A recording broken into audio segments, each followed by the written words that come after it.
This is the story of Kim Dokja, who is the only reader of a novel called 3 Ways to Survive in a Ruined World.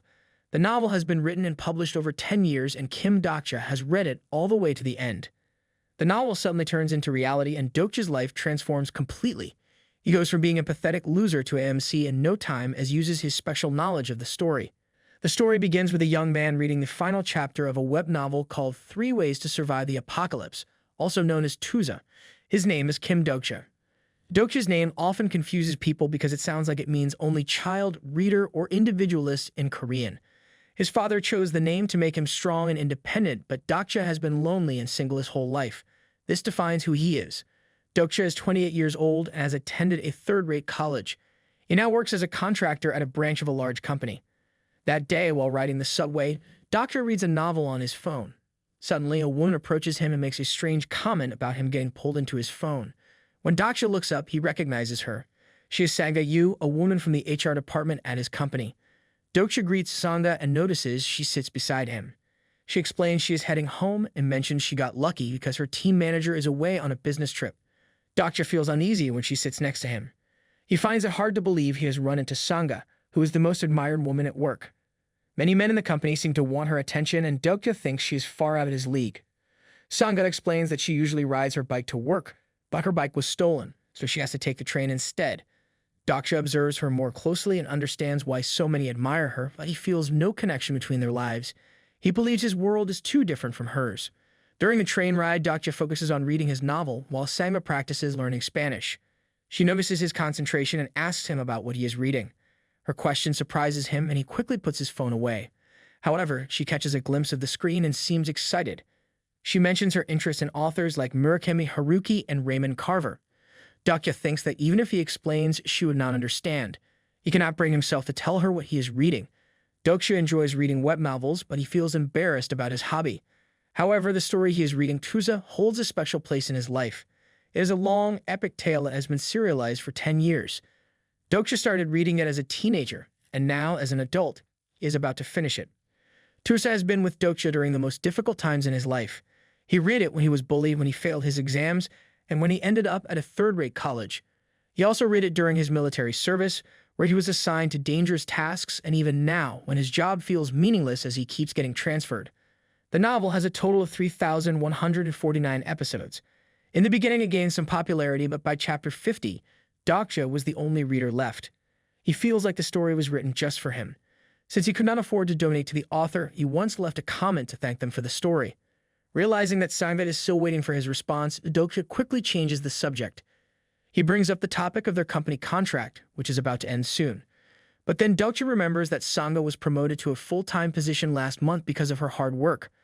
Unlike her, he did not receive a promotion. He thinks that if life were a novel, Sangha would be the heroine. He wonders if he could ever be the main character in a story, but in a completely different genre. He imagines his life as something other than non-fiction, perhaps as a fantasy. However, Dokja knows the truth. The genre of his life is non-fiction, and he is not the protagonist in this story. He is just a reader who needs to live his own life. This realization also makes him think that Samba should pursue her own happiness too. He feels a little relieved after successfully steering the conversation away. Suddenly, Dokja receives a message from someone named TLS 123. The sender thanks him for reading their novel. Dokja wonders if this person could be author of Tuza. The sender appreciates Dokja's dedication to the story and asks for his email address to send a gift as a token of gratitude. After a few moments, Dokja receives the promised gift. The sender informs him that Tuza will start charging for its content at 7 p.m. When Dokja checks the time, it is 6:55 p.m., leaving him only 5 minutes. He looks at his phone to check if the novel's content is still there, but he finds nothing. This confuses him. He wonders if the content has been removed without warning. Suddenly, the subway lights go out and the train breaks down with a loud crash. A strange hissing noise fills the air as the train comes to a slow stop. The passengers immediately fear it might be a terrorist attack. Dokja checks on Sangha to ensure she is safe, and fortunately, she is unharmed. She grips his arm tightly, clearly frightened. Dokja tries to comfort her, suggesting that it is probably nothing serious. At that moment, he glances at his phone and sees the time. It is exactly 7 p.m. Dokja is lost in thought when the conductor suddenly announces that everyone must leave the train immediately. Both Dokja and Sangha feel uneasy, unsure of what is happening. Suddenly, a bright flash lights up the cabin, and a system message appears out of nowhere. The message states that the free service of the 8612 planetary system has ended and that the main scenario is now beginning. It was from that moment the genre of his life completely changed. Dokja observes the strange events unfolding and the opening lines of that novel echo in his mind. He struggles to believe it could be real, but the similarities are undeniable. Suddenly, a bizarre creature appears in midair. The creature, called a Dokja, is dressed in straw and covered in hair. It does not resemble a fairy, angel, or devil, but seems like something entirely different. Dokja stares at the Dokja in shock, while the other passengers whisper and speculate. Some people wonder what the creature is saying because they cannot understand its language. Others dismiss it as a trick, and a few even comment on its odd appearance. In that moment, Dokja realizes he is the only one who knows what is happening. He recognizes the Dokja from the first chapter of Tusa. This creature is responsible for the tragedy described across thousands of episodes in the novel. Dokja's hand shakes as he grips his phone tightly, trying to process what is happening. The voice of Dokja echoes through the cabin, asking if the passengers can hear it. The Dokja casually explains that there is a minor glitch with the language patch, as if this is a perfectly normal situation. The passengers, however, are far from calm. One man steps forward, asking the Dokja what it is trying to pull, and jokingly wonders if it's part of some movie production. Another impatient passenger complains that he has an interview to attend and can't afford to waste time. 3 others march up to the Dokja, demanding it restart the train immediately. The cabin fills with noise as more passengers begin shouting, their frustration and confusion taking over. The Dokja, clearly annoyed, tries to get everyone to calm down and listen, but the commotion only grows louder. Meanwhile, Dokja observes the scene unfolding before him. The events are painfully familiar, matching the storyline of Tusa almost word for word. He feels a sense of urgency, knowing exactly how this situation will end if it continues. Dokja wants to intervene and stop the passengers from making things worse, but he hesitates, unsure of how to handle the chaos. He quietly tells Sangha to stay put, knowing she will be safer that way. As more passengers continue complaining, the Dokja finally loses its patience. With a terrifying outburst, it unleashes its power, instantly causing the heads of several people to burst. The sudden violence leaves the remaining passengers frozen in fear. Blood spreads rapidly across the floor, and the once noisy cabin falls into an eerie silence. The Dokja coldly informs them that this is not a movie, a dream, a book, or even the real world. Its tone is so matter-of-fact that it only deepens the horror for those who survive. Dokja feels his disbelief slowly fade as the gruesome reality sinks in. He doesn't want to accept it, but the scene in front of him leaves no room for doubt. This isn't a joke or an illusion. Everything is real, and it is just the beginning of the nightmare.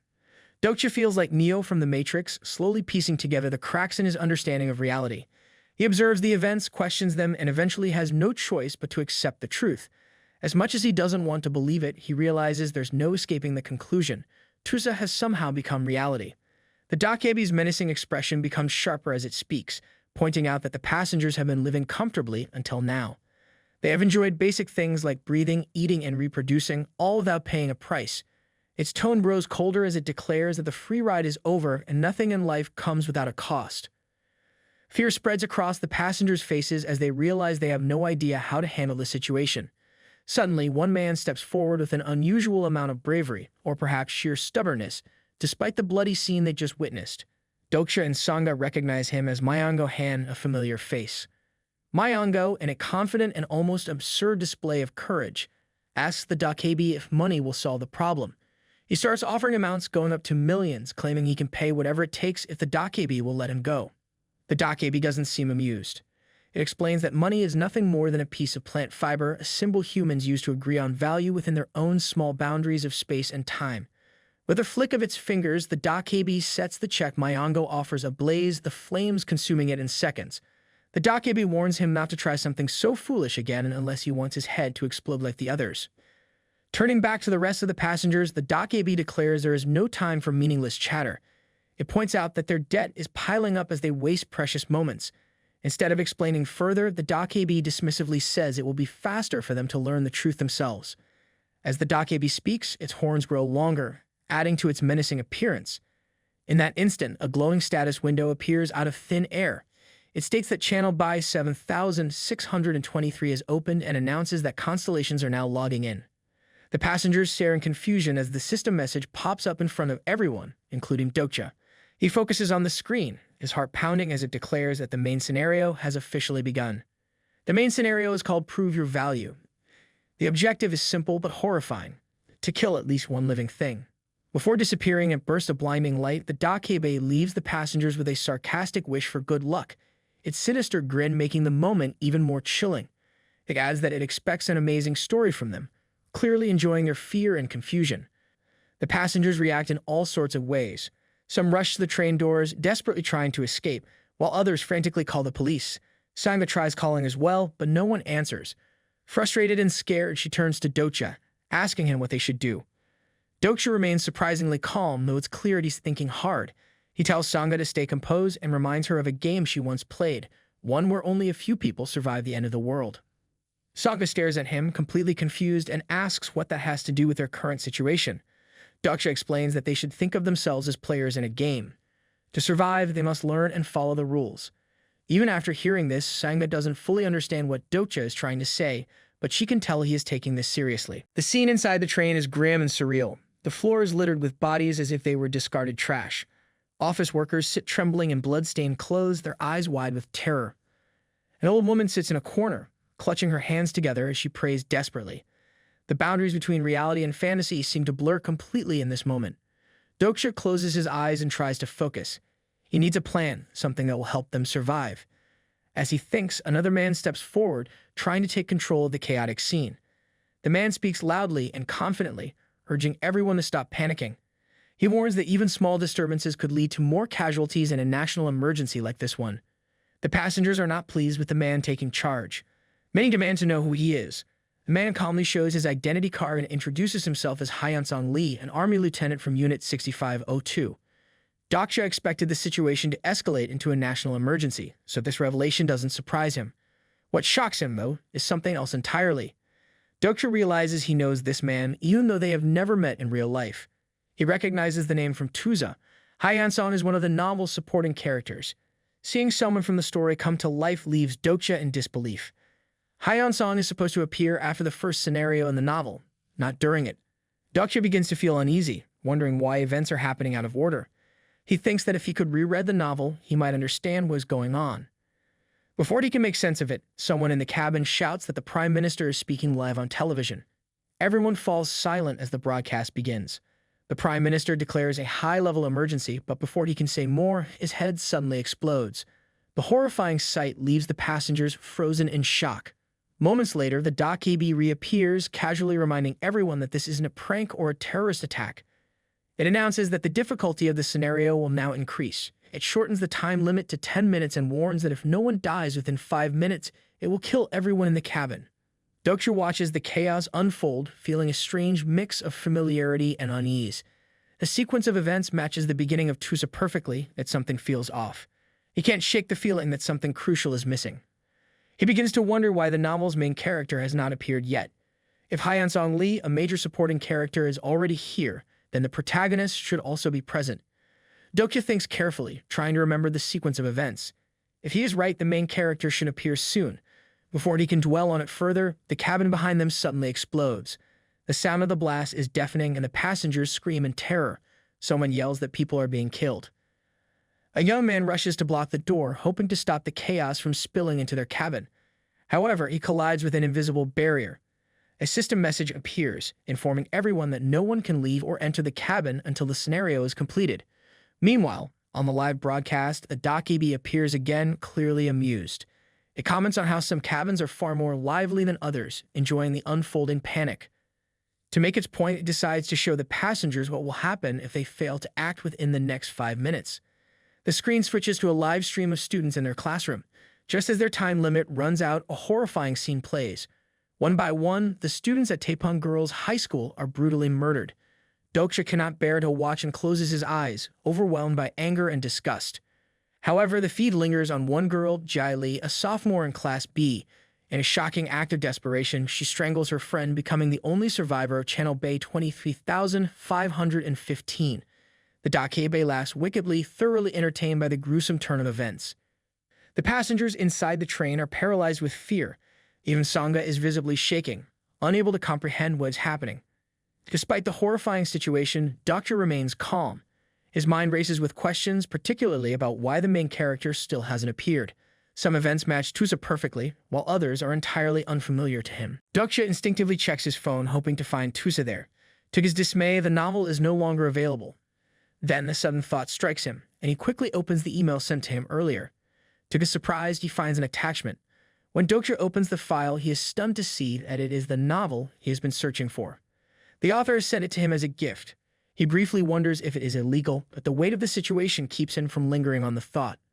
A new system window appears, explaining that every character in Tusa is given a unique attribute and a skill tied to it. Dokja tries multiple times to open his own attribute window, but nothing happens. Dokja begins to worry as he tries to understand what is happening. If he cannot access his attributes window, he won't be able to learn what his attribute or skill is. Determined to find a solution, he decides to read the attached file from the email.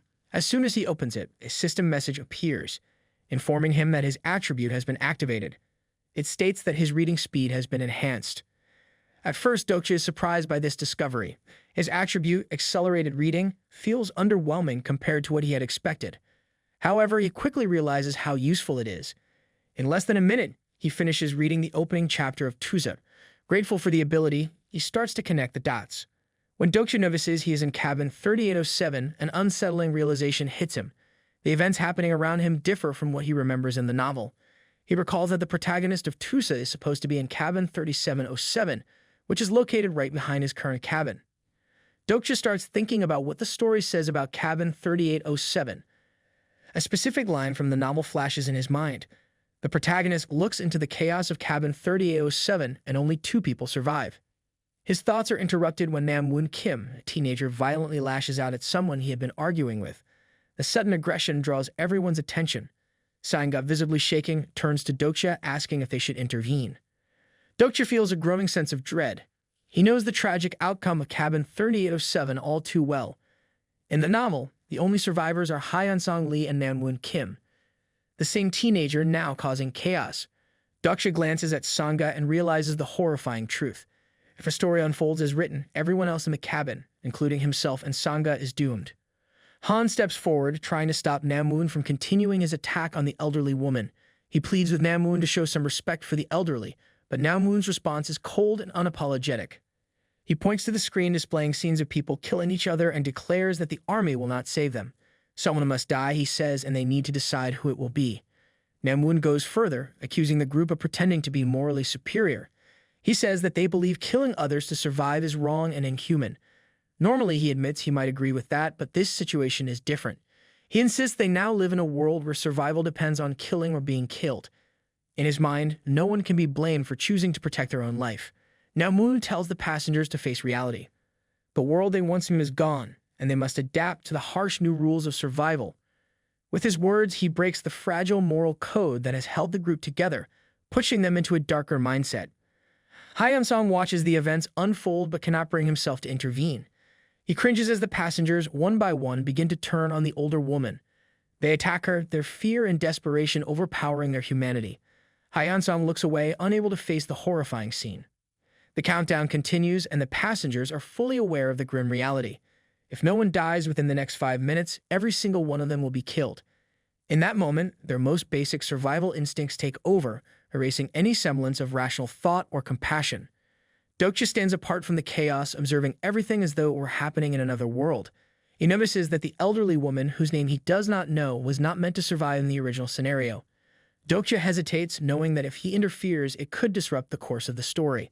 Any significant changes might leave him with less of the original plot to rely on. Dokja questions his own decision to stay silent. He wonders if it is fair to let the woman die just so he can survive.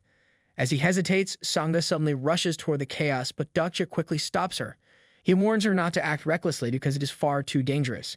Sang-ga knows this, yet her sense of justice pushes her forward. Dokja thinks to himself that some people are meant to stand out, no matter the situation or genre. However, he also knows that Saima cannot change the outcome of the scenario. She is not the heroine in this world, and her actions won't alter the story's course. Desperate to keep her safe, Dokja pleads with Sang-ga to stay where she is. He promises her that if she listens to him just this once, he will never bother her again.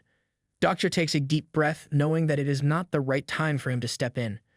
His hesitation is not because he fears Nam-woon or the others, more because he agrees with their savage actions. Dokja is waiting for something specific to happen. The scenario timer ticks down to 7 minutes and 32 seconds, and at that exact moment, a loud bang echoes from the back cabin. Smoke begins to fill the air, and Dokja knows the time to act has arrived. Without hesitation, Dokja dashes toward the commotion, his mind focused on one thing. Reaching Namwoon, he tackles him with enough force to send him flying across the cabin. Namwoon, now furious, shouts at Dokja, demanding to know why he interfered. Dokja doesn't answer. Instead, his attention is fixed on something else. He quickly finds a young boy holding an insect box. Without hesitation, Dokja grabs the box, gives the boy one of the bugs inside, and takes the rest for himself. Turning to the rest of the cabin, Dokja raises his voice, commanding everyone to stop. He points out that killing the elderly woman will not guarantee their survival. His words catch everyone's attention, and they all turn toward him. Dokja calmly reminds them of the Dokja's instruction to kill one each. Then he asks them who they plan to murder next. Namwoon, unfazed, smirks and responds mockingly. He declares that losers like Dokja will be the next to die. Dokja confronts Namwoon, questioning the need to risk their lives when there is a way to survive without becoming murderers. He reminds everyone that the scenario does not require killing a human being. Instead, it says they need to kill one or more living organisms. To prove his point, he holds a bug in his hand and shows it to the others. At that moment, Dokja stands against the chaos spreading around him. A madness so intense had almost led someone to try killing an elderly woman. Despite this tension, a smile appears on his face. Dokja wonders about himself and whether he has always been the kind of person who acts this way. He crushes the bug in his hand and completes the first kill mission. The system rewards him with 100 coins. After receiving the reward, he throws the remaining insects from the box onto the ground. This action shocks the other passengers, causing many of them to panic. Namwoon asks why Dokja would throw the bugs away instead of letting others use them. Dokja answers calmly, saying there are only 3 bugs left in the box. Namwoon reacts with loud laughter, mocking Dokja. He accuses him of throwing the bugs away because not everyone on the train could survive. Dokja confirms this is true, which angers Namwoon further. Namwoon calls Dokja's actions ridiculous and says no one in their right mind would act like this. His expression becomes wild and sinister. He claims Dokja must be lying and insists that Dokja only wants to watch the others fight for survival. Dokja observes Namwoon closely and realizes that he enjoys seeing people suffer. Namwoon thrives in situations like this, full of cruelty and chaos. Suddenly, a character profile window appears in front of Dokja. It shows detailed information about Namwoon, including his attribute. Dokja learns that Namwoon's attribute is edgelord. Most edgelords in Tusa could not cope with the nightmare that had turned into reality. Many of them ended their own lives. Namwoon, however, was different. He earned the nickname Delusion Demon Kim Namwoon for a reason. Unlike others, he had been preparing for the end of the world for a long time. When it finally happened, he adapted to the chaos very quickly. Time for the main scenario is running out. Only 2 minutes and 59 seconds remain. Cabin 3707 is completely engulfed in flames. Inside the fire, a mysterious man dressed in black survives. His dark silhouette moves as he tries to enter cabin 3807. Meanwhile, Dokja and Namwoon exchange awkward looks. Namwoon, intrigued by his earlier response, suggests they work together. A system message appears, stating that Dokja now understands Namwoon's character better. Dokja immediately rejects the offer. He tells Namwoon that he prefers to work alone. Dokja knows that if he had raided Tusa, he might have made a different decision. However, as someone familiar with the story, he already knows Namwoon's true nature and what he will become in the future. Namwoon is disappointed by his refusal. Frustrated, he approaches the elderly woman who is barely breathing. Before Namwoon can act, Dokja grabs his hand to stop him. Namwoon turns to Dokja, angry and disgusted. He accuses Dokja of pretending to be a hero and declares his hatred for him. Namwoon's anger grows stronger. When he can no longer hold back, he strikes at Dokja. However, Dokja reacts instinctively, using his power.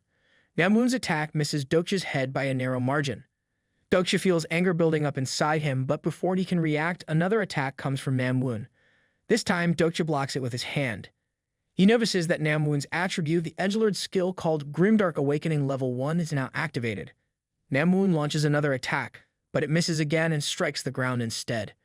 Namwoon realizes the strength of his newly awakened power and begins laughing hysterically.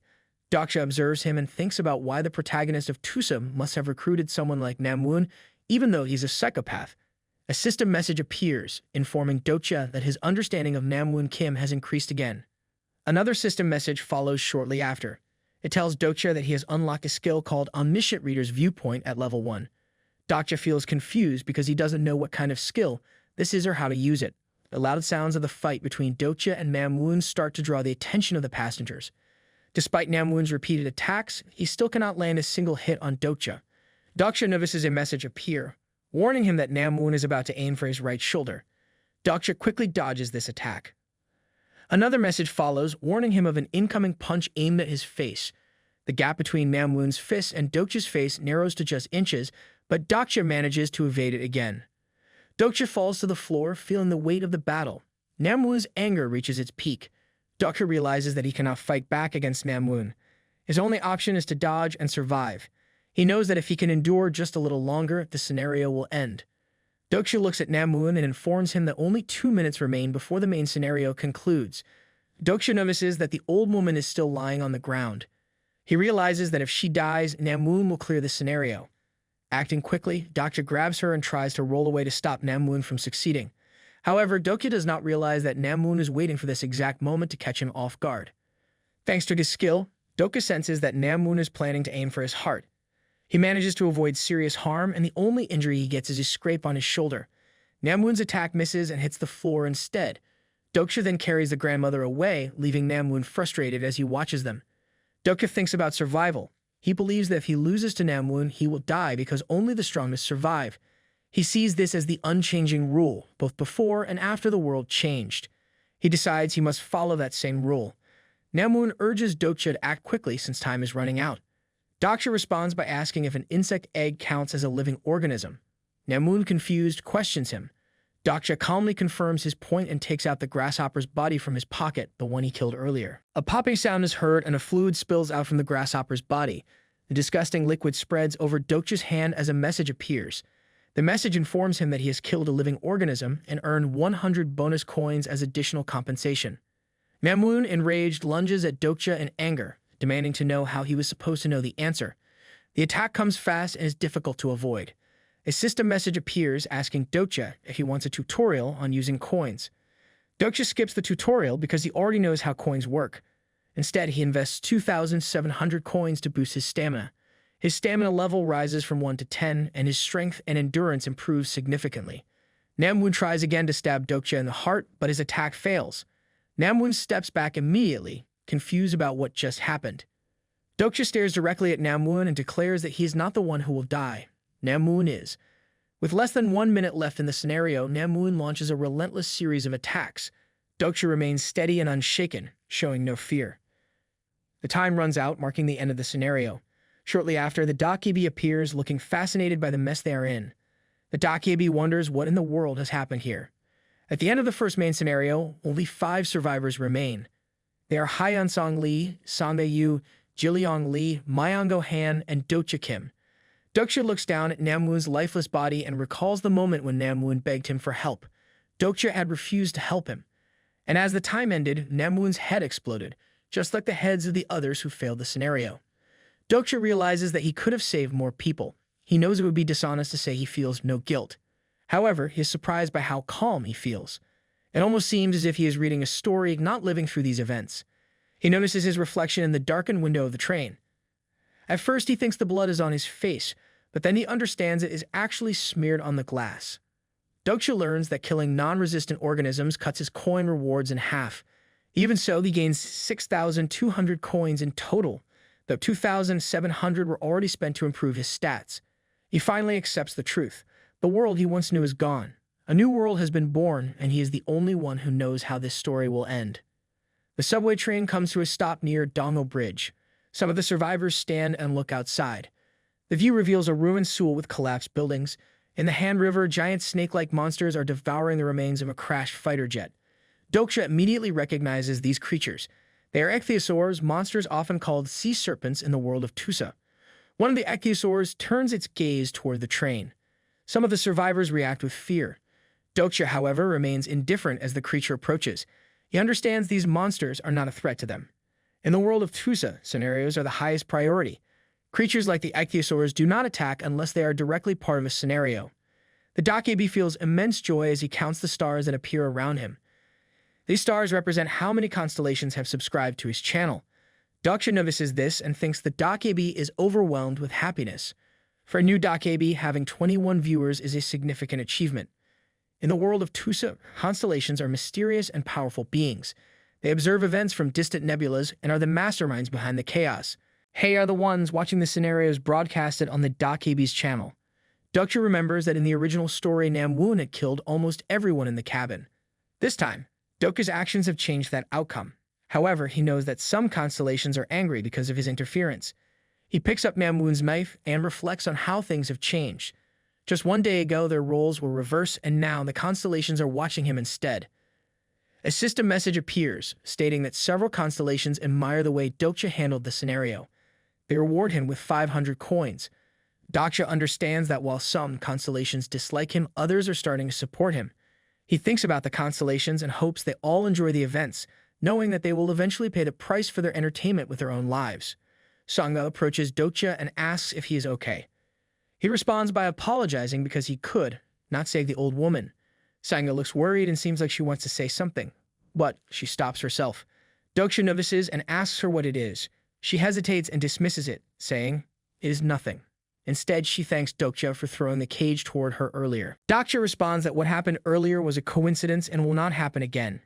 He cannot tell exactly what Manga is thinking, but he believes she is smart enough to survive in this chaotic world. He feels confident that she probably understands his words. Dokja reflects on his decisions and acknowledges that his choices caused some people to survive while others died. He does not feel deserving of the gratitude from those who made it through. However, he admits to himself that having 5 survivors is more than he expected. He then turns his attention to the boy, Jillian Lee. Dokja remembers the moment he gave the insect to the child. Realizing the dangers of the world, Dokja asks the boy if he wants to live.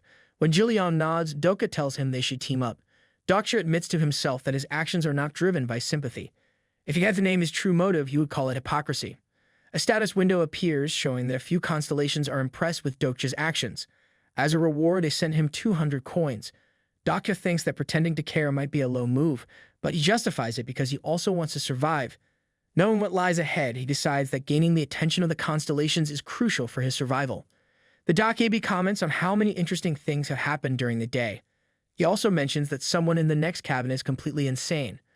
Myeongo Han, one of the survivors, asks the Dokja if they will now be allowed to leave since they have done everything required in this scenario. Dokja observes Myeongo and wonders why someone as wealthy as him is even taking the subway. It seems out of character for someone like Myeongo to be in such a situation. The Dokja responds with a sly smile and asks Myeongo if he is sure about wanting to leave. Myeongo, looking at the monsters outside, is left speechless and unable to answer. The Dokja seems impressed by the fact that so many people survived the first scenario in this cabin. The Dokja announces that every difficulty deserves a reward. He explains that the reward for completing the first scenario is the ability to receive sponsorships from constellations. Most survivors react with confusion, but Dokja stays calm. He is the only one who already knows about the sponsorship system. The Dokja warns them that they are still very weak. He tells them they wouldn't even survive an encounter with a weak ground mouse, let alone a kruk, if they continue in their current state. However, he adds that there are powerful beings in this world who feel pity for them and want to sponsor them. Dokja notices that he has 4 sponsors to choose from: Abyssal Black Flame Dragon, Demonic Judge of Fire, Secretive Plotter, and Prisoner of the Golden Headband. Manga calls out to him, mentioning that 2 strange options have suddenly appeared on her own interface. To avoid raising suspicions, Dokja lies and says he does not know anything about it. He suggests she think of the process as an aptitude test. The sponsor selection is a system in which constellations, watching through the Dokja channel, choose humans they want to support as avatars. In his case, 4 constellations have shown interest in sponsoring him, though their real names remain hidden. Dokja compares his situation to the protagonist in Tusa, who initially had 5 sponsor options. 4 options seem significant, and he is not disappointed. He knows that the Abyssal Black Flame Dragon leads the faction called Black Cloud. This constellation grants its avatar exceptional attack power, making it the strongest choice for early scenarios that demand physical strength and combat ability. However, Dokja also knows the risks. The more this constellation's power is used, the more it corrupts the mind of his avatar. Over time, its contractor would lose control and become a violent murderer.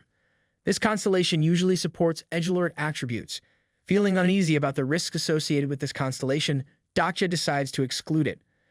The second option, the Demonic Judge of Fire, amazes Dokja. At first glance, the name suggests a demonic being. However, Dokja knows this is misleading. Despite the word demonic, the constellation is not a demon. The combination of fire and judge reveals its identity. It is Archangel Uriel, who passes judgment through flames. The third option, Secretive Plotter, catches Dokja's attention. This constellation is unfamiliar to him. Dokja realizes he might understand its nature if he had read more of Tuza. The fourth and final option is the Prisoner of the Golden Headband. Dokja is shocked to see this constellation appear so early. He doubts his own eyes several times before accepting that it is real. At first, the name seems negative. However, Dokja focuses on the proper noun, Golden Headband, known as the smallest prison in the world. Fans of Journey to the West would recognize this constellation as Sun Wukong, the handsome Monkey King, also called the Great Sage, Heaven's Equal. Sun Wukong is famous for his golden gaze and fiery eyes. As the selection time nears its end, Dokja decides not to choose any constellation. His reasoning is simple. He knows that sponsor contracts are never fair deals. Furthermore, he is aware that there are ways to become strong without relying on a constellation. When the sponsor selection ends, the Dokja announces that someone has made an unusual choice. For a brief moment, he looks directly at Dokja. The Dokja then informs the survivors that they will have a short 10-minute break while he prepares the next scenario. After the Dokja disappears, Dokja tells the others to gather around. Although hesitant at first, they eventually comply. Hyeonsong Lee is the first to step forward. He introduces himself to Dokja and shakes his hand. Dokja notices that Hyeonsong has a firm grip, but he is not surprised by this. After all, Hyeonsong was the tanker in the early stages of Tuza. This made Dokja want to recruit him. Hyeonsong praises Dokja for his earlier actions, saying they would likely have died without his intervention. Before Dokja can respond, Myeongo suddenly grabs his shoulder and questions how Dokja knows him. Dokja responds by calling him by his name, which surprises Myeongo. Myeongo insists that Dokja should address him more formally as Mr. Han, but Dokja points out that they are no longer in a workplace environment. Myeongo continues rambling nonsense until Dokja firmly tells him to stop and focus on the reality of their situation.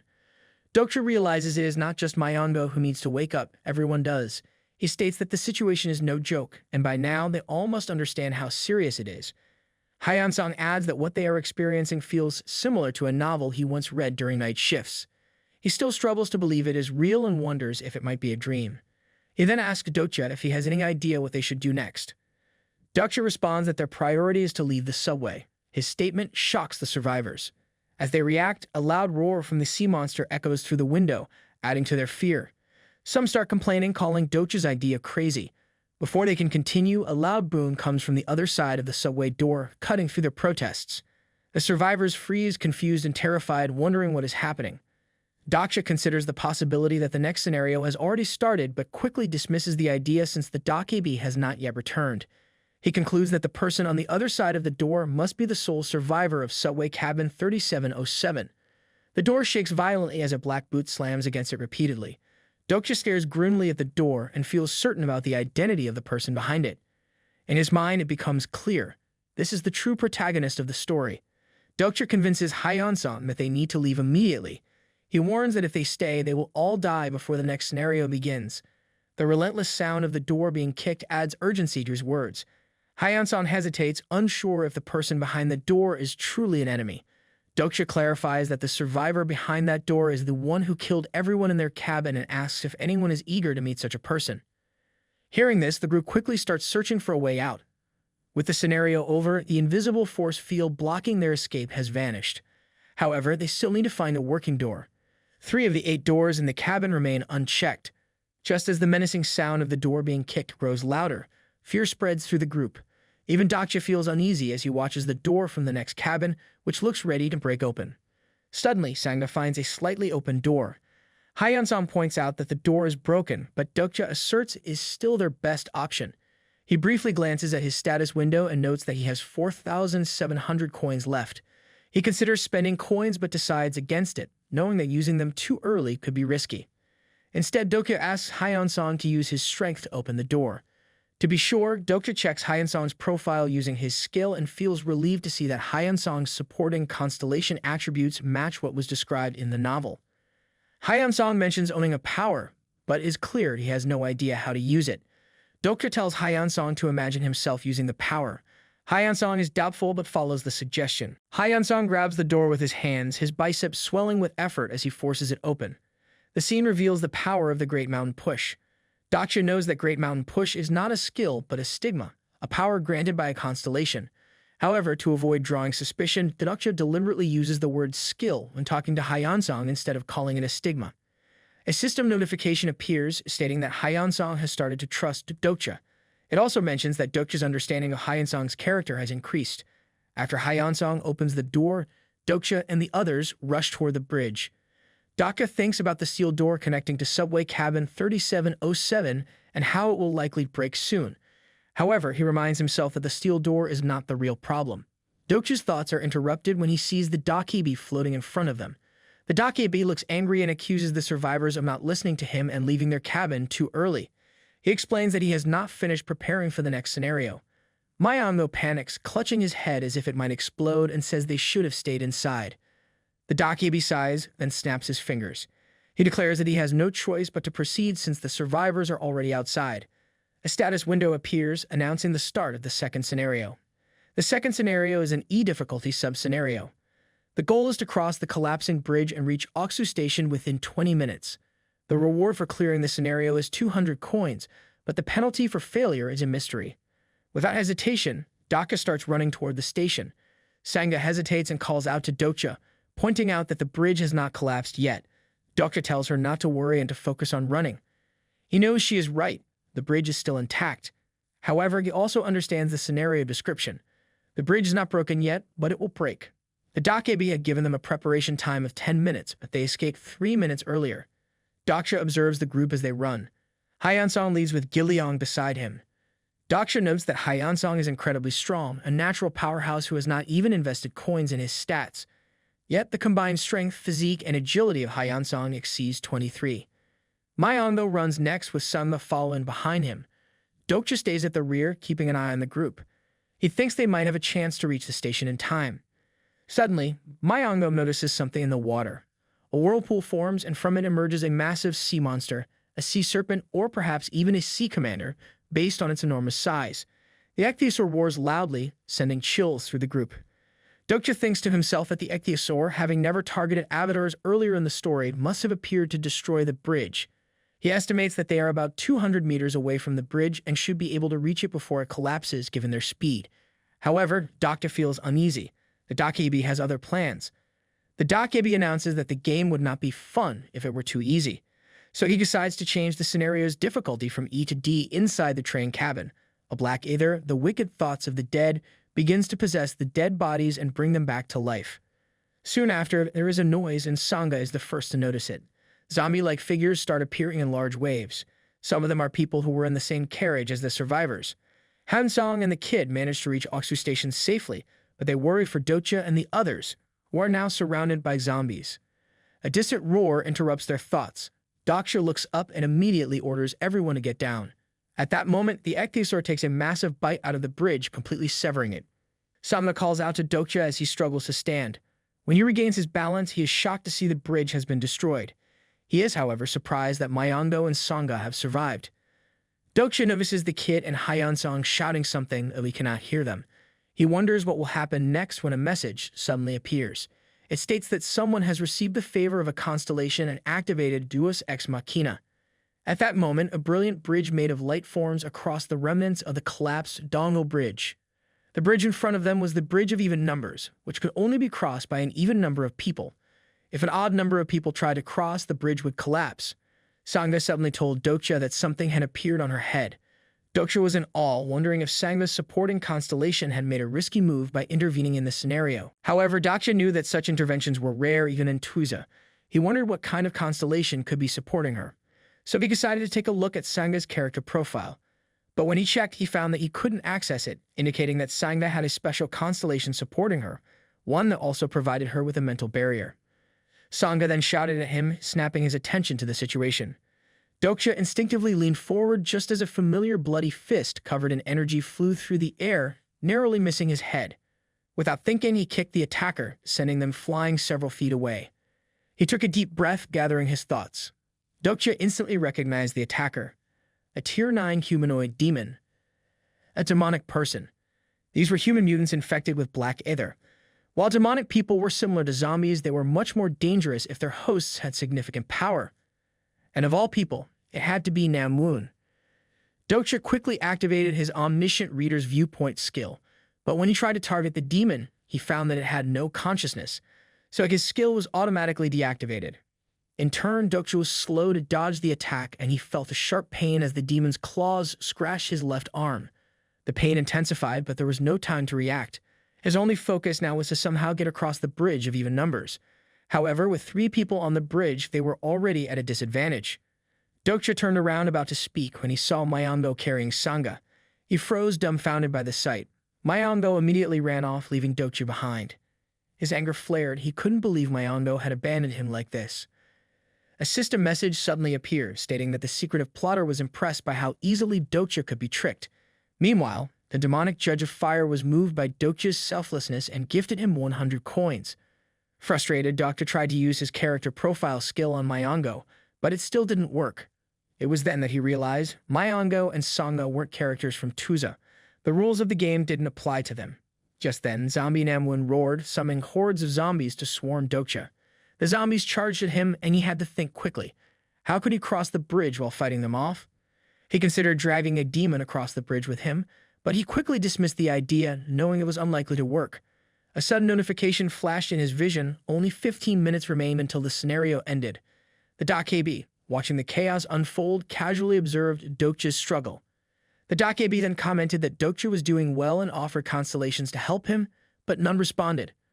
As Dokja fought with all his might against the zombies, his friends watched from the distance, concern evident on their faces. His strength was fading, and soon he found himself cornered. If he stepped back, he would fall into the sea. If he moved forward, he'd be facing the horde of zombies head-on. Trapped in his predicament, Dokja realized that this might be the end. He couldn't help but think that it wouldn't have been so difficult if he had just one combat skill. Suddenly, a system message flashed across Dokja's vision, stating that his bookmark skill had been activated.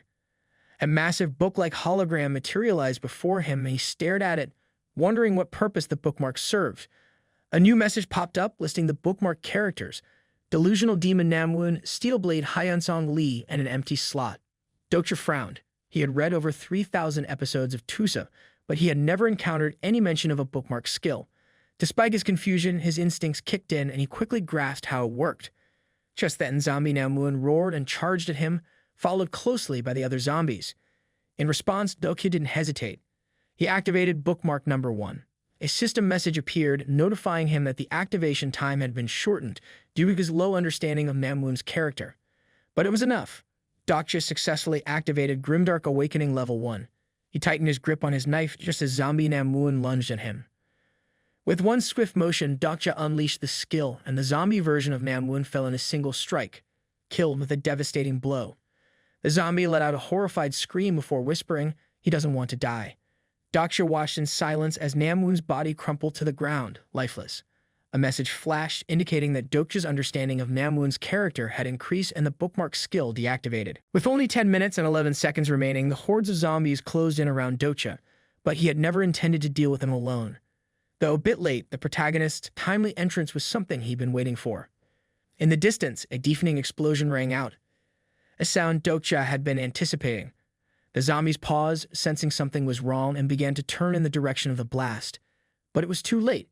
The zombies were sent flying in a straight line, as if a tank had plowed through them, clearing the way. Dokja smirked as he saw the source of the destruction.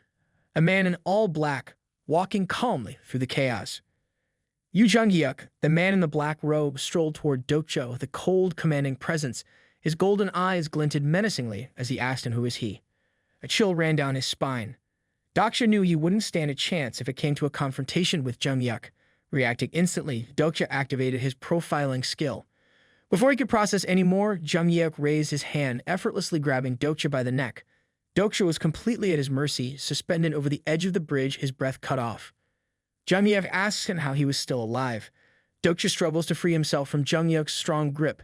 He realizes that he is the living proof of the first method in Tusa. He knows Jung-hyuk as the regressor, the person who will start the events that will turn the world upside down.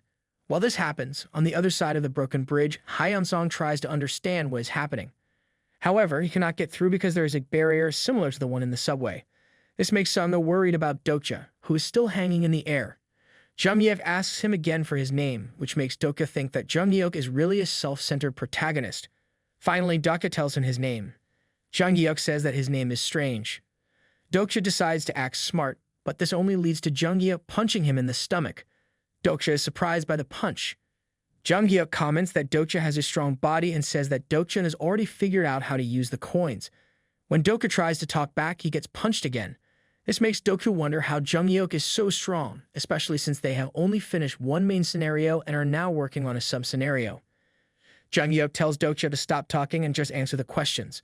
Dokja feels this is the worst situation he could be in and hopes it never happens again. After 3 regressions, Junghyuk has become the most dangerous character in Tusa. Junghyuk asks Dokja once more if he will comply, and Dokja calmly replies, "Fine." Junghyuk punches Dokja again, but this time Dokja blocks the punch. Junghyuk is surprised that his punch has been stopped. They stare at each other for a moment, and Dokja smiles. He deliberately mentions his skills as a pro gamer. Then he tells Junghyuk that he is younger, so Junghyuk should show him some respect. This makes Junghyuk wary of Dokja. He asks if Dokja knows him. Dokja lies and says he knows him because he worked at a game company. He also says Junghyuk is pretty famous, and that he was one of his fans. Dokja knows that Junghyuk's fame is just part of the story in the novel, but he isn't lying when he says he was once a fan. Dokja thinks about his complicated feelings toward Junghyuk. He realizes he has mixed emotions having followed Junghyuk through all 3,000 episodes. Junghyuk responds that he hasn't heard that in a while and that he will forgive Dokja for being rude. However, Junghyuk says this won't change anything. Dokja understands the situation. Junghyuk tells him that he only has one question for him. How did he survive the subway? Dokja tries to think quickly about what he can say to make Junghyuk let him live. A system message informs Dokja that his understanding of Junghyuk has increased and he has now grasped his character. Another system message appears saying that Dokja has unlocked level 2 of his personal skill, Omniscient Reader's Viewpoint. When Dokja activates the skill, he is surprised to discover that he can now read Junghyuk's mind. He hears that Junghyuk will kill him if he is a threat. Dokja smirks, thinking he can use this new skill against Junghyuk. He answers Junghyuk's question, saying that he survived by clearing the scenario through killing insects. This surprises Junghyuk. Dokja explains that he was lucky to have seen the kid with the bugs who had fallen due to the explosion in the cabin ahead of them. Junghyuk begins to wonder if the future has changed. Junghyuk thinks about his destroyed cabin with dead bodies on the floor. He believes the difference might be because he started by killing them with an explosion, unlike in his previous runs. Junghyuk notices something strange about Dokja. As the world had turned upside down, Dokja is unusually calm. He concludes that he must have killed Namwoon, which makes him seem dangerous to Junghyuk. Dokja then tells Junghyuk to let him go if he's done with his questions and suggests they cross the bridge together to Oksu Station because time is running out. But Junghyuk has another thought. Everything fits too perfectly. Golden light shines from his right eye. Dokja recognizes the skill Junghyuk is using and becomes alert. He knows that the Eye of the Sage is a powerful skill. The best way to uncover someone's traits and secrets is the best detection skill. Junghyuk grabs Dokja with both hands while Dokja wonders why he's not using the Eye of the Sage. He thinks it might be for the best since he doesn't even know his own attributes or skills. If Junghyuk finds out, he would also want to know. Suddenly, a system message appears saying that Dokja's personal skill, the Fourth Wall, has been activated and blocked the Eye of Sage.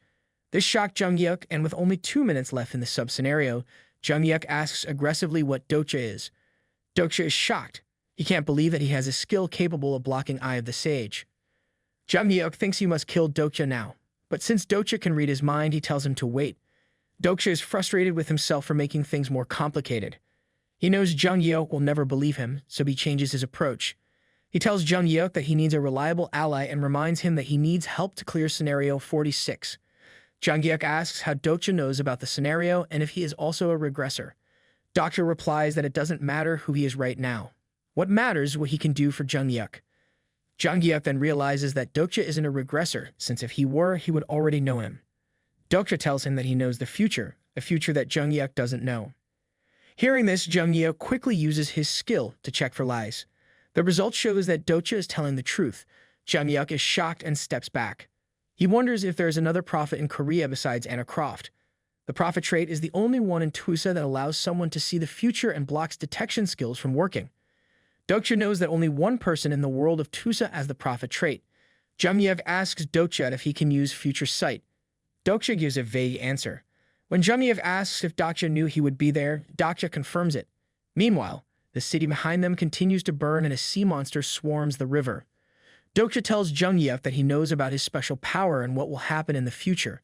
In his memories, regressors live their lives repeatedly and know what will happen. However, they can influence their future by changing the present. Dokja then offers to be Jung-Yuk's companion. Since Dokja is the only one who can read the story, he will act as Jung-Yuk's prophet to help him understand the future better. Jung-Yuk grits his teeth. He thinks that what Dokja says is true, not just for Scenario 46, but also for fighting Zarathustra.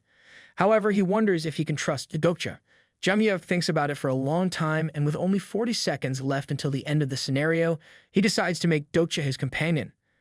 Suddenly, Jung-Yuk grabs Dokja and drags him toward the bridge.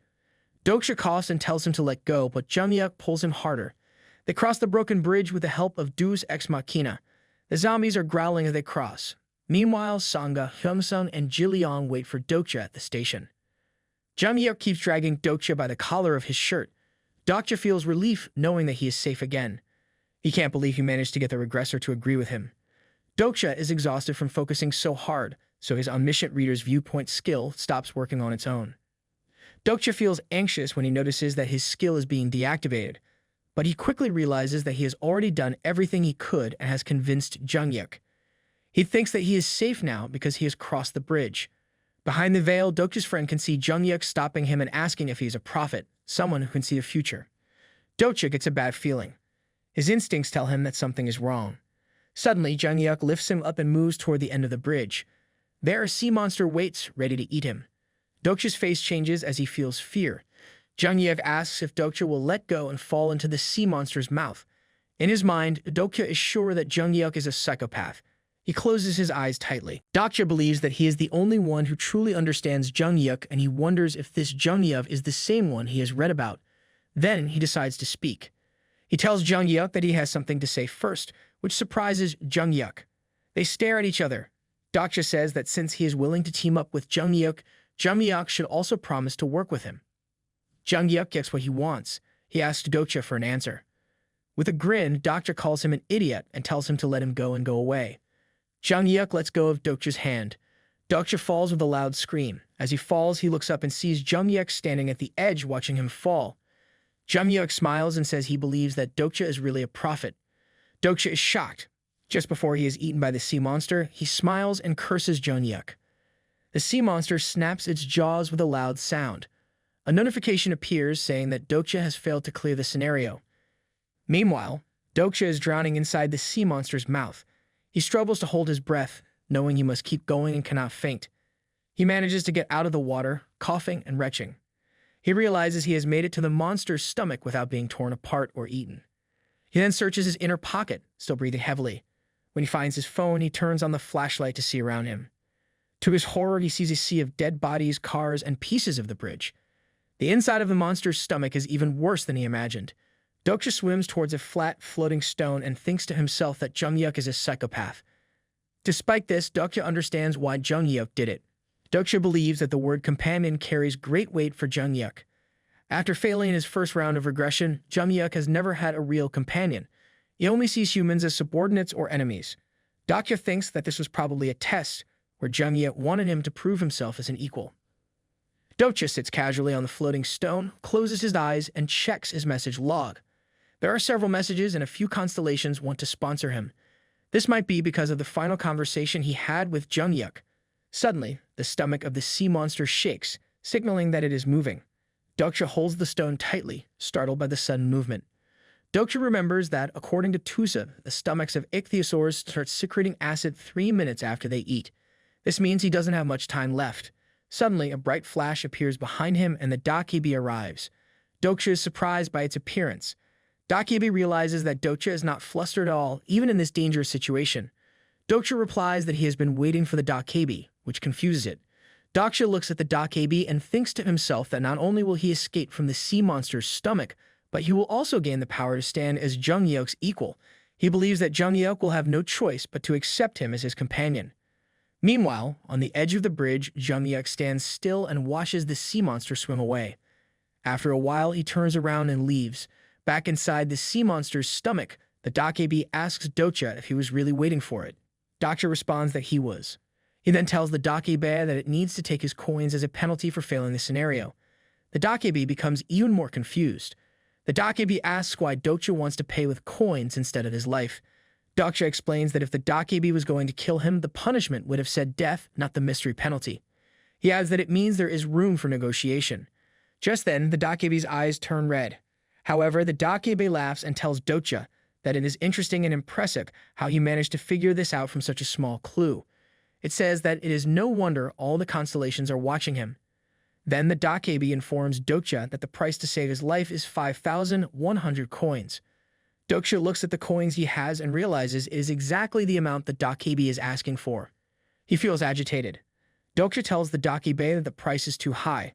The Dokja responds that Dokja can die, then calmly says that if Dokja doesn't want to pay, they can end things right there. However, the Dokja does not expect Dokja to dare to kill him. The Dokja is shocked by what Dokja says as he challenges the Dokja again to kill him. The Dokja stands frozen, his eyes glowing red. Dokja tells him that he cannot kill him because he is attracting attention. He smiles, knowing that the constellations are watching and enjoying the scene, and that the Dokja would not have come all the way there just to kill him. The Dokja becomes angry and glares at Dokja, asking what he is trying to do. Dokja then calls in a low-grade Dokja named Beyong. This stops the Dokja from speaking. Dokja asks Beyong how his job as a streamer is going. Beyong trembles and stutters, asking how a human could know his name. But Dokja ignores him and continues, saying that his channel isn't doing well because the constellations have been cheap lately. The system sends a message telling Dokja that some constellations are curious about who he is. Then another system message appears, saying that Dokja's plan shines with the secretive plotter. Dokja whispers to Beyong, asking him to turn off the channel for a moment so they can talk. Beyong agrees and turns off the stream. Once the stream is off, Beyong asks Dokja how he knows about the star stream when he is just a human. In Dokja's memory, the star stream is a broadcast that spans the cosmos. It's a place where constellations from distant galaxies sign up, and the actors in the stream are people like Dokja. Dokja are known as streamers and act as mediators between the constellations and the actors by telling their stories. Dokja, sitting casually, tells Beyong that it doesn't matter how he knows. Without giving Beyong a chance to respond, Dokja asks if Beyong wants to become the Dokja king and beat other streamers like Dokak and Gildal to be the best streamer ever. Dokja promises to make him the Dokja king if he agrees to sign a contract with him. Beyong is stunned by what Dokja says. After a short moment, he starts laughing, telling Dokja that he has lost his mind. Beyong adds that he should have known something was off when Dokja turned down all the offers from the constellations. Beyong is right because Dokja didn't choose a constellation during the sponsor selection before the sub-scenario. Beyong tells Dokja that he doesn't know how Dokja knows about the star stream, but he can't accept the offer because he is a Dokja and not a constellation. This means he can't support him. Dokja explains that he never asked Beyong to sponsor him, which leaves Beyong confused. Dokja clears up the misunderstanding, saying that he doesn't want Beyong's power but his channel, along with the stream contract. Dokja mentions the constellation's Dokja stream contract. In this contract, a Dokja can show the avatar of a constellation on their channel in exchange for a certain number of coins. The Dokja who owns the channel gets a share of the coins the avatar earns. This idea makes Beyong laugh. Then, with his red eyes glowing in anger on his face, Beyong questions how a mere human dares to mention the Starstream contract, especially someone like Dokja, who doesn't even have a supporting constellation. Dokja explains that this is exactly why Beyong should take his offer, which leaves Beyong confused. He asks Dokja why constellations are even part of the Starstream feeds. Dokja knows that there are two main groups in the Starstream. One group likes to switch stations for an adrenaline rush. The second group is made up of avatar sponsors who are looking for avatars to support. Dokja suggests that Beyong should aim to thrill or attract avatar seekers to make his channel successful. Beyong, angry, asks why Dokja cares so much. Dokja calls Beyong dense and criticizes his low subscription numbers. He continues, asking Beyong to consider an avatar who turned down the supporting constellation. This avatar is able to outperform everyone else without needing a constellation. Hearing this, Beyong realizes what Dokja means. Dokja confirms that's the reason he didn't choose a supporting constellation. Dokja ends the negotiation by making it clear that he knows the constellations are eager to discover the avatar who dared to challenge the regressor. Meanwhile, Beyong stares in his messages in pure panic. His stress levels shoot through the roof as he scolds Dokja, trying to remind him of a simple fact: avatars backed by constellations always have the upper hand against those who don't. That's just how the system works. Dokja doesn't bother to argue. Instead, he tells Beyong that this is exactly what he plans to prove from now on. Without giving the stressed-out Dokja a chance to complain, he tells him to shut up and follow orders. Then he throws in a promise he will make Beyong the Dokja king. Beyong's tiny brain struggles to process everything and he hesitates, torn between the risk and the reward. Meanwhile, Dokja just smiles, watching Beyong suffer through his decision-making process. Eventually, the Dokja gives in and begins the checkout process, but Dokja immediately stops him when he tries to charge 5,100 coins. He argues that he hasn't actually failed the scenario yet, so the charge is unnecessary. Dokja gets up, his stone trembling as if reacting to his will. With complete confidence, he declares that he will fulfill the condition. Without waiting for Beyong's approval, he demands that the channel be opened. The Dokja, still confused and overwhelmed, stares at him like he's lost his mind. But Dokja remains unfazed. He simply points out that things are about to begin. Before Beyong can process anything, a system notification appears for both of them. A hidden scenario has arrived.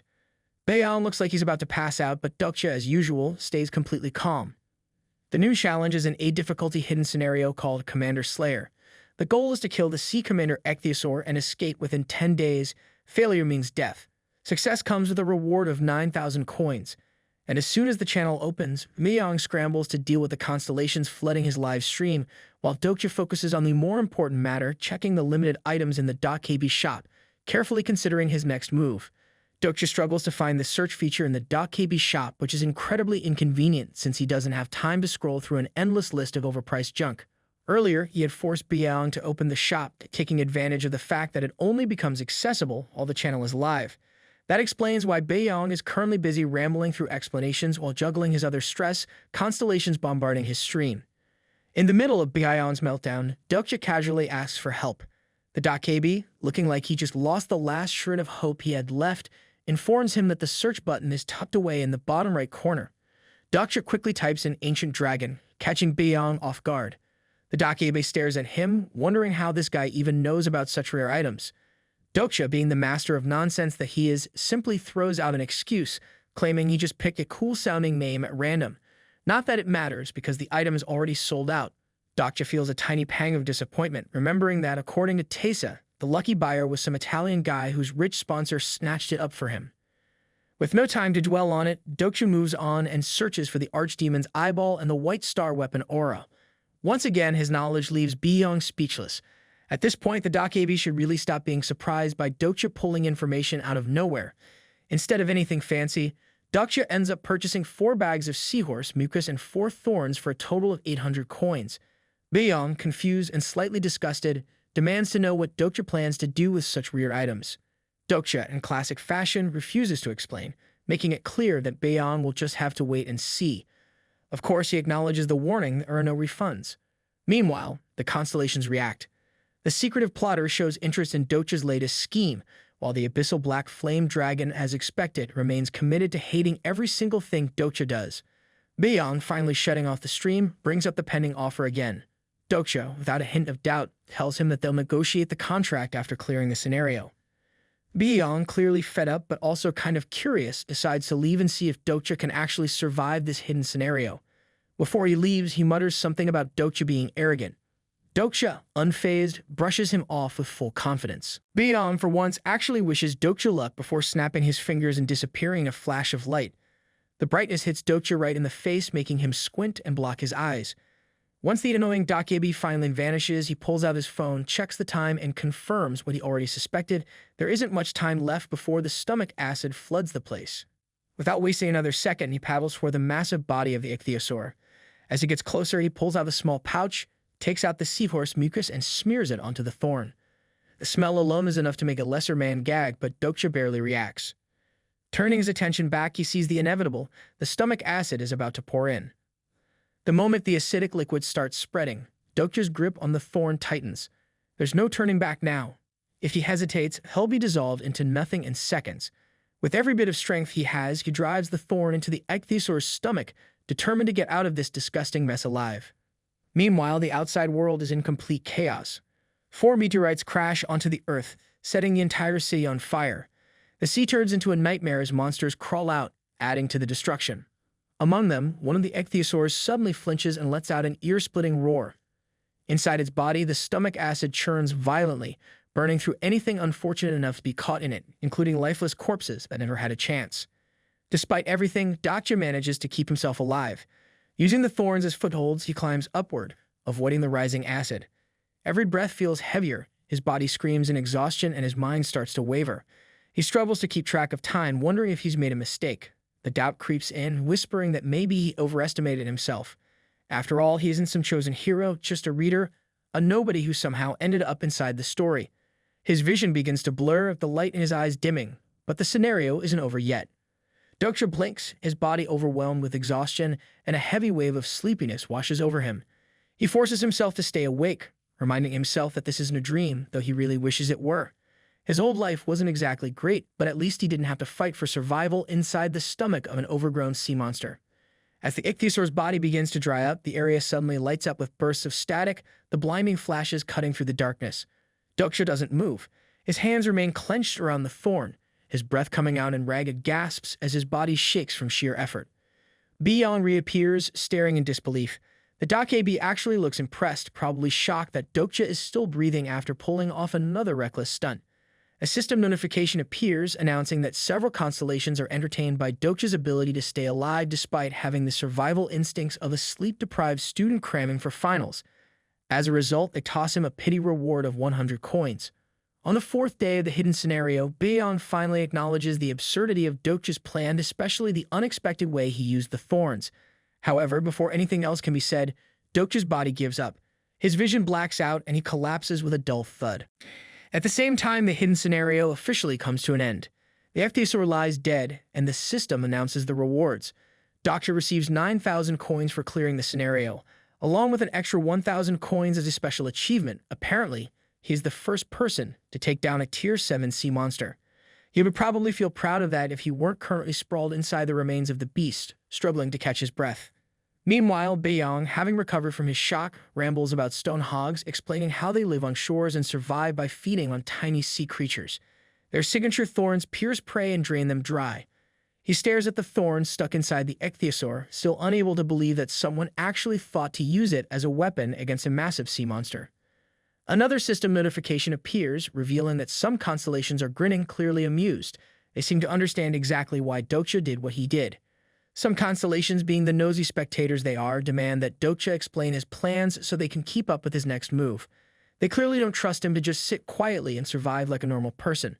Meanwhile, Beyond helps Dokja sit up, still reeling from the fact that the mucus from a hammer seahorse actually protected him from the ichthyosaur's stomach acid.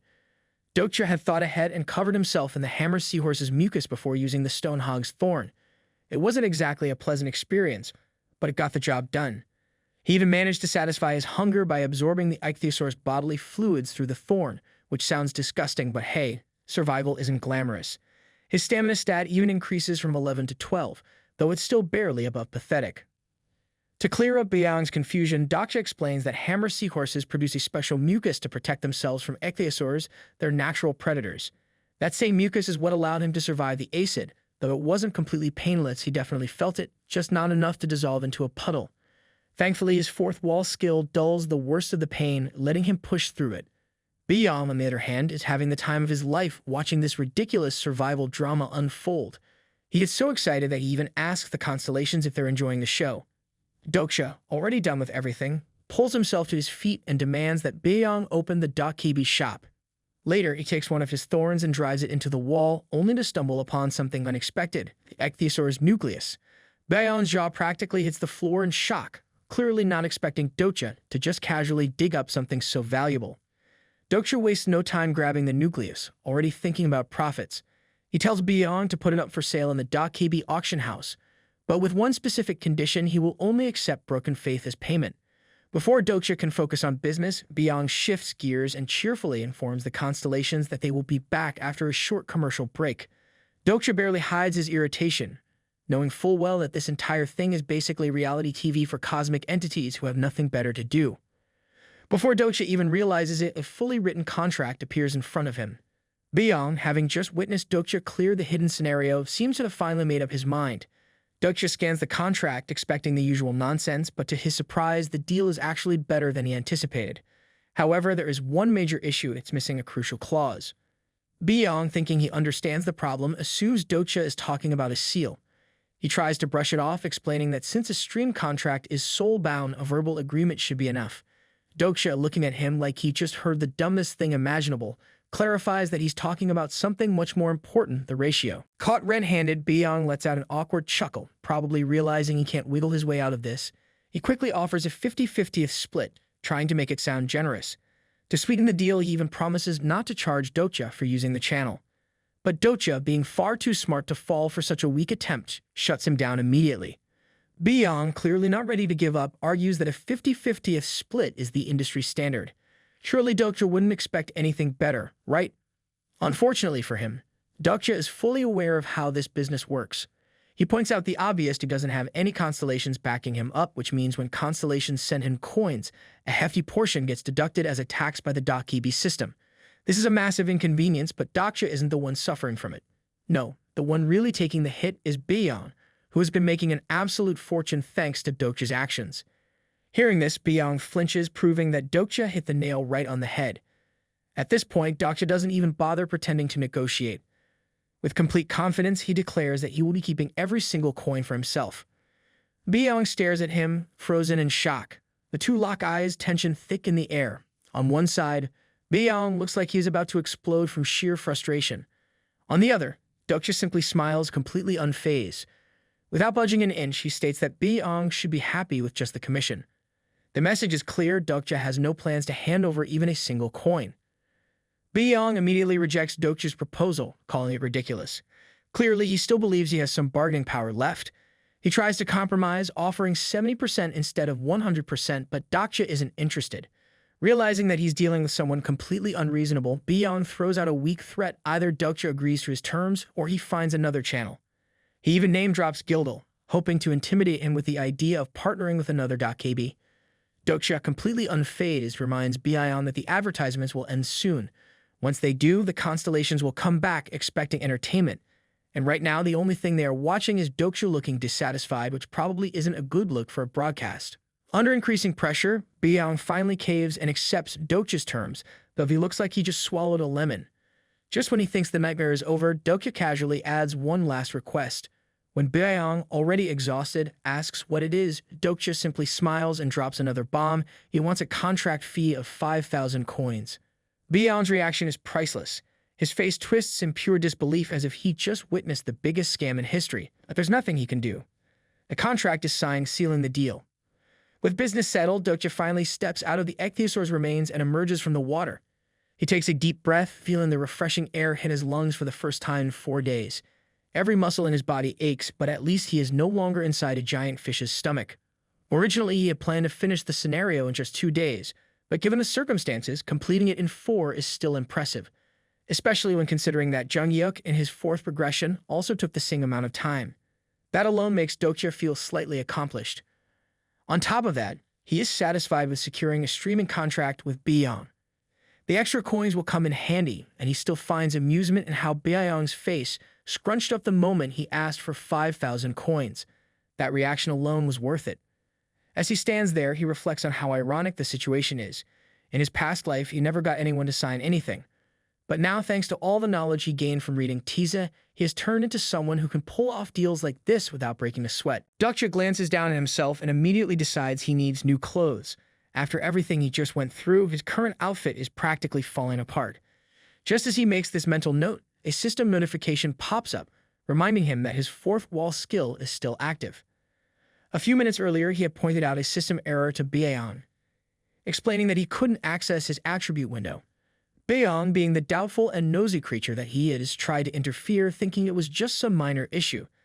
The moment he attempted to mess with it, he got zapped by Dokja's skill, effectively blocking his access. Back in the present, Dokja smirks, feeling a sense of satisfaction. He didn't expect his skill to be strong enough to keep even a Dokja from meddling. That's a win in his book. However, his moment of smugness disappears the second he steps into the area of the second main scenario. Almost immediately, he is hit with a poisonous fog. A system notification warns him that the scenario area is highly dangerous and advises him to hold his breath and go underground as fast as possible.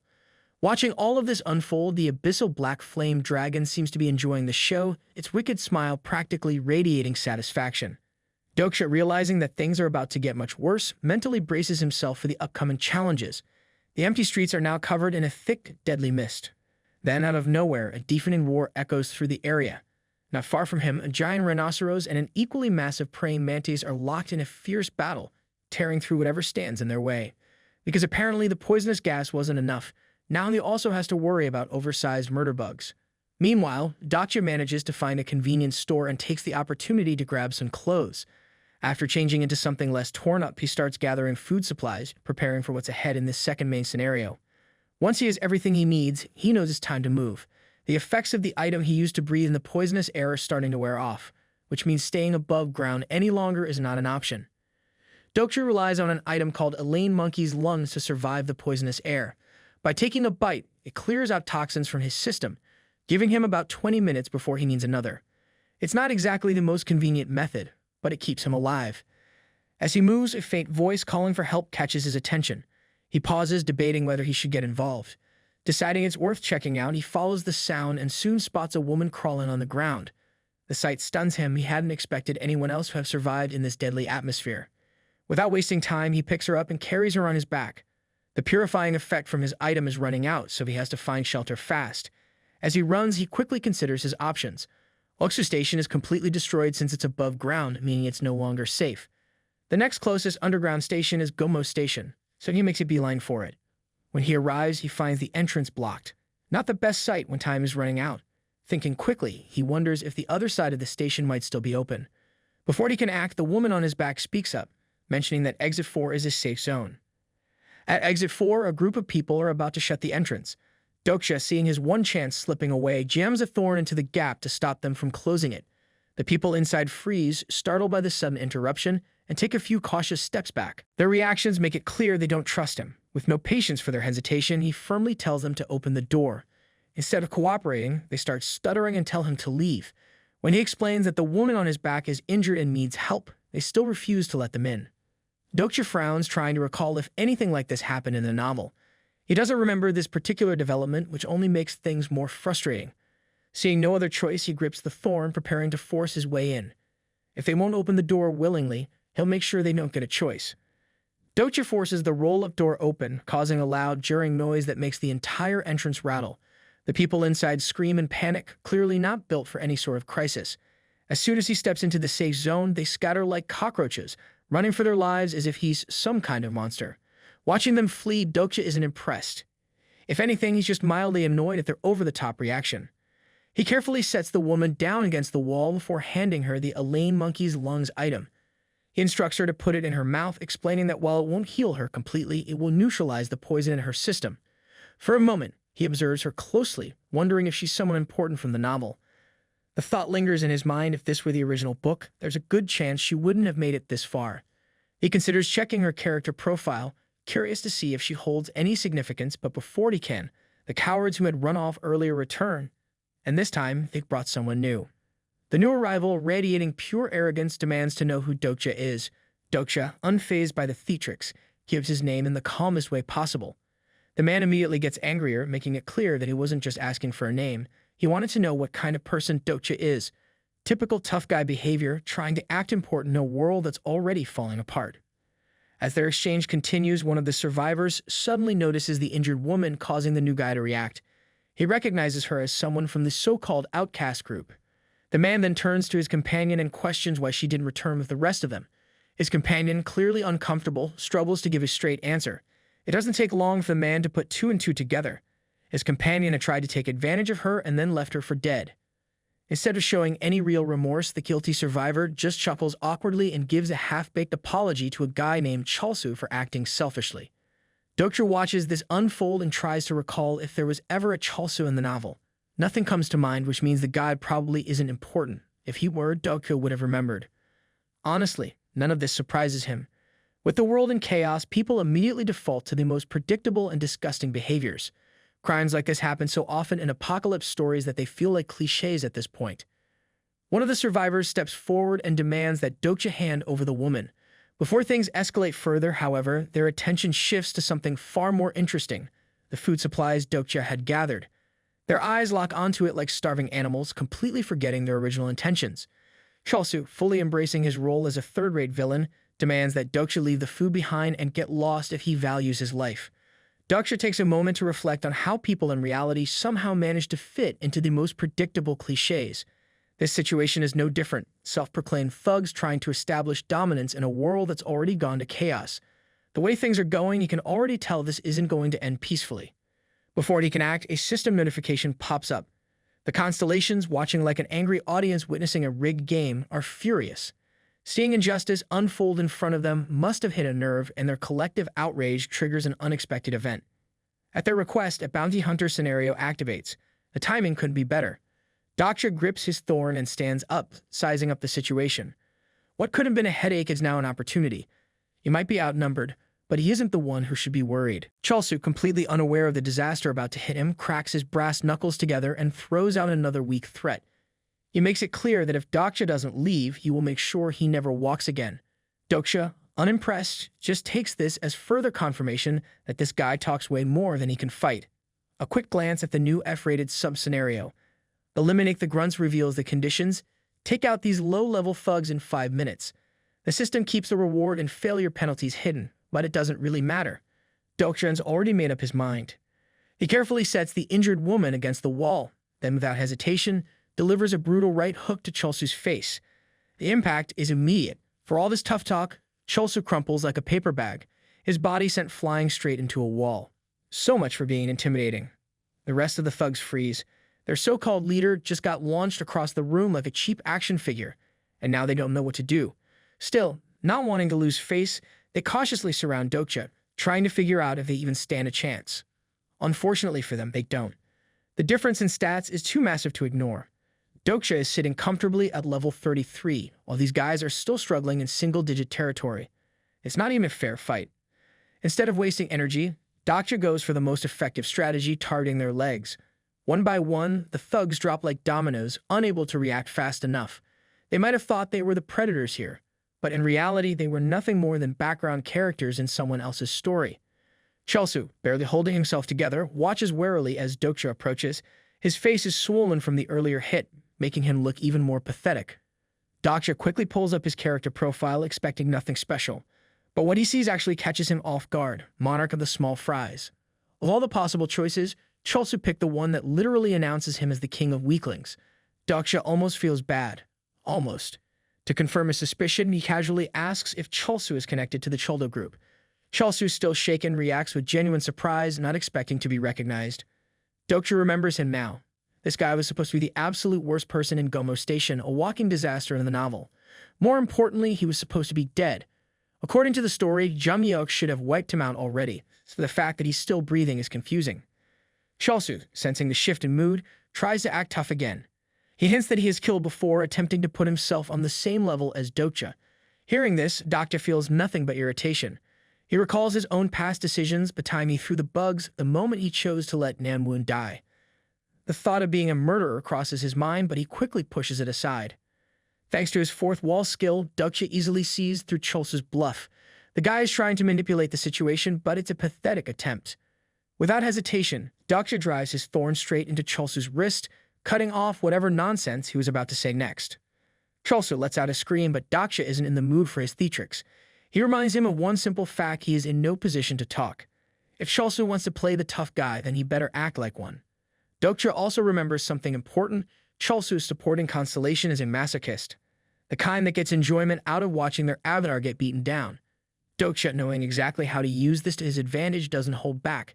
He lands a brutal kick, followed by a few punches, making sure the constellation gets its money's worth. Cholsu's so-called friends stand frozen, too scared to intervene. Eventually, one of them, barely able to watch, begs him to stop.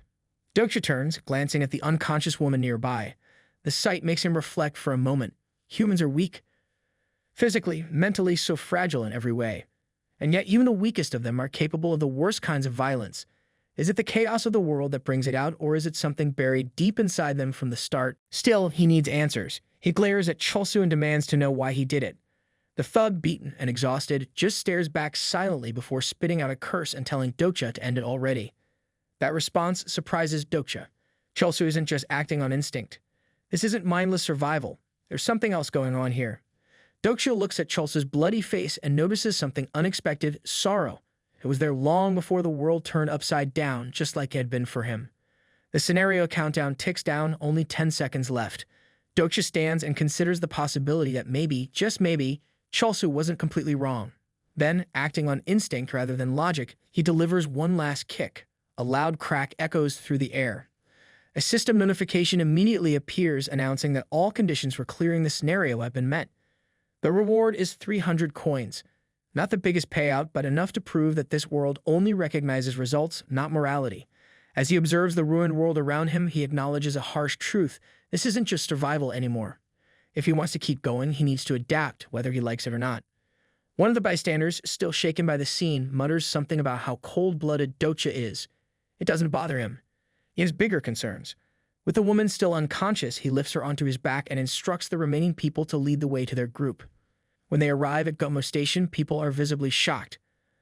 A group coming down the stairs, half of them injured, isn't something they see every day. Before Dokja can take in the scene, a familiar voice calls his name. Looking up, he sees his friends from the subway. From the distance, Sanga's voice stands out, but before she can reach him, Jiliang is already sprinting forward.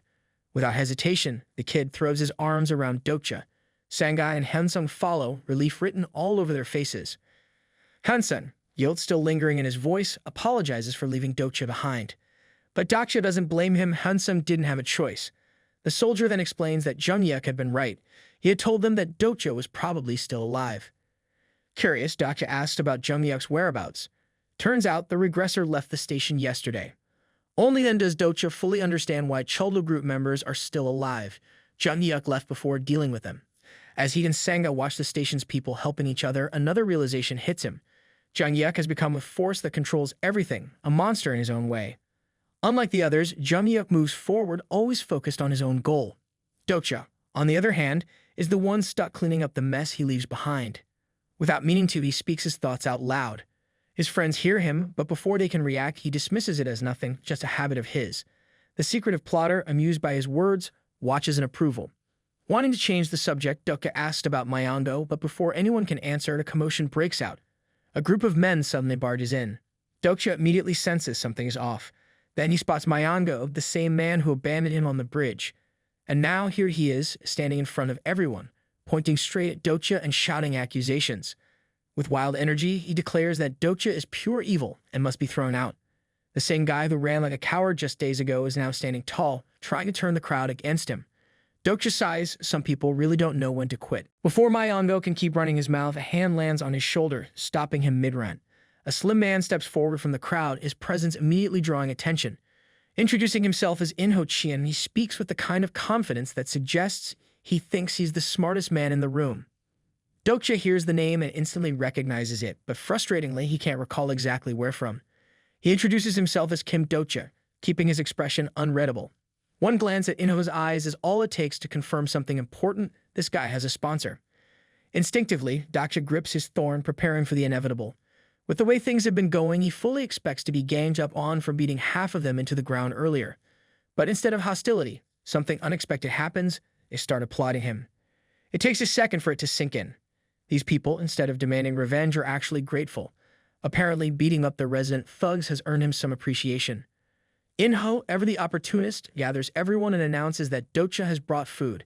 That's all it takes. Suddenly, the tension shifts and people begin grinning at him, their attitudes flipping the moment they hear about supplies. As Dokja officially gets welcomed to Gomo Station, Inho flashes a smile. It's polite on the surface, but his clenched fist says otherwise. Dokja doesn't need to hear a single word more. He already knows how this man's future is going to end. A little later, Hansung pulls him aside and gives a status update. Currently, 86 people are living in the station, a number much lower than Dokja expected. Hansung explains that most of them came from the train cabin and nearby stations.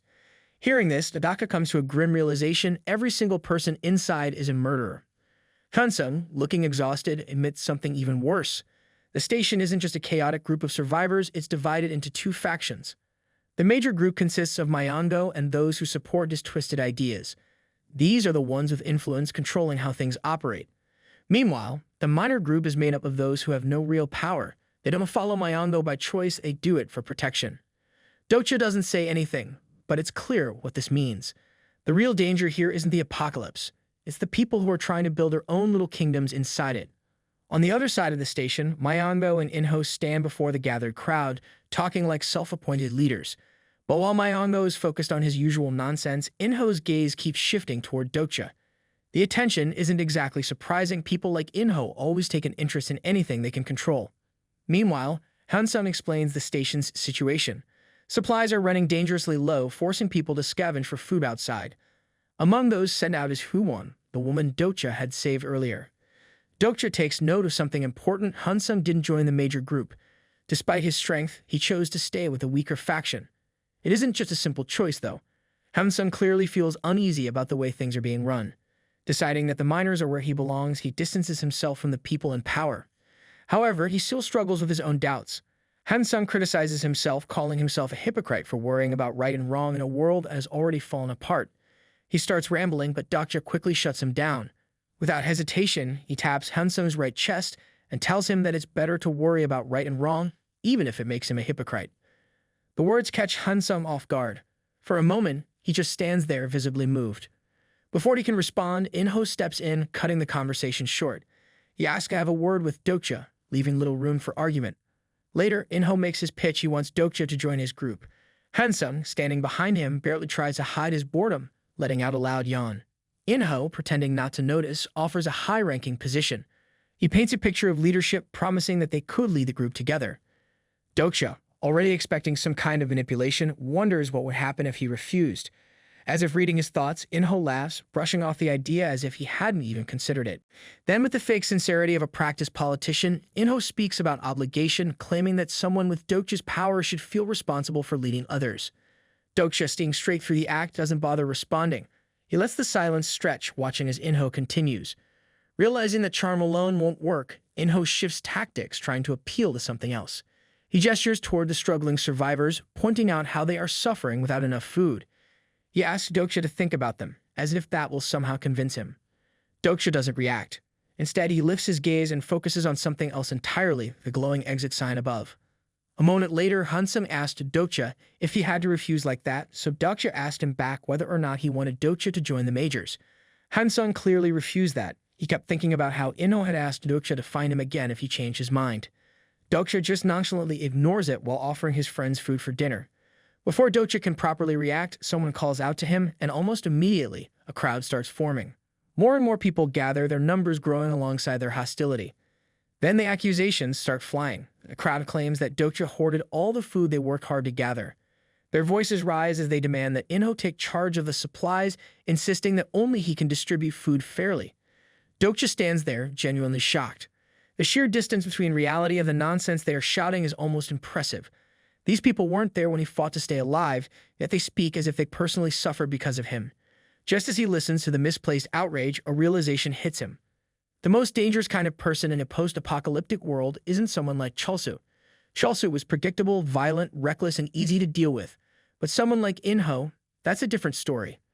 Through the gaps in a crowd, Dokja spots Inho watching from a distance, and finally, the missing pieces click into place. Now he remembers. Inho from Gomo Station. The man who built his power not through strength, but through manipulation. Unlike common thugs, Inho doesn't need to fight. He waits for people to become desperate, then turns their suffering into leverage. He whispers just the right words, nudges just the right emotions, and before anyone realizes it, he's the one in control. Right now, Inho has backed Dokja into a corner. Either Dokja hands over the food and becomes the hero, officially handing power over to Inho's system, or he keeps it and becomes the villain, turning the entire station against him. It's a masterful setup. A trap where both outcomes benefit Inho and screw Dokja over. Dokja grips his bag of food tightly, anger burning just beneath the surface. The injustice of it all is infuriating, not just the lies, but how easily people eat them up without question. Before he can make a move, a new system notification appears. The second scenario area has officially begun. The system instructs him to locate the trigger point and move forward. A well-timed distraction. But it doesn't change the fact that this fight isn't over. Meanwhile, Inho stands at a distance, watching the chaos unfold. The entire station is now yelling at Dokja, demanding that he surrender his food. For Inho, this is almost too easy. The people are doing exactly what he wants, following his lead without even realizing it. As the tension builds, he confidently steps forward, already convinced of the outcome. Then, with full authority, he announces that Dokja will give him the food because, in the end, Dokja has no other choice. Or at least, that's what he thinks. Dokja agrees to hand over the food, and for a brief moment, Inho feels victorious. But his satisfaction is short-lived. Dokja doesn't intend to give anything for free. Instead, he declares that he will sell the food for coins. The crowd falls silent, confused by the unexpected condition. Inho's expression shifts slightly, his moment of triumph already slipping away. Dokja keeps his tone casual but makes his point clear he doesn't trust Inho to distribute the food fairly, and if people truly need it, they can buy it like any other transaction. Murmurs spread through the station. This isn't how things were supposed to go. They expected submission, not negotiation. Meanwhile, Dokja turns to his group and informs them that they aren't getting freebies either, they'll have to pay just like everyone else. Then something unexpected happens. The woman Dokja saved earlier steps forward. With calm confidence, she states that Dokja is absolutely right. She is not a charity case. For the first time, her name is spoken, Huiwon. She introduces herself properly, but more importantly, she openly thanks Dokja for saving her life. Turning to Sanga and Hyunsung, she tells them to consider what Dokja went through to get the food. This wasn't handed to him, he fought for it. Her words sink in. Sangat and Hyunsung exchange glances, then nod in understanding. They don't hesitate. They agree to pay. Sanga steps up first, trading her coins for food, setting the example. Jillian follows shortly after, making his own payment. Then, in a small but endearing moment, Jillian hands over extra coins, a payment for the chocolate he ate earlier. Huiwon watches this with approval, clearly proud of the kid for understanding fairness. Then, Huiwon drops a bombshell.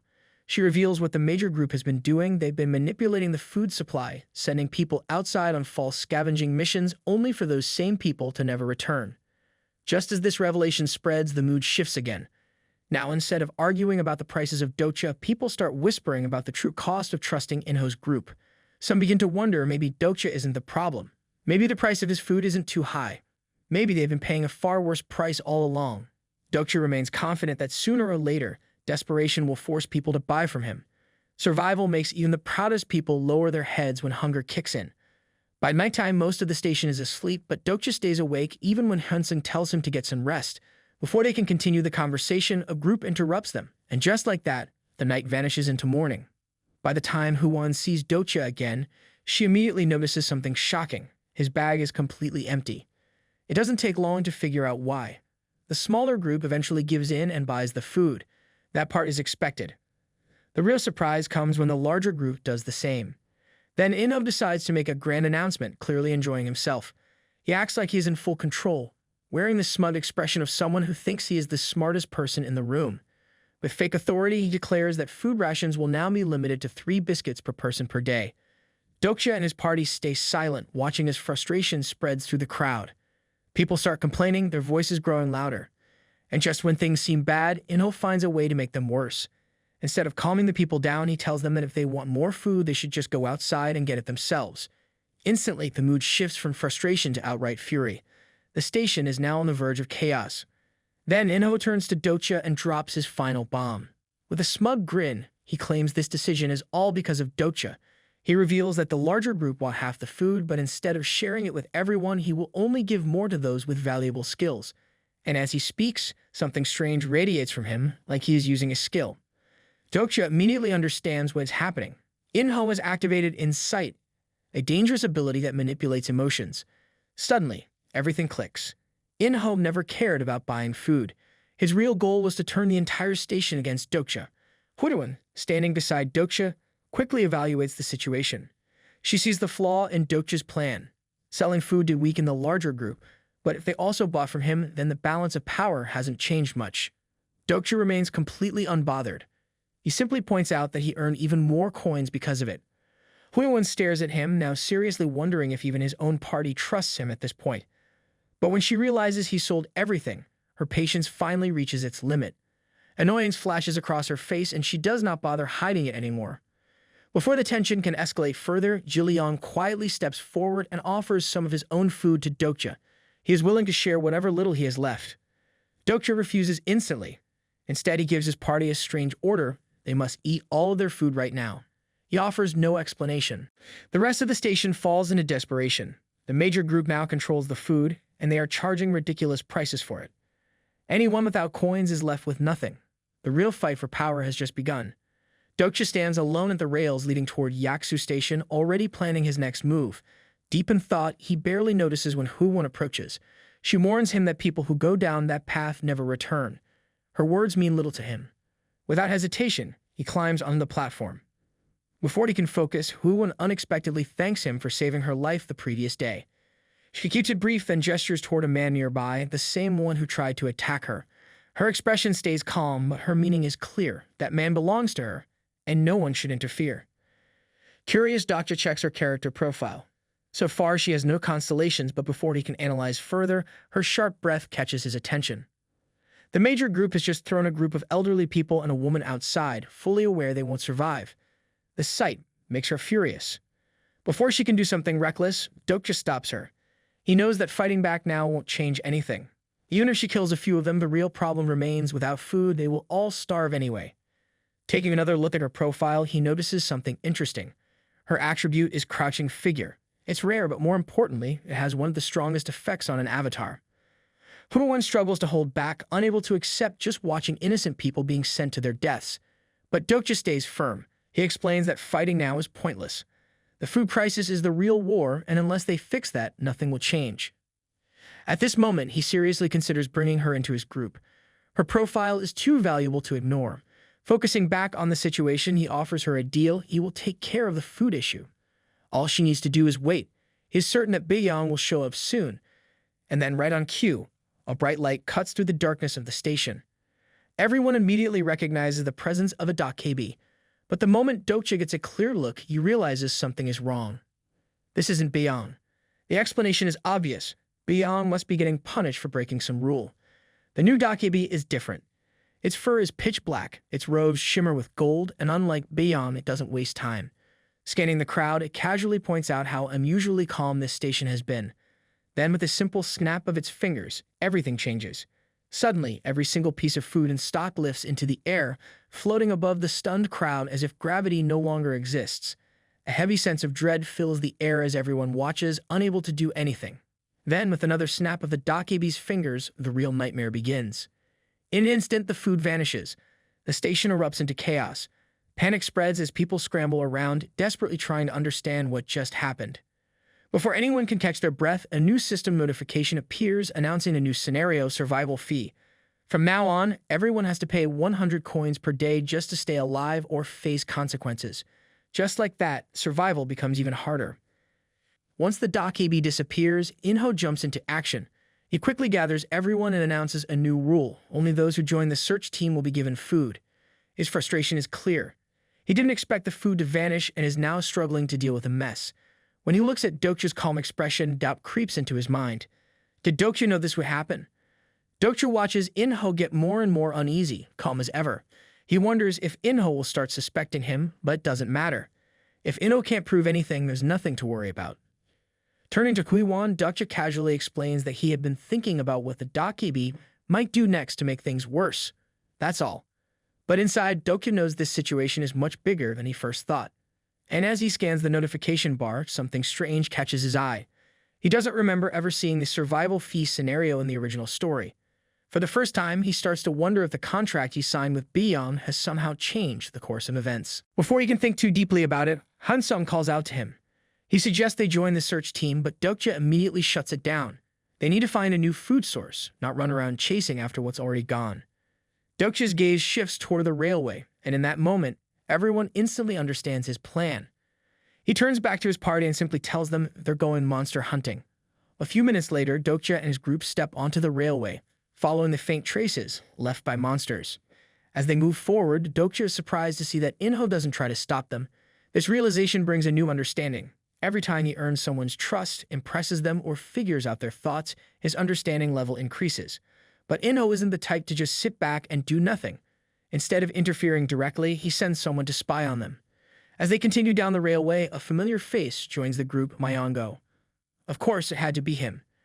And true to form, Manga is already proving himself to be completely useless. The moment he sees the bodies scattered along the tracks, his face goes pale.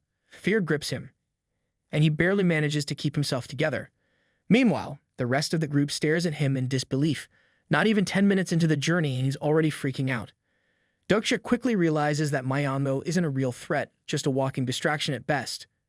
At the same time, Hansum watches Huan with a worried expression on his face. Even though Dokja stopped her earlier, it's clear that she hasn't let go of her anger. As the group moves forward, Dokja suggests sending the woman and child back, explaining that the road ahead is too dangerous. Huiwan immediately disagrees, refusing to accept that excuse. She doesn't buy the whole too dangerous line for a second. Dokja, already tired of the unnecessary banter, shuts them down with the simple truth. Anyone can be strong if they increase their stats. To prove his point, he calls on Giliong. Without hesitation, Giliong touches the ground, and from his fingertip, a thin strand of light emerges. At the end of the strand, a cockroach appears and delivers a message: they are safe for another 100 steps. The realization hits the group. Giliong has the ability to communicate with bugs. With quiet confidence, he tells everyone not to worry about him, making it clear that he isn't just a kid. The group presses on, but soon, Senga stops in front of a massive wall blocking their path. When she reaches out and touches it, the system immediately reacts. A new sub-scenario appears. On the other side of the wall, dozens of monster corpses lie scattered across the ground. Dokja instantly recognizes them ground rats. Only one person could have done this: Jungyuk.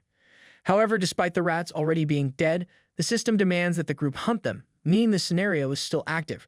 Realizing that they will have to fight, Dokja turns to Huiwan and asks if she has good combat skills. A few minutes later, Dokja gets to work. Using the bones of the ground rats, he crafts makeshift swords for the group. The effort catches the attention of several constellations, earning their approval. Once the weapons are ready, he offers one last piece of advice: they should invest their coins in strength, because in his mind, not everyone will survive this scenario. Before anyone can dwell on his words, a rattling noise echoes from the darkness. The group tenses up, instinctively preparing for an attack. Then, a pack of ground rats emerges. Hansan reacts first, stepping forward and drawing his sword. Without hesitation, he plunges the blade into one of the creature's stomachs, but more rats immediately charge toward Huiwan. She, however, proves more than capable. With one powerful swing, she cuts through multiple rats, dropping them instantly. But her attack isn't perfect. One rat barely survives and scurries away, attempting to escape. Before it can get far, Giliong is already waiting for it. Without hesitation, he swings his weapon, smashing the rat's head in. The kid doesn't even flinch. Senga moves swiftly, stabbing the rat in the back of the neck and ending its struggle instantly. Meanwhile, Dokja continues fighting calmly, his movements efficient and calculated. He lands a precise strike, slicing a rat clean in half. He takes a moment to observe his party and is genuinely surprised by how well they are handling themselves. By the time the fight is over, Dokja has taken down 4 rats. Huiwan manages to kill 2, while Hansan finishes off 3. For a moment, Dokja feels a familiar frustration creeping in. Hansung's strength is leagues ahead of his, and it's starting to get on his nerves. If he wants to keep up, he'll have to start investing more into his own stats. Then, as if to make things worse, he remembers that Hansung has a starter pack, a convenient boost that not only increases his stats, but also grants weapon skills. Dokja tries not to think about how unfair that is. Meanwhile, Sangha voices the question no one wants to ask: how exactly are they supposed to eat these rats? Dokja, completely unfazed, assures her that they'll figure it out. This answer earns him nothing but glares from his party. For a second, he wonders if his response was too casual. Before he can think much about it, Hansung suddenly asks if he knows the future. Dokja pauses. That's a dangerous question. He can't just give an honest answer, but before he can decide what to say, a loud scream interrupts the conversation. Myango. For once, Dokja is actually relieved by his existence. All attention shifts to Myango, who is currently being dragged away by a rat. Sangha rushes forward, grabbing hold of him, trying to pull him back. Then things go from bad to worse. Instead of saving Myango, Sangha ends up getting dragged along with him. Before anyone can react, both of them disappear into the underground. Hansung immediately tries to chase after them, but he's too late. For a moment, Hansung and Huiwan stand in front of the gaping hole in the railway, trying to process what just happened. Worry creeps into their expressions. However, Dokja already has a plan. He takes Giliong with him and jumps down after them. His decision isn't random. Giliong's skill makes him the perfect guide in a situation like this. Before leaving, he quickly tells Hansung to keep an eye on Huiwan. Hansung, still tense from the situation, turns to Huiwan and notices something important. Her neck is still bruised from earlier injuries. She has been pushing herself without rest, and now that he looks closely, he realizes that Dokja was right. She needs to be watched. Meanwhile, Dokja and Giliong move through the dark tunnel. With Giliong leading the way, they navigate the pitch-black surroundings. The darkness is so thick that it's impossible to tell where they are going.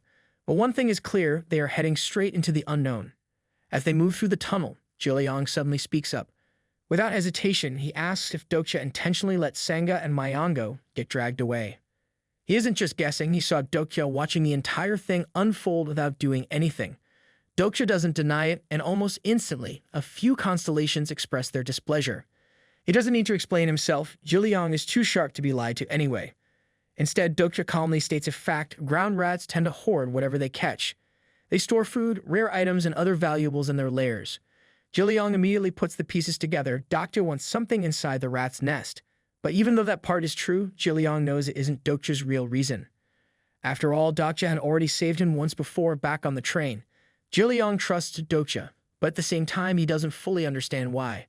Meanwhile, Dokja knows exactly what kind of world he's in now, a world where people will try to take advantage of him at every turn. Just as they near their destination, Jiliang suddenly stops. Then, with complete seriousness, he asks if Dokja is a god or the protagonist of this world. Dokja immediately denies it. He is neither. He simply knows things. But then, Jiliang asks another question: is there a reward at the end of all the scenarios? For the first time, Dokja doesn't answer right away.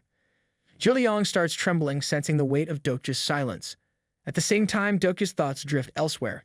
He remembers the people who lost their minds in this new world, people like Namun who became violent because of their suffering. Then he remembers others, the kind who prey on the weak, using the apocalypse as an excuse to justify their cruelty.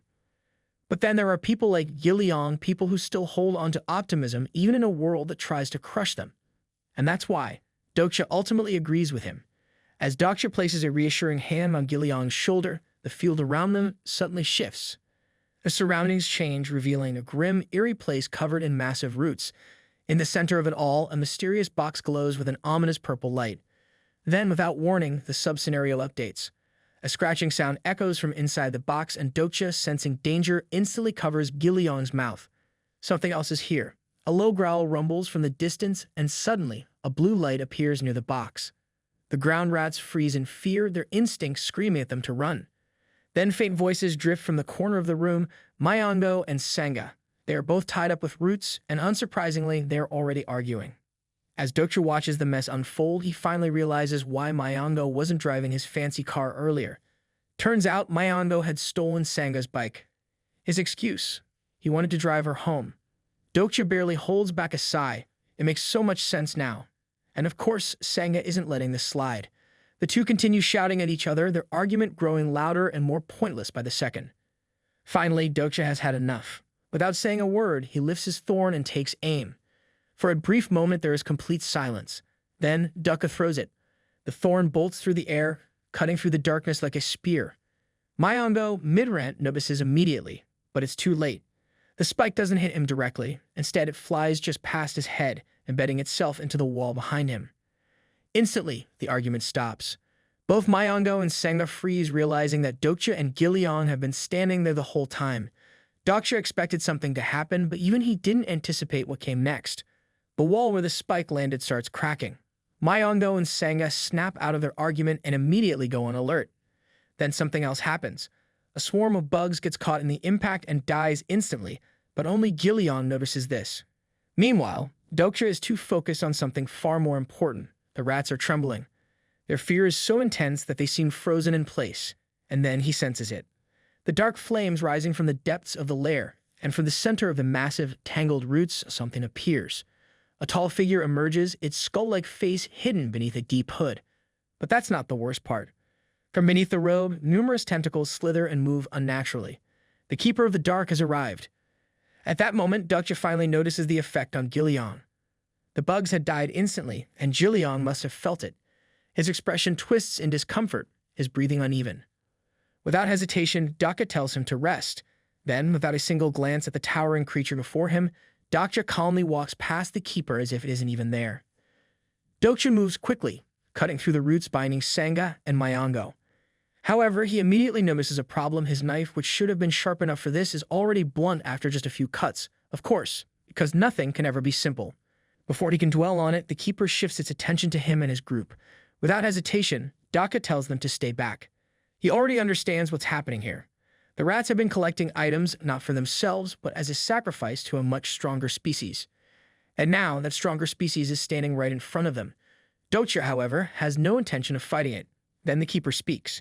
For a split second, Dokja is caught off guard. Then, without warning, a heavy aura of fear floods toward him, pressing down like an invisible weight. But just as it tries to take hold, his fourth wall skill immediately activates, completely blocking the effect. The fear slides right off him, leaving him completely unaffected. However, this only makes the Keeper angrier. The flames in the lair flare up, growing more intense, casting dancing shadows along the twisted roots. Meanwhile, Jiliang is still weak, barely able to stand. Even though Dokja doesn't want to fight, it's clear he has no choice anymore. Before he can react, Sangha suddenly says become a mother. Dokja, caught off guard, turns to her in confusion. Not only is she still standing near him, but she also seems to be paying close attention to the keeper's words. She's trying to understand it. It doesn't take long for Dokja to realize why. Sangha has an interpretation skill. With her ability, she pieces together the keeper's message and what it wants. It wants to be a mother. Before anyone can process this, the keeper slowly raises one of its many tentacles. Then it points straight at Myango. Dokja and Sangha barely have time to react before the tentacle surges forward at terrifying speed. In the blink of an eye, it shoves itself straight into Myango's mouth. Dokja and Sangha stiffen in horror as Myango is forced to swallow something. It only takes a second for Dokja to realize what's happening. The keeper isn't just collecting sacrifices, it's trying to use other species to carry its offspring. Dokja doesn't even hesitate. He sprints forward and slashes through the tentacle in one clean strike. The keeper lets out a piercing scream, writhing in pain, but isn't done. Immediately, it retaliates, multiple tentacles lashing out at Dokja. He barely manages to block the attack, but Sangha watches from behind, her expression filled with worry. Because even though Dokja is holding his ground, this fight is far from over. Dokja keeps fighting, dodging and countering as best as he can. But there's a problem. His sword isn't built for this. After taking too many hits, the blade finally gives in, shattering mid-fight and leaving him completely unarmed. That, of course, is exactly when the keeper decides to slam a tentacle straight at him. Without a second to spare, Dokja jumps away, barely avoiding the impact. The tentacle crashes into the ground, leaving a deep indentation. At this point, Dokja knows one thing for sure: he isn't winning this fight with brute force. Instead, he calls out to the Dokja. As he continues dodging the relentless attacks, the Dokja finally appears, but instead of helping, it flat-out refuses. Unfortunately for the Dokja is not in the mood for nonsense. He reminds the creature that the constellations are watching. More importantly, they are very interested in this fight. That's all it takes. Under pressure, Biryu the Dokja has no choice but to comply. And as Dokja continues evading the keeper's attacks, Biryu opens the mail. Inside is the item Dokja had obtained from an auction house, the trade he made for the ichthyosaur's nucleus back in the belly of the beast. And just as Dokja planned, he hits exactly what he needs: a sword named Broken Faith. The moment he summons it, the blade materializes in his hand. Without wasting a second, Dokja swings it. But strangely, the keeper stops attacking. For the first time, it looks surprised. Meanwhile, Biryu lets out a laugh, completely unimpressed. After all, the sword is broken. Only a small piece of the blade remains, barely enough to be called a weapon. Biryu thinks it's hilarious, but Dokja already expected this. He doesn't even react to the mockery. Instead, he focuses his energy into the weapon. And then it starts to glow. Both Biryu and the keeper freeze as the sword suddenly radiates an intense light. Without hesitation, Dokja attacks. The moment the sword makes contact, a brilliant white light bursts from the impact, flooding the entire area. Biryu, who had been so quick to laugh earlier, is now speechless. What he doesn't know is that Dokja had bought a set of skills from Bei'an back in the ichthyosaur's belly. And one of those skills is White Star Aura. This specific skill reacts to Broken Faith, amplifying its power. And as a result, the sword's energy increases dramatically, engulfing the entire blade in pure white light. The keeper, refusing to go down easily, prepares its next attack. But Dokja moves first. He swings his sword, slicing straight through the incoming tentacles. A piercing shriek fills the lair as severed tentacles drop to the ground. But as much as Dokja now has a powerful sword, there's still one tiny problem: he isn't a swordsman. And because of that, he loses too much mana too quickly. Realizing he can't keep up this pace, he activates his reading skill.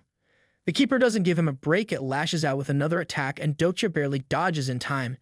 He quickly flips through his bookmark skill, scanning for an auction. The pages turn rapidly until he settles on bookmark number 2. Immediately, a green silhouette surrounds him as he activates one of Hansum's weapon skills. Now the real fight begins. Dokja's power surges as he charges toward the keeper, cutting through another tentacle with ease.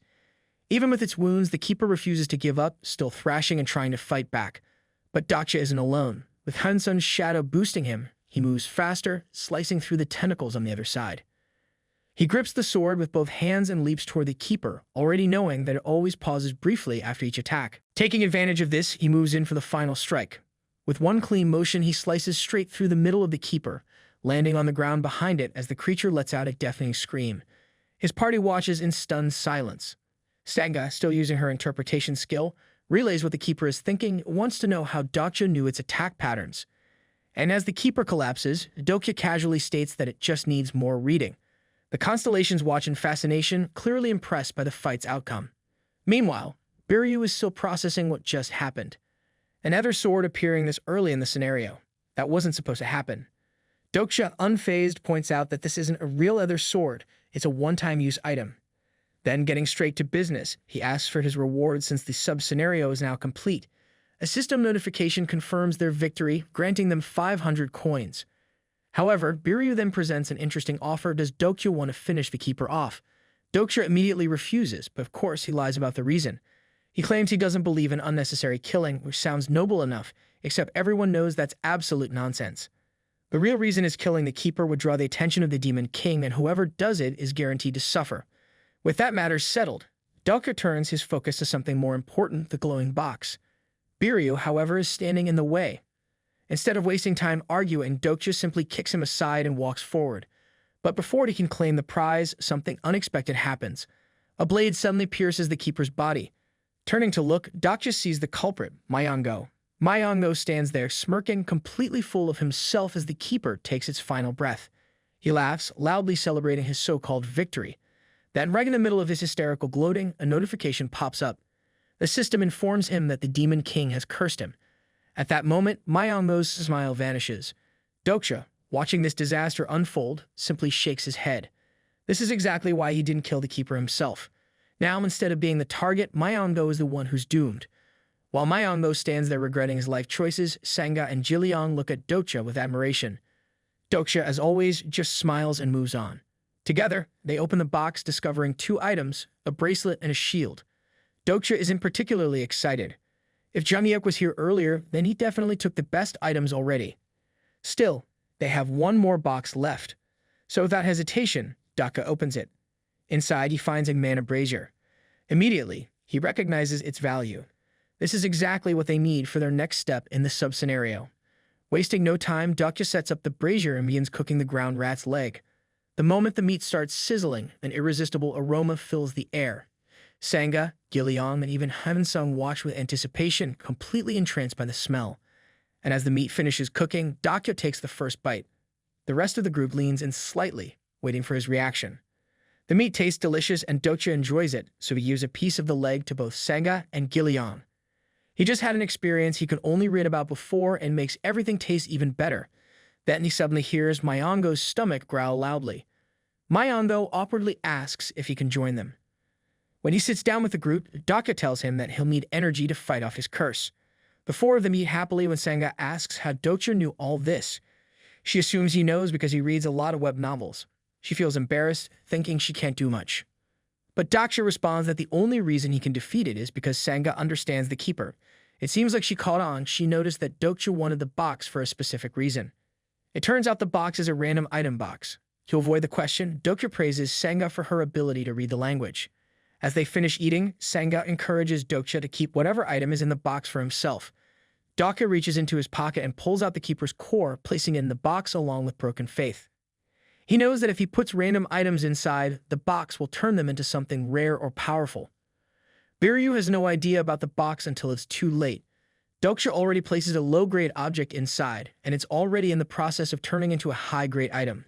The box begins to glow with a blinding purple light. Biryu immediately shuts down the stream as the box gets brighter and starts rattling. Dokja wants a weapon stronger than an A-grade, and suddenly, a beam of light shoots from the box as the item appears. Dokja realizes the random item box could pose a real threat to the scenario. That's why Biryu is panicking. When he asks Sanga and Jiliang to open the box, they're surprised to find a beautiful sword inside. The sword, called Unbreakable Faith, is a constellation artifact above any legendary grade items. Dokja decides he wants to keep it, and both Sanga and Jiliang agree with him. Once everything is settled, Dokja tells the group to head back. But Jiliang interrupts, saying that all the bugs are dead, so there's no one left to lead them back. Then Jiliang drops a bombshell. There's still one bug left. His body tenses up and he starts murmuring in some strange language. Dokja and Sanga look at each other, worried, but Jiliang doesn't seem to hear them. Suddenly, a loud rumble shakes the entire place. Jiliang's eyes turn white and blood starts to drip from his nose. Up above, an earthquake shakes the surface too. The layer trembles again, and it turns out that Gillian has been calling one of the giant bugs from outside. It's a mantis, and Gillian has summoned it toward them. Dokja understands the situation immediately and tells Gillian to stop whatever nonsense he is doing. Repeating himself like a frustrated parent dealing with a stubborn child, he waits for the boy to finally listen.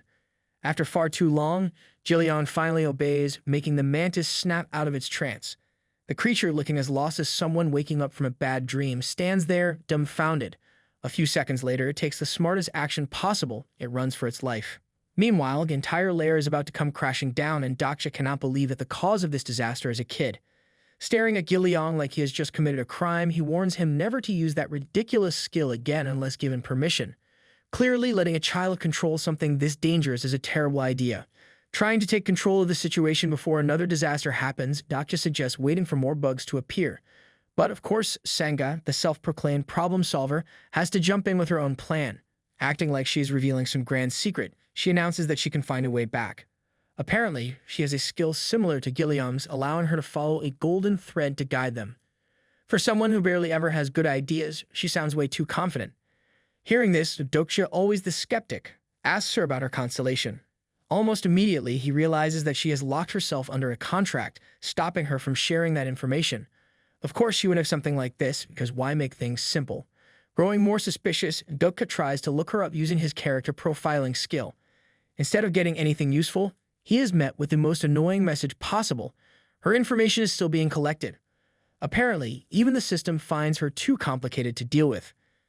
For a moment, Dokja is actually surprised. He has never seen this kind of message before.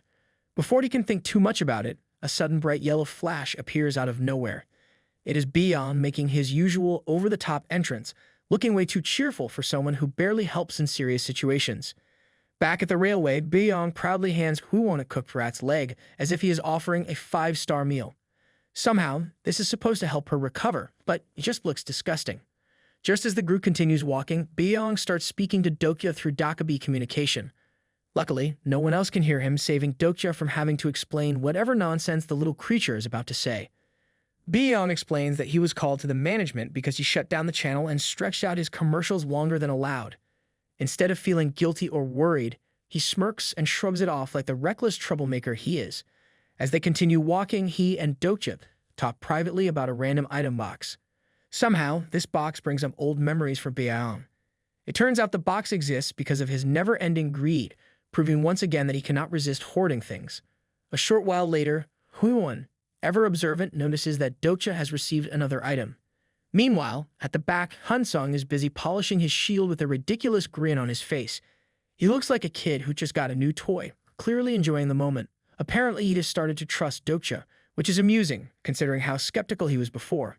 Huwon, on the other hand, watches them with envy, annoyed that she has not received any items. Reaching the station, they find the atmosphere tense. People are murmuring amongst themselves, too caught up in their own problems to pay attention to anything else. Many look upset and restless, struggling to come to terms with the situation. Some, it turns out, do not have enough coins to pay the survival fee, which has thrown them into full-blown panic mode. A desperate woman is begging others to give her child some coins, and someone even considers paying for it. Meanwhile, Dokja and Huwon notice another woman searching for her sister, who had joined a scouting team. However, the so-called leader assigned to watch over these people acts like an arrogant fool, speaking as if he is above everyone else. This instantly sets off Huwon's attribute, her patience running out. Before anything can happen, Inho shows up, making the already bad situation even worse. Flashing an insufferable smirk, he uses his skill to convince everyone that he has the most coins, clearly enjoying the attention. Seeing the way people at the station start to circle around Dokja and his group, he grins, pleased with himself. The crowd turns desperate, and soon people begin begging Dokja for coins. Inho, ever the manipulator, tries to guilt-trip him into helping. But Dokja, knowing that giving in would cost him 2,000 coins, questions whether these people deserve his help at all. He recalls the core lesson of the scenario.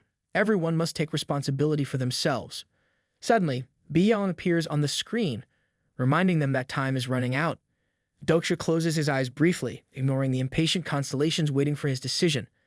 Then he finally glances at the crowd, making up his mind. He refuses to play along with Inho's twisted game. Instead of handing out coins blindly, he turns to the people and demands a reason why he should help them. Predictably, Inho laughs in the background, already expecting this response. In-ho, never missing a chance to twist reality, shamelessly tells the crowd that they would have survived if Dokja had not sold his food for coins. The desperate fools in the crowd, naturally looking for someone to blame, immediately turn their anger toward Dokja.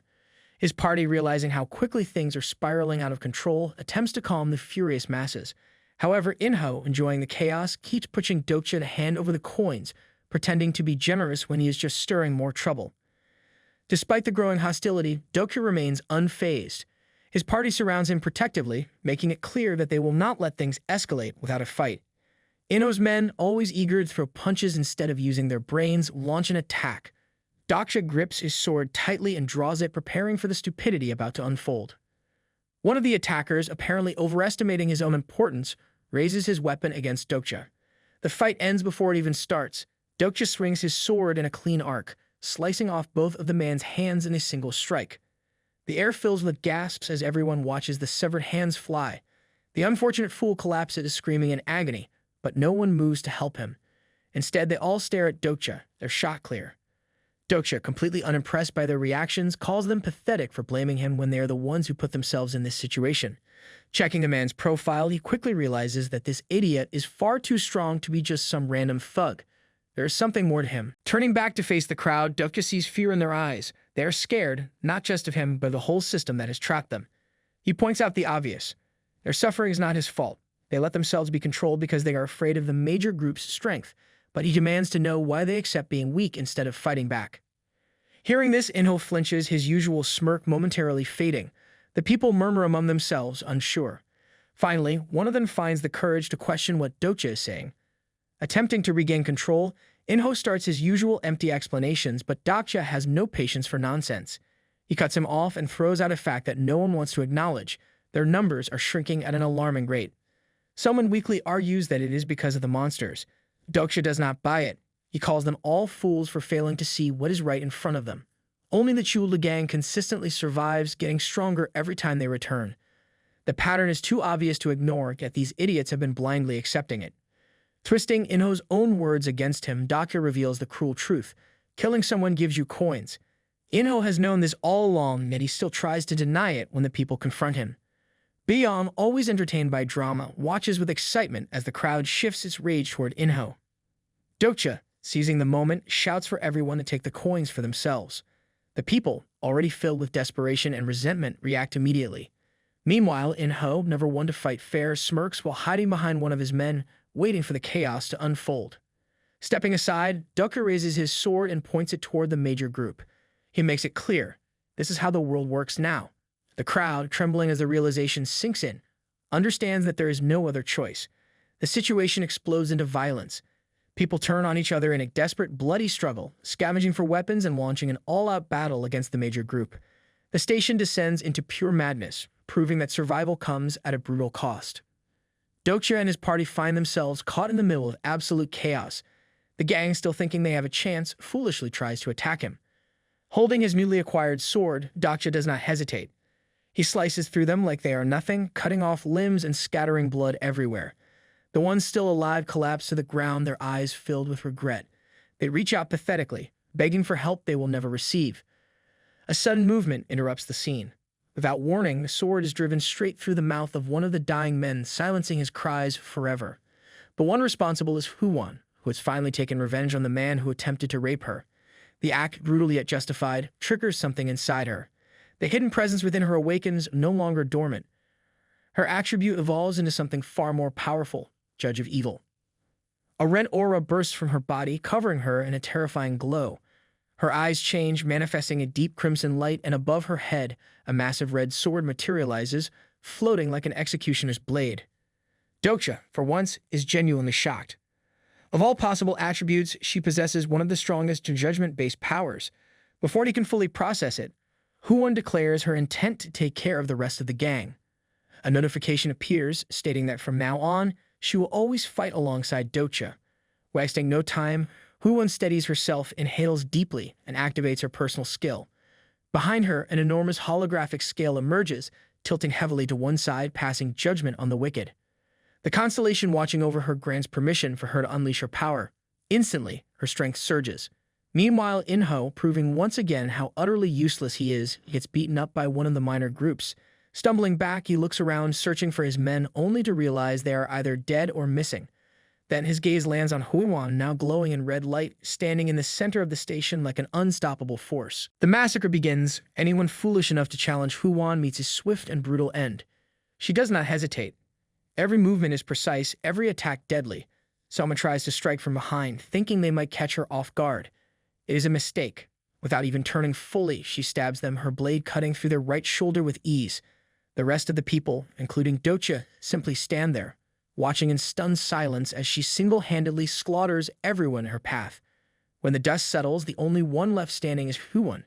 She slowly turns, pointing her sword directly at Inho, the last pathetic remnant of the gang. He sits on the ground, completely helpless, his bravado shattered. He glances behind him, hoping to see some of his men still alive, but all he finds are corpses, their bodies lying in pools of blood. Huiwan and Dokja exchange a look. Without a word, Dokja gives a small nod, giving her the confirmation she does not even need. Inho, realizing what is about to happen, finally looks up at Dokja with desperation in his eyes. It does not matter. Huiwan slashes straight down the center of his face, cutting him cleanly. For a moment, he cannot believe what has happened. His mind struggles to accept that he has lost to them, of all people. Before he can even finish processing it, the pain overtakes him. Blood spills from his face, his body giving out as he crashes to the ground, lifeless. His story ends there in the same blood-stained mess he created. Before anyone can take a breath, the final moment of the survival fee arrives. The system shows no mercy. Those without enough coins drop dead instantly, their lives erased in an instant. The weak, the unprepared, the ones who thought they could just beg their way to survival, they all pay the price. Dokja and his group stare in horror after realizing that people are dying slowly. Huiwan, too weak to stand, collapses onto the ground like a broken doll. Dokja, looking far too dramatic for the situation, extends a hand and reminds her that the scenario has only just begun. Desperate, and with no better option, she grabs his hand and rises with his help. The rest of the group, suddenly remembering her existence, moves toward her. After the so-called survival fee is collected, a new notification appears. It announces that they have already arrived at the starting point of the next scenario. Morning arrives, revealing the ugly aftermath of the battle at Jumo Station. Dokja and his group decide to leave, barely saying goodbye to the remaining survivors as if they were just background characters in his grand adventure. Dokja, pretending to care for half a second, acknowledges that the survivors can defend themselves. Without wasting any more time, he moves on with Huiwan, a new party member. Meanwhile, Manga disappears without a word, but Dokja, showing his usual lack of concern, doesn't care at all. He orders the group to head to the next location, acting like some kind of commander. Out of nowhere, Huiwan punches the arm of Dokja and dumps 1,500 coins on him. She believes she earned the most coins last night and wants to share. Dokja, feeling smug, tells her to keep it, already knowing he made way more thanks to Beyond. The Constellations had apparently been throwing coins at him like he was their favorite streamer, making him richer overnight. Dokja collects his massive earnings from Beyond, who clearly hopes he will forget about their contract. Of course, Dokja doesn't. With over 23,000 coins in hand, he immediately dumps most of it into his stats, thinking ahead to the next money-making opportunity. As soon as they step into a new area, the next scenario activates. This new scenario, called the Encounter, orders them to get through a tunnel and find the first shelter. Huiwan, confused as usual, wonders where it is, but Dokja already knows because he memorized the railway map like a nerd. Their next stop is Chungmuro. Before reaching it, they have to fight off an endless wave of disgusting ground rats in the tunnel. The battle drags on until they finally emerge, completely exhausted. Dokja, taking pity on his group for once, lets them rest at Donlik University. Hansong, always eager to push forward, suggests they keep moving since Chungmuro is close. Dokja, never missing a chance to ruin expectations, warns that resting might not be possible.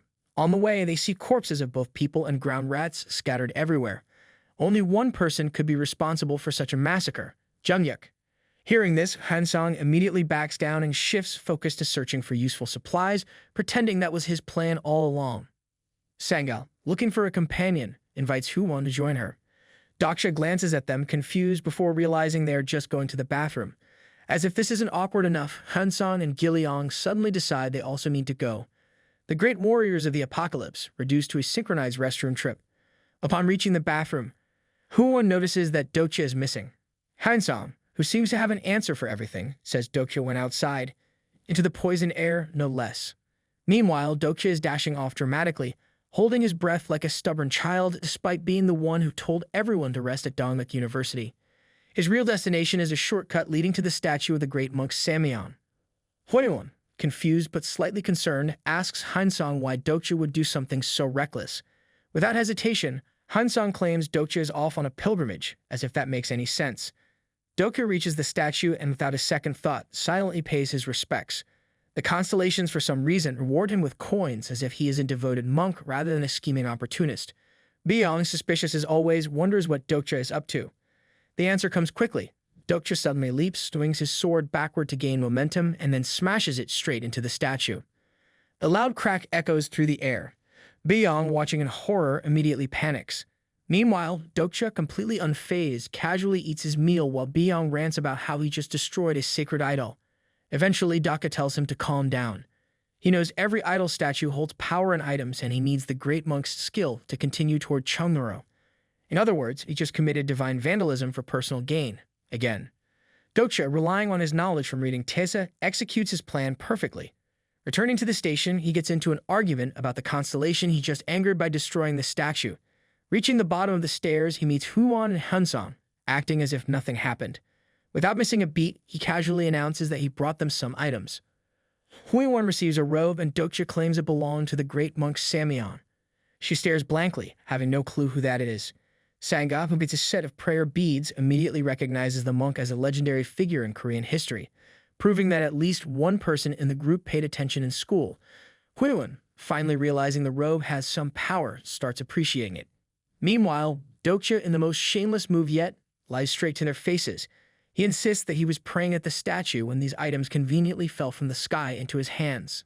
Trying to secure forgiveness, Dokja showers the monk with empty praise, hoping the constellation will take the bait. His party, as gullible as ever, listens to him like he is some wise prophet. Thanks to his sugar-coated words, they all feel grateful to the monk, and just like that, a notification appears, stating that the constellation has forgiven him. Byung, too stunned to speak, watches as Dokja manipulates an ancient celestial being with nothing but flattery. Dokja knows constellations crave recognition and fame more than anything. Seeing Hwayewon happy with her new robe, he effortlessly earns another 100 coins. As they approach Chungmuro, he warns the group to stay alert. Jillian, using his ability, confirms that there are no ground rats nearby. Suspicious of this eerie calm, Dokja prepares for trouble. Stepping forward to suddenly trigger a new sub-scenario. Without hesitation, Dokja tells everyone to stay on guard. The sub-scenario is called Illusory Prison, and they must escape within an hour. The wind picks up, howling through the area. Then a distant cry echoes before the wind grows stronger and faster. In an instant, they are swallowed by darkness. A voice calls out to Dokja. It is his mother. Feeling the presence creeping closer, Dokja senses something unnatural. His mother appears before him, speaking cryptic words about him not seeing anything. In that moment, he pieces everything together. This is an illusion. His fourth wall skill activates, shielding his mind and breaking the hallucination's grip. Regaining consciousness, he quickly realizes that this zone is designed to drive people insane by forcing them to relive their worst traumas. Not wanting his party to crumble into a sobbing mess, he yells at them to get a grip. Dokja realizes it is already too late. His party, weak-minded as ever, is completely consumed by their suffering. Only Sanga remains unaffected, thanks to the glowing beads in her hand. Of course, she has no idea why they work, but luck is on her side. Rushing toward her, Dokja quickly gives her a task, washes back while he destroys the area. Sanga, without questioning his reckless plan, agrees. Standing back to back, they prepare for action. Dokja, as dramatic as ever, warns her that he is about to begin. Thanks to his earlier vandalism of the monk's statue, he obtained a skill that can block the illusory prison. Activating it, he forces the illusion to break. The air clears, but the skill still doesn't work on Hansong and Gillian. Before Dokja can react, Hwayewon suddenly charges at him like a mad woman. Her sword swings dangerously close, and he barely dodges. Looking at her glowing red eyes, he realizes the demon-slaying ability has taken over. He specifically gave her the robe to stop this exact problem, yet, as usual, things do not go as planned.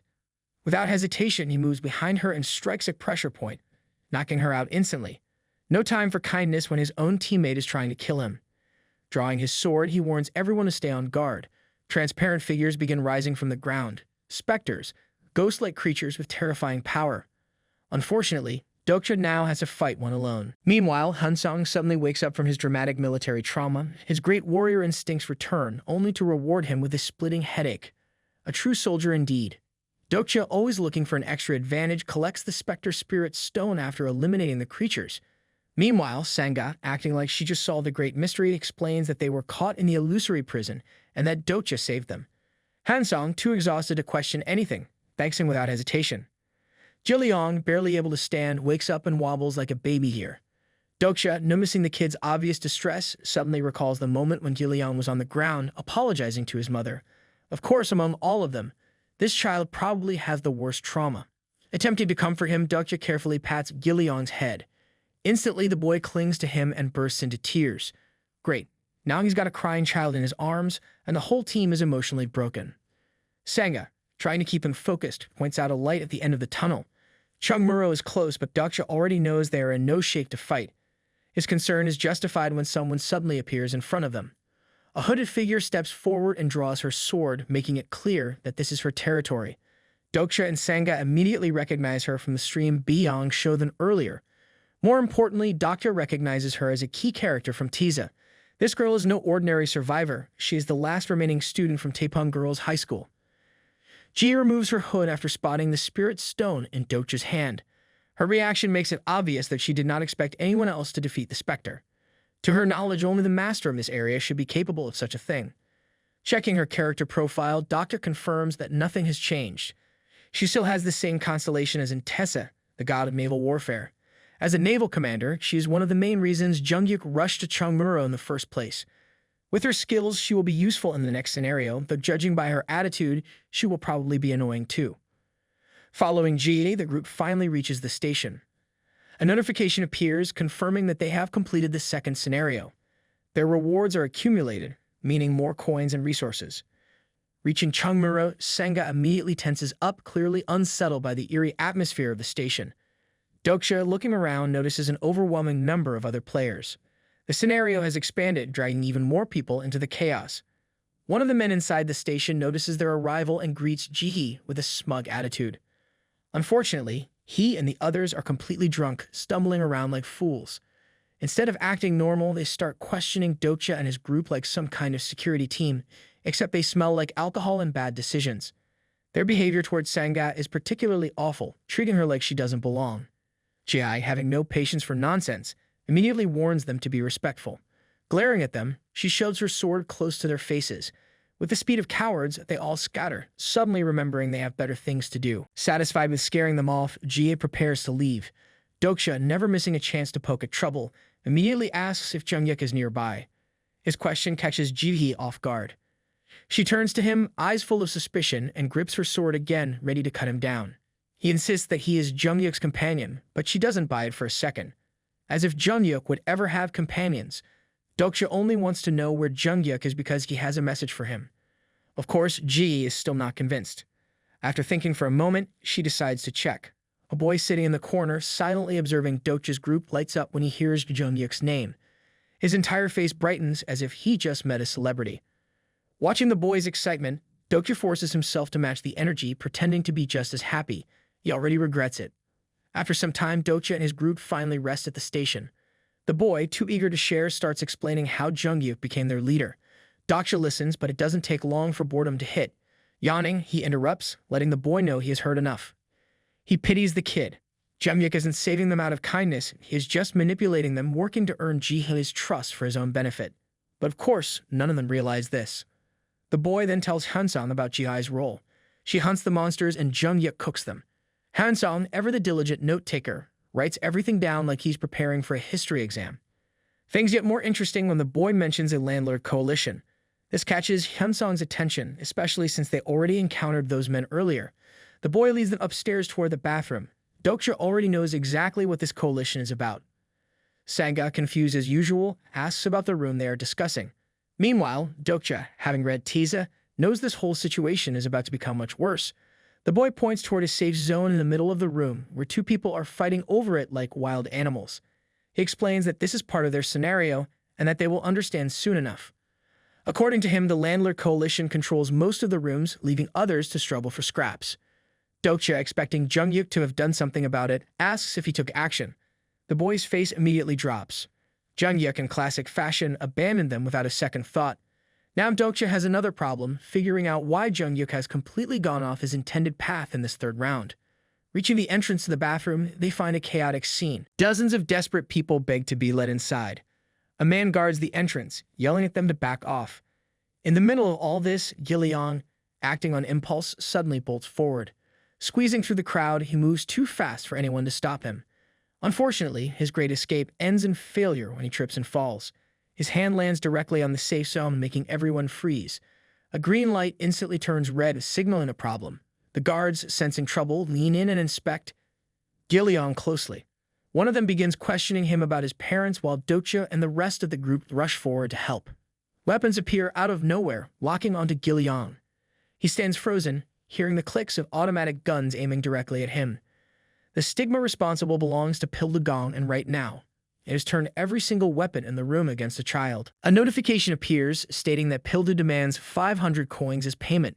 One of the men immediately stretches out his hand, demanding the money from Giliong like some kind of street thug.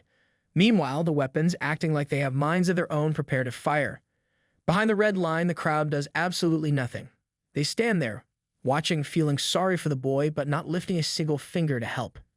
Dokja quickly tells Sangda to watch over Huan before stepping forward. The man in charge immediately turns to him and repeats his demand minus 500 coins, a blatant extortion attempt. Dokja, annoyed but also curious, wonders why Jungyuk allowed this situation to happen.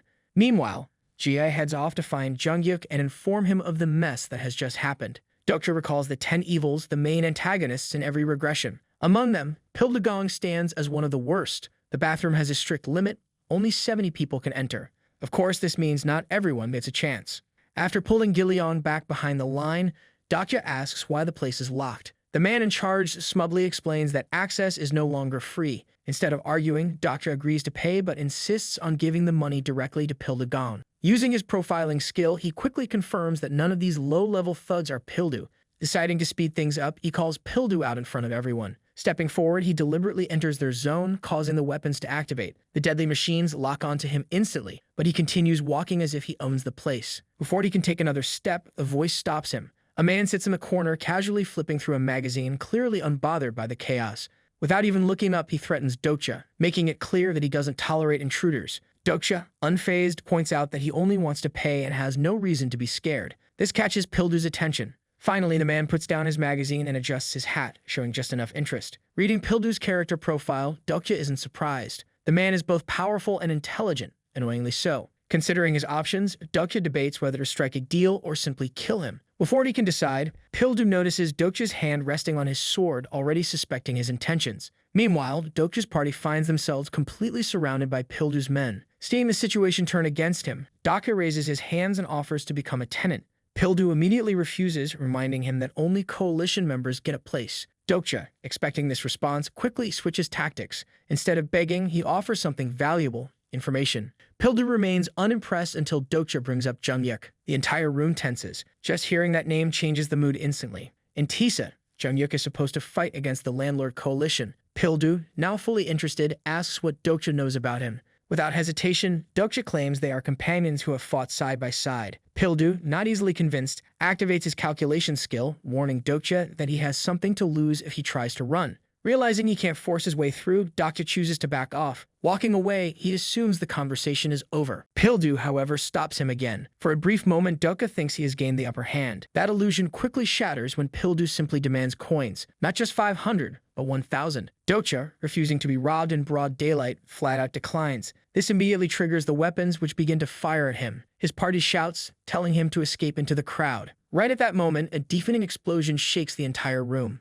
A blinding flash fills the air, and Dokja barely manages to protect himself. The fire does not reach him because Hansong jumps in front of him. He tries to shield Dokja, but his power is limited. Dokja understands that his group is not ready to fight. Suddenly, he realizes something and quickly tells Pildu to stop. Pildu becomes alarmed when Dokja warns that he will die in his seat if they continue fighting. As they speak, someone approaches them. Right after Dokja finishes speaking, Jungyuk and Ji enter the room. Jungyuk looks around, unimpressed. When he notices Dokja waving at him, his face changes and he becomes irritated. Pildu is shocked that Dokja actually knows him. Dokja activates his Omniscient Reader Viewpoint skill and stares at Jungyuk. Jungyuk feels surprised to see Dokja alive. She shifts her gaze between them in disbelief. She cannot believe that Dokja and Jungyuk know each other. They lock eyes and Dokja asks about Jungyuk's well-being. Then he asks Jungyuk to confirm that they are truly companions and to help him get access to the bathroom. Jungyuk stands there silent. He has no way to take back his words. Everyone around them is stunned, mostly because it is rare to see anyone talk over Jungyuk and live to tell the tale. After a moment of hesitation, Jungyuk finally draws his sword. Dokja, instead of looking worried, grins at him like he just won the lottery. Jungyuk stands alone in the empty corridor, probably questioning all of his life choices that led him to this moment. He arrives just in time to save them, which is ironic because everyone knows he would rather be anywhere else than helping Dokja. Annoyance flickers across Jungyuk's face. He never expects to see Dokja breathing, much less smiling at him. Ji looks between them completely baffled, as if someone just told her the sky is green. Dokja already knows the truth. Jungyuk does not see him as a companion. Jungyuk does not even see him as a person. Instead of arguing, Dokja turns to Pildu and wordlessly pressures him into letting them use the bathroom. Pildu, who probably values his own life more than arguing right now, stays silent. Jungyuk's gaze remains cold. If looks could kill, Dokja would be 6 feet under already. Dokja clenches his fist, tempted to punch Jungyuk right in his smug face. He takes one glance at Jungyuk's stats and immediately rethinks his life choices. He knows that if he throws a punch, Jungyuk will throw him straight into another dimension. This version of Jungyuk is much stronger than the one in the novel, which makes no sense. Dokja wonders how this overpowered lunatic got even stronger. He stares at Jungyuk for too long and, unsurprisingly, gets caught. He quickly snaps back, but his reaction only fuels Jungyuk's irritation. Jungyuk, probably exhausted from all this nonsense, briefly considers eliminating Dokja just to save himself the headache. Before he can act on it, Hwon wakes up, instantly shifting everyone's focus. Jungyuk's sharp eyes notice something. Dokja actually has his own companion. For some reason, this disappoints him. Maybe he hoped Dokja was a lonely cockroach crawling around on his own. He uses his Sage's Eyes skill and quickly confirms his suspicions. Dokja barely contributes anything to Hyunsong's strength, which makes Jungyuk wonder why he is even here. Dokja, reading Jungyuk's mind with his skill, feels irritated. He already knows he is just a regular guy who happens to know the future, but hearing it indirectly still stings. Before he can argue, Jungyuk's expression suddenly changes. He looks at something, or someone, in Dokja's group, and for the first time he seems genuinely shocked. Dokja, now curious, tries to figure out what caught Jungyuk's attention. He suspects it might be Hwon, but he hesitates to ask. If he does, Jungyuk might figure out that he can read minds, and that is the last thing he needs right now. Hwon quickly notices that Jungyuk is staring and does not hesitate to call them out. Meanwhile, Dokja picks up on something even more concerning. Jungyuk is thinking about killing someone, and that is never a good sign.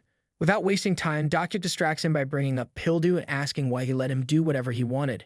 Jungyuk, instead of giving a proper answer, throws the question back at Dokja, saying that someone who claims to be a prophet should already know. Dokja, unimpressed, casually reminds him that he is not all-knowing. Jungyuk does not seem convinced, so he uses his skill to check if Dokja is lying. Dokja immediately feels irritated. Of course, Jungyuk does not trust anyone. That is just who he is, a walking paranoia machine. After that, Jungyuk finally explains that he needs Pildu alive.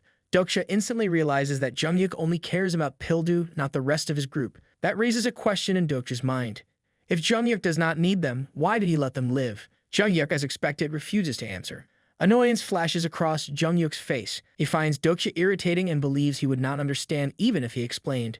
Dokja warns him that ignoring the problem will only make things worse, but Jungyuk does not care. He turns to leave, fully intending to walk away like this is not his problem. Dokja, frustrated, feels the urge to punch him. Jungyuk, never missing a chance to be dramatic, dares him to try, activating his self-defense skill as if he is ready for a fight. Dokja does nothing, and Jungyuk, knowing exactly how this would end, leaves with Ji. However, Ji glances back at Dokja. Unlike Jungyuk, she sees the problem and understands that Dokja is right. She cannot figure out why Jungyuk refuses to deal with it. Dokja then checks his notifications. The main scenario only has an hour and a half left. Dokja sits apart from his group, deep in thought. Unlike Jungyuk, he cannot just ignore everything and walk away. He curses Jungyuk for being so careless. Hwon, noticing his frustration, mocks him for being scared of Jungyuk. Dokja, of course, refuses to admit anything and shifts the focus to Pildu, pointing out that he is a much bigger problem. Meanwhile, Sangha approaches Gilliong, who is busy with his bugs. Hwon, unlike the others, has a much simpler solution in mind. Just kill Pildu and be done with it. She does not see the point in letting someone monopolize a public facility. Before Dokja can stop her, she activates her skill. A scale appears, signaling judgment. However, before anything happens, it slowly vanishes. A notification appears, revealing that her constellation does not approve.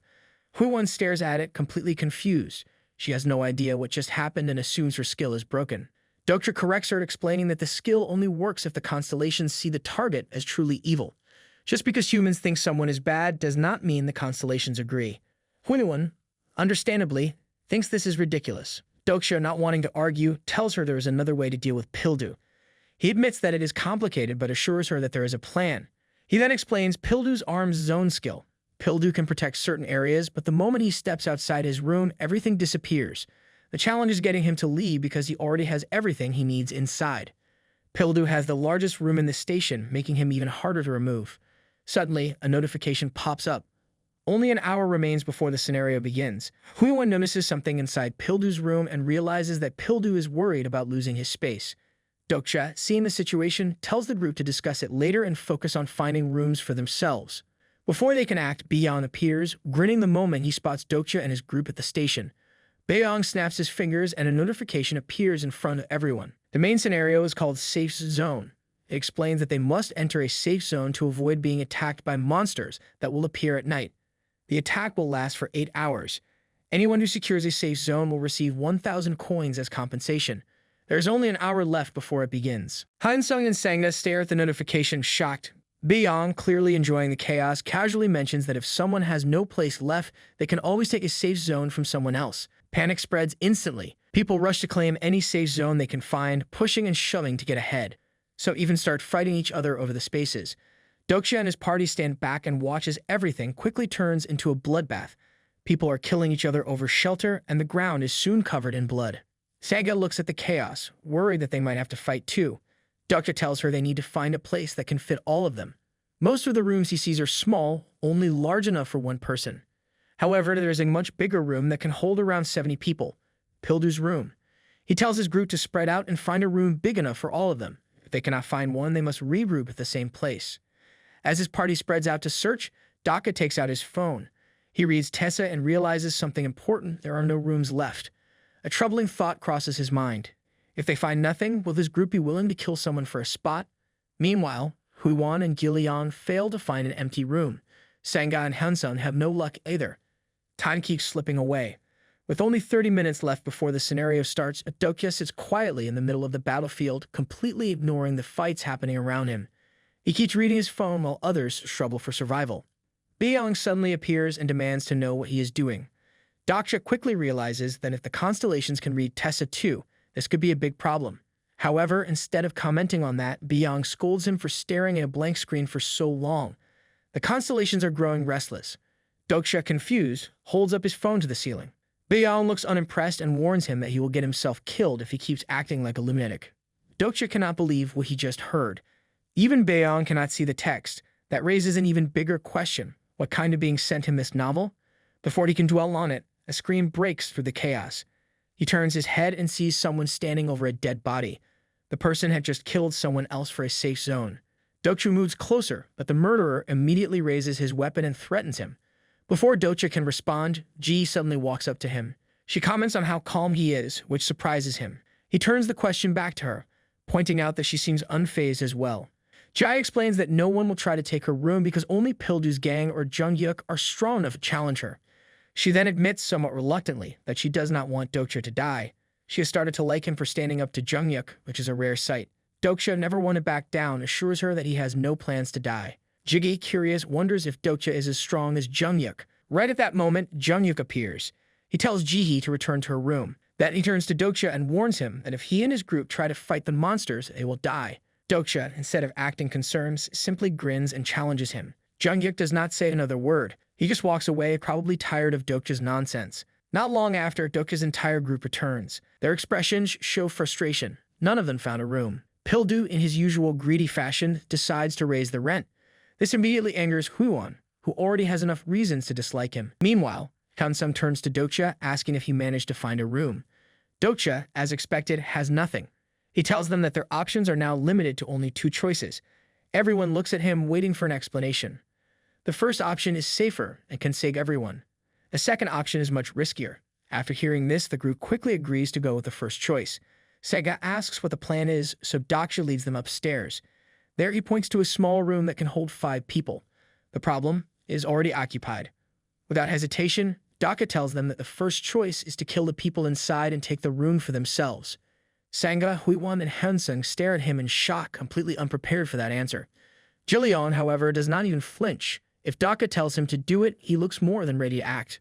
Sangha, horrified, immediately moves to stop Gillian. Huiyuan, trying to make sense of it, questions Dokja about his decision. Dokja explains that the people inside had already killed others for that safe zone. Since there is no time left, they cannot afford to keep searching. Huiyuan, instead of calming down, grows more frustrated. She reminds him that she has already killed before back at Jumo, but that does not mean she is comfortable doing it again. She does not want to be a monster. From behind, Hansung speaks up and asks about the second option. Dokja smiles, knowing exactly how they feel about the first choice. Seeing that reaction, Huiyuan's anger fades. She suddenly bursts into laughter, realizing that Dokja never planned to take the first option seriously. He was just messing with them.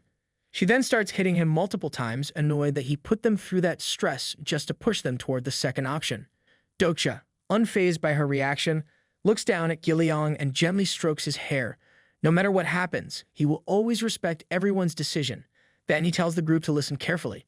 Even if his plan does not seem logical, they have no choice but to follow it. Their lives depend on it. A notification appears in front of them. Only 5 minutes remain before the scenario begins. Dokja then explains the situation. The monsters will come from the red gateway at the end of the railway. To survive, they must escape to Line 3 and go up to the surface. Since they cannot fight the monsters directly, Dokja splits the group into two. Hansung, Sangha, and Huiyuan will wait on the railway while he prepares for the next step. A notification appears, signaling the start of the scenario. The red gateway slowly fades, and almost immediately, monsters begin to appear, roaring as they emerge. Dokja, without wasting a second, tells the others to run straight toward them. He adds that they must move as soon as the monsters charge.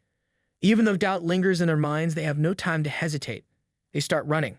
Before the scenario begins, Dokja picks up a rock and hurls it forward. The moment it makes contact, the red gateway electrocutes it. This confirms his theory. He quickly directs their attention to the left wall. As expected, the moment the monsters start closing in, the three of them rush toward it. Segna keeps her eyes fixed on the wall, scanning it carefully. It does not take long before she spots something unusual. A safe zone is attached to the wall. Without thinking, she reaches out and touches it. A notification immediately appears, confirming that she has discovered a hidden safe zone within the station. The zone activates instantly, creating a barrier around her and Huiyuan. Just as she turns around, she sees Hansung struggling. One of the monsters attacks him, forcing him to use his shield to block the attack. He holds his ground, but the monster is strong. Before it can overwhelm him, Sangha reacts quickly. She uses her gold thread and pulls him into the hidden zone just in time. However, the safe zone has a strict limit. It can only hold 3 people. That leaves Dokja and Giliang outside with nowhere to go. The group, now safe, watches in concern. Dokja already knows that another hidden safe zone is stuck to the wall, but it will not activate until the scenario starts. With no time to waste, he grabs Giliang and bolts, dodging the incoming monsters. He carries the boy on his back and keeps running, not daring to slow down. When they glance behind them, they see monsters swarming the area. One of them nearly reaches them. Before it can strike, Giliang reacts fast. He swings his weapon and lands a hit. Dokja, still moving, kicks away another monster on his right, barely keeping his balance. Dokja knows there are 3 hidden safe zones on the platform. He searches quickly and finally spots one. Relief does not last long. Someone is already inside. The safe zone is small and can only fit 1 person. The occupant, a terrified man, clings to the space as if his life depends on it. His whole body trembles. It is obvious that he will not be moving anytime soon. Dokja continues fighting the monsters with Giliang blocking and striking whenever an opening appears. Then, out of nowhere, Bian appears right above the man inside the safe zone. With a snap of his fingers, he adds a penalty, instantly making the safe zone vanish. The poor man barely has time to react before the monsters swarm him. He is torn apart within seconds. As the monsters rip through their unlucky victim, Dokja quickly puts Giliang down. There is no time to waste. Together, they prepare to fight. While swinging his sword, Dokja cannot help but think about Jonyuk. That lunatic has the strength to fight like this all night. Dokja wonders if he can do the same. He grips his sword tightly, channels energy into it until it glows white, then swings. The blade slices cleanly through the monster in front of him, killing it instantly. He and Giliang fight side by side, covering each other. Then, out of nowhere, Giliang speaks. He tells Dokja to leave him behind. Dokja stops for a moment, surprised. He turns his head and blocks an incoming attack with ease. Giliang, still fighting, questions why Dokja even bothers helping them when he couldn't have left any time. Dokja does not know how to answer. The words catch him off guard, distracting him from the monsters still trying to rip him apart. Instead of replying, Dokja just stares at Giliang, watching him fight bravely despite everything. He has no idea why he is still here. Maybe it is because he is tired of watching people die. Maybe he just does not like leaving loose ends. Meanwhile, Sangha, Huiwon, and Hamsung watch from a distance. They cannot see much through the chaos, but they know the situation is bad. Dokja, on the other hand, is completely fine. He tightens his grip on his sword and without hesitation executes his technique. In an instant, his blade moves faster than the eye can follow. More than 10 slashes tear through the air, slicing apart every monster around them. Jiliang, still holding his weapon, stands frozen. His mouth slightly opens in disbelief. He cannot even find the words to react. Dokja, ignoring his stunned expression, picks him up and tells him something about a story he once read. The main character made a terrible decision, and it did not end well. As they lock eyes, Dokja understands something. He is not the main protagonist of this world. He was never meant to be. But that does not mean he will let Giliang die today. Suddenly, a blue holographic barrier forms around the safe zone nearby. More monsters approach, their eyes locked onto them. Dokja does not hesitate. He tells Giliang to hold on tightly. Then he activates his bookmark skill. 3 names appear: Namun, Hansung, and Inho. Without wasting time, he selects Namun's skill. Power surges through his body as he charges forward. His sword swings with newfound strength, cutting down every monster in his way. With Giliang securely in his arms, he fights through the horde, refusing to slow down. While running, he suddenly spots a glowing safe zone ahead. It is behind a pack of monsters, all ready to kill anything that gets too close. Dokja refuses to give up. He pushes forward, jumps high, aiming to land inside the zone before the monsters can reach him. The moment he sees inside, his expression drops. The safe zone, which only fits 2 people, is already occupied. Inside, sitting comfortably, is Jungyuk. Jungyuk stands among the bodies of defeated monsters, completely unbothered. When he finally notices Dokja, it's clear he doesn't care much. Dokja curses his luck as he lands. He calls out to Jungyuk, glaring at him like he's the cause of all his problems. He demands him to move, insisting that someone as strong as him should fight instead. But Jungyuk, full of himself as always, claims he is too tired. Dokja knows Jungyuk shouldn't even be aware of this hidden zone yet, since he only discovered it in his 4th round in Tisa. The fact that he's already sitting here like a king is just adding to Dokja's frustration. His thoughts are interrupted when he notices Giliang also glaring at Jungyuk. The kid looks just as annoyed, probably wondering how this guy always gets away with everything. Jungyuk glances at the kid, and for once, they seem to agree on something. They both want to save him. In the end, Giliang stays inside the safe zone with Jungyuk, but he is restless. He keeps trying to go to Dokja, and Jungyuk has to physically hold him back. Meanwhile, Dokja fights off the endless wave of monsters refusing to fall. Jungyuk suddenly speaks, warning Dokja of his impending death. Dokja turns slightly, but instead of looking worried, he just smirks. He clearly has no intention of dying, even as the monsters keep swarming him from all sides. For a moment, it looks like he can hold his ground, but then the sheer number of creatures becomes too much. In an instant, he disappears under a mountain of monsters. Jiliang's eyes fill with tears as he repeatedly calls out to Dokja, his voice desperate. Jungyuk stares at the scene, struggling to believe what just happened. His sharp eyes catch a detail most would have missed. Just before the monsters overwhelmed Dokja, he broke the Spectre Spirit's stone and swallowed it. Jungyuk watches with doubt, questioning whether Dokja can actually use it. But before he can think further, Dokja vanishes beneath the monsters, completely out of sight. A strange blue gas rises from the middle of the monster horde, followed by a loud hissing sound. Jiliang keeps calling out for Dokja, his voice filled with panic. When a system notification appears, it announces that illusory prison has been activated. Another message quickly follows, revealing that Dokja has now become a ghost species. When Dokja opens his eyes, a sharp headache immediately hits him. Something feels off, and soon, his attention is drawn to a scene behind him. It is a memory he would rather forget, the moment his mother killed his father. His 4th wall skill, now weakened because of his ghost form, fails to fully protect him. His head pounds as he watches his father lying lifeless in a pool of blood, while his mother stands beside the body, completely unshaken. He sees it all from behind her, just like before, but this time he is painfully aware of every detail. He knows he must fight against this memory, but the more he tries, the worse his headache becomes. Struggling to breathe, Dokja finally forces the memory out of his mind using what remains of his 4th wall skill. He is surprised that it still works at all. Anyone else would have lost their sanity attempting the same thing. The Spectre Stone he swallowed is the reason for all of this, a last-ditch gamble on his part. It grants temporary invisibility from the monsters, but the cost is brutal. It drags up buried trauma, forcing the user to relive their worst nightmares. He checks his system notifications, deciding to wait until his 4th wall skill fully recovers. However, his thoughts are interrupted when a woman suddenly appears behind him, calling out Jungyuk's name. She clearly mistakes him for someone else, but realization quickly sets in. Dokja, already exhausted from one trauma, wonders if another one has just shown up to haunt him. He eyes the woman suspiciously, something about her making him uneasy. She stares at him, her left eye glowing red, as if she is trying to figure out who he is. Dokja immediately attempts to analyze her, but a warning pops up. She has activated a mental barrier skill.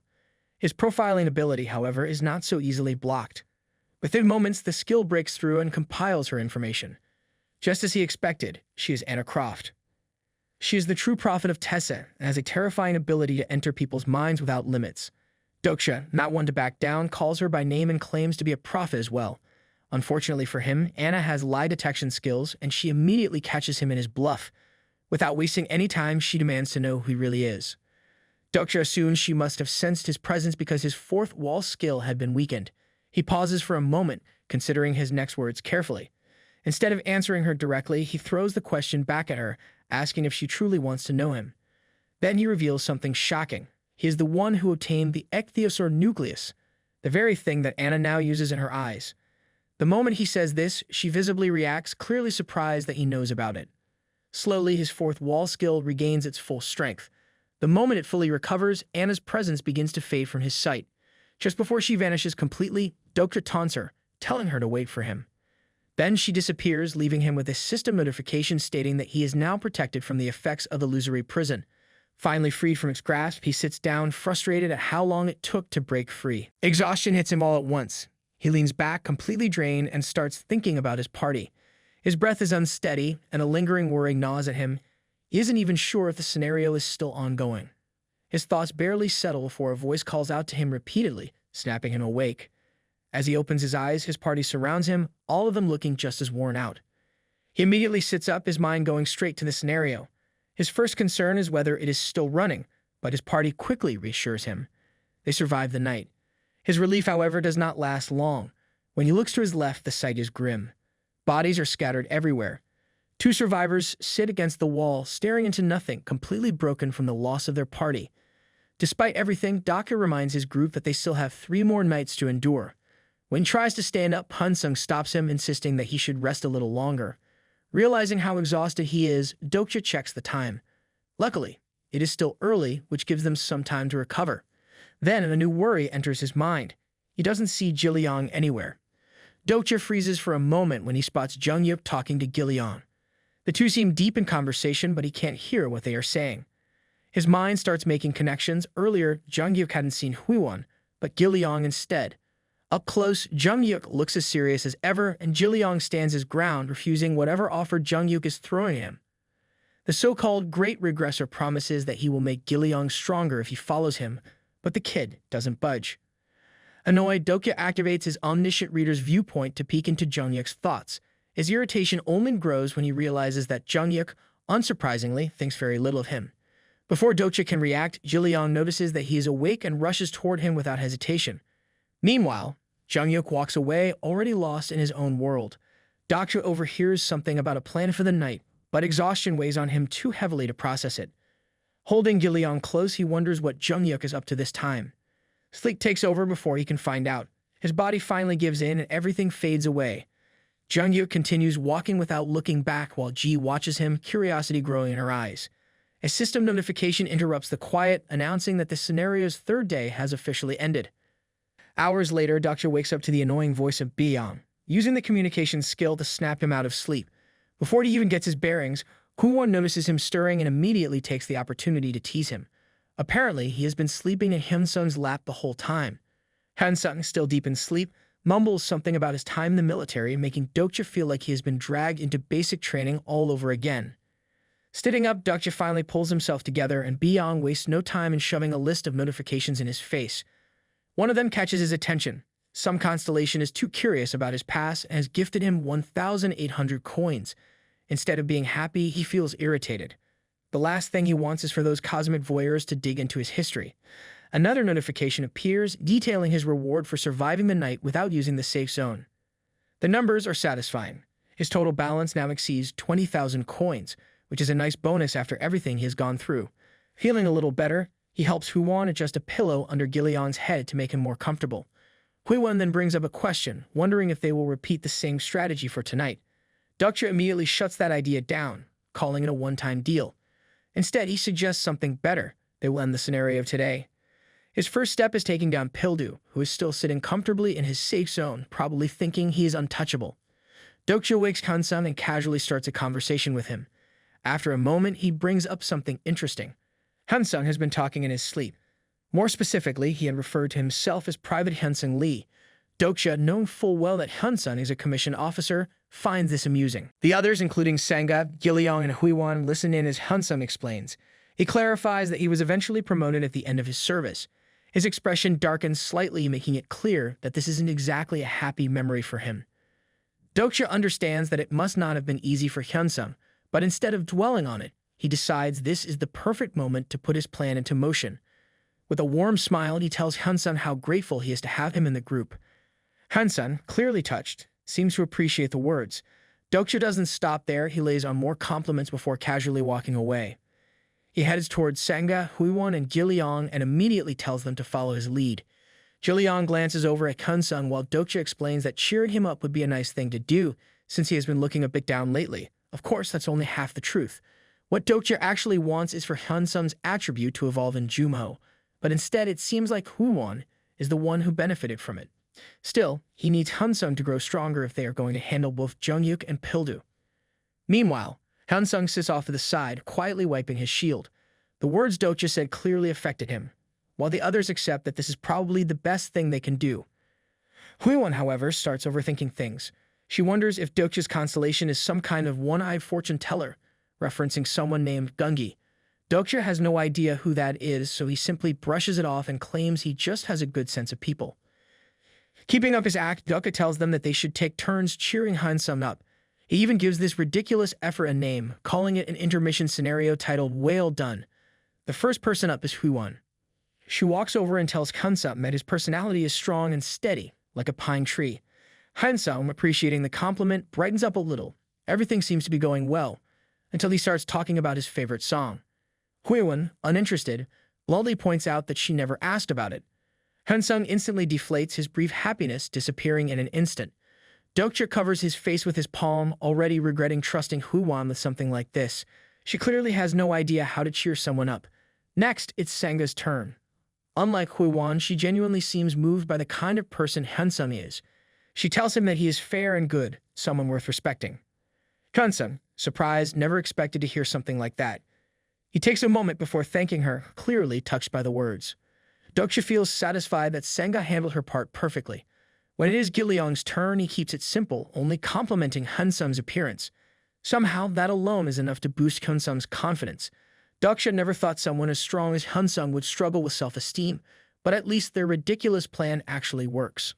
Huiwan, watching everything unfold, seems baffled by how easy it was.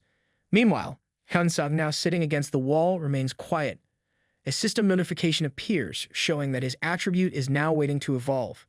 Dokja, noticing that Giliong has returned, praises him for his good work, and then reminds him about the favor he asked for earlier. Giliong casually speaks to the bugs in his hair before giving Dokja an answer. Jie is currently on the first basement floor. Without hesitation, Dokja leaves his party and heads upstairs. He has another goal in mind, recruiting Jie. However, on his way, he encounters Pildu's gang. He ignores them completely, focusing instead on counting the safe zones in the room. The gang members try to strike up a conversation, offering him a place among them because of his connection with Jungyuk. Dokja once again pretends they don't exist and continues heading upstairs, noticing that many safe zones are already occupied. A realization hits him. The number of safe zones in the station is dwindling quickly. Before he can move forward, one of the gang members steps up to confront him. Dokja brushes him off, vaguely saying he will consider the offer before walking away. Just as he is about to reach the first basement floor, something unexpected happens. Jigi's sword suddenly appears right behind him. He stands there, her blade inches from his face, making it very clear that she is not playing around. She has overheard his conversation with Pildu's gang and warns him about the possible consequences. Her expression is full of disappointment, convinced that he is seriously considering their offer. She keeps her sword raised, but her expression shifts when she realizes that Dokja came all this way just to see her. Without another word, she lowers her blade. Before Dokja can even react, she vanishes from sight. A second later, she reappears, now positioned at the top of the stairs. Dokja, not wanting to waste time, moves to follow her. She finally speaks, questioning what he wants. He He notices her posture, standing firm as if she is waiting for something. Then she reveals the reason for her presence. Jung-yuk ordered her to guard this place and not let anyone through. Dokja stares at her, completely caught off guard. He never expected her to be so obedient to Jung-yuk. A sense of urgency creeps into his mind. If Ji is already this devoted to Jung-yuk, then he needs to act fast. His plan has to happen now. Ji looks genuinely surprised when Dokja suddenly asks for her help in taking down Pildu's gang that night. She stares at him in silence, trying to figure out if he is being serious or if this is just another one of his ridiculous ideas. When Dokja returns to the group, Huwon is quick to doubt that Ji will actually help them. Dokja, however, remains confident. He believes she will come around. Meanwhile, Ji stays behind, staring at the ground, deep in thought. Her conversation with Dokja lingers in her mind. He had told her there was a way for them to win if she joined them. But it was obvious that Jung-yuk had already left his mark on her, making her hesitant. So Dokja did what he does best. He hit her with something unexpected. He reminded her that he had seen her first scenario at her school. The moment he says it, she freezes, completely caught off guard. Dokja goes on, revealing that he knows she had killed her friend and that it wasn't something she had ever wanted to do. Ji slams her sword into the ground, demanding that he stop talking. The topic is clearly painful for her and she doesn't appreciate him driving it up. But Dokja, unbothered as ever, explains that he simply said what was on his mind. Then, without holding back, he adds that if she refuses to help, she will regret it for the rest of her life.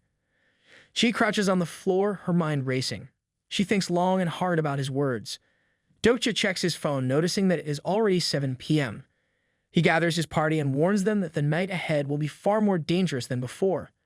Huiwen, Sanga, and Juliang move together, preparing to follow the plan as discussed.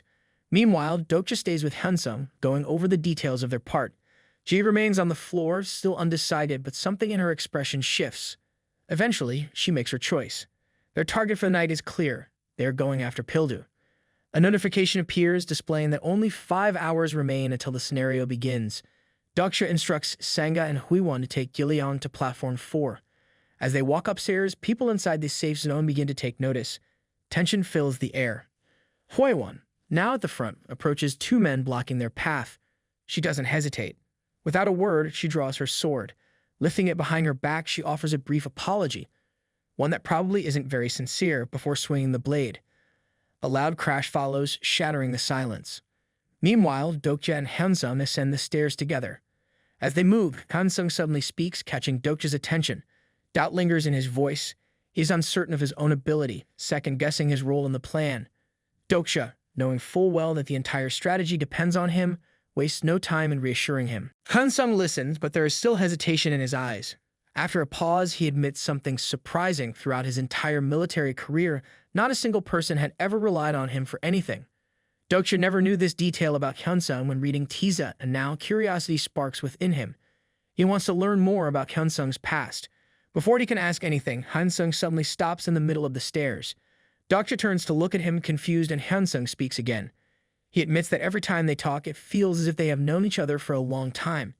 His expression softens, showing a rare moment of happiness, but before he can finish, chaos erupts. Pildu's gang stands ahead, holding a hostage, a woman pleading for help. The sight immediately kills any warmth in the moment. Both Dokja and Hyunsung are clearly disgusted by what they see. When Dokja glances at Hyunsung, he notices that his face has completely darkened, rage bubbling beneath the surface. Hyunsung demands the gang to release her, but their arrogance knows no bounds. They refuse, acting as if they have the upper hand. Dokja and Hyunsung exchange glances, understanding what needs to be done. When Dokja gives a small nod, something shifts in the air. At that precise moment, Hyunsung's attribute finally reaches the point of evolution, just like Huwon's did in Jumo. Dokja sizes up the gang member standing in front of him, ready for a fight. He quickly realizes that his current stats might not be enough. Without hesitation, he pulls up his system menu and dumps over 2,000 coins into strengthening his stamina and power. The moment he finishes, a sudden deafening crash echoes through the station, sending shockwaves through the gang. Their heads snap in the direction of the noise, momentarily distracted. This is exactly what Dokja needs. Without missing a beat, he bolts forward, moving so fast that his figure becomes a blur. Before the gang members can react, he slashes through one of them with a clean, brutal strike. A scream fills the air as the man stares at his arm, blood pouring from the wound. Dokja doesn't even spare him a glance. He already tells Hyunsung to move. Meanwhile, inside his so-called fortress, Pildu sits comfortably reading a newspaper, completely unaware of what's happening outside. His peace shatters when one of his men rushes in, panicking. The fool barely manages to get the words out. Hyunsung and Dokja are charging straight toward them, weapons drawn. Pildu's newspaper crumples in his grip. Back on the battlefield, Hyunsung slams his shield forward, striking one of the gang members with such force that a sickening thud echoes through the space. His movements grow sharper, stronger as his evolving attribute begins to take full effect. Every attacker that dares to approach is sent flying backward as he pushes through like an unstoppable force. Dokja continues sprinting ahead, barely registering the bodies hitting the ground behind him. He crosses a critical boundary, and in an instant, the station's automated weapons come to life. Heavy gun barrels rotate toward him, locking on, preparing to fire. Instead of slowing down, he keeps moving forward, not even flinching as the first shot is about to go off. Hyunsung, now standing amidst the wreckage of his defeated opponents, calls out to Dokja. Without warning, he throws his shield with precise aim, sending it flying across the battlefield.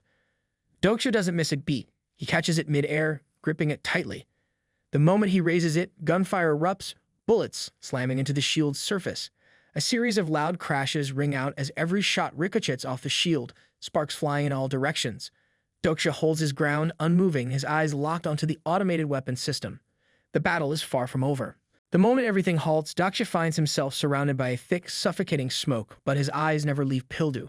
Slowly, the smoke begins to clear, revealing Dokja still standing firm. His sword, glowing with a blue aura, is drawn and held at the ready. He stands undeterred, not even flinching at the attacks. A notification flashes before him, informing him that his strength and durability have increased thanks to the power of his sword.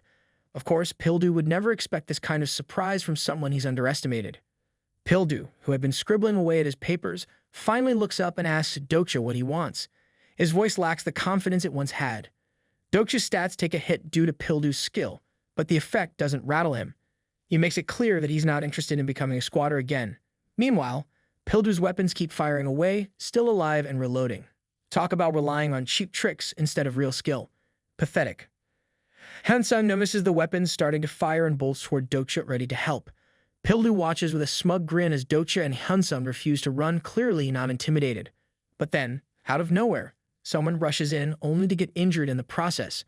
Dokja notices the man's wound, a deep cut from a sword. As Hyunsung reaches his side, he inquires about the man's condition, but Dokja silently observes, listening to the exchange between the man and Pildu. Pildu's grin only grows wider, no doubt relishing in the chaos. It turns out the man was injured by G.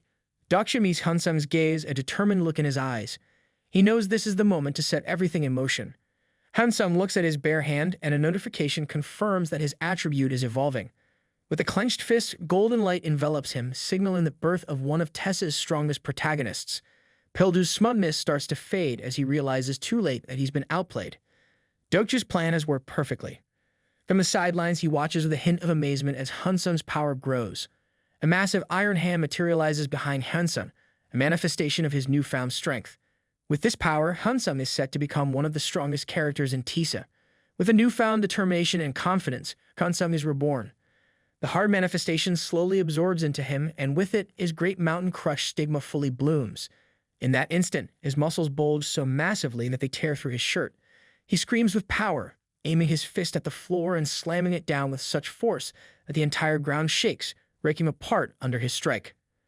Pildu and his gang stand frozen in shock as the floor beneath them begins to crack, tiles shattering and flying into the air.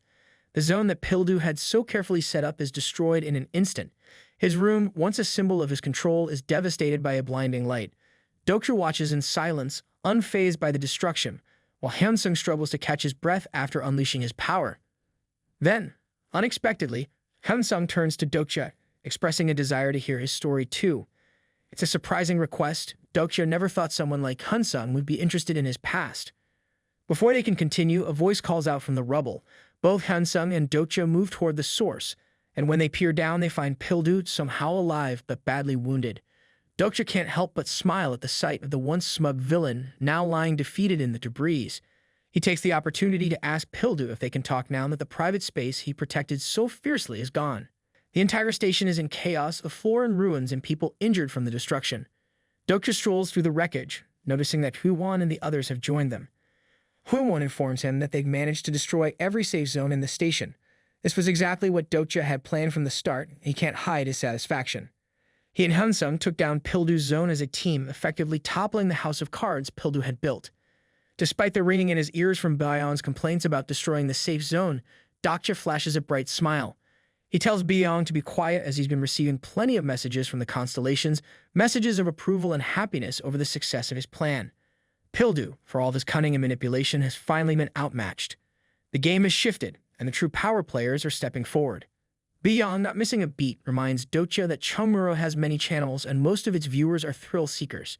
In other words, the people are just waiting for something to go down. Meanwhile, Pildu's gang, or what's left of it, carries him away, clearly shaken by the turn of events. Dokja then notices Jihee making her way over, proudly announcing that she has destroyed the safe zone with a higher capacity. Dokja had known all along that his team wouldn't be able to handle the bigger zones on their own, so he asks Jihee to take care of them, but his request sparks anger among the others. Of course they're angry. Everyone's just itching for a fight, but Dokja's playing a long game. The atmosphere shifts. The whole station seems to be coming for them now, and just when things couldn't get more chaotic, a bounty hunter scenario pops up. Everyone gets the notification, a 10-minute deadline to kill Dokja. The announcement is almost laughable. It's clear that the chaos is only getting started. Chue, ever the lone wolf, is the first to declare she won't be helping Dokja, turning her back and walking away. Dokja doesn't bat an eye and closes the window. He doesn't need her help. Let her walk off, the self-righteous pretender. Hwon can't resist teasing Dokja about how he's gotten himself into this mess. She jokes that if the bounty was 20,000 coins, she might consider turning on him. Hyunsung, on the other hand, immediately steps up to protect him. Dokja glances at Hyunsung, his shield raised, and takes a moment to observe the man's profile. Hyunsung may be a strong ally, but his stigma can only be used twice more. And then, just as things seem tense enough, more people begin arriving. They've all received the hunting scenario and the pressure mounts. Jiliang flinches at the sight of the growing crowd, but Dokja reassures him, telling him they won't fight. They're not here to brawl. It's about survival. His party surrounding him stands ready to protect him with weapons in hand. But in the back of Dokja's mind, he can't help but recall a similar situation in Teso when Jung-yuk destroyed the safe zones. The memory is fresh, the stakes even higher. Suddenly, the railway begins to glow red, and the gateway appears. Another twist, another hurdle. The game isn't done with them yet. A notification flashes in front of everyone, announcing that the scenario conditions have been adjusted due to the destruction of the safe zones. The next notification sends a chill down their spines. They now have to survive the night against the monsters or they will die. The gate creaks open and the monsters begin to appear. The crowd is stunned by the horrifying sight, and before they can even react, one of the unlucky few is devoured. Panic erupts as people start fleeing for their lives. It doesn't take long for the station to be overrun by the monsters. The chaos grows as more and more people scramble for safety. Amid the mayhem, Dokja shouts at his party, urging them to make their way up the stairs. They manage to climb, but something catches his attention. They stop on the stairs when Dokja notices that they're being followed by a group of people. With a calculated look, he drives his sword through the stairs, causing them to crack. He knows that escaping upstairs won't save them. The stairs tremble, then explode. Everyone who had been trailing them is forced to flee, scrambling away from the blast. Dokja's party stands in stunned silence as they witness the destruction. The hole in the stairs is now a permanent barrier. No one else will be coming up. Dokja doesn't waste time. He tells everyone to fight for their survival. The group starts looking for another way up, but before they can even plan their next move, Hyunsung is already ahead of them, using his fist to destroy another set of stairs. Jiae, clearly frustrated, confronts Dokja about his decisions, but Dokja remains unfazed, assuring them that he's got everything under control. He activates his bookmark skill, scanning his list. He has access to Namwoon, Hyunsung, and Inho's skills, each one an asset in the right moment. Dokja decides to activate Inho's insider skill for 5 minutes. With a smirk, he calls Pildu, his voice dripping with intent. He incites the remaining survivors, promising them that he can save them. Pildu, predictably, fumes with anger. But soon, everyone who had been scrambling in fear turns their eyes to Dokja, begging for his help.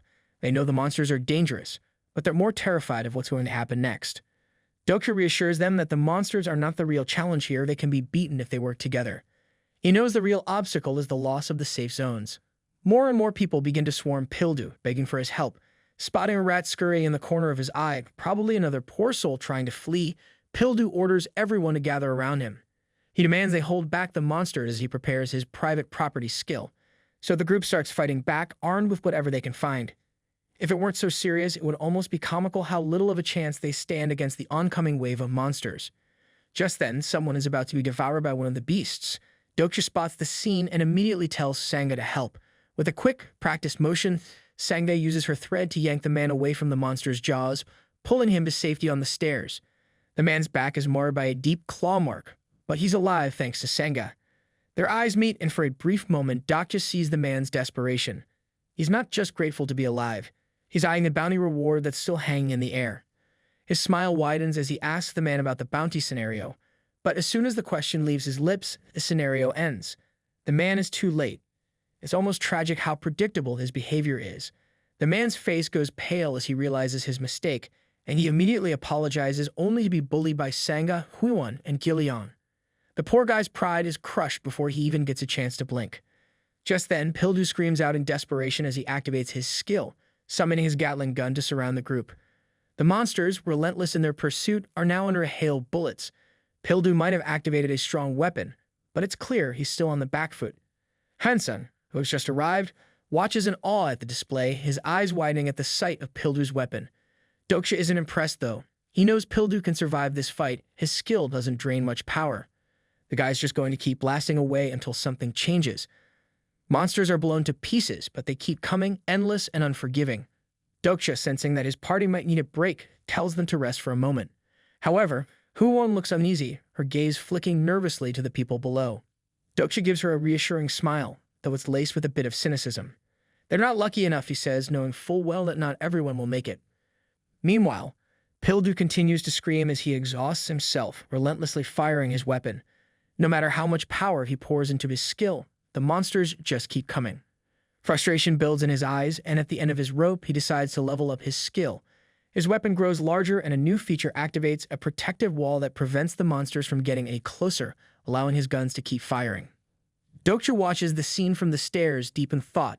He wonders how long the constellations will continue to lend Pildu their help. His eyes flick toward the thugs, knowing they're only getting what they deserve. Meanwhile, Jai, ever the smug observer, starts mocking the chaos, clearly enjoying the sight of others suffering. Her words drip with sarcasm, but Dokja isn't bothered.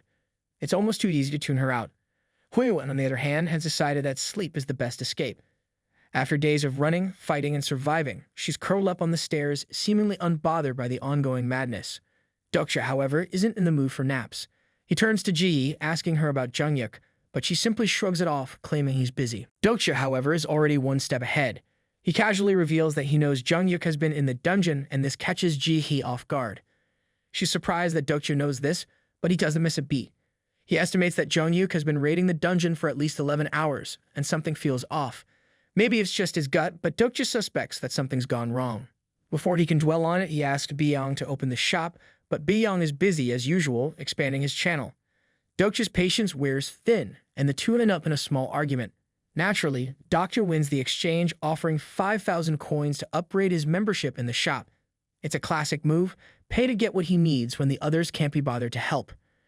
Sangha notices the items that Dokja bought from the shop and raises an eyebrow. She's curious about what they are, but Dokja isn't one for explanations. He's already focused on the bigger picture. The items are a support contract and recovery potions, costing him a hefty 15,000 coins. Biyang, ever the skeptic, starts to fret. He's worried that Dokja is about to make another contract, likely with a constellation, but Dokja reassures him with a calm smile, explaining that it isn't for the constellations this time. Dokja writes his name down as the employer on the contract, the pen moving with purpose. Sangha still doesn't understand what's happening, and Dokja doesn't bother to elaborate. Instead, his gaze drifts to Pildu, who's slowly losing strength. With a hint of a grin, he explains to Sangha that the contract has the power to turn an employer into an employee. Despite relentless efforts of Pildu to kill the monsters for an hour, they keep swarming in, showing no sign of retreat. Meanwhile, Hansung and Giliang return, bringing water and blankets from the restroom, but their presence does little to change the overwhelming chaos. Dokja watches the scene unfold, knowing Pildu's constellation, Defense Master, can't keep up for much longer. He smiles, sensing an opportunity, and calls out to Pildu, who is still being held back by his gang. Dokja offers Pildu a contract, causing both Pildu and Biyang to freeze in shock. But the real surprise is that Dokja isn't speaking to Biyang. He's addressing the weak, desperate Defense Master. The constellation, battered and tired from keeping Pildu alive, is confused by the offer. Biyang, ever the skeptic, can't believe his ears. He questions if Dokja's gone mad, proposing that sponsoring a constellation is unheard of. But Dokja isn't fazed. He He calmly explains that Pildu's constellation is running out of coins, making it weaker and weaker. With its stories fading into nothingness, so too will the constellation. Dokja knows exactly how the constellation world works. Constellations grow stronger by spreading their stories through their avatars. The more stories they share, the more coins they accumulate. And when those stories vanish, the constellations fade away with them. It's a simple fact that Beyond can't seem to grasp, but Dokja understands it all too well. Pildu, unable to keep standing, begins coughing up blood. Dokja watches silently, his expression unreadable, waiting for the final moment. Sangha, on the other hand, looks worried, but Dokja knows the game is nearly over. Then, just as he expects, a fence master responds to the offer. Bayam is left in stunned silence, witnessing the unexpected turn of events. The defense master is reviewing the contract, clearly confused but intrigued. Dokja's plan is working flawlessly, and he can't help but smile at the progress. Not long after, a notification pops up and Dokja sees the new clauses added to the contract. Protection and improvements in Pildu's skills, standard stuff. But Dokja isn't interested in that. What he's after is the third clause that states that Pildu's properties will be his too. Dokja, feeling satisfied with the contract, agrees and signs it, sealing the fate of Pildu. Meanwhile, Pildu is barely holding it together, his power completely drained. Just as he's about to collapse, a potion flies toward him, courtesy of Sangha. Dokja tells Pildu to take it, and despite his anger, Pildu grabs the potion, uncorks it, and drinks it down without hesitation. The potion works its magic instantly. Pildu's mana is fully restored. He stands up, ready for revenge, but Dokja doesn't even flinch. He simply tells him to be quiet, and in that moment, Pildu's mouth is immediately sealed. Everyone, including Pildu's men, is left stunned. Even Dokja's party is caught off guard by the sudden turn of events. The reason behind it? Authority command, a special clause in their contract. With a grin, Dokja tells Pildu to keep fighting but to stay away from his party. Pildu, still unable to speak, seethes in anger, but there's nothing he can do. Byong, now realizing what's happening, suspects that Dokja had planned this all along. Dokja merely shrugs, unbothered by Byong's concerns. The regret is clear on Byong's face, but it's too late now. And just as Byong turns to leave, Jai asks where he's going, but he doesn't answer. Dokja, however, has other plans. He turns to Huiwan, who has finally woken up, and tells her that he's going after the one responsible for all the suffering they've endured. He's going to give that person a well-deserved kick. Dokja reveals that, according to Taeza, he knows of a time when Jungyuk in a certain dungeon endured unimaginable pain and chose to let his life go, opting for another regression.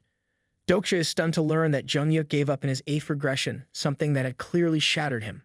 Huiwan, now curious, peeks at the thoughts of Dokja, and when she asks who he's talking about, Dokja explains that the man is far worse than Pildu. The severity of what Jungyuk has done weighs heavily on his mind. Dokja, now determined, sets off with Huiwan and Gillian, making their way forward. He reassures Huiwan that everyone will be okay since he's left Sangha and Hansen behind to watch over the others. Dokja, remembering the plan from before, had instructed to give Pildu a potion every 40 minutes, but now his mind was on Jungyuk. His worry deepens knowing Jungyuk's past failures in the 8th and 11th rounds, and this was now his 3rd. The weight of the situation presses on him, but his thoughts are interrupted when Ji catches up to them and tells them to wait. Dokja feels a sense of relief. Ji's sharpness is something he can count on. She asks to join them, suggesting that Jungyuk could be in danger. Dokja knows she's right. He knows Jungyuk all too well and can already sense the looming danger. They arrive at Daehan Cinema, and Dokja again asks Jihai if Jungyuk went into the hidden dungeon at the first exit. Ji hesitates, but Dokja already knows the truth. He can feel the ominous presence as the cinema is surrounded by dark energy. He mutters under his breath that Jungyuk might already be dead. The cinema is a gateway to the hidden dungeon scenario, and the dark atmosphere tells him everything he needs to know. Without hesitation, he reaches out and pushes his hand through the barrier surrounding the cinema. The place flickers with dark sparks, and the new scenario appears. They orders them to slay the master of the cinema dungeon. Dokja reads the message and feels the weight of the situation. He realizes he has already given all of his power to stop Jungyuk from dying, but it may be too late. They step inside the cinema, and Ji once again questions him. She asks if Jungyuk is truly in danger, her skepticism still lingering. But Dokja can't reveal everything. He only says that it's his job as a companion to worry about him. But there's more, he can't share the truth with her yet. And as they walk deeper into the cinema, his mind drifts to a moment from his past. He recalls when his regression count hit double digits and someone asked Jungyuk what would happen to the world if he regressed. Jungyuk, in his usual detached manner, simply replied that he only had one world, one where everyone could be saved. The weight of that statement haunts Dokja, but he pushes it aside for now. He looks at his party and assures them there are no hidden motives. He's genuinely worried about the fate of the world if Jungyuk regresses, especially since there's no mention of it anywhere in teaser. The cinema is eerily quiet, with the once colorful movie posters now torn and faded. Dokja and Gillian both notice the desolation, the atmosphere heavy with an unnatural silence. Dokja urges everyone to go upstairs, and as they make their way, Huiwon and Ji-hee strike up a conversation about their favorite weapons. Both of them prefer swords, and immediately they hit it off, their shared love for the blade creating an instant bond. Huiwon, noticing Ji's sword, compliments her on it. Jai, in turn, glances at Huiwon's weapon, a sword crafted from bone, and the compliment is met with a slight pause. Dokja, feeling guilty for not being able to provide Huiwon with a better weapon, sighs inwardly. He turns to Ji, asking her why she couldn't be as polite as Huiwon, but Ji just smirks and replies that she only respects incredible women. Dokja, clearly not satisfied with that response, shakes his head. Suddenly, something rustles in Gillian's hair, and without missing a beat, he grabs Dokja, his eyes wide. In an instant, Dokja knows someone is with them inside the cinema. Everyone goes on high alert. The voice breaks the silence from upstairs. 4 men can be heard talking, discussing ripped posters and some hidden treasure they believe lies behind them. Dokja's mind races. He suspects these men are from another station and explains to Ji-hee that each station has its own scenario. The men must have finished their first scenario and snuck in through the ground floor. But what really grabs Dokja's attention is that these men seem to know about the hidden dungeons and profits, secrets that only he and Jungyuk were supposed to know about. Before he can process this new information, the 4 men, standing in front of an intact poster, are suddenly engulfed in blue light and disappear. Dokja is quick to act, rushing toward the light before it fades. The others are still frozen in shock, unable to fully process what just happened. Dokja stands before the torn posters, his gaze lingering on one that remains untouched. He's frustrated and confused. Jungyuk left the poster for the movie a time forgotten by mankind, recreated untouched, and it bothers him deeply. Just as he's about to move, the same blue flash of light envelops them all, leaving Dokja with more questions than answers. Ji-hee and Gillian panic when Dokja casually asks Huiwon if she enjoys watching movies, hinting that she might start hating them after this experience. The group watches, helpless as the light around them fades, and soon they find themselves transported into an unfamiliar forest. The wind rustles the leaves of towering trees, and the vastness of the forest only adds to the growing sense of unease. Jige, in particular, is thrown off by the sudden change, her confusion turning into panic as she realizes they are in a movie. Dokja, with his usual calm demeanor, reassures her, speculating that Jungyuk must have gone ahead and finished every level in the posters, hoping to keep the rewards all to himself. Jige, still trying to grasp what's happening, wonders aloud which movie they are now a part of when Jilliang suddenly walks off into the woods. Out of nowhere, something emerges from the tall bushes, and the group is left staring in shock. A massive mantis, its eyes gleaming with an unsettling intelligence, stands before them. Jai, being the first to act, pulls her sword, intent on saving Gillian. But before she can swing, Gillian effortlessly avoids her blade and crouches down to speak with the insect, surprising her even more with his calm demeanor. Jai, still bewildered, watches as Gillian casually converses with the ancient bug, laughing with it as though it were an old friend. He's like Shin Henry Faber, Dokja explains, referencing the famous entomologist who was known for his deep understanding of insects. But the moment is interrupted when Gillian's expression shifts. He freezes, as though hearing something alarming from the bug, and quickly calls over to Dokja before releasing the creature. The 3 of them are now on high alert. Something feels wrong. Before they can process the situation, the ground trembles under their feet. It seems like a huge monster is approaching, causing the earth to shake like an earthquake. Dust billows between the trees, and as the air grows thick with tension, the same group of men they had seen earlier shows up, seeking help. Jihai and Huiwon recognize them, but their shock deepens when they see what's trailing behind them. A massive Tyrannosaurus, its massive frame causing the earth to quiver with each step. The sight of the terrifying creature sends everyone into a panic, and Dokja, though momentarily stunned, is filled with a mix of dread and excitement. He knows the rule of this world: the bigger the obstacle, the greater the reward. The sky vibrates with the deafening roar of the Tyrannosaurus, sending icy chills down everyone's spines. In the chaos, Dokja grabs Gilliam, lifting him off the ground, and the 2 of them sprint away, hoping to outrun the monstrous creature. The roar finally fades, but the earth trembles as the Tyrannosaurus lifts its massive hand, crushing one of the men caught in its path, followed by a deafening boom that rips through the air. The creature's rampage continues, trampling everything in its wake and slaughtering many of the men who were too slow to escape. As it finally notices Dokja and his group, the weight of the situation sinks in. With nowhere to go, Dokja draws his sword, looking at Jay. He calmly tells her that killing the Tyrannosaur is the only way to escape, then points to the research lab behind the beast. When Jay looks confused, he simply explains that this is a movie scenario, and the only way to ensure a satisfying ending is to defeat the monster. The Tyrannosaurus roars again, this time using its terrifying skill to intimidate its prey. Dokja, however, is shielded by his fourth wall skill, his safety secured as the others brace for impact. He orders the group to scatter, then notices that Gilliang has activated a skill, the Dinosaur Encyclopedia. After quickly reading the information, Gilliang informs Dokja that the Tyrannosaurus has a narrow field of vision, making it vulnerable to attacks from the sides. Dokja, now impressed, is surprised to learn that Gilliang had studied dinosaurs when he was younger. Before he can fully process this new information, the Tyrannosaurus charges straight at them, teeth bared. Dokja prepares to give the group instructions, but he doesn't need to. Huiwan and Jihaya, ever the battle-hardened warriors, immediately dash toward the towering dinosaur with swords drawn ready to strike. But the Tyrannosaurus seems to have fixed its gaze on Dokja, charging at him with deadly intent. Dokja knows he can't take it on alone. He needs to distract it, so that Huiwan and Jihei can land the killing blow. Just as he's about to make a move, Gilliang steps forward, offering himself as the distraction. Green sparks begin to glow around him as he activates his skill, trying to convince Dokja that he's capable of holding the dinosaur's attention long enough for the others to strike. A giant mantis suddenly appears above them, wings flapping as it rapidly approaches the Tyrannosaurus. In an instant, it claws at the beast's eyes, causing it to roar in pain as its eyes begin to bleed. Dokja, taken aback by the sight, is left speechless. It becomes crystal clear to him why Zhongyuk wanted to take Gilliang. This was no ordinary companion. He quickly turns to Jihai and Huiwan, informing them that they were now in a prime position to strike. Both warriors spring into action, executing a flawless technique that cleaves through the Tyrannosaur's limb in a single powerful strike. Meanwhile, Dokja activates the special skill in his sword, the Ether Affix.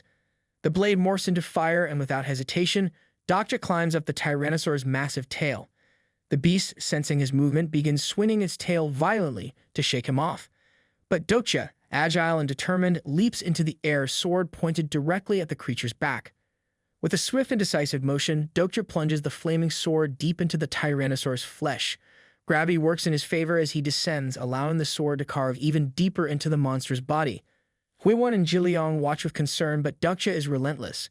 He channels more mana into the blade, causing the flames to intensify and tear through the dinosaur's skin like hot knife through butter.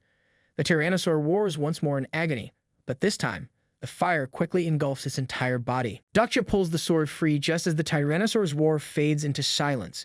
He lands gracefully beside Jihai, his sword still glowing with residual heat. The Tyrannosaur, now nothing more than a charred carcass, crashes to the ground with a deafening thud.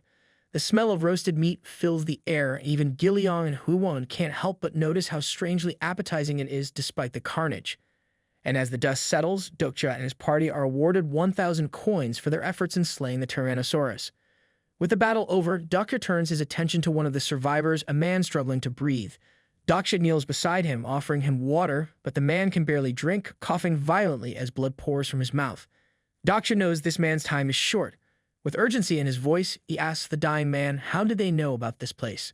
The dying man reveals that a group of so-called prophets were guarding something called a revelation. He's stunned by the mention of this, but before he can process the full implications, the man succumbs to his injuries, leaving Dokja speechless.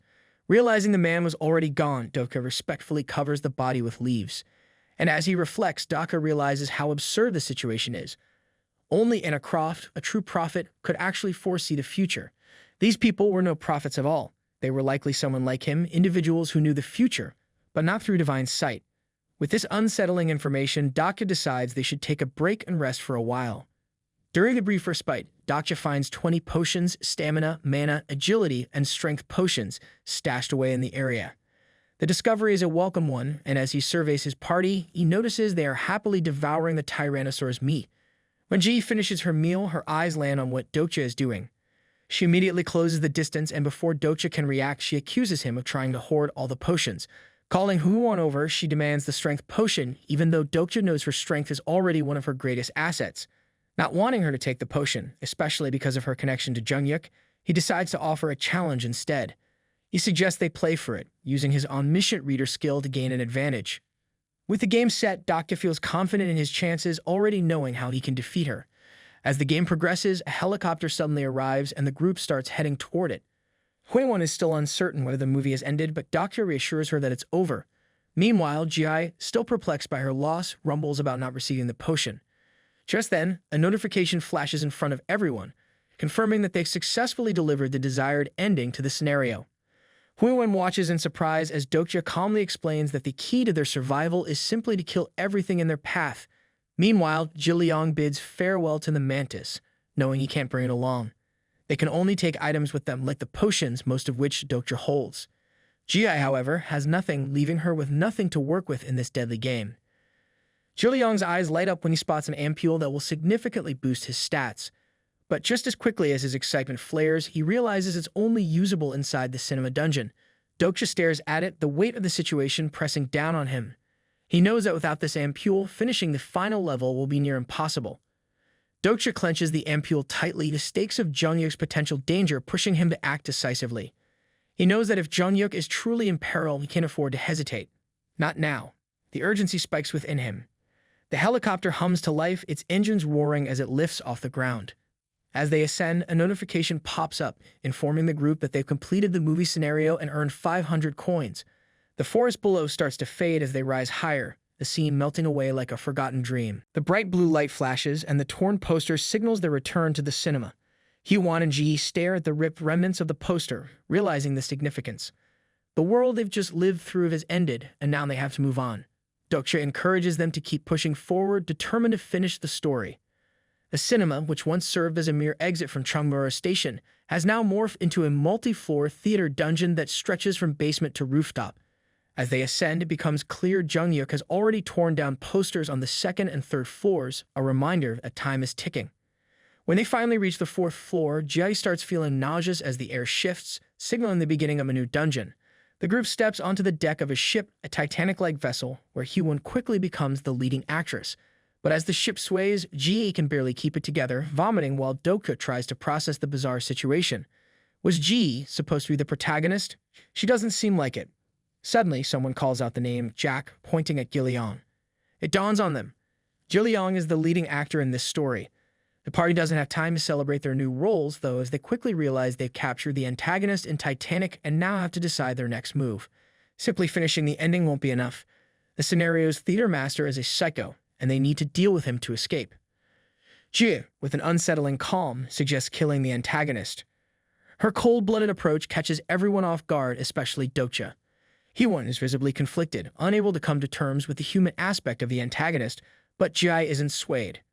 Without hesitation, she drives a knife into the antagonist, satisfying the theater master's twisted desires. Everyone stands stunned by the brutality of it all. Ji turns to Dokja, urgency in her voice. They can't waste any more time. Jungyuk might be in danger. She demands they speed through the rest of the stories, a suggestion that makes Dokja pause. He reflects on his own role in this chaotic scenario, a mere player in a world where characters from novels and real people are twisted together in a disaster of their own making. And as they move on, they find the fifth floor empty of movies. It's not another story waiting to be played out. Instead, it's a reward room, signaling a temporary respite, or perhaps a trap. Dokja realizes that the storage room is filled with various movie props. They may not match the value of his sword, but they pack a punch in terms of power. Hyewon is instantly captivated by the Mikazuki Mumekika sword. It's sharp, light, and practically calls out to her. She decides to keep it, and Dokja directs her to pick a weapon for Senga. He, on the other hand, grabs a shield for Kyunsung. Soon after, Dokja hears Ji struggling to lift Mjolnir, Thor's legendary hammer. He teases her about the hammer's exclusivity, claiming it can only be wielded by special people. Jiliang, overhearing this, picks up a hat. Curious, he tries it on and approaches the others. Ji, annoyed, scolds him for grabbing her items when he snatches the handle and effortlessly lifts it from his box. Both Ji and Dokja are left stunned.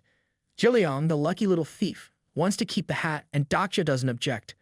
This leaves Ji even more flabbergasted, watching as Hyewon and Jiliang walk away with incredible weapons while she's left with nothing. Hyewon then turns to Dokja, asking what items he would choose for himself. Dokja pauses for a moment, lost in thought, before something catches his eye. He picks a reinforced armor suit that boosts his agility. After donning it, he directs everyone to move out. On the rooftop, they find Jungyuk, standing with a blank stare and empty eyes. It's clear he's been hypnotized. With no time to lose, Dokja and the others rush up the stairs, having finished the movies on the 6th floor, but Jungyuk is nowhere to be found. Fortunately, the group receives a reward in the form of a skill book called Sharp Observation. Dokja is the first to step foot onto the 7th floor, only to be surprised to see that all the movie posters are already torn. He rushes through the floor with his party trailing behind him, hoping that no more movies remain intact to slow them down. Out of nowhere, his eyes catch a movie poster still hanging on the wall, untouched and in need of completion. A beam of light suddenly shoots from it, enveloping the entire party. Dokja curses under his breath, frustration rising as he realizes that finishing these movies will eat up precious time they can't afford to waste. The sharp scent of the ocean fills the air, and he immediately wonders which movie they've walked into this time. Before he can even process it fully, the ocean below them swirls into a violent whirlpool. A voice shouts, urging everyone aboard to get down and protect themselves. Dokja reacts instantly, raising his shield to block the incoming bullets as enemy soldiers from another ship begin firing. Hyewon and Jiliang quickly duck, doing their best to stay low and avoid getting hit. The chaos intensifies. An order is given to turn the ship around, but it's too late. The ship is already in ruins, torn apart by their relentless assault. Parts of it are burning, consumed by the heat of the battle. Hyewon and Jiliang seek refuge behind Dokja's shield, hoping for some semblance of protection. Meanwhile, Dokja silently curses Junhyuk for leaving them with the hardest movie to clear, questioning if the universe really had to make it this difficult. This battle, known in history as the Battle of Myeonyang, isn't unfolding in their favor. It's become a grueling test of survival and strategy, and Dokja can't help but wonder why the villains always seem to pick the toughest scenarios. If only they'd face something a little easier for once. Hyewon points out dozens of ships rapidly approaching them, her voice filled with disbelief and anxiety as she wonders aloud how they're supposed to defeat all of them. The ship they're on is violently pulled into the whirlpool, and the enemy ships close in. Dokja, trying to stay composed, turns around to assess the situation, but to his shock, there are no ships behind them. According to the historical records, there should still be 12 more ships remaining, so this feels off. His mind races with possibilities as he approaches one of the soldiers still alive, asking where their general, Sun Lee, is. The soldier looks at him blankly and, clearly confused, has no idea who General Lee is. Surprised and frustrated, Dokja starts to wonder aloud if the Master Theater can actually change the content of the story, and if they could now be forced to win the war without the legendary General Sun Lee. For a brief moment, Dokja stands still, his thoughts heavy. He glances over at Hyewon, who is dutifully protecting Jiliang, and calls out to Ji. Dokja remembers the book he had read earlier on the 6th floor and recalls how Ji seemed to have been chosen by Admiral Lee as his avatar. He asks why Admiral Lee would select someone like her, especially when she's prone to seasickness every time they're on a boat. Ji responds, saying that it's because she's a descendant of some admiral. Realizing the connection, Dokja surmises that Ji likely shares a close relationship with Admiral Sun Lee. He yells her name, but when he looks around the ship, he doesn't see her anywhere. He continues searching and finally finds her crouched in a corner. He approaches her, asking if she's all right, and finds her crying. She tells him she can't do it. At that moment, the constellation of naval warfare god looks at her with pity. Dokja knows she isn't talking to him, so he gently asks if she can endure just a little longer. Though Ji protests, claiming he doesn't understand, Dokja knows exactly why she's upset. It's not the seasickness. It's the memory of a late friend who used to love this movie. The emotional weight of the moment is clear, and Dokja understands the pain she's carrying. Ji stands frozen, her mind stuck on the haunting memories of killing her own friend. The images replay endlessly, refusing to let her go. She cannot understand how Dokja knows about it. The thought of someone else being aware of her past unsettles her. Dokja, however, is not surprised. He already knows far too much about her, about everything she hides. He understands why the Admiral chose her, even though she despises the sea and cares for nothing.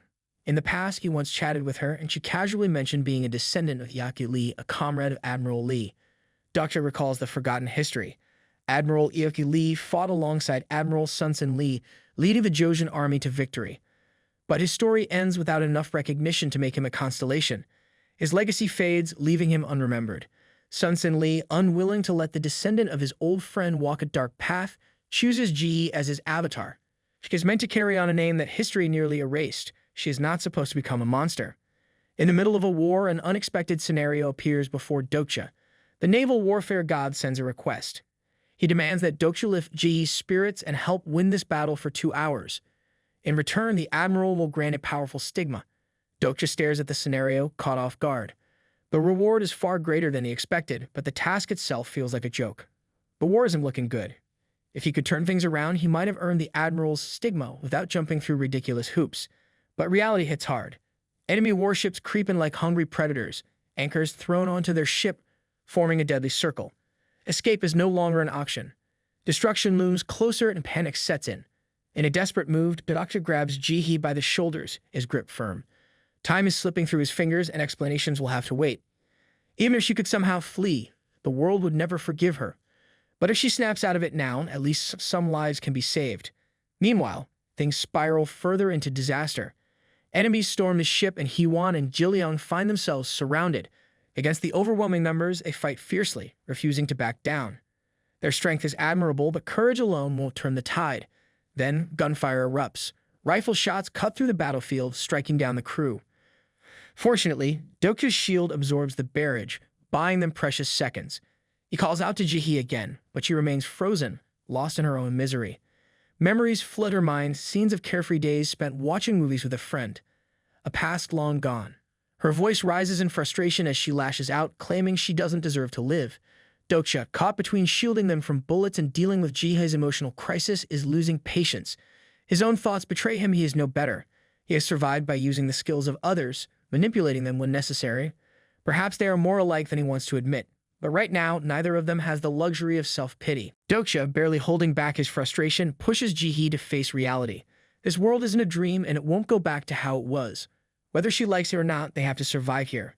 Regret won't change anything, but she still has a choice. Spend the rest of her life making up for her mistakes or continue running away like a coward. The battlefield is no place for hesitation, and his patience is running thin. The ongoing fight only makes his irritation worse. The enemy isn't going to pause for her emotional breakdown. With an exasperated sigh, he bluntly asks if she truly wants to die here. He knows her well enough to understand her struggles, but this is not the time for self-pity. Something shifts inside him, his grasp of her emotions sharpens, and his exclusive skill, Omniscient Reader's Viewpoint, reaches level 2. A new sound reaches his ears, not from the battle, but from Ji herself. Deep inside, she doesn't want to die. Her trembling hands move on their own, reaching for her sword even as tears stream down her face. The hesitation in her eyes fades, replaced by a quiet but growing determination. She unsheaths her blade, no longer frozen in place. Her focus returns to the battlefield, where Hee-won and Ji-leong are still struggling against the endless wave of enemies. Dokja watches this change with mild amusement and a lot of judgment. Constellations, those so-called higher beings, truly live up to their reputation of being the most unreliable supporters. They conveniently ignore their avatars' pleas for help when things are bad, but the moment a dramatic turning point appears, they suddenly take an interest. The hypocrisy would be laughable if it weren't so frustrating. Ji, now fueled by newfound strength, drives her sword into the ship's wooden floor. Power surges around her as she receives a new stigma, her entire body glowing with energy. Dokja narrows his eyes, feeling both pleased and slightly annoyed. Somehow, without meaning to, he just helped Jung-yuk awaken Ji's power. The thought alone makes his stomach twist. The battlefield shifts once again. On the other side of the ship, the sea itself responds to Ji's awakening. A massive whirlpool forms, its violent waves rocking every vessel nearby. Enemies foolish enough to charge at her find their footing stolen as the ship sways uncontrollably. Then, in a sudden burst, the whirlpool shoots upward, swallowing everything in its path and sending ships crashing into each other like worthless toys. Dokja watches the chaos unfold, resisting the urge to roll his eyes. Overpowered awakenings, dramatic water-based destruction, and enemies wiped out in an instant. It's all so typical. If only everything in this world worked out so conveniently. Confusion spreads across the battlefield as the remaining enemy ships struggle to make sense of what just happened. Before they can react, something even more bizarre unfolds. From the heart of the whirlpool, massive warships materialize like ghosts from the abyss. The ships, dark and foreboding, outnumber the enemy in an instant. Silence grips the battlefield for a brief moment as both sides stare in disbelief. Ji stands at the center of it all, her body wrapped in the ethereal glow of ancestral power. The once uncertain warrior now exudes the presence of a true naval commander. With a sharp gaze locked onto the enemy fleet, she pulls her sword from the deck and raises it, issuing a silent but absolute command. Without hesitation, the newly arrived coast fleet responds. Explosions rip through the battlefield as colossal cannons fire, each blast sending enemy ships to a watery grave. Flames and wreckage scatter across the sea, the sheer destruction overwhelming the opposition. This is not just a counterattack, it's an execution. The name of her new stigma, Ghost Fleet, leaves no room for mercy. The spectral warships continue their relentless assault, and their cannons refuse to cease fire unless Ji wills them to stop. For the first time, she holds true authority in this battle, and she does not waste it. The chaos doesn't end with cannon fire. Jai, far from content with standing idly, lunges into the fray. Sword in hand, she cuts through enemies with ruthless precision, her exhaustion drowned beneath her newfound strength. Time becomes irrelevant. Within an hour, the battlefield transforms into a graveyard of sinking vessels. The Ghost Fleet's cannons prove absurdly overpowered, each shot splitting ships in half as if they were made of paper. The enemy forces crumble. Soldiers, now nothing more than terrified survivors, tumble into the ocean, swallowed by the merciless waves. No one is spared. The destruction continues until the last ship meets its end, vanishing beneath the sea. On the sidelines, Dokja, Hyewon, and Juliang witness the carnage in stunned silence. Even they did not expect such a swift and complete annihilation. Ji stands at the center of the devastation, her body trembling from exhaustion. The battle is over, but the weight of her power lingers in the air. Then, as if sealing the moment, a message from the system appears. Master Theater is pleased with the final scene of this so-called performance, deeming it a fitting conclusion. The once bloody battlefield is now eerily quiet. Jai, her hands still stained with the lives she has taken, meals on the wooden deck, surrounded by the aftermath of her own strength. The Ghost Fleet vanishes, its purpose fulfilled, leaving only silence behind. Hyewon, ever the supportive one, extends a hand to Jai, admiration clear in her expression. Gilliam, the ever-adorable bug whisperer, adds his own praise. Dokja, however, is a little less enthusiastic. His mind, sharp as ever, immediately jumps to the most important realization. This power is terrifying. And if there's one person in the world who could take full advantage of it, it's Jungyuk. The thought alone sends an uncomfortable chill down his spine. A notification arrives informing Dokja that his bounty scenario has been resolved. A flicker of curiosity sparks in his mind. If he received such a powerful stigma, perhaps he might be granted the same one. The thought excites him for a brief moment. However, the system delivers an unexpected twist. Instead of Ghost Fleet, he receives the Stigma Sword Song. Confusion washes over him. Ji isn't supposed to unlock this ability until much later in the original storyline. This entire scenario has derailed things in ways he never anticipated. Despite the surprise, the reward is nothing to complain about. Sword Song is undeniably useful, and he will take anything that gives him an edge in survival. A sudden piercing blue light bursts into his chest, making him instinctively clutch the spot, half wondering if this is some sort of cosmic prank. The sensation lingers for a moment before fading, leaving him uncertain whether the power is truly his. Before he can dwell on it further, the world around them begins to blur. The scenario reaches its conclusion. A final message from the naval warfare god appears, expressing gratitude toward him.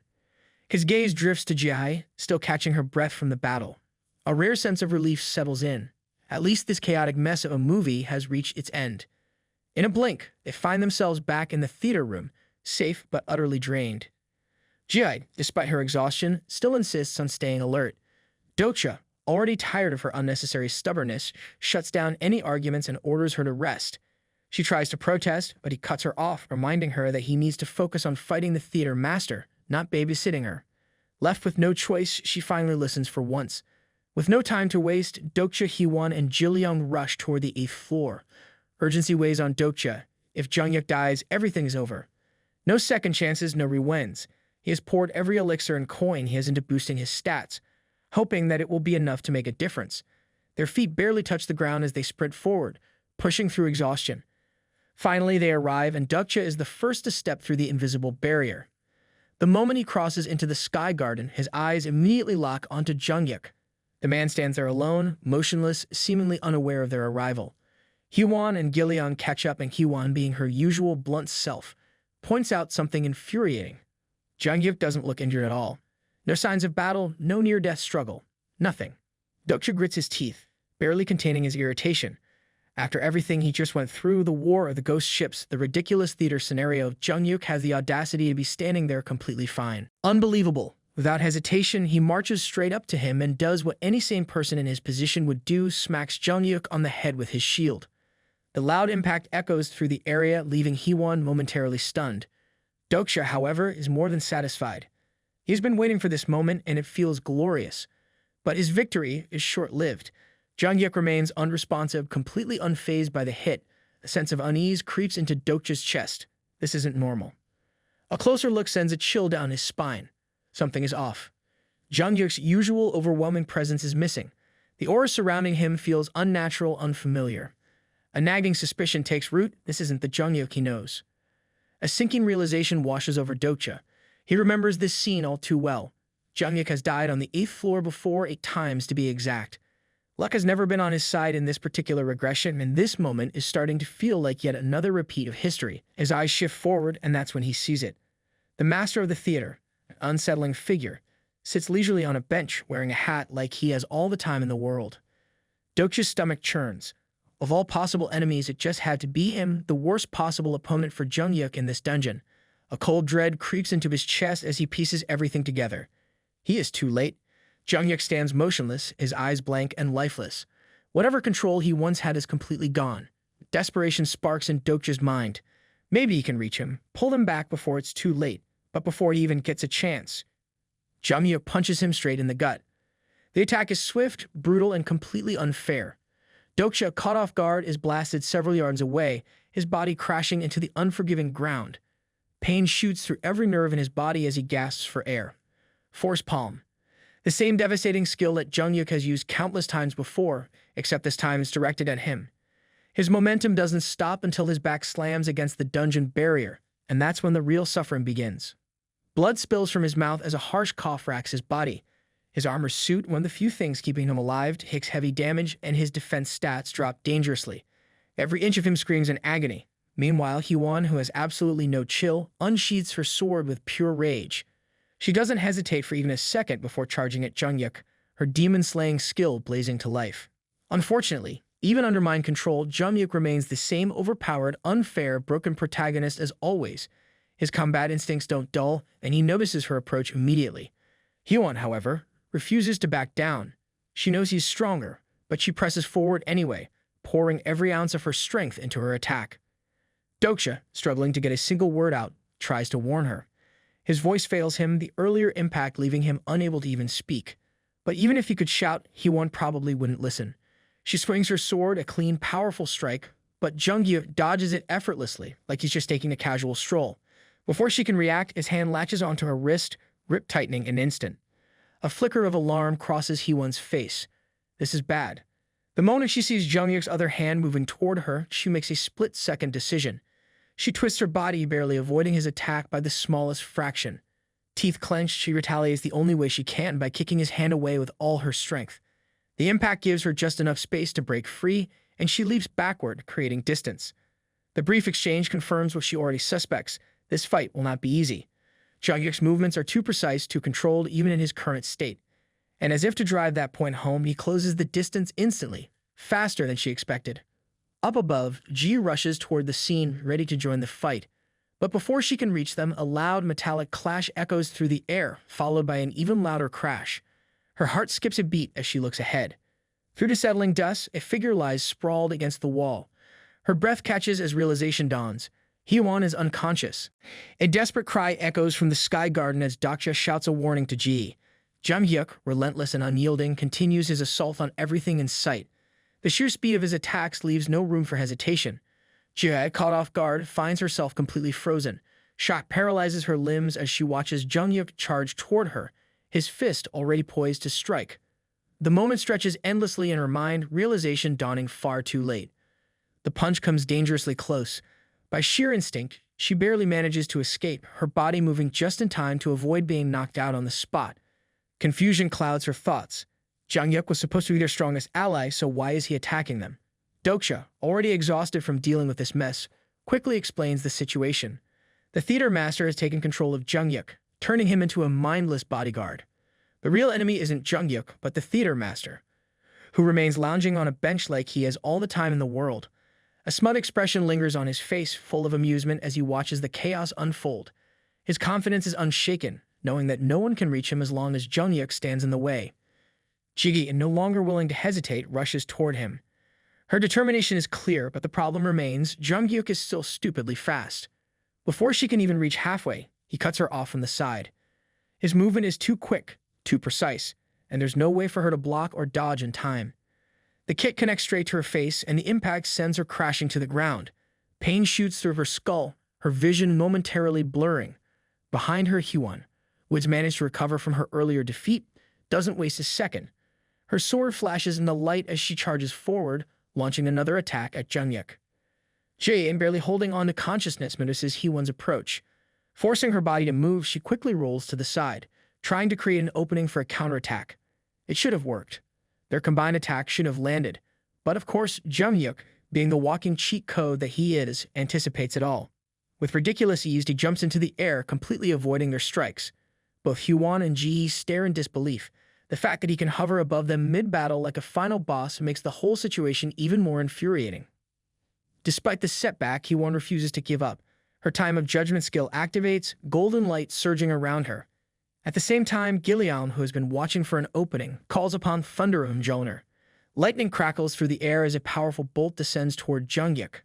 The attack hits directly, or at least it should have. Jung-hyuk, completely unbothered, creates a shield wall, blocking the lightning as if it were nothing more than a mild inconvenience. The attack fails spectacularly, leaving Gillian frustrated. Hyewon, seeing the situation worsen, quickly considers using her exclusive skill. However, something is wrong. The constellations, who always seem to have an opinion about everything, remain completely silent. No response, no activation, nothing. The realization sinks in, and Hyewon grits her teeth. Right when she needs them the most, they refuse to answer her call. Jung-hyuk hovers above, preparing to strike again, while Hyewon still struggles to understand why her skill refuses to activate. The unanswered call from the constellations lingers in her mind, but there's no time to dwell on it. Neither she nor Ji-hee manages to dodge his next attack. His punches land with brutal force, sending both of them crashing down. From a distance, Dokja watches the scene unfold. Jung-hyuk has always been absurdly strong, but this isn't him. He has always been powerful, but he has also always been in control. Something is deeply wrong. Without hesitation, Dokja activates his profiling skill, his mind quickly processing the data that appears before him. The statistics reveal something unexpected. Jung-hyuk has activated his Stigma Transmission Level 1. This ability allows him to reawaken the skills he has mastered in past regressions, making him even more of an overpowered nightmare than usual.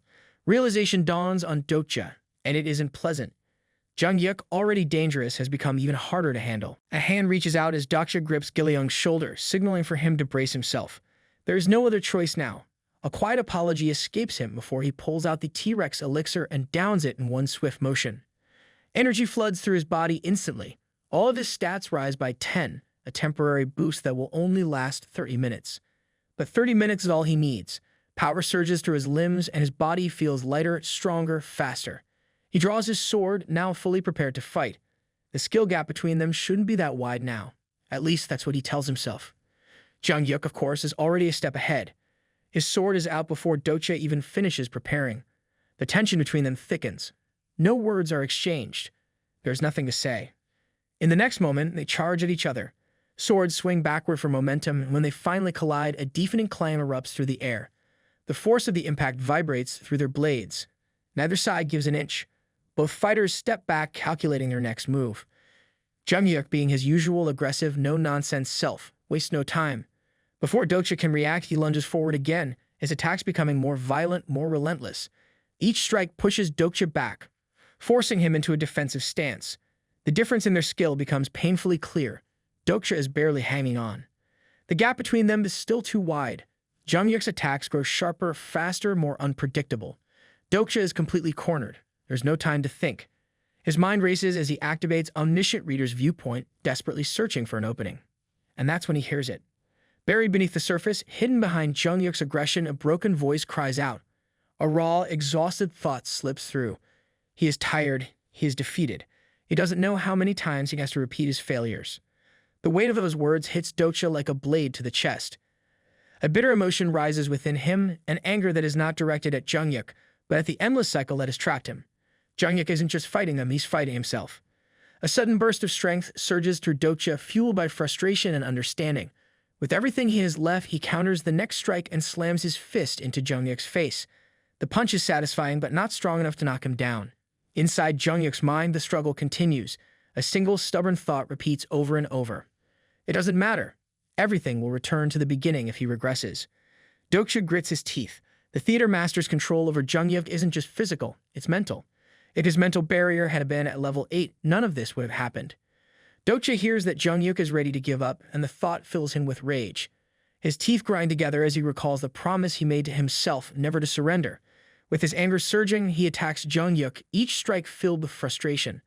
Dokja desperately tries to remind him of the purpose they share, creating a better life, but his words have no effect. Jung-yuk continues to counter every attack that comes his way, not hearing anything beyond the battle itself. Dokja can't understand why he feels so emotional. His mind spins, unable to find a clear path forward. All he knows is that he must continue fighting. His final attack is strong enough to match Jung-yuk's, and the force of their clash causes the ground beneath him to crack.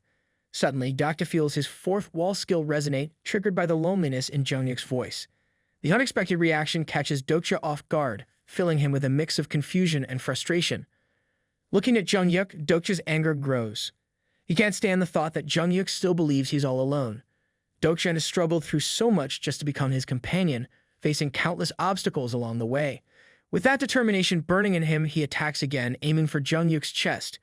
This time, Jung-yuk blocks the strike with his sword, but Dokja refuses to stop. He screams, questioning how Jung-yuk can still feel isolated when he has someone beside him, fighting for him. Dokja doesn't give up on his mission to reach Jung-yuk.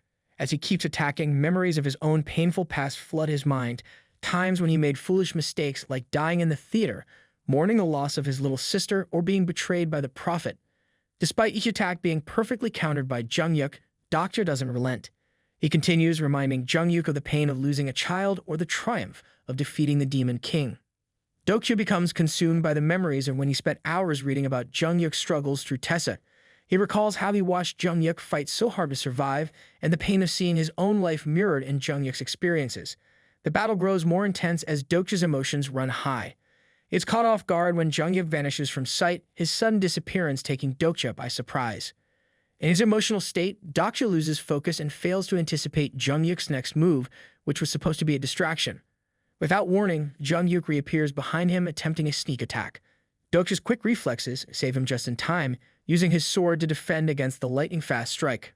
The ground beneath them cracks further as their powers collide, shaking the area with each powerful blow. Dokja holds on tightly, using all he has left. Through his skill, he hears Jung-yuk question who he is, and for a moment, Dokja is taken aback. When their eyes meet, Dokja notices something new. Jung-yuk's eyes are no longer empty. This small change fills Dokja with shock as he realizes that Jung-yuk's consciousness is slowly returning. The excessive immersion of the battle causes the fourth wall skill to shake, forcing them both to briefly pull apart. Dokja wonders if what he said was enough to bring Jung-yuk back to himself, while Jung-yuk continues to question the identity of the person in front of him. The theater master, sensing that he is losing control over Jung-yuk, jumps to his feet. In a panic, the theater master strengthens his spell, trying to regain dominance over Jung-yuk's mind. He intensifies the pain in Jung-yuk's body, hoping to bring his consciousness back under control, and surrounds him with the aura of his powerful magic. Jung-yuk attacks again, this time with even more force. Dokja, still reeling from the recent events, braces himself and holds his ground, wondering how Jung-yuk could become so much stronger so quickly. Despite the overwhelming situation, Dokja continues to fight, trying to break through to Jung-yuk once more. He reminds him that he has allowed Dokja to land hits, showing that there is still a chance for connection. In the background, Gilliang activates his skill, desperately summoning bugs beyond his power in an attempt to help. Dokja knows he has to give everything he has left till he activates his skill, surrounding his sword with intense flames. With each swing, the flames leave trails of burning power in the air, suppressing Jung-yuk's movements. But Dokja doesn't stop there. He activates another skill, the Sword Song, a gift from the naval warfare god. The words of the skill appear in the air, changing rapidly, forming dozens of bows behind Dokja. His body becomes surrounded by the power of the constellation, and with determination in his eyes, he releases his attack. Dozens of lightning arrows shoot toward Jung-yuk, and he is forced to dodge, unable to stop them. Dokja believes that this skill will buy him some time, so he rushes toward the theater master, ready to finish what he started. However, he is startled when Jung-yuk glares at him from behind. Jung-yuk has used his recovery skill to heal himself, and with lightning speed, he closes the gap and stands directly in front of Dokja. Shocked, Dokja realizes how quickly Jung-yuk has recovered, so he yells for Gilliang to act now. In that moment, an unexpected attack from outside the area shatters the theater master's barrier. A grade 6 monarch-level insect Titanoptera answers Gilliang's summon and bursts through the broken barrier. Its massive size amazes everyone around. The insect immediately targets the theater master, moving with incredible speed. However, Jung-yuk doesn't hesitate. He reflexively defends against the Titanoptera's attack, protecting the theater master. The theater master feels relief, thinking that Jung-yuk can shield him from the giant mantis.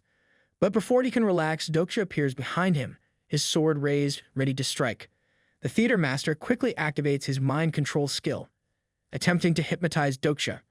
Dokja struggles against the master's mental influence, refusing to hold back.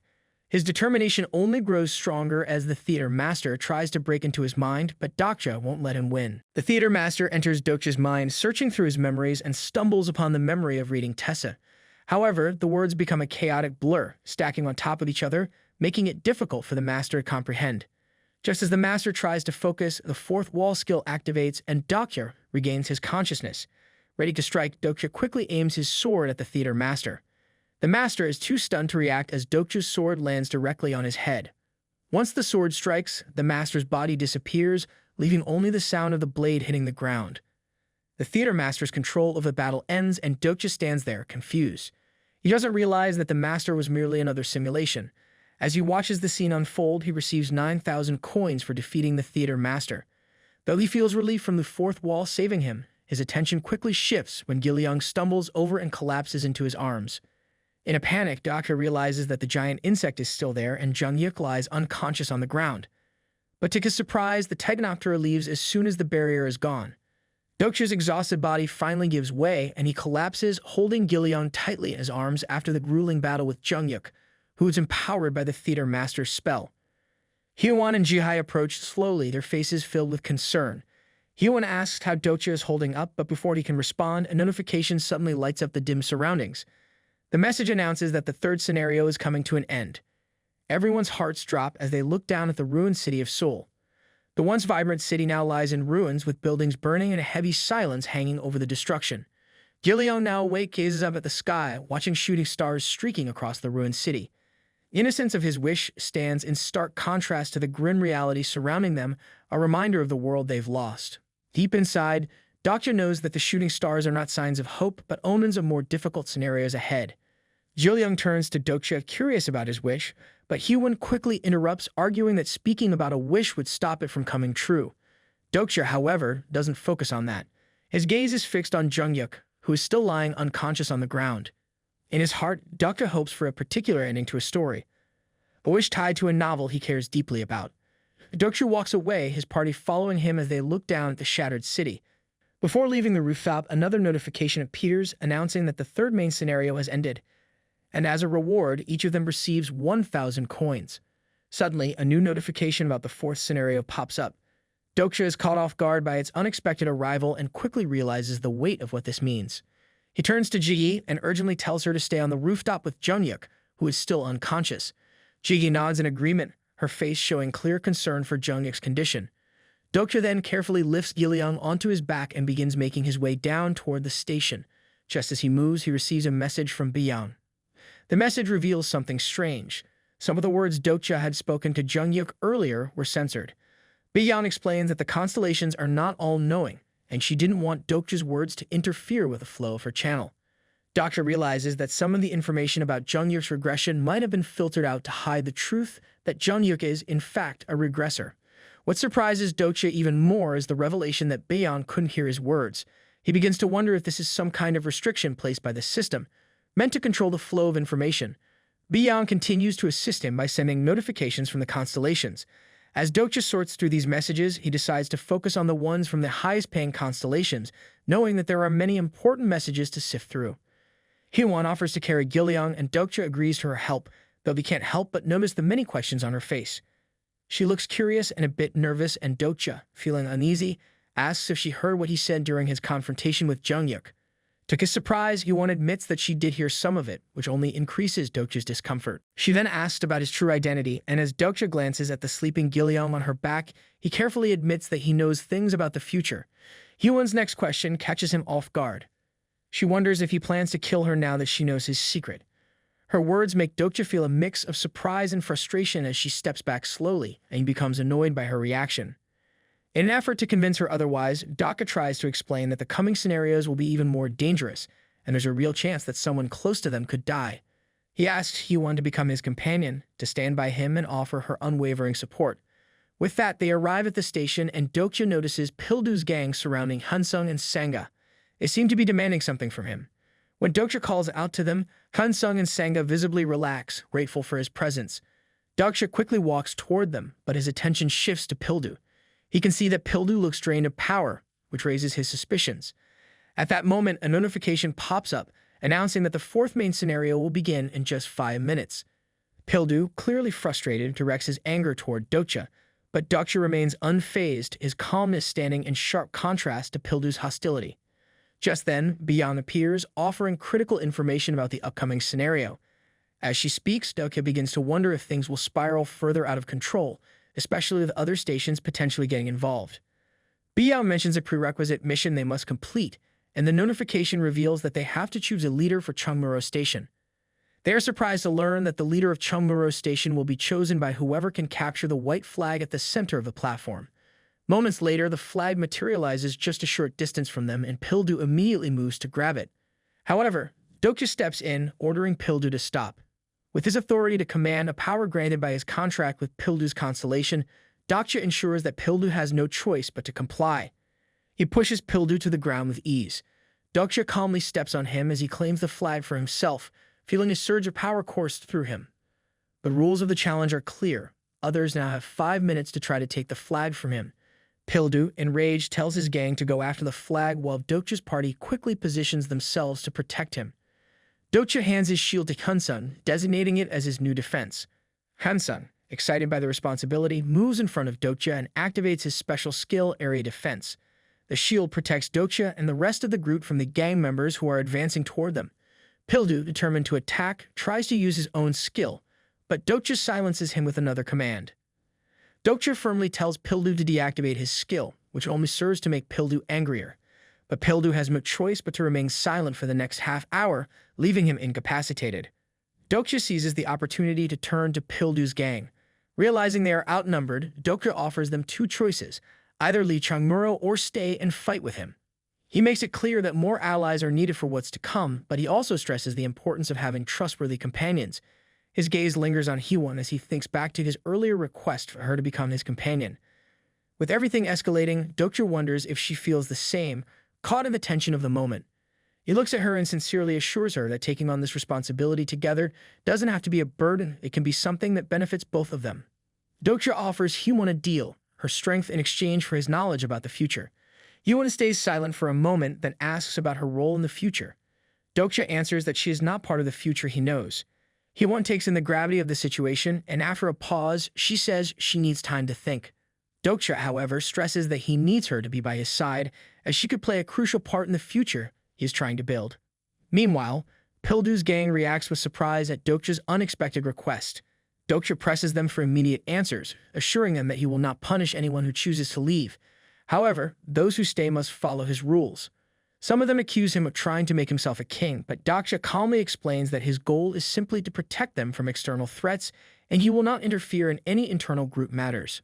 Manga, after hearing Dokja's words, advises Pildu to leave, but a wave of shock passes through the group when Dokja announces that Pildu is now his employee due to their contract. With only 5 people remaining, Dokja now leads a group of 24. Some members of the group try to apologize to him, but Dokja deflects their attempts, telling them to seek forgiveness elsewhere if they truly wish to make amends. At the same time, Dokja receives a message informing him that his current fame is not enough to become a king. Before he can process this, Byung steps in and initiates the next scenario. With a snap of his fingers, everyone is immediately briefed on the details of the new scenario called Capture the Flag, which will last for 12 days. The conditions are clear: defend their station while also trying to occupy other stations by planting their own flag. The tension is thick as everyone reads the scenario's details, their faces filled with determination. Dokja, with firm resolve in his eyes, makes a promise to himself to complete the scenario without losing a single member of his party. Hwon takes charge and reads the rules of the scenario aloud, while Hansun points out that their target station is Changsan Station. Hwon's face briefly shows annoyance when Dokja silently indicates that he already knows this. Meanwhile, Sangha, feeling uneasy, wonders if they will have to fight other groups again. Hansung reassures her, suggesting that they might be able to form an alliance with another station. However, both Dokja and Hwon exchange knowing glances, fully aware that in the world of scenarios there is no such thing as a deathless scenario. Curiosity takes hold of Hwon, and she asks about the distance to Changsan Station, which leads to a discussion about how to divide the group. Some will stay behind to protect the station, while others will scout ahead. As this debate unfolds, the holographic barrier between the stations begins to fade. In the midst of the conversation, Dokja's attention shifts to Pildu, who remains on the ground, seething with silent anger. Dokja feels the need to make Pildu understand the seriousness of the situation.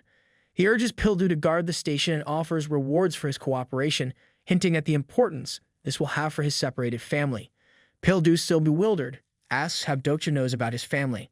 Just as this conversation continues, the sound of loud engines echoes through the tunnels, signaling the approach of a motorcycle gang. The group's attention is immediately drawn to the headlights of the approaching gang. The gang members dismount from their motorcycles, exchanging quiet words as if they think no one is watching. It's clear they are trying to act cool, but their rushed movements and nervous glances betray them. Dokja wonders if the invasion has started earlier than expected. The gang's conversation makes it seem like the rules of the scenarios might be running differently between stations, making him more suspicious of their intentions.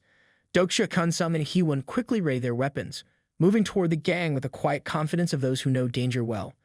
One of the gang members tries to play the calm negotiator, claiming they're not there to fight, but the smile on his face looks more like a nervous twitch. He introduces himself as Ilhun Kang from the Dongdaemun group. Dokja isn't fooled by the smooth talk. The gang's leader looks like the type who thinks his smile can solve any problem, but Dokja isn't buying it. As he activates his profiling skill, he quickly starts connecting the dots. Ilhun seems like he's right out of Tessa. A familiar, slimy feeling creeps up Dokja's spine, and he can almost hear the villain music playing in the background. When Dokja reveals his name, Ilhun's eyes widen for just a second, but he quickly masks it with that same forced smile. He acknowledges Dokja as the station leader, the one with the white flag. It's all part of the act, and Dokja isn't impressed. He orders the gang to leave, but Ilhun, clearly not understanding how out of his depth he is, keeps pushing. He claims that they're only interested in an alliance. Hiwon, not one to trust anyone so easily, voices her concerns, sensing that the newcomers are too eager for something that doesn't seem right. The gang continues trying to convince Dokja that their target isn't Chungmuro Station. The way they talk makes it sound like they believe Dokja will just take their word for it, like a group of kids trying to sell him a broken toy.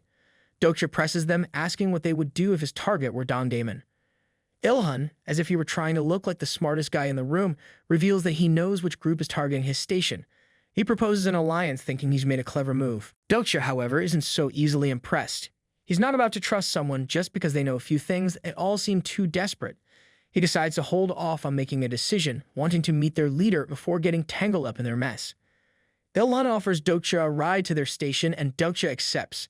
And as they ride toward the station, Segna starts to wonder why they chose Chungmuro when there are other stations nearby that could have been better targets for an alliance. Ilhun, visibly uncomfortable, struggles to answer, his nervousness only raising more suspicions among Dokja's group. Despite this, Dokja decides to stick with the plan, leaving Gillian behind with Pildu to watch the station. During the ride, Dokja casually asks Ilhun if he has heard any rumors about Chungmuro. Ilhun, clueless, shakes his head.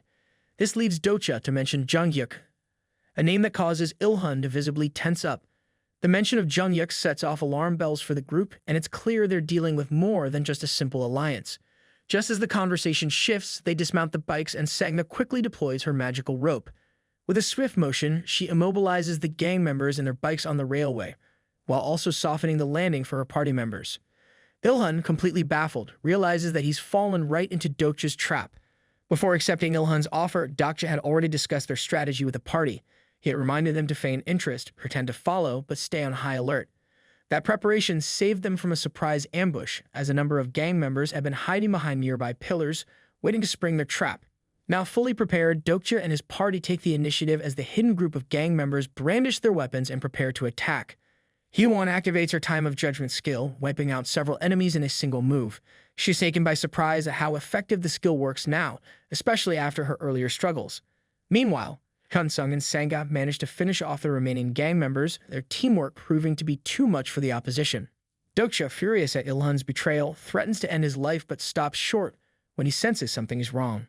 His instincts kick in, and his dread grows as he turns to see their station under attack by another group. Panic rises in his chest as he realizes that this group is from Myeongdong and they've allied with Dongdaemun for the assault. The leader of this new group, wearing a red flag on his head, orders his people to focus on planting the flag first. Dokja immediately knows that this red flag-wearing leader is the one in charge. His name is Hyunta Kim, and he quickly activates the effect of the red flag. This grants his group members a 5% increase in their stats. Dokja recalls how the Battle of Flags works. The color of the flags determines the victor, shifting from white to red, navy, brown, purple, and finally black. Since he now holds a red flag, Dokja figures out their next move. They must either take over another station or eliminate its leader to claim their flag. However, that alone will not be enough to conquer Chungmuro. The station's defenses are too strong, especially the Pildu standing guard. While clenching his teeth, Pildu activates his militarized zone skill, securing a station. Gunfire erupts as Pildu's weapons unleash chaos on the enemy. The sudden attack sends them scrambling in fear, watching their comrades fall one by one. Hayate realizes the danger and quickly orders his group to retreat. Before they can escape, Dokja intercepts them. His sword, burning with energy, slices through their ranks, forcing them to scatter. The distraction gives Pildu's weapons enough time to wipe them out completely.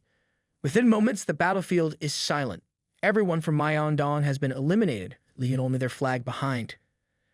From his platform, Pildu spots the flag first and moves to claim it. Before he can reach it, Dokja raises his weapon, making it very clear that Pildu should back off. Not wanting to risk a fight, Pildu retreats to the station. Dokja grabs the flag himself, and instantly his own flag changes to red. A surge of power runs through him, boosting his and his group's stats. Dokja then turns to Pildu, questioning whether it was truly necessary to kill every single person from Myeongdong. He believes at least one of them could have provided useful information. His curiosity grows when Ilhan reacts with shock upon realizing that Dokja is the one leading Chungmuro. This makes Dokja suspicious. He starts to wonder if the so-called prophets had already mentioned his name to Ilhan. After Hyunsung drags Ilhan to the station, Sanga wastes no time tying him up with her rope. He once suggests torturing Ilhan until he spills the truth, but Dokja takes a more direct approach. If Ilhan refuses to talk, killing him is the next option. Dokja pulls out his sword, dragging the blade across the floor to make his intentions clear. He fixes his gaze on Ilhan, slowly counting down. By the final count, he points the sword directly at Ilhan's face. Terror takes over and Ilhan cracks under pressure. He blurts out the name of Daimyo Station, revealing that the so-called prophets live there. They are the ones who informed him about Chungmuro. However, in the middle of his explanation, his body stiffens, and he begins choking. Dokja immediately realizes what is happening. Someone has placed a hypnotic restriction on Ilhan to prevent him from revealing information. Understanding the danger, Dokja orders Sanga to silence him. Hypnosis of this type only works when the target makes direct eye contact with their controller. And as long as they keep Ilhan alive, he can serve as their guide. Meanwhile, on the rooftop, the dark night slowly gives way to morning. Ji stands there, lost in thought, when Dokja suddenly asks if Jungyuk is still unconscious. Ji hesitates, worried about Jungyuk's condition as Dokja walks closer. He reassures her that Jungyuk will recover, though he might need some time to process everything. Dokja hands Ji a letter, telling her to give it to Jungyuk when he wakes up. He advises her not to read it, but he already knows she will. That does not concern him. The contents of the letter hold meaning only for Jungyuk. Dokja suddenly grimaces when a constellation complains about censorship. Before he can react, Jigae looks like she wants to ask something. She stammers as she brings up his earlier fight with Jungyuk. Dokja tries to play dumb, but his body betrays him. Sweat drips down his face and panic sets in. Jiggy does not let him escape. She suddenly yells out the words he said during the fight, exaggerating them in a dramatic voice. Dokja freezes, completely caught off guard. Jiggy does not let up. She keeps going on and on about how Dokja reminded Jungyuk of why he followed him. Dokja, standing there, has no idea what she's even talking about. She raises her voice, exaggerating every word, bringing up how Dokja told Jungyuk to think about their kid. The misunderstanding spirals out of control. Before Dokja can stop her, Jihi confidently declares that she will make sure Jungyuk reads his so-called love letter. Almost instantly, system messages flood in. A bunch of constellations react with shock, completely convinced that he and Jungyuk are a couple.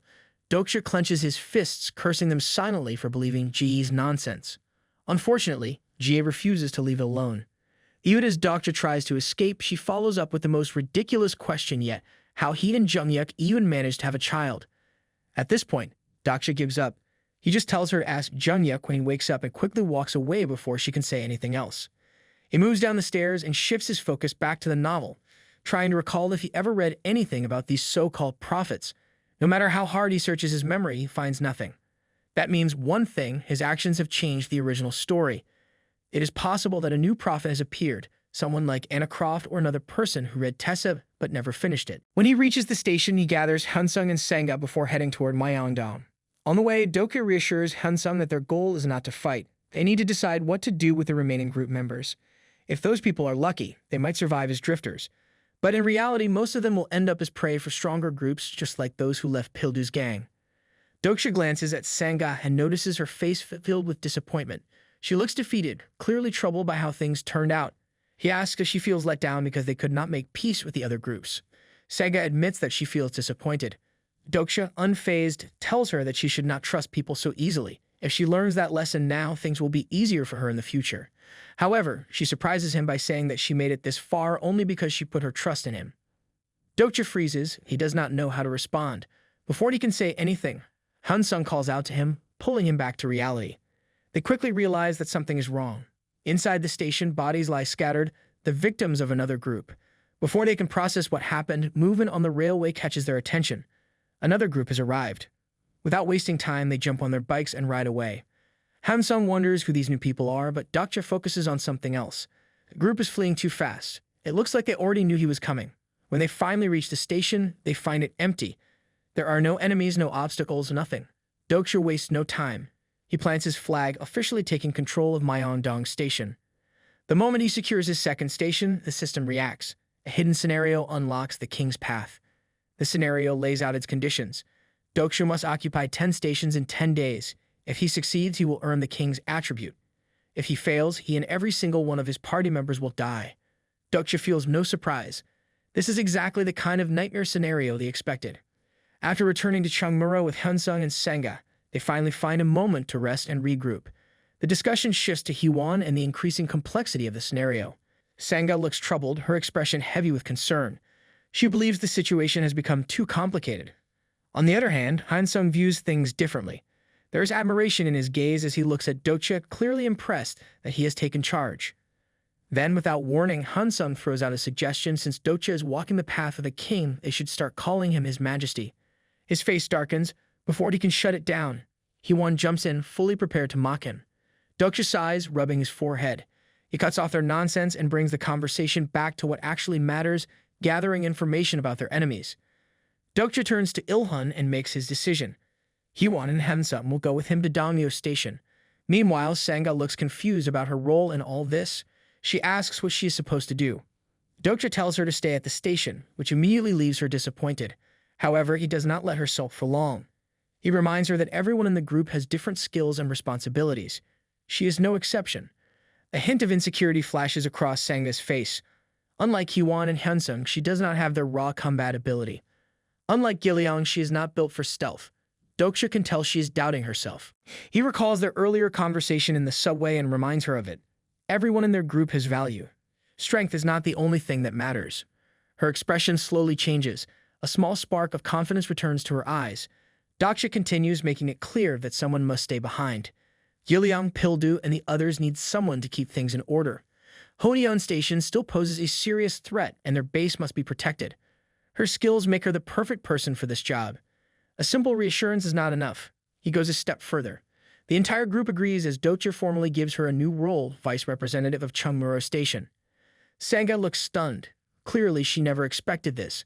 A second later, she regains her composure and smiles, promising to do her best. With that settled, they turn their focus back to the journey ahead. To reach Dongmyo Station, they must pass through Dongdaemun History and Culture Park, followed by Dongdaemun Station. They move along the railway and Hwon brings up what just happened. She points out that Dokja did a good job of lifting Sanga's spirits. Instead of taking credit, Dokja brushes it off. He insists that it is not about making her feel better. Sanga is strong in her own way. That is the real reason. Hwon then shifts the conversation. She seems curious about something. She asks how Dokja knows so much about Jungyuk. Dokja does not feel like answering. Instead of giving her a real response, he changes the subject. He turns the question back on her, asking about her own situation. Specifically, the brother she had been searching for. Hwon admits that her brother can be annoying. Despite that, she cannot help but care for him. He is family, after all. Dokja understands the feeling all too well. However, his relationship with Jungyuk is different. A deep resentment lingers inside him, something that dates back to the early days of Tessa's story. Back then, the first 10 episodes attracted an overwhelming amount of readers and comments. That was when everything started. As their conversation continues, Hansung observes how close Dokja and Hwon have become. Hwon does not miss the chance to tease him about it. Dokja cannot help but feel a little bad for Hansung. The man spent most of his life in an all-boys school and the military. It is obvious he did not get many chances to make real friends. Unfortunately, the heartwarming moment is interrupted. Hansung is not just making small talk, he has something important to say. They have finally arrived at Dongdaemun History and Culture Park. They step into the station, expecting to find people. Instead, they are met with silence. Not a single person is in sight. A notification appears, giving them an explanation. The station is no longer unoccupied. It belongs to Dongmyo Station now. The flag on the platform confirms it. Out of nowhere, Ilhan lets out a scream. His reaction takes everyone by surprise. He is in complete shock over the loss of his station. Reality hits him hard and his legs give out beneath him. Dokja tries to calm him down, but it does not seem to work. At that moment, everything clicks in his mind. The people from Dongmyo were not planning to fight Chungmuro head-on. They knew they would lose. Instead, they went after the weaker stations while Dokja and his group were away. Their real goal was to take over Dongdaemun and Myeongdong. The pieces of the puzzle start to fit together. The people they saw in Myeongdong earlier were likely from Dongmyo. They were already making their moves. Hansung gently sets Ilhan down, giving him a moment to process the situation. Meanwhile, Dokja reaches an unsettling realization. The so-called prophets from Dongmyo are not just making random attacks. They seem to have knowledge about Jungyuk's fate. They know he is meant to be the leader of Chungmuro, and now they are targeting him. Hansung stiffens as an unfamiliar presence draws near, sending a ripple of unease through the group. The air around them feels heavier, as if danger is only moments away. The approaching figures waste no time. They demand to know who Dokja is.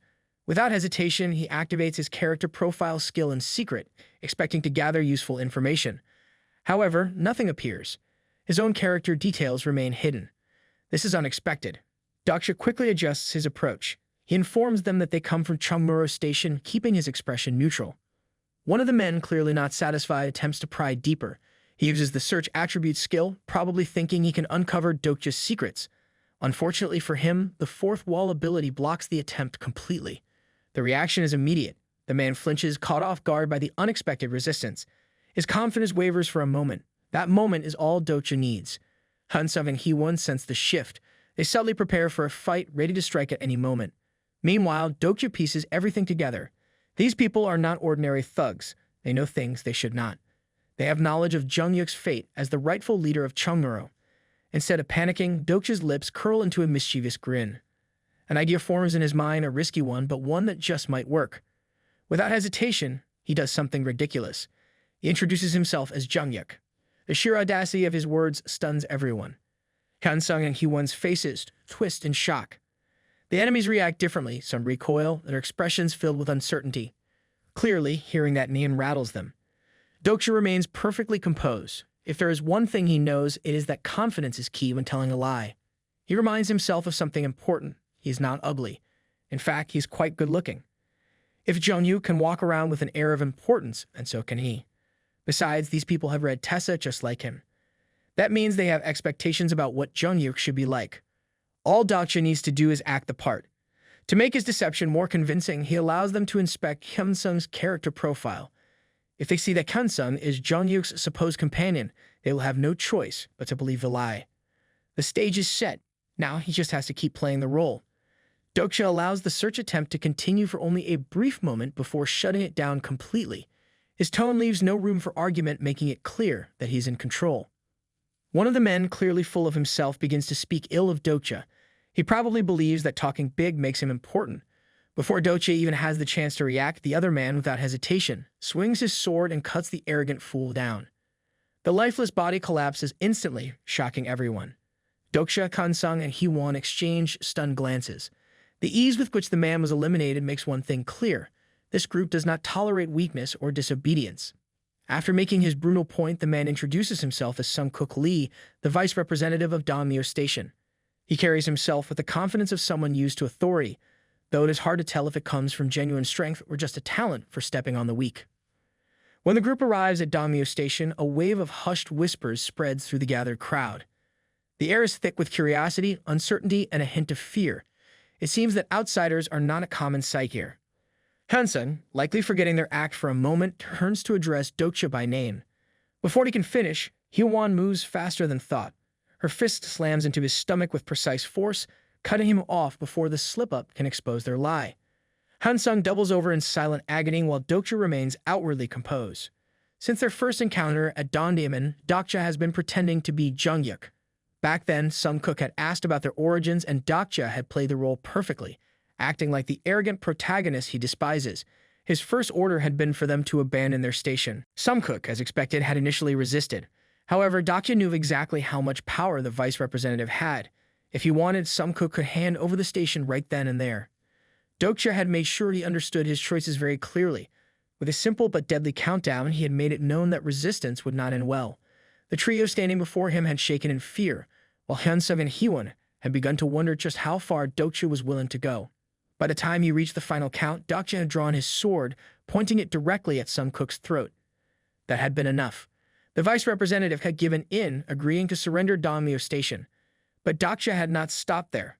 One station was not enough. He had demanded Dongdaemun as well. Sungkook, faced with no other choice, had handed it over without protest. Sungkook remains hesitant even after handing over the stations. His wariness is clear as he suggests that Dokju meet with their leader.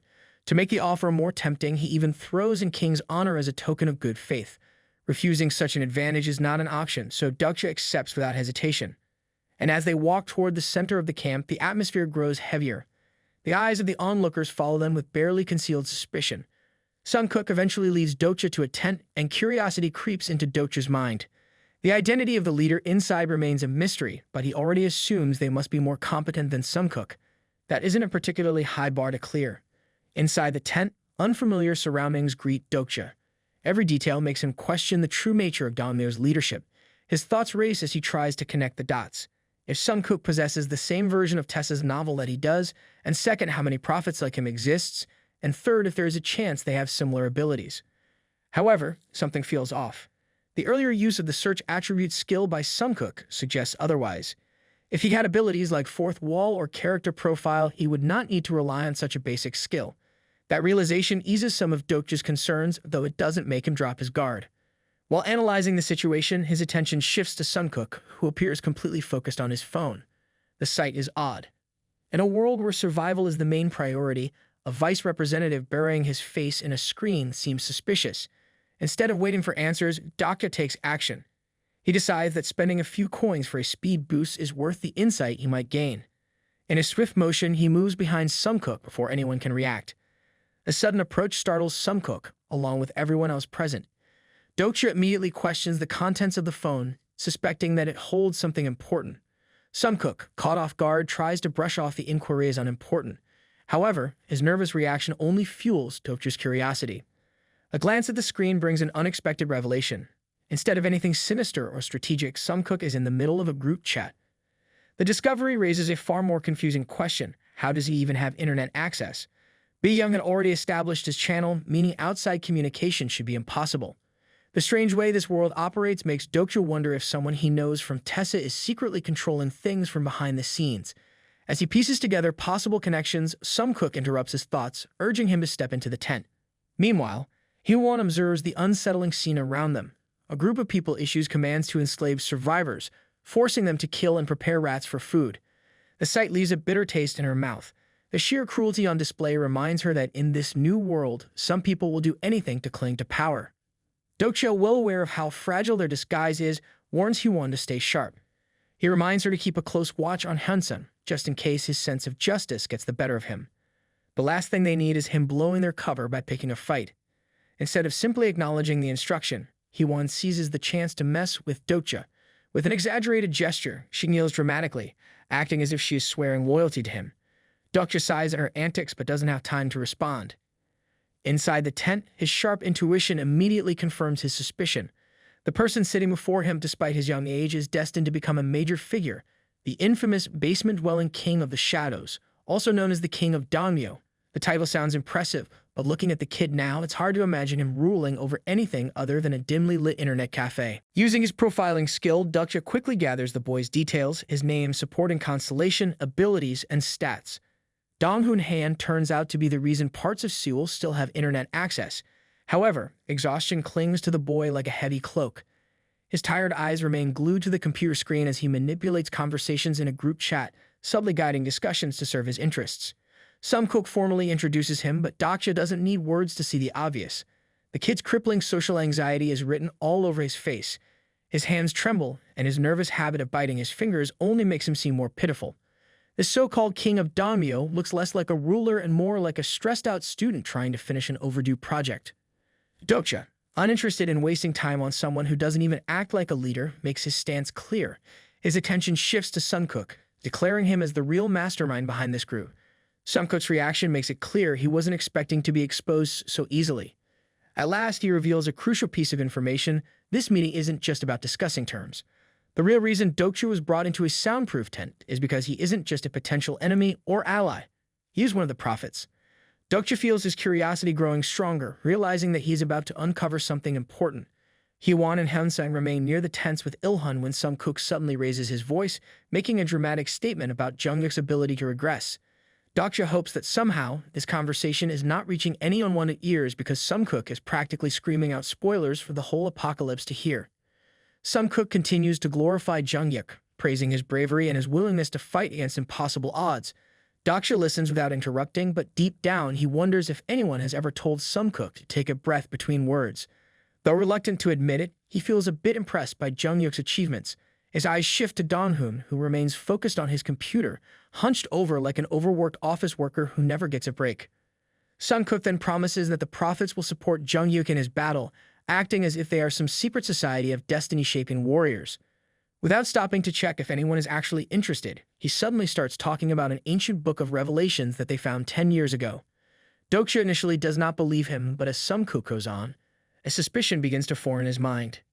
He starts to wonder if this so-called book of revelations is actually Tessa. Sunkook, clearly confident in his knowledge, assumes that Jungkook has specific companions, including Hyunsung, Namwoon, and Jihai. Dokja, however, focuses on the mention of the book itself. His curiosity sharpens, and he wonders where it might be. When he presses for more details, Sunkook reluctantly admits that the original copy has been lost. Despite this setback, Sunkook insists that they still remember everything from the book and that their knowledge will help Jungkook win this time. Dokja takes a moment to process this information. He shuts his eyes briefly, sorting through everything he has just learned. When he opens them again, he looks at Sunkook with determination and asks about the next step in his plan. Outside the tent, an unknown man approaches Hwan and Hyunsung. He does not hesitate to speak his mind, throwing words at them without a second thought. Meanwhile, inside the tent, Sunkook appears nervous as he suggests forming an alliance. His goal is to work together with Jungkook. Dokja listens carefully, raising an eyebrow in curiosity. He finds the offer interesting but remains cautious. Doubts fill his mind, yet his desire to get answers keeps him from rejecting the proposal immediately. Dokja refuses to accept the proposal without first confirming his identity. He questions Sunkook directly, demanding to know who he really is. Sunkook hesitates, stumbling over his words, unwilling to reveal too much. However, Dokja has a way to uncover the truth. He insists that Sunkook must kneel. With no other option, Sunkook obeys. Dokja then takes the opportunity to examine him further, determined to learn more. After a brief hesitation, Sunkook finally admits his attribute. He is a hypnotist. A nod from Dokja shows that he understands. The revelation confirms his suspicions about who has been manipulating Ilhun. But his curiosity does not end there. He demands additional information. Sunkook hesitates again, but eventually confesses that he has read Tessa. The mention of Tessa sets Dokja's thoughts into motion. Questions race through his mind as he wonders how many individuals claim to be prophets. Curiosity pushes Dokja to dig even deeper. His probing questions put Sunkook in a difficult position, forcing him to scramble for an explanation. Dokja's playful attitude only makes things worse for him. Sunkook becomes flustered, struggling to avoid exposing himself. In the end, he has no choice but to admit the truth. He is the 9th person to stop reading Tessa, or what some refer to as the Book of Revelation. However, Dokja remains unimpressed. He does not see much value in Sunkook's abilities. Despite this, Sunkook refuses to back down and insists that he can still be useful. Anxious energy surrounds Lee Sunkook as he grips his smartphone tightly. His behavior catches Dokja's attention. Although the situation seems suspicious, Dokja already has an idea of what is going on. He suspects that Sunkook is secretly seeking guidance from other prophets. However, the truth turns out to be far less dramatic. Sunkook simply has a strong addiction to his phone. Before he can reveal anything more, the ground suddenly begins to shake. The tremor interrupts the conversation, leaving no time for further discussion. Without wasting a moment, Dokja and Sunkook rush out of the tent to face whatever is happening outside. A fight breaks out between Hwan and the unidentified man.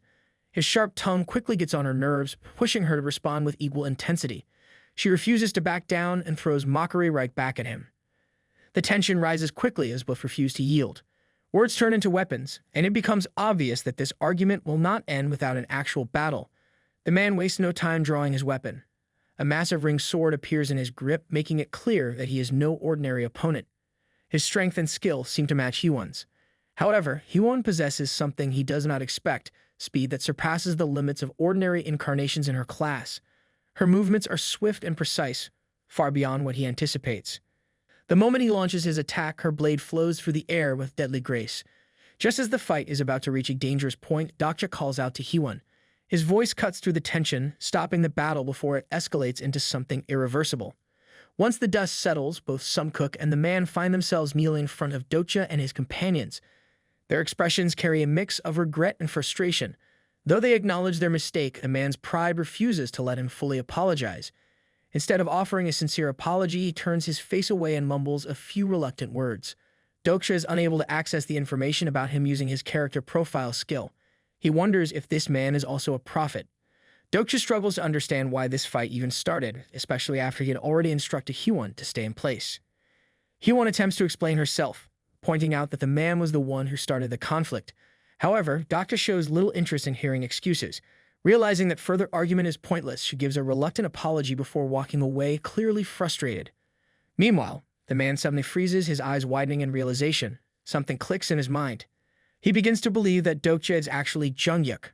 Without wasting a second, he signals Sumkook, urging him to step aside for a private discussion. And as this happens, the attention of Dokja shifts to Donhoon, who remains completely absorbed in whatever he is doing on his computer screen. However, curiosity about Sumkook and the man's conversation soon takes over the thoughts of Dokja. A question forms in his mind, prompting him to consider an unusual option. He wonders if he can purchase enhanced hearing for 2,000 coins, a skill that would allow him to eavesdrop on their discussion. Disappointment fills him when he finally listens in on their conversation. Instead of uncovering valuable information, he overhears the man questioning Jung-yuk's identity in the most unexpected way. Doubt creeps into his voice as he argues that Dokja cannot possibly be Jung-yuk. He believes Jung-yuk should be far more attractive. Dokja feels irritation rising within him after hearing such a shallow judgment about the appearance. However, the man's curiosity does not stop there. His attention shifts toward Hee-won as he begins questioning her identity. He recalls that in Jung-yuk's third regression, Namwoo should have been in her place instead. Dokja listens carefully as the conversation takes a more serious turn. The two men reveal their real objective: to confront the prophets who have read up to 50 chapters of Tessa. Anticipation builds within Dokja as he prepares himself for their inevitable return. He knows they will come back to question him further. When the man finally introduces himself as Minsub Jung, Dokja wastes no time in asking about his number. Minsab responds without hesitation, revealing that he is the 1089th renouncer. Turning his attention to Lee Sumkook, Dokja demands more details about the prophets. Sumkook provides the answer: there are only 48 prophets in total. The small number catches Dokja off guard. He expected a much larger count, causing doubt to settle in his mind. As if sensing his confusion, Sumkook quickly explains his survival. He owes it to Minsub, who had also read Tessa and was searching for answers just like him. The conversation rose tense as Minsub shifts the topic back to Hee-won, questioning how she ended up replacing Namwoon. Dokja remains composed as he skillfully navigates the discussion. With a calm but firm tone, he reveals the harsh reality: Namwoon is already dead. The prophets were responsible for his death. A wave of shock washes over Minsab and Sumkook as the weight of this information settles in. Dokja takes this moment to recount his own experiences and the actions he has taken so far. His words leave both men visibly shaken, their expressions reflecting a mix of disbelief and realization. The atmosphere grows heavier as Dokja introduces another troubling piece of information. He warns them about the prophet who has been impersonating Jung-yuk. This individual poses a serious threat to Chungmuro. Sumkook and Minsub exchange uneasy glances as the implications of this revelation sink in. The feeling of an impending conspiracy becomes impossible to ignore. Meanwhile, the constellation known as the secretive plotter silently acknowledges Dokja's boldness. Unaware of the full truth, Sumkook hints that he might recognize the person Dokja is talking about. However, he remains completely oblivious to the fact that the real prophet is standing right in front of him. Sumkook provides more insight into the complicated alliances among the prophets. He explains that they do not all share the same goals or follow the same path. A particular group stands out among them, those who call themselves the 12 Apostles. Each of them holds significant influence, making them a force to be reckoned with. Meanwhile, Dokja reunites with Hyunsung and Hee-won. A sigh of relief escapes him as he finally gets a brief moment to drop his Jungyuk disguise. The weight of maintaining the act had been exhausting, and this small break feels like a luxury. Before long, Hansung brings up the matter of their next course of action. However, Dokja signals for patience. Instead of discussing everything out loud, he creates a telepathic group chat to ensure no one else overhears their conversation.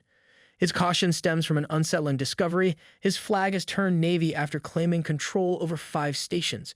Yet despite his progress, he has failed to acquire Changsan Station, which was supposed to be his next target. The reason soon becomes clear.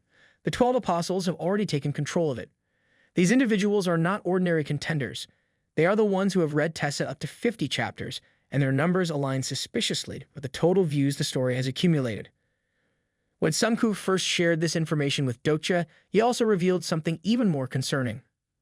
11 of these apostles are already known, and their ambitions are dangerously large. They seek to dominate the world using the knowledge they have obtained. Recognizing the threat they pose, Sunkook had urged Dokja to help stop them. Dokja hesitated but ultimately agreed on one condition. Changsan Station had to be his. However, things have already taken a turn for the worse. The Tyrant King has beaten him to it. The involvement of the 12 apostles and the prophets seems to have altered the natural course of events, accelerating the plot. The Tyrant King's rise to power has been hastened, and as a result, the world edges closer to complete chaos. Dokja does not keep this information to himself. He shares everything with his companions, making sure they understand the severity of the situation. Hyewon listens with a thoughtful expression, processing the information carefully. On the other hand, Hansun is visibly stunned. Until now, he had not realized the full extent of Sumkook and Minsub's knowledge of the future. Everything begins to make sense to him, especially why Dokja has gone to such lengths to keep his true identity a secret. Hansun considers their options and suggests that they remain in place a little longer. He believes that gathering more intelligence on these powerful enemies could prove beneficial. However, Dokja immediately shuts down the idea. Staying any longer is too risky.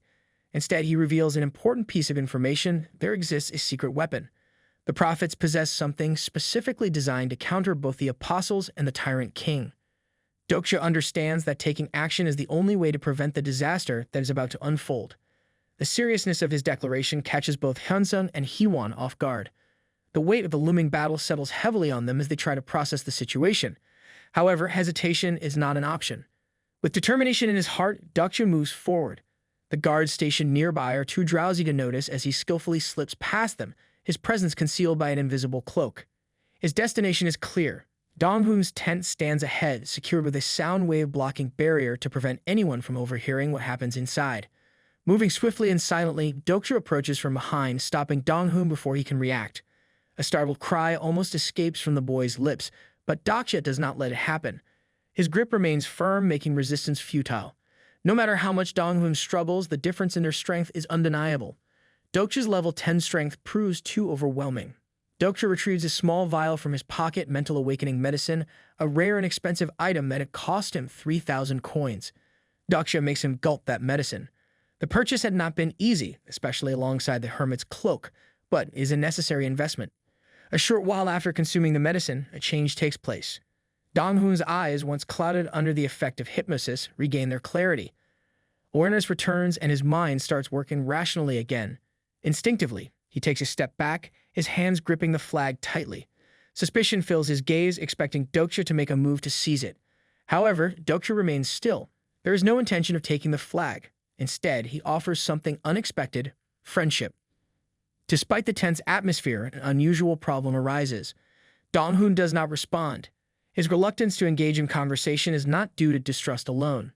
Social anxiety prevents him from expressing himself. Noticing this hesitation, Dokja takes a different approach. A phone is pulled out and an alternative method of communication is suggested. Without saying a word, Donghoon activates his wide-area internet skill, a level 5 ability that allows him to connect. A new message appears on Dokja's screen, a simple inquiry about his identity. Amusement flickers across Dokja's face, recognizing that his strategy is starting to work. The first step in earning Donghoon's trust has been taken. A response is typed out carefully, letting the boy know that he has been searching for him all this time. One crucial fact remains at the forefront of Dokja's mind: Donghoon harbors a deep resentment toward the prophets. That grudge is something he can use. Without hesitation, Dokja makes an offer. Removing the prophets from Donghoon's life is something he is willing to do. However, suspicion lingers in his expression. The offer seems too convenient, leading him to believe that Dokja simply wants to exploit his abilities. Contrary to this assumption, Dokja clarifies his true intention. There is no need for Donghoon to take action in the future. Rest is what he truly deserves. Meanwhile, Sungkook remains focused on his phone, occupied with his own matters. A short distance away, Minsab is lost in thought, considering what their group should do next after settling their conflict with the apostles. Sungkook mentions that no one in their group chat believed the claims they made. After hearing this, Minsab makes up his mind to talk to the others and try to make them understand. However, before he can do anything, the internet connection starts to weaken. Sungkook gets a strange feeling that something is wrong. A possibility crosses his mind. Donghoon might have fallen asleep again, which could have led to the internet disconnecting. Minsab walks toward the front of the tent to check on Donghoon. The moment he moves forward, something completely unexpected happens. An invisible force blocks his path, and before he can react, he stumbles and falls to the ground. A surprising truth comes to light. Dokja has been present all along, hidden beneath his cloak. Just as this realization sets in, Hee-won steps into the tent. Her expression is serious as she informs Dokja that if the fight continues, she and Hyunsung will be at a disadvantage because they are outnumbered. Sungkook and Minsab exchange confused glances. To them, Dokja is still Junghyuk. They cannot understand the situation completely, but Sungkook remains confident that if it comes down to a battle, Junghyuk will have no trouble defeating the opposing group. Dokja, however, has no intention of fighting. Without hesitation, he makes a swift move with his sword. The blade cuts through Minsab's clothing, exposing the real flag of Daimyo. This moment reveals a truth that has been hidden all along. Minsab is, in fact, the true leader of the station group. This outcome does not come as a surprise to Dokja. From the moment he discovered that Minsab and the others had read Tessa, he had a feeling that something was not right. They had always known that Donghoon was supposed to be the leader of Daimyo, yet they took that role away from him.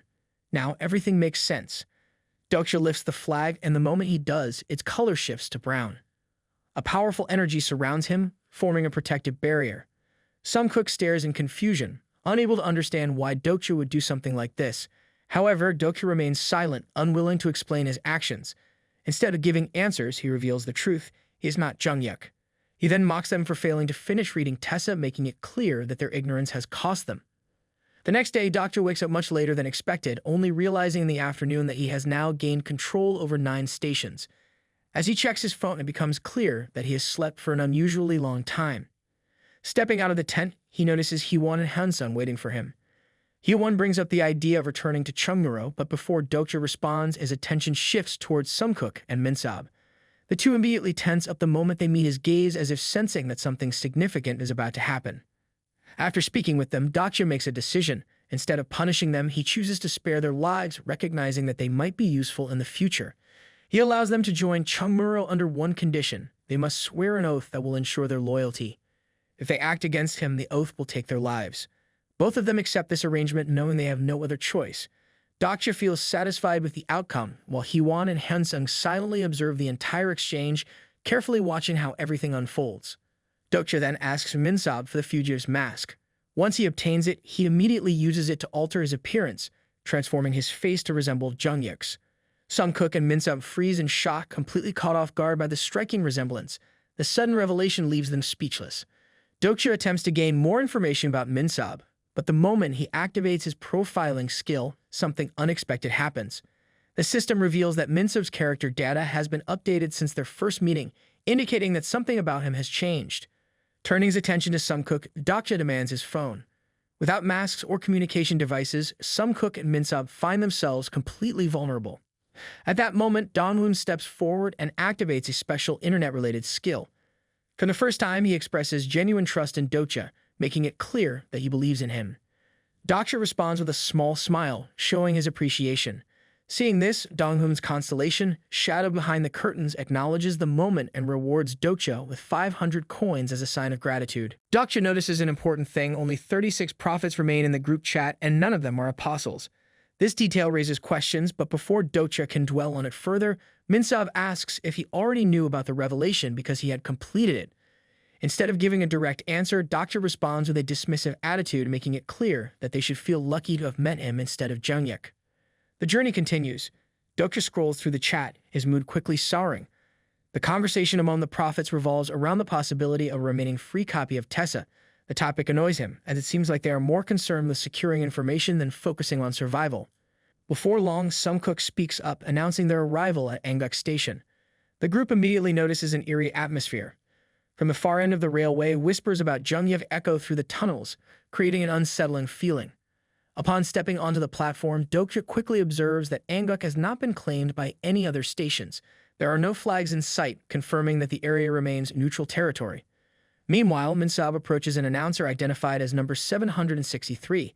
They exchange words about the growing chaos, particularly the disastrous situation caused by the Tyrant King's control over Changsan. Dokja stays on the sidelines, carefully listening while maintaining his disguise as Jungyeok. A sudden shift in conversation changes everything. Minsao boldly declares that Dokja is the real Jungyeok, causing an immediate reaction from those nearby. In an instant, all attention turns toward him. The announcer lowers his head in deep respect, showing just how much influence Jungyeok's name carries. Some individuals begin murmuring about Dokja's appearance, openly admiring his features. The situation escalates quickly, and soon a growing crowd surrounds him, their curiosity overwhelming. For a brief moment, Dokja finds himself unsure of how to respond. However, before the focus on him becomes too much, someone else steps forward and shifts the attention. A man introduces himself as the 1168th announcer, claiming to be the most well-read person in the station. He immediately starts questioning Dokja, eager to hear about Jungyeok's experiences firsthand. While this conversation unfolds, another amusing situation develops on the side. Hansung's face turns red as several women begin showering him with compliments. On the other hand, Hee-won grows increasingly frustrated as people keep mistaking her for Ji-hai, much to her confusion. The gathering continues to grow. Dokja looks around, and the crowd of prophets surrounding him reminds him of something unexpected: a busy farmer's market where people gather in excitement, each one eager to get something valuable before it runs out. Dokja decides to gather more information about their so-called ultimate weapon. Soman gestures toward the center of the platform, drawing his attention to a massive meteorite. The sight shocks him. This is not just any meteorite. It is the exact same one he saw crashing onto the cinema rooftop a few days ago. A man steps forward and explains the situation.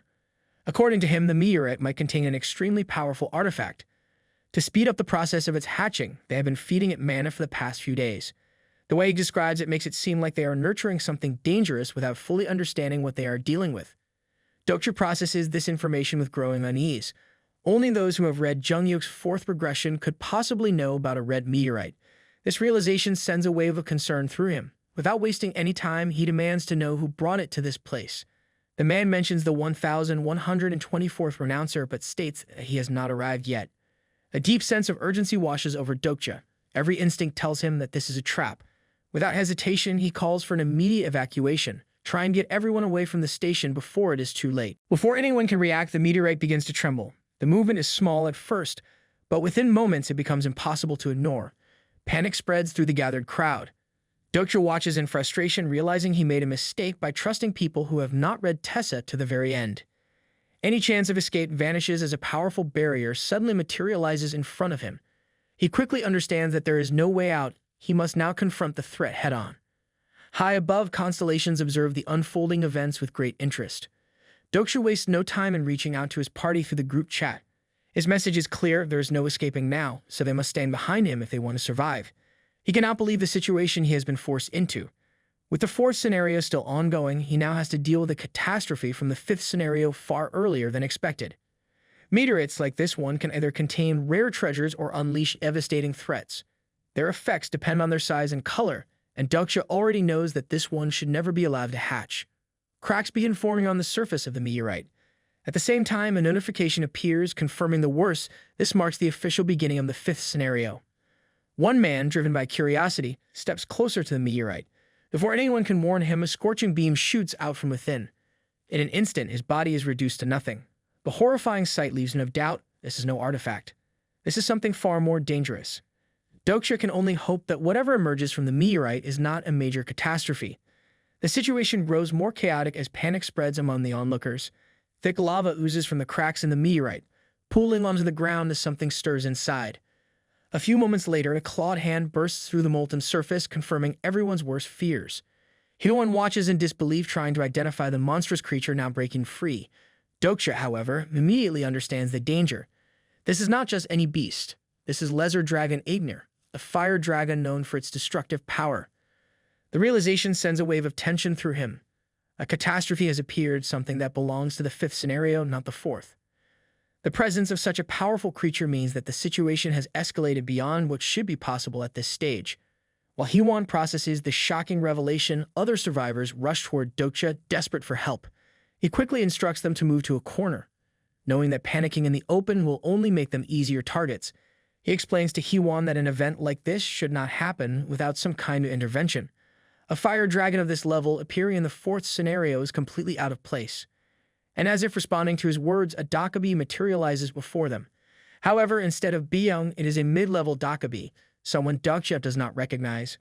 The Dokja wastes no time in scolding the gathered people, openly criticizing them for awakening a catastrophe far too early.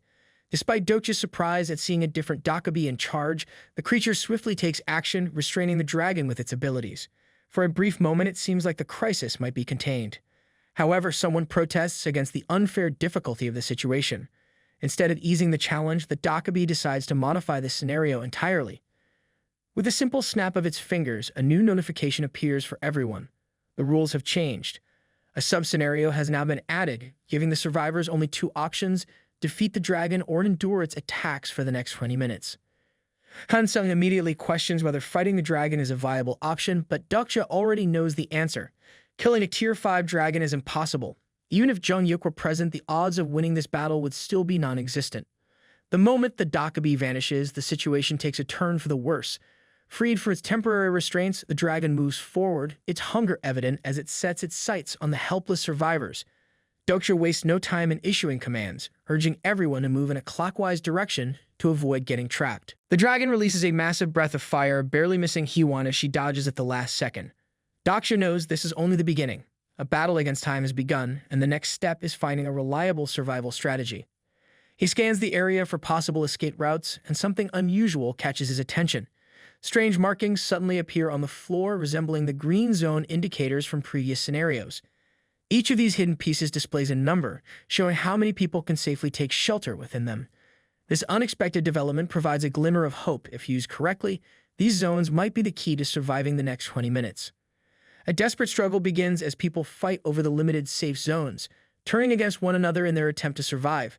Fear and panic quickly give way to violence, with some even resorting to force to secure a spot inside. The situation worsens as Dokja realizes that this chaos is not entirely natural.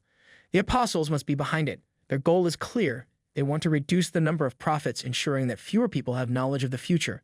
By turning the survivors against each other, they are effectively eliminating their greatest threat. While Min-sub and Hee-won search frantically for an available safe zone, Sun-kook manages to locate one. He signals for the others to join him, and they begin to gather, hoping they can find shelter before the dragon's next attack. However, relief quickly turns to dread when they discover the zone's limitation. Only 4 people can fit inside, forcing them to make a difficult decision. The dragon lets out a deep growl, its chest expanding as it prepares to release another wave of fire. Dokja faces a cruel choice: someone might have to be sacrificed. As he weighs his options, an unexpected offer changes everything. Someone willingly gives up their spot for him, allowing him to run toward the safe zone without hesitation. A wave of relief washes over him as he calls out to his party, instructing them to activate their own zones before it's too late. The moment Dokja steps onto the designated area, a shimmering shield materializes, enclosing him and the others in a protective barrier. Just in time, the dragon unleashes a fiery blast, engulfing the entire station in flames.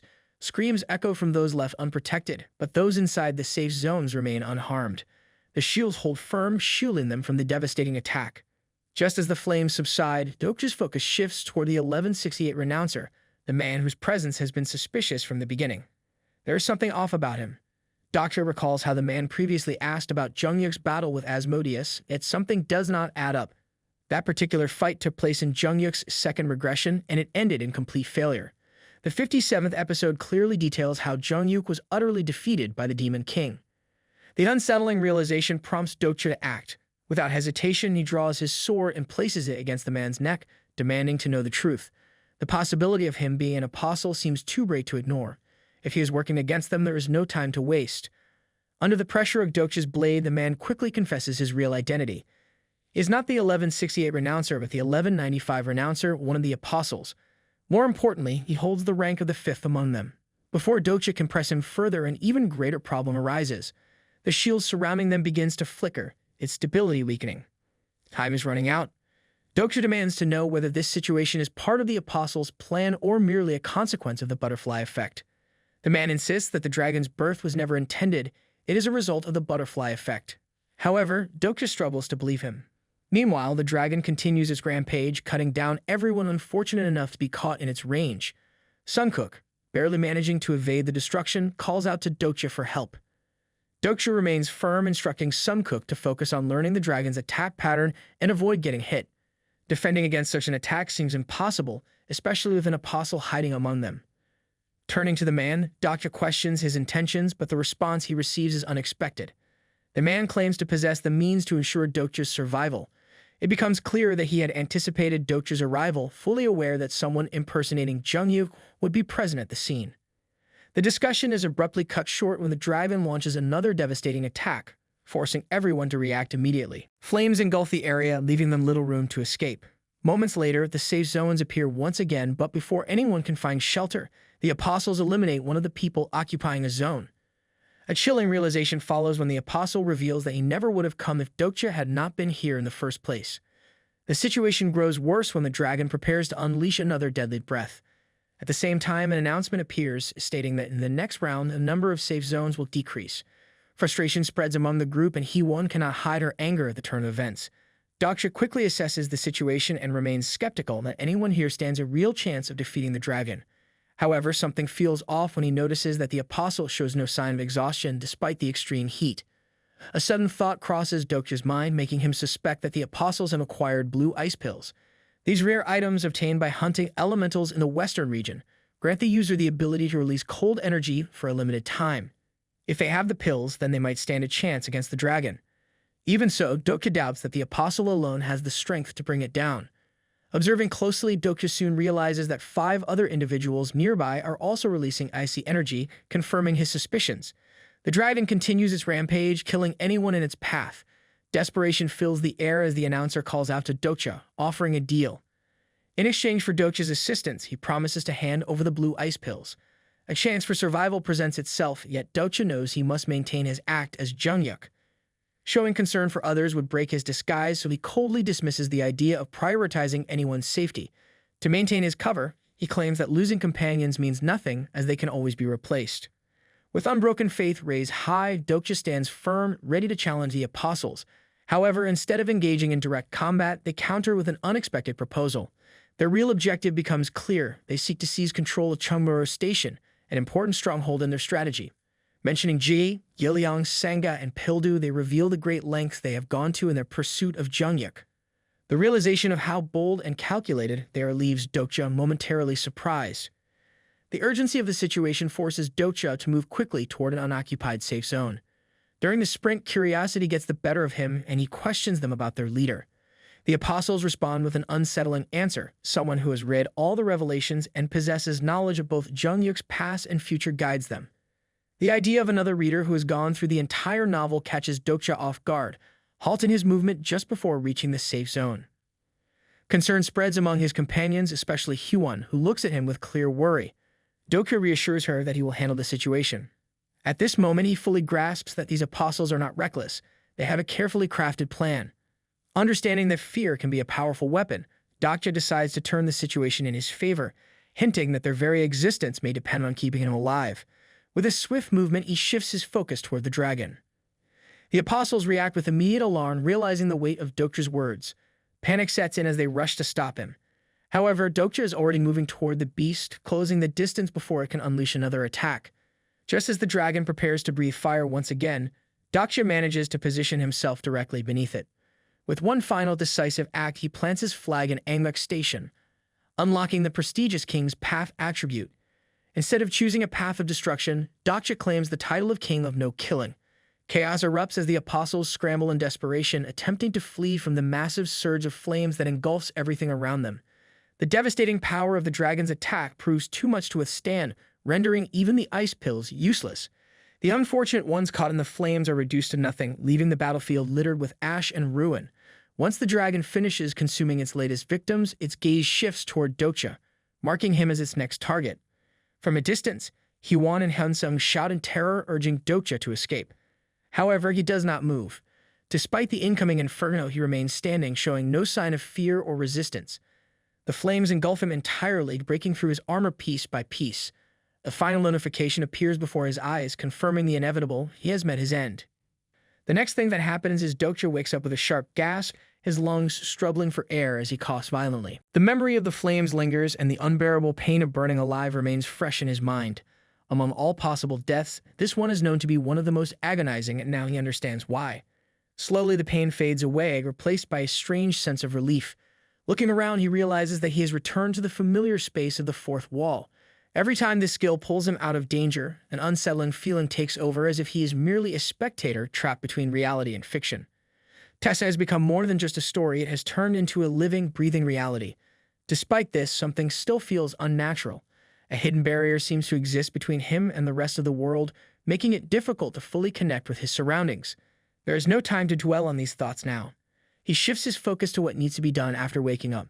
However, before he can form a plan, a notification interrupts his thoughts. The King of No-Killing effect, which should have activated, has been delayed due to a conflict with one of his personal skills. A sudden realization strikes him. His soul has been separated from his body, triggering the automatic activation of Omniscient Reader's Viewpoint at level 3. A wave of dizziness overtakes him, making it hard to focus. The experience is overwhelming, as if his mind is being forcibly expanded beyond its limits. Meanwhile, back in Changmuro, Pildu sits in front of the flag, arms crossed in frustration. Jiliang rests on his lap, fast asleep, murmuring Dokja's name in his sleep. The sound only adds to Pildu's irritation. His mind drifts back to the past, recalling the days when he was the sole provider for his family. He had once been the one who ensured there was food on the table, a role he took pride in. Now, despite everything that has changed, that sense of responsibility still lingers. Senga approaches with quiet steps, her expression calm yet determined. She attempts to explain the importance of forming bonds with others, but Pildu remains doubtful. The idea of relying on people does not sit well with him. However, she does not give up. Taking a seat beside him, she hesitates for a moment before bringing up the topic of land ownership, something she knows will catch his interest. At the same time, Dokja struggles to process what he is seeing. The events in Chungmuro unfold before his eyes as though he is physically present, making him realize the true power of Omniscient Reader's Viewpoint at level 3. The ability is far beyond what he had expected, and the sudden influx of information leaves him in shock. A distant sound breaks the moment. The subtle shift in the atmosphere does not go unnoticed. Sanga's expression hardens, sensing an approaching threat. Jiliang stirs awake from his sleep, his instincts alerting him to the danger. Without hesitation, Sanga rises to her feet, while Pildu, now fully aware of the situation, calls for everyone to prepare themselves. From the darkness, shadows begin to move. Ground rats, larger and more aggressive than before, advance toward Chungmuro in large numbers. Recognizing the imminent threat, Pildu wastes no time activating his skill. Sanga, with urgency in her voice, instructs the survivors to gather on the platform. The survivors do not scatter in confusion. Every movement is deliberate, following the well-rehearsed strategy. Group A rushes to man the turrets, ensuring they are ready for the incoming attack. Group B positions itself at the center, prepared to engage the enemy head-on. Group C forms a protective line around Pildu, guarding the key figure responsible for their strongest defense. The ground shakes under the sheer number of ground rats swarming toward them. The moment they come within range, the turrets unleash a storm of bullets, tearing through the enemy ranks. The creatures fall in waves, unable to withstand the relentless firepower. The organized response of the Chungmuro group proves to be highly effective, demonstrating the power of teamwork in battle. From the shadows, a new presence emerges. 5 figures step forward, 4 men and 1 woman. Pildu immediately senses something different about them. Their posture, their aura, everything about them is unlike the mindless beasts they had just been fighting. A sinking feeling settles in his chest. These are not ordinary enemies. A quick scan of the battlefield reveals Jihai among their ranks. The sight of her brings a moment of relief, but the tension remains. Something about this group feels ominous. Pildu's focus sharpens, and he braces himself for what is coming next. The atmosphere shifts when Ji moves to stand beside him, her stance firm and unwavering. The tension thickens as Pildu demands to know their purpose. One of the newcomers, exuding an air of arrogance, smirks before announcing that 2 powerful factions, the Maritime Admiral and the Armed Fortress Master, have decided to join forces. The news is troubling. If these 2 powers have united, it means Chungmuro is now a target. Pildu clenches his fists, ready to counter their threats. However, his opponents show no fear, casually discussing their next move. Some of them have gone to hunt the dragon, while the rest believe they are more than enough to take control of Chungmuro. Among them stands a man in his 30s, his bulky frame and smug expression making it clear he sees himself as untouchable. With a sneer, he turns his attention to Jai, belittling her for being out of her element on land. Annoyance flashes in Jai's eyes, quickly escalating into something far more dangerous. Her patience snaps, and without a second thought, she surges forward. Pildu, already anticipating trouble, fires his weapons in sync with her attack. Dokja observes from a distance, concern growing as he takes in the scene. The enemy is well prepared, their defenses stronger than expected. A protective shield neutralizes Pildu's attacks, blocking the impact of his firepower. The odds seem unfavorable. However, Ji is no longer the same person she was before. Her strength sharpened through countless battles and burns fiercely as she throws herself into the fight against the man who had dared to mock her. The battlefield erupts into chaos. The Chungmuro group refuses to back down, launching a relentless counterattack. However, something feels off. Dokja narrows his eyes when he spots a hooded figure moving through the fray. A sense of unease creeps up his spine. The enemy is holding something back. A heartbeat later, his fears come true. The hooded man raises his hand, activating a devastating weapon, the mass destruction magic bullet. A deafening explosion follows. Flames and smoke engulf the area, leaving devastation in its wake. The force of the blast sends bodies flying and the battlefield is thrown into disarray. Anger burns inside Dokja as he identifies the man carrying the purple flag. This is no ordinary enemy. The one standing before them is none other than the King of the Apostles. The situation turns grim as the aftermath of the explosion leaves the battlefield in ruins. The impact sends Ji's small body into the air and a shiver runs through her as she struggles to regain control. Her lips quiver and her eyes remain fixed on the empty railway ahead, a desperate plea escaping her. That is exactly where Dokja stands, his body stiffening as an unexpected wave of rage takes over. Someone who usually prefers to stay in the background, observing rather than interfering, now finds himself unable to hold back. The anger surges through him, stronger than ever before. A strange feeling settles inside him as he looks at Ji. Until now, she has only been a side character in his mind, someone whose story never truly reached him. But at this moment, everything changes. A sudden realization washes over him and something within his mind shifts. His understanding of the world around him deepens and his proficiency in the omniscient reader's viewpoint skill increases. The entire world bends and stretches like a rubber band, warping in ways he has never experienced before. His eyes open again and his surroundings shift. Chungmuro stands before him, but something feels different. Ji's unsteady gaze locks onto him, filled with confusion and something unspoken. However, she is not the only one staring. Every person on the platform focuses on him, their expressions frozen in shock. A strange discomfort creeps into his body. His senses feel misaligned as if he is wearing clothes that do not fit. His height, his awareness, everything seems slightly off, as if he has stepped into a different version of himself. Yet his body moves on its own. His fingers tighten around the hilt of his sword, and without a single sound, the blade slices through the air, cleanly severing the head of the seventh apostle. Silence follows for a brief moment before reality crashes back into motion. The unexpected sight leaves everyone stunned. Dokja does not hesitate as he catches Jihai before she collapses, carefully lowering her onto the platform. His gaze lifts, meeting the eyes of the apostles who now focus entirely on him. A realization settles in his mind as he recalls the words of Jungyuk. There is no escape for their enemies. Anyone who dares to attack Chungmuro will meet their end right here. The effective king of no killing returns and starts bringing Dokja back from death. The moment his senses come back, he becomes aware of the massive dragon still looming over the battlefield. The fight is not over yet, but one thing gives him relief: Chungmuro remains safe. A strange and unforgettable experience had just taken place for Dokja. His mind had connected with Jongyuk's perspective, making him feel every movement as if they were his own. The sensation of gripping a sword, stepping forward with precise control, and unleashing a swift, deadly strike had felt too real to be a mere illusion. The thought of going through such an experience again feels unsettling to Dokja. A question lingers in his mind: how had he even managed to do that? His thoughts are soon interrupted by a notification. A reward is now available for using the third level of Omniscient Reader's Viewpoint. His attention shifts when he notices Hyewon in the distance. Her expression shows disbelief, and Hansung stands beside her, holding onto her firmly. Their safety brings a brief moment of comfort, but danger still surrounds them. Dokja looks for a way to escape the dragon's relentless attacks and searches for a safe zone, a place meant to shelter one person. No such spot appears in sight. His ability, King of No Killing, cannot be relied on at this moment. It only works when he has at least 100 karma points, which can only be earned by saving someone's life. Right now, his points have dropped to 0, leaving him vulnerable. No single person's safe zone is available, making survival even more difficult. Seeing the situation, Hee-won quickly makes a decision.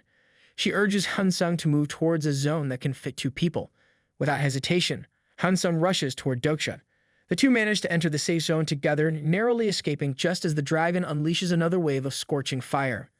Han-sung's face softens with relief when he realizes that Dokja has survived.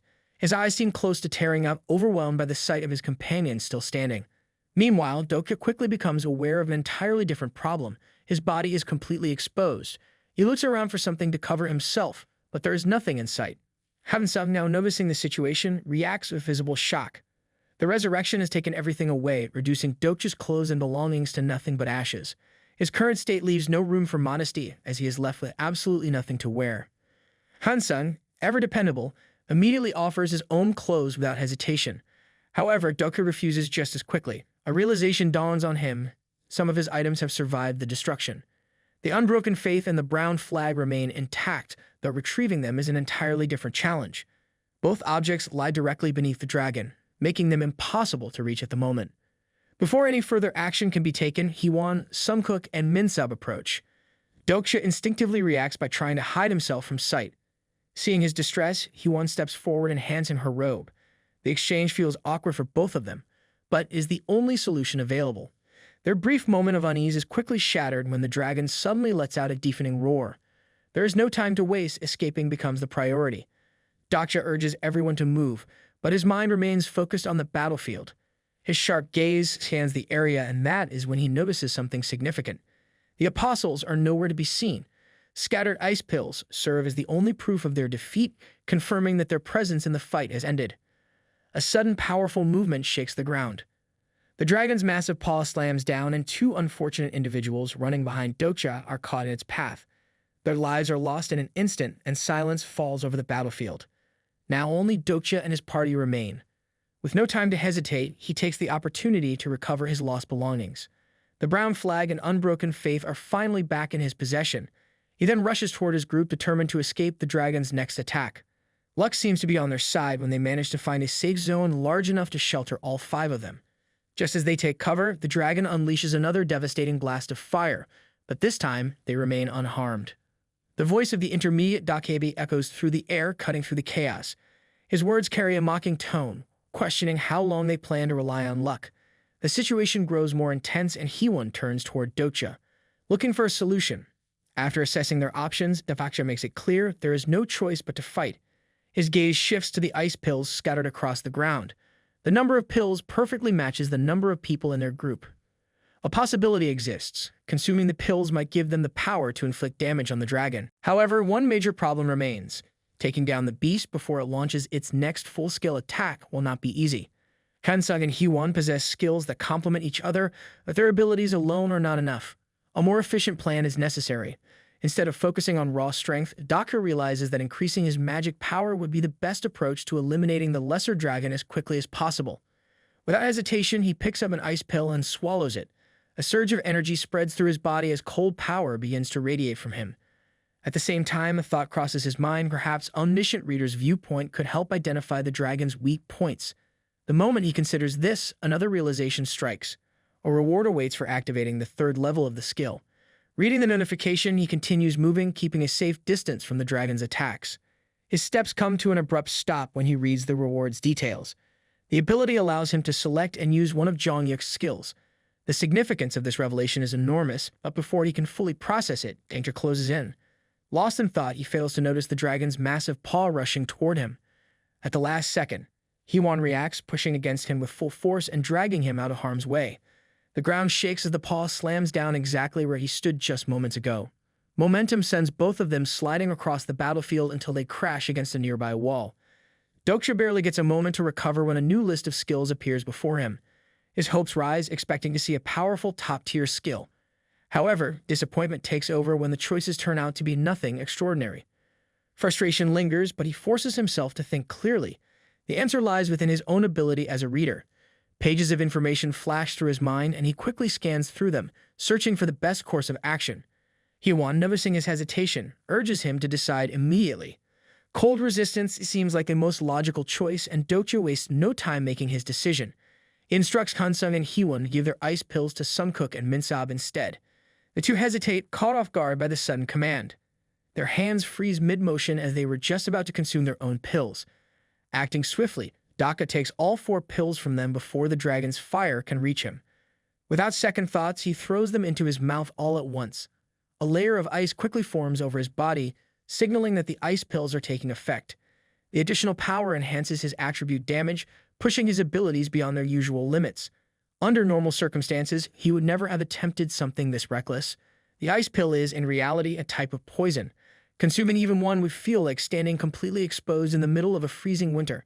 However, the skill borrowed from Jongyuk now acts as a shield, preventing the intense cold from overwhelming him. Assessing the battlefield, he makes a quick decision. His voice rings out as he calls for everyone to take cover behind him. With a firm grip on his sword, he prepares for the next attack. The transformation of his body activates a hidden property within his weapon, Blade of Faith. The other blade, once its usual color, now takes on a deep blue hue. The mix of ice and darkness overlays its surface, giving it an eerie glow. Standing directly before the dragon, Dokja draws even more power by activating the Sword Song Stigma.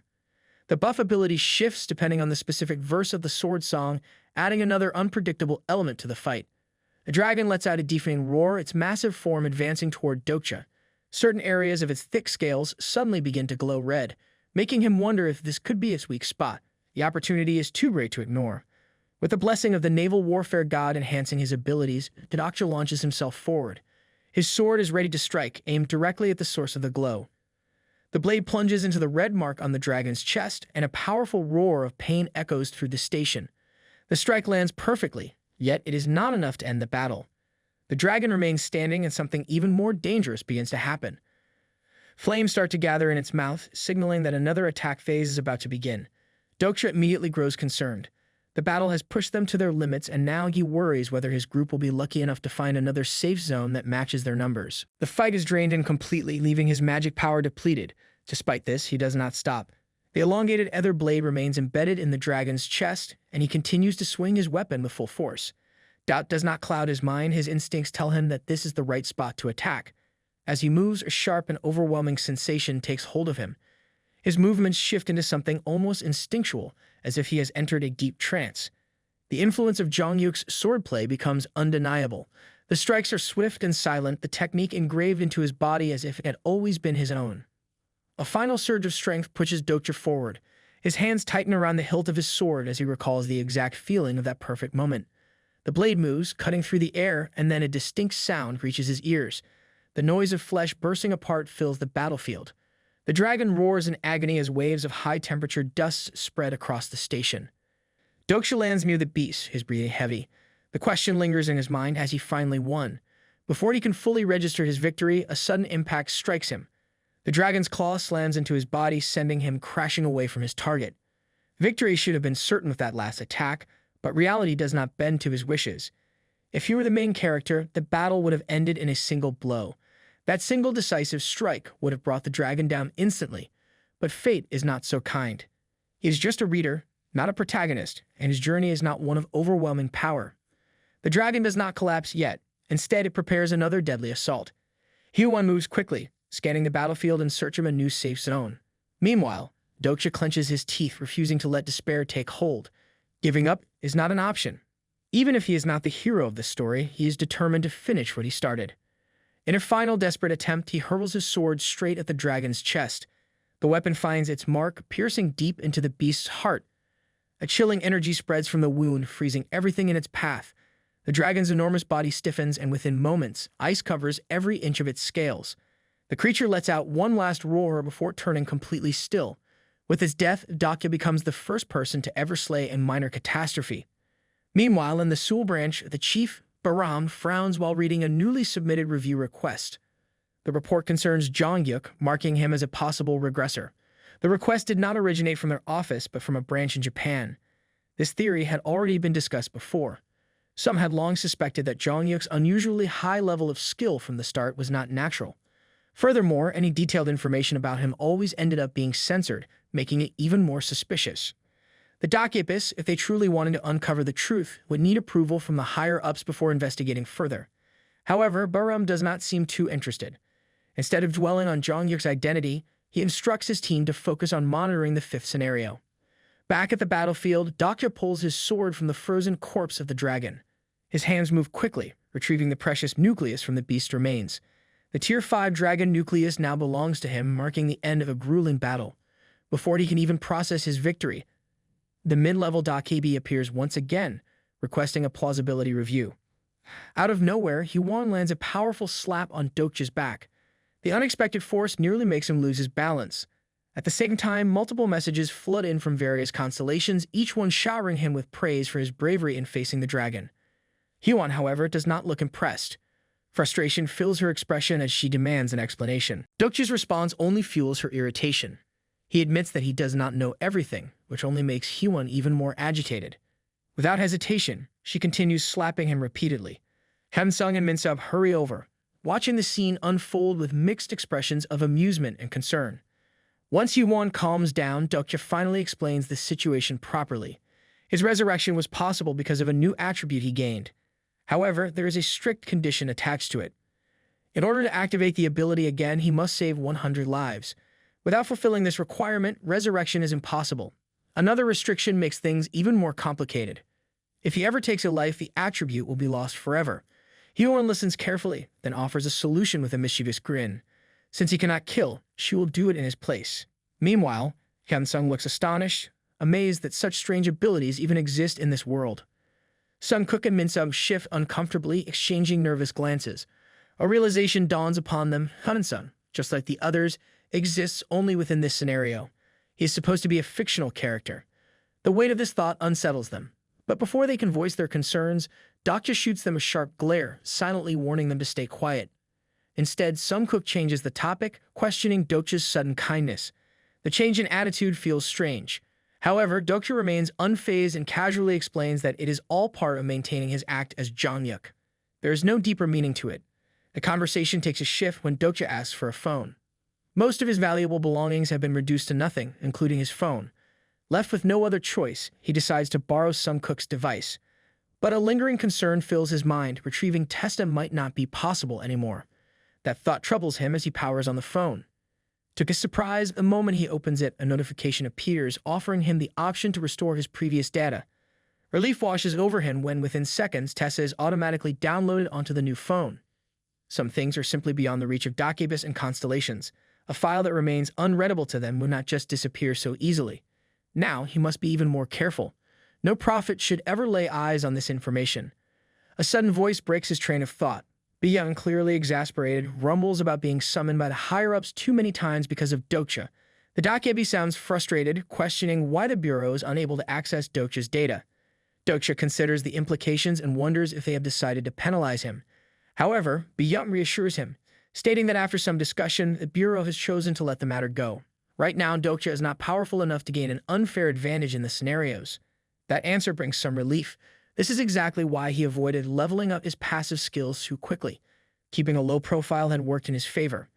Byung, however, does not end on a reassuring note. A warning follows. Dokja has caught the attention of the mid-level Dokja. From now on, things will not be as simple. Staying cautious is no longer an option. It is a necessity. Not long after, the same mid-level Dokja appears, expressing regret over the delay in rewards. But before Dokja can react, a flood of notifications swarms his vision. Messages pour in confirming his achievements, the completion of the scenario, and the dragon's defeat, and earn him significant rewards. One particular reward stands out, the protection symbol of the Aniplot. This will prove invaluable in the upcoming 5th scenario. A quick glance at the others' rewards reveals that they, too, have received impressive benefits. However, a nagging thought lingers. Is this all he gets? Something feels off. Before he can dwell on it further, the Dokja continues speaking. The Bureau has reported a mismatch. The abilities of local incarnations do not align with the difficulty of the scenarios. The mid-level Dokja takes matters into his own hands, deciding to adjust the scenario's difficulty. His actions immediately make the situation worse. Dokja silently curses at him, knowing that things have just become even more complicated. Not long after, a new notification appears, causing panic among the survivors. The 4th scenario's time limit has been drastically reduced. Chaos spreads across the area as people scramble to figure out their next move. The consequences of failure are clear. Death awaits those who cannot complete the mission in time. A short while later, Sangha focuses on helping the injured. While tending to them, she notices Dokja, Hyewon, and Hansum returning to Chungmuro. Hyunsung and Hyewon remain unaware of what has happened in their absence, but the moment they lay eyes on the scene, they freeze in shock. The platform is filled with people covered in blood, their injuries severe. Bodies lie scattered across the ground. A few steps away, Minsab spots something horrifying, severed heads lying motionless on the railway tracks. Dokja pulls Gillion close, holding him tightly. The situation is bad, but the moment he sees the brutality, he immediately knows who is responsible. Jung-yuk is the only person capable of something like this. Just as that thought crosses his mind, Jung-yuk reappears. Without hesitation, he throws the head of the Apostle King across the rails, as if discarding a useless object. There is no hesitation in his movements, no regret in his expression. Jung-yuk is not like the others. Mercy holds no place in his actions when facing enemies. Out of nowhere, the King of the Apostles begins shouting. His furious voice echoes through the station as he directs his rage at Dokja. He claims that everything has gone wrong because of Dokja's interference. The accusation catches everyone off guard, including Dokja himself. However, there is no time to process it fully. On their way back to Chamura, Dokja learns something crucial. The prophets, who have been gathering in secret, follow a mysterious leader. Minsab explains what he knows. The prophets were called together by someone known as the First Apostle. This person introduced himself as a true reader. However, as time passed, certain details about him seem suspicious. Dokja pieces the information together. If this man is truly a reader, something does not add up. The abilities he possesses do not match those of an ordinary person. Even in Tessa, the number of skills that allow a person to keep functioning after decapitation is extremely rare. A possibility comes to mind: immortal delay. That skill could make it happen, but even then, staying active with a severed head is nearly impossible. Something else stands out. There is no blood. The cut should have left behind clear signs of injury, but instead, there is nothing. That detail makes the situation even more unusual. Dokja jumps down from the platform, moving toward the severed head. His mind races as he goes over everything he has learned from Minsab and Sunkook. The First Apostle made himself known to all prophets, claiming to be a true reader. He appeared across Seoul as soon as the scenario began, gathering those who had read Tessa. Not only that, but he possessed the ability to move through the barriers between scenarios, something that should not be possible. And now he remains alive despite losing his head. There is only one explanation. This is an avatar skill. There are very few people who can use the avatar ability in the entirety of ways of survival, but all of them have a high possibility of being in some kind of creative work, where they experience dissociative personality disorder or ego division due to excessive stress. The severed head stares at Dokja, curiosity evident in its expression. It wants to know who Dokja really is. But Dokja does not offer an answer. Instead, he takes a slow, careful look at the man. After a moment of silence, he asks a question. A simple one. A question that makes the man's expression shift in surprise. If he is a writer. In Tisa, very few jobs can grant someone the power of an avatar. Writing happens to be one of them. That's why some of the strange things the First Apostle does begin to make more sense. Dokja already suspects this and brings it up. Meanwhile, the lips of the First Apostle curl ever so slightly, as if hiding something.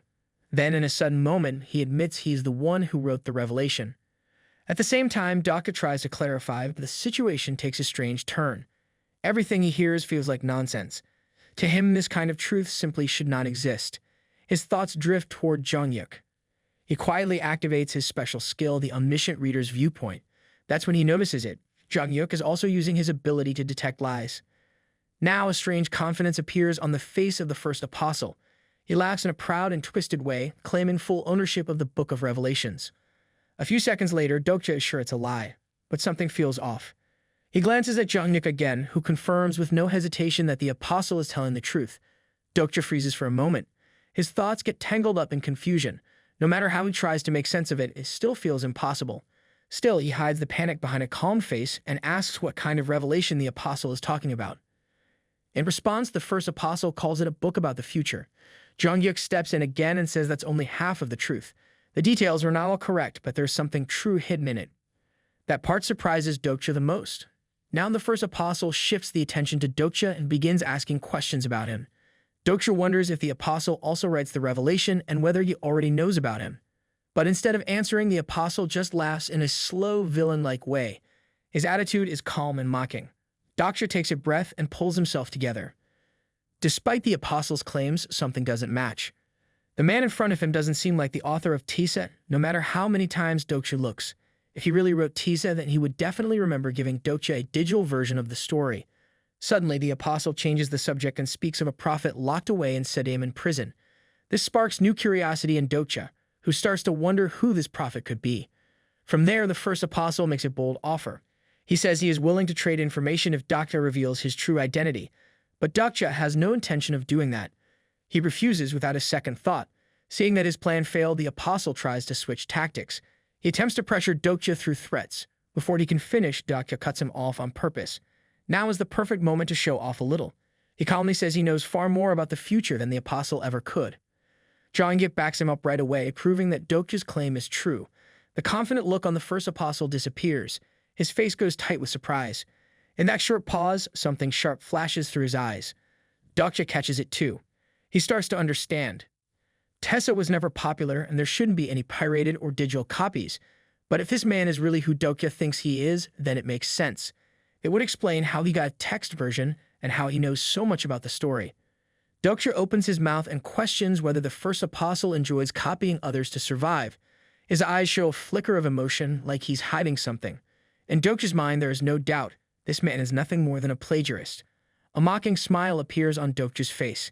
He speaks with calm sarcasm, making fun of the apostle for copying the original Tessa even when the world is falling apart. Meanwhile, from a short distance away, Hunsung, Heewon, and Sangha stand quietly on the platform. They watch the scene with sharp eyes, unsure of what might happen next. The color drains from the apostle's face. He quickly turns to Jongyuk, hoping to gain his support. Now he begins to talk fast, trying to convince Jongyuk to work with him. He speaks about sharing knowledge of the future to help Jongyuk win in battles yet to come. Dokja listens and thinks the whole thing sounds ridiculous. In the middle of his speech, the apostle proudly says he has a prophet's attribute. This causes Jongyuk to activate one of his advanced abilities, Eye of the Sage. Dokja tries to use his own skill again, curious to see what Jongyuk is seeing. But his body feels too heavy. He is already drained and can't manage to activate it. Jongyuk stares at the apostle, checking something through his sage's eye, though Dokja can't tell what it is. The severed head of the apostle still speaks, now pushing Jongyuk to kill Dokja. The voice claims that Dokja has caused a huge butterfly effect, breaking apart the plans he had carefully made. Anger rises in Dokja, and he scolds the head for saying such things. Jongyuk begins to move his sword slowly toward Dokja. Tension rises. The first apostle shouts louder, urging Jongyuk to strike. But before anyone notices what's happening, Jongyuk suddenly lifts his foot and crushes the apostle's head into the ground. Then his blade moves up and touches Dokja's neck. Meanwhile, Heewon is shocked. She steps forward and prepares to fight, but Dokja quickly raises his hand, signaling the team to stay back. His nerves are on edge, but he knows better than to provoke Jongyuk at this moment. After that, Jongyuk turns to the first apostle's remains and calmly asks what he plans to do now. Dokja quietly swears in his mind, annoyed at Jongyuk's usual bad habit of playing along like this. Back when something similar happened at the Even Bridge, the person in that spot hesitated. But this time, the first apostle does not. He replies without hesitation. In his mind, there is no question. You, Jongyuk, will definitely kill Dokja. The sword moves again. A moment of silence fills the space. But the sound that follows is not the sound of a blade cutting through flesh. It is the sharp crack of something bursting, the crushed head of the first apostle. A few seconds later, Jongyuk pulls his sword away from Dokja. This choice surprises Dokja more than he expected. For a moment, they lock eyes. Then, without saying anything, Jongyuk turns and walks away. Dokja watches Jongyuk walk away and wonders where he is going. A quick thought crosses his mind. Maybe Jongyuk is really planning to leave Ji behind. In response to the unspoken question, Jongyuk mentions that the future has changed, and so the plan must change too. Hearing this, Dokja tries to offer his help again. But Jongyuk turns around with a sharp look and calmly says that his debt has already been repaid. He adds one last thing, that not taking his flag counts as his final favor. That leaves Dokja feeling irritated. He quickly reminds Jongyuk that leaving the station without proper permission could trigger a punishment. At that moment, Jongyuk slowly moves his hand toward the hilt of his sword. Sensing danger, Dokja quickly changes his tone and says he already knows Jongyuk is heading to Jungbu Station. He brings out the black flag, saying it will help complete the king's path. Jongyuk doesn't seem impressed. Instead, he throws out a comment about how it would be faster if he just took Dokja's flag. Dokja responds with a confident smirk, daring him to try. It's a bold move. Jongyuk might be able to strike him before the punishment begins, but Dokja stands firm, believing in his chances. He adds that there's no need to go all the way to Junggu. Taking over the Tyrant King's territory is enough. But there's a time limit. Only 48 hours remain until the fourth scenario ends. Dokja knows Jongyu cannot finish everything alone. Jongyu pauses, and Dokja immediately understands that he has made the right point. Dokja then mentions that Jonghyuk is walking away from someone close to him again. That hits a nerve. Power suddenly flares from Jonghyuk's body, and Dokja jumps back in time to avoid being attacked. Meanwhile, on the platform, Hee-won and Sanga tense up. Their faces are filled with concern as the pressure grows between the two men. Even so, Dokja keeps his cool. This moment finally pushes Jonghyuk to start working with him. With the tension fading a little, Dokja asks what the Apostle's abilities are. A short while later, Dokja reaches out to Minsob and Sungkook. He wonders if he should tell them everything. Before he says anything, Minsob asks about the identity of the first apostle. Dokja hesitates for a second. Then he asks if they've ever heard of a novel called Quintuple S-Grade Infinite Regressor. Sungkook immediately raises his hand. He remembers it. Soon both of them speak loudly, sharing everything they recall about the novel. It becomes clear to Dokja that they must be fans of web novels too, especially if they've read Tisa. In fact, Dokja himself read that novel once. He remembers reading Tessa at the time and accidentally clicking on that other one just because it showed up on the daily top list. At first, he was shocked. The settings and events felt too familiar, almost copied. He even left a comment about it. But instead of people agreeing with him, they attacked him for criticizing a book they liked. He received angry messages and harsh replies. Now Dokja finally tells them, the first apostle is actually the author of Quintuple S-Grade Infinite Regressor. He likely has a personal copy of that same story. By copying the plot, he can predict the future of this world to a certain point. Minsob and Sungkook grow worried. They ask if that makes the apostle unbeatable, but Dokja stays calm. There's no need to fear. The apostle can only copy the early parts. As the story moves forward, his knowledge fades. It makes sense. After chapter 100, Dokja was the only one still reading Tisa. Meanwhile, on the other side of the station, Sanga and Hee-won make their way toward Jihai, who has just regained consciousness. The moment feels calm, but the weight of what just happened still hangs in the air. After some time, Dokja receives new information. He learns that the Tyrant King has been keeping prophets locked up, forcing them to provide insight about the future. The clock is still ticking. Only 48 hours remain before the scenario comes to an end. Dokja knows it's too dangerous to face the Tyrant King by himself, so instead of going straight at him, he decides to target something else, the flow of information. If the king depends on prophets, then cutting off that source could work. He shares his plan with Minsob and Sungkook. The goal is simple. Use the plagiarized novel against them. They'll create a text version of Quintuple S-Grade Infinite Regressor and spread it around. When enemies are many, the best move is to make them fight one another. That is Dokja's plan. Soon he borrows a laptop from Pildu and explains more to the others. There's no need to make the novel perfect. The idea is to recreate just enough of the story and distribute it to every nearby station. The plagiarist, the first apostle, has information about the early stages of Tisa, especially events from the third and fourth regressions. He keeps this knowledge hidden, especially from the prophets. Meanwhile, the Tyrant King is one of the 7 kings of Seoul. He only started using revelations after learning about the prophets. One wants to control all knowledge, the other tries to pull it out of hiding. It's clear what will happen when these two forces collide. To make sure they take the bait, Dokja adds tempting details, special items and clues that appeal to both the plagiarist and the Tyrant King. A short time later, Minsob gets frustrated. He tugs at his own hair, finding it hard to write a fake novel. But Dokja tells him not to worry too much. They only need parts that will catch the enemy's attention. Still, there's another concern. Dokja wonders if Hyunsung and Ji will be shaken when they find out they are just characters inside a story. But then Minsob says something unexpected. He casually reveals that he already told some people that their world might be a novel, but no one took it seriously. They didn't understand it at all. This surprises Dokja. That Minsob adds that this is probably how the first apostle was able to find the prophets so easily. That makes Dokja uneasy. A strange feeling grows inside him, and he asks what makes them different from the characters. But the answer Minsob gives is unclear. He says they are not characters. They are like Dokja, outsiders of the novel. Dokja understands part of it. When someone is a character, he can check their information. But recently, something strange has been happening.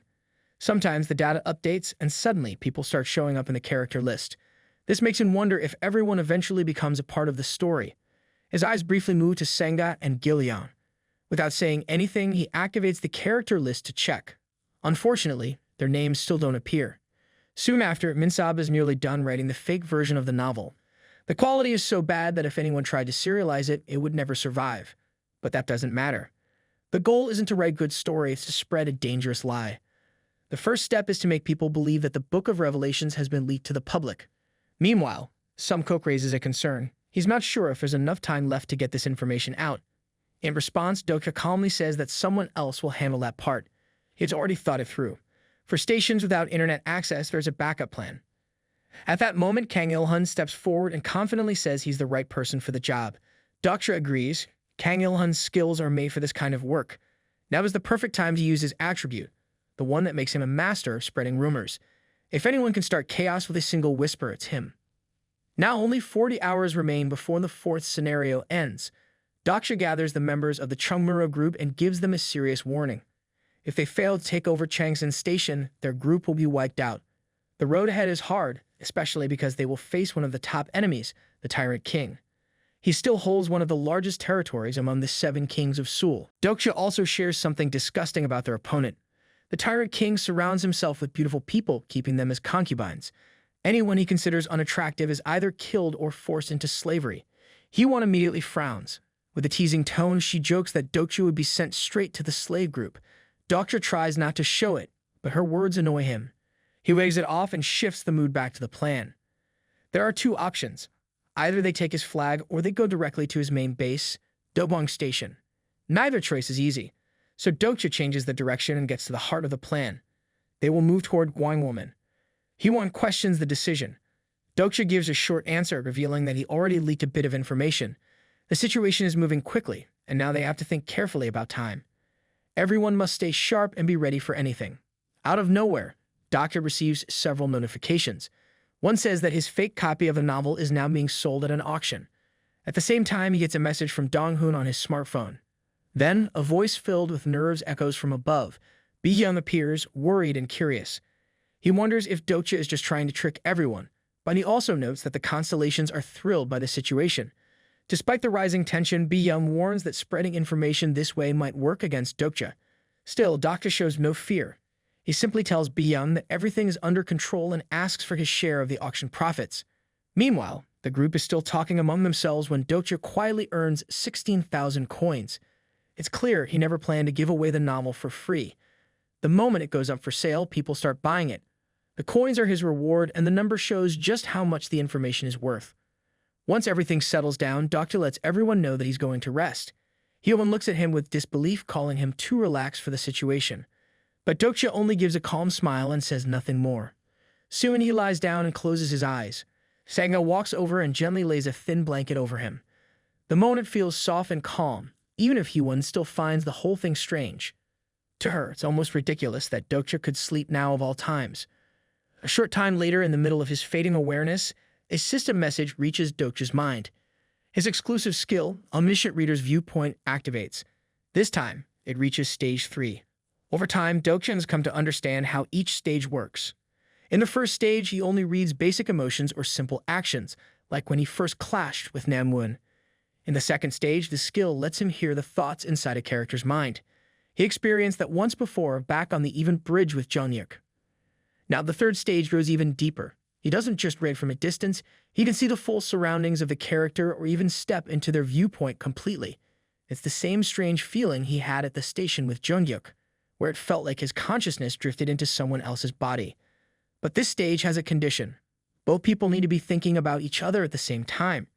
Right now, that connection is with Il-hun, who is muttering under his breath about spreading the rumors. Dokja's awareness slips into Il-hun's view. Immediately, he sees someone new. A man with a crown on his head and a heavy coat stands before him. Dokja knows right away, this is the Tyrant King. The king speaks with interest, asking if the new revelation is real. His informant gives him the answer he wants. The king laughs, his teeth sharp and visible. Then he gives an order. His group must move to Gwangwoman before anyone else arrives. Dokja feels relieved. The Tyrant King is taking the bait. Now his attention shifts to the other part of the plan. His thoughts go straight to Minsab. The timing couldn't be better. Minsab is already at Sejong University and on his way to Gwangwoman. Dokja looks around through this new viewpoint. People are already gathering in the lower parts of the building. He feels it. The plagiarist is the fastest one here. There's a reason. Gwangwoman holds one of the hidden treasures meant for the third regression. The plagiarist will not walk away from this chance. But the situation is growing more intense. More powerful figures are joining in. The kings from Yangdengpo, Yongsan, and Sangdonggu are all moving too.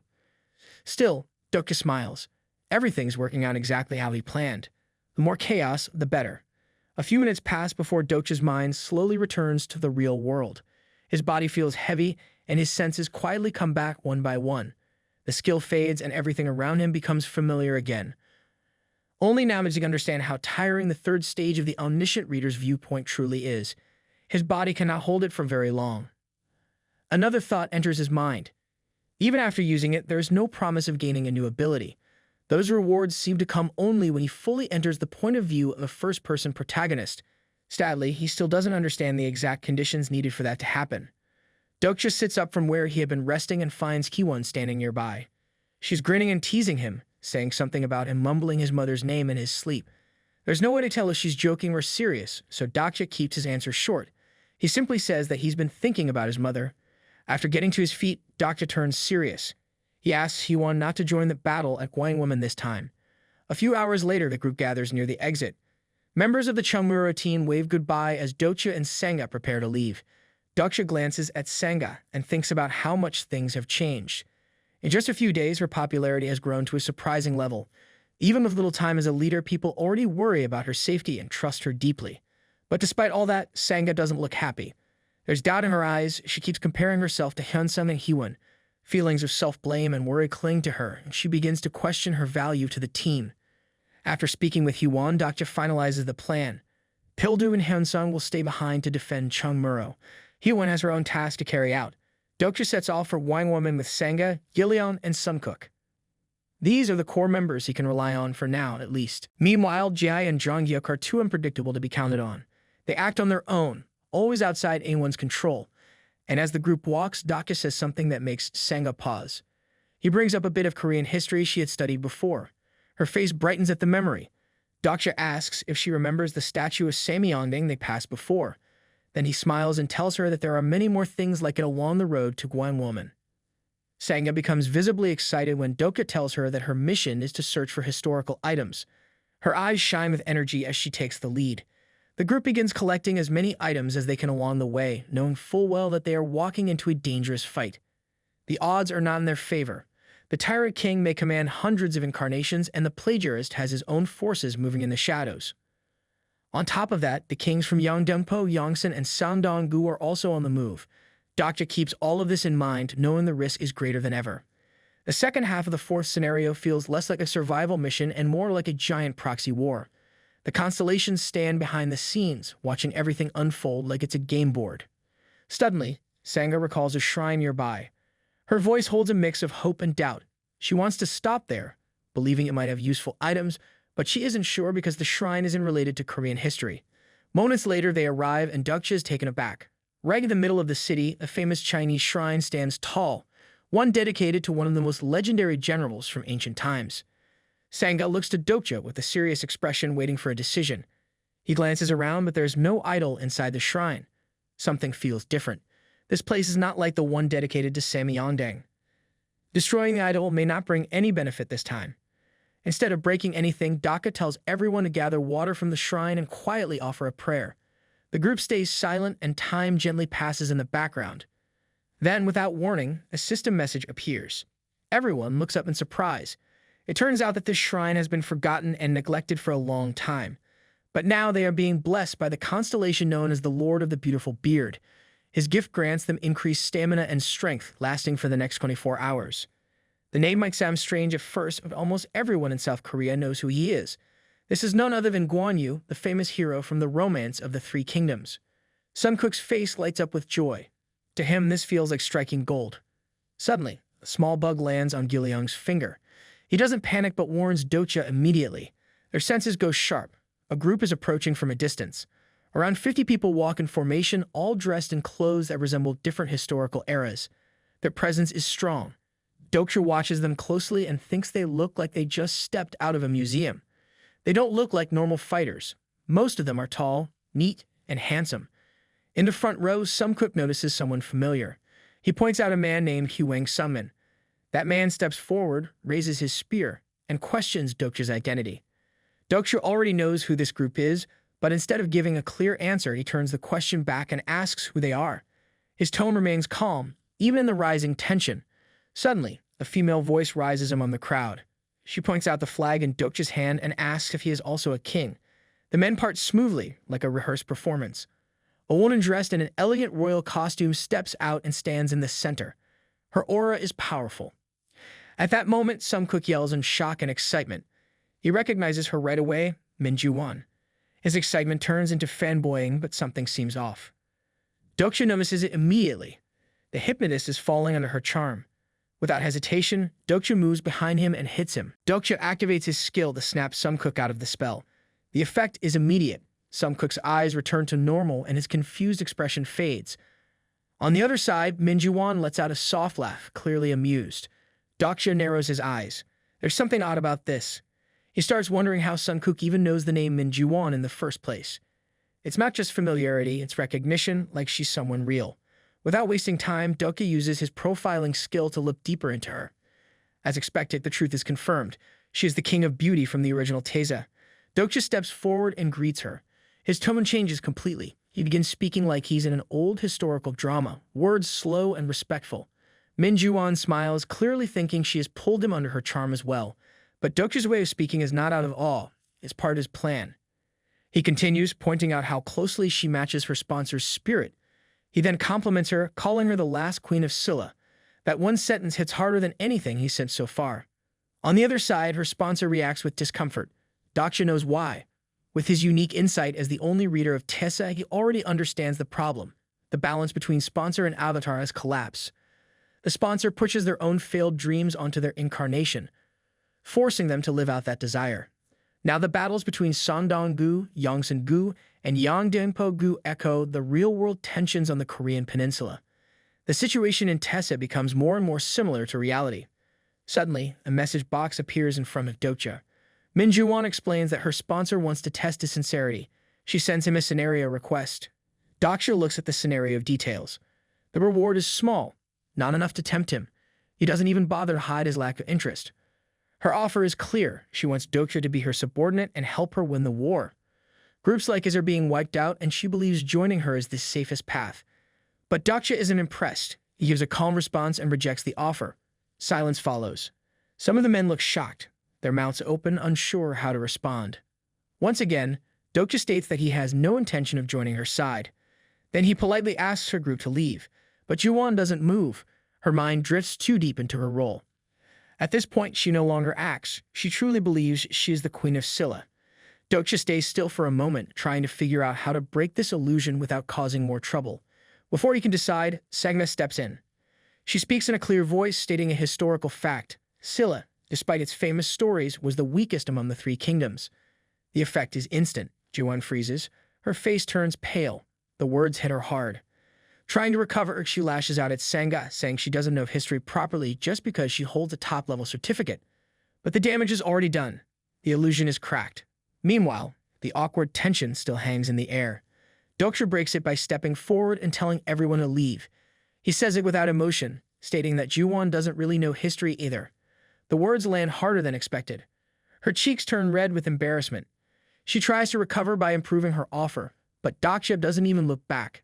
He simply walks away. If she only knew how much he gains from constellations watching this drama unfold, or the extra profit coming in from the auction, she might not have tried so hard.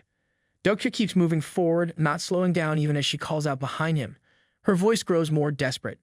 At one point, he finally stops and lets out a tired sigh. For a brief second, Ju-won believes she has won him over. But without turning around, Dokja asks for 10,000 coins, softly, and in a tone that doesn't match the weight of the request. Ju-won pauses, caught off guard. She tries to process what he just said. Moments later, Dokja changes the deal. He says the price is now 20,000 coins. Ju-won's face hardens, and she tells him he's not worth that much. But Dokja calmly explains that he's not selling himself. He's offering to buy her and all her soldiers for that amount instead. The silence that follows is heavy. Ju-won stares at him in disbelief. She struggles to find a reply. Dokja lifts his hand and presses his thumb and index finger together. A soft snap echoes through the space. Coins shimmer into view right in front of Ju-won and her soldiers. Now the mood completely changes. Ju-won can't hide his shock anymore. She tries to keep a neutral expression, but it doesn't work. Doubt fades into surprise and slowly turns into confusion. Her words finally come out. She says he can't buy everything. Dokja replies without effort. He reminds her that she tried to buy him first. Above all else, he points out that she's an actress. Someone like her should understand this game better than anyone. Without waiting for another word, Dokja turns and walks away, leaving Juwon and her soldiers stunned and silent. A short time later, when the group puts some distance between themselves and the Scylla camp, Manga breaks the silence. Her voice is slightly annoyed. She says she recognizes one of the men standing beside Juwon. Dokja nods and confirms it. That man might be the incarnation of Wanqing, a warrior known for his loyalty who died during the Battle of Hwangsanbil. Manga then starts asking how Dokja and Sunkook recognized Juwon in the first place. She and Gilliam, on the other hand, don't seem to know who she is at all. Dokja pauses. It's a simple question, but he hesitates. The answer isn't easy. Min Juwon only exists inside the story of Tisa. That's why Manga and Gilliam don't recognize her. The real question is about Sunkook. Dokja turns his head and calls for him. Sunkook lingers at the rear, still glancing back in the direction of Juwon. His expression is hard to read. He looks unsettled. Dokja asks how he could possibly know a fictional actress. Sunkook says nothing, lost in thought. His face shows confusion. He genuinely doesn't know how he recognizes her. Dokja silently activates his profiling skill. For the second time, he checks Sunkook's information. Most things look the same, but one thing has vanished. The trait that once marked him as the 9th renouncer is no longer there. Meanwhile, Dokja stares at Sunkook's information window with quiet surprise. The missing attribute sparks a serious thought. In the world of Tessa, an attribute only disappears when the person no longer meets the requirement to hold it. This change means something has shifted inside Sunkook. The renouncers all share one trait. They know the future of this world. But Sunkook's knowledge only covers the early parts, barely reaching past the prologue. The scenario they are living in now has already gone beyond what he knows. A theory begins to form in the mind of Dokja. Maybe all renouncers lose their special status once the present timeline catches up to the part of the story they remember. Maybe they simply turn into regular characters. It is still just a guess, but it feels possible. Dokja starts wondering if that will also happen to him one day. Suddenly, a notification appears in front of his eyes. It says Juwon has faint feelings for him. His thoughts shatter like glass. Reflexively, he turns to look behind him. Juwon stands in the distance, her back facing them. Her posture is stiff and her gestures look full of anger, but he can't see her expression. A strange memory comes rushing back. During the 11th regression, Jong-yu once grabbed Juwon by the collar, and ever since that moment, she seemed to carry feelings for him. Dokja feels uneasy. He doesn't like the idea at all, especially since he's not a fan of Jong-yuk. Still, doubt lingers, until Juwon suddenly blushes while watching them walk away. An hour passes, and the group gets closer to one woman. Dokja moves carefully, leading the others and keeping his voice low. He explains the current situation. The Tyrant King is heading toward the National Palace Museum, where a powerful artifact lies hidden, the 4-yin demonic beheading sword. This item is known as one of the strongest in Tisa, especially in the early story. It carries the flashy label of a quintuple S-grade item, and Dokja knows Sunkook is the one who wrote that part. But whenever he reads the description, his body cringes from secondhand embarrassment. Strangely, Sunkook takes it as praise. Gilliam then asks why they are hiding instead of going to the museum first. Dokja answers calmly, the timing right now isn't ideal. The 4-yin demonic beheading sword is indeed inside the museum. Despite its legendary title, there's no such thing as a triple S or quintuple S rating in reality. Those names are just part of the drama. Still, the sword performs extremely well and was even favored by Jong-yuk during his 3rd regression. This weapon is powerful, but not necessary right now. However, someone like the Tyrant King would definitely be chasing after it. Dokja now begins explaining the real plan to his group. They won't make the first move. Instead, they will wait until the other kings go after the sword. In that moment of chaos, Dokja's team will move in not for the sword, but for the other valuable artifacts hidden around it. Suddenly, sparks shoot through the air and a new figure appears. It is an intermediate Dokja, arriving out of thin air with a proud smile. He sees how many people have gathered in Gwinewoman and decides this moment deserves a reward. Right then, a deep sound begins to rise from the center of the square. The ground rumbles under everyone's feet. Dokja, the Tyrant King, and even the plagiarists stop and look toward the center. The golden light shines over something emerging from the stone. One large throne, glowing like treasure. Above the throne, the Dokja hovers with importance. The 4th main scenario has just been updated. No explanations are given yet, but everyone present seems to understand one thing. Only one person will sit on that throne. Only one king will rule above the others. Sun Cook looks shocked as the system message flashes across their view. Dokja knows instantly that this is not good news. They haven't even finished the flag scenario and already another one has begun. The Dokja explains what they must do. Only a true king, someone who proves their worth, can sit on the throne. Just having a flag isn't enough anymore. A new notification arrives. It reveals the qualifications needed to claim the throne.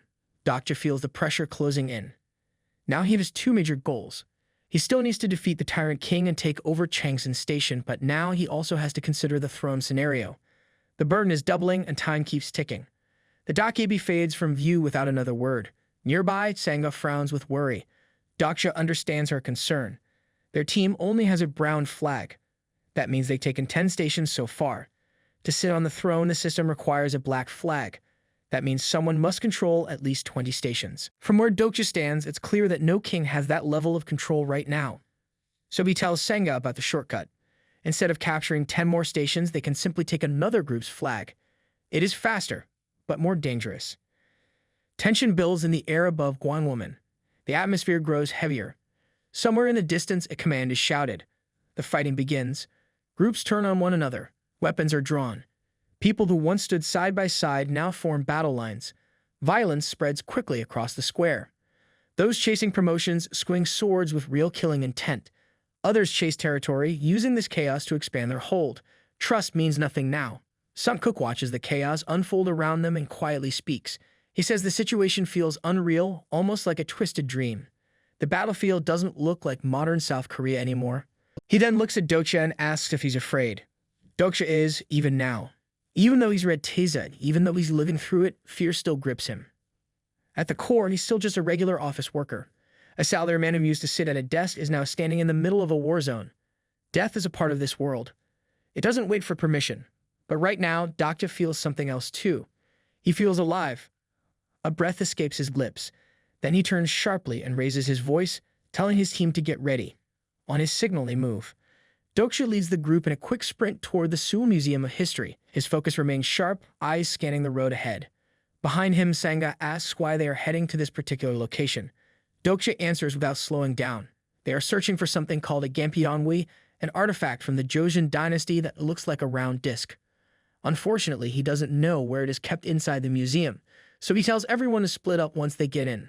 Before they can reach the doors, something slices through the air. A sharp object flies straight toward Dokja from behind.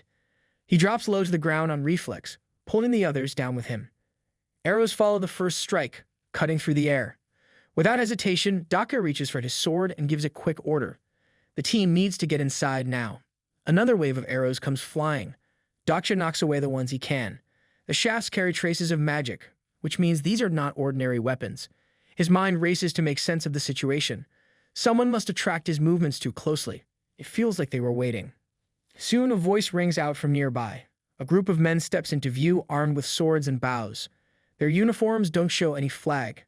Dokja focuses on the one leading them and activates his profiling skill. The result appears instantly. The man is named Chu Wanyan. His sponsor is the last hero of Hwangsan Beal. Dokja curses under his breath. This is not someone he expected to meet here. More arrows rain down, forcing him to move fast and react without pause. He can't take them all down easily, not with these numbers. One arrow skims his arm. Blood runs down, but he doesn't stop. Right now, he has more than 60,000 coins stored. He could use them to raise his physical stats and push through the fight. But doing that now would raise the difficulty level of the final part of this scenario. That risk could ruin his plan later on. Suddenly, a new voice cuts through the chaos. Dokja and Chu Wanjin both turn to look. Juwon arrives with her soldiers, stepping forward with confidence. She carries herself like a queen walking through a battlefield. Chu Wanjin glares at her and throws out an insult, calling her the ruler of a fallen kingdom. Juwon responds with a smirk and a comment just as sharp. Just as she nears Dokja, he starts to wonder if she really came here just to follow him. Then her eyes briefly meet his and a system message appears.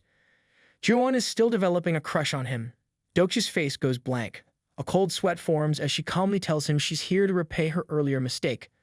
The situation is already difficult, and this only makes it harder to manage. Chu Wanjin laughs loudly. He mocks her, saying personal feelings have no place in war. He calls her soft and unfocused. Just then, Juwon's captain steps forward, speaking on behalf of the Hwoarang. He lifts his spear and points it toward Chu Wanjin, ready to challenge him. Chu Wanjin gazes at the captain of the Hwoarang, and there is a spark of amusement in his expression. The fact that they are now fighting side by side seems ridiculous to him. He mocks the situation. His words make the Hwoarang captain blush with frustration. Dokja watches carefully and remembers something important. The sponsor behind the Hwoarang captain is Wancheng. In the real battle of Hwangsanbeol, Wancheng meets a tragic end killed by Gibek, who slices his throat on the battlefield.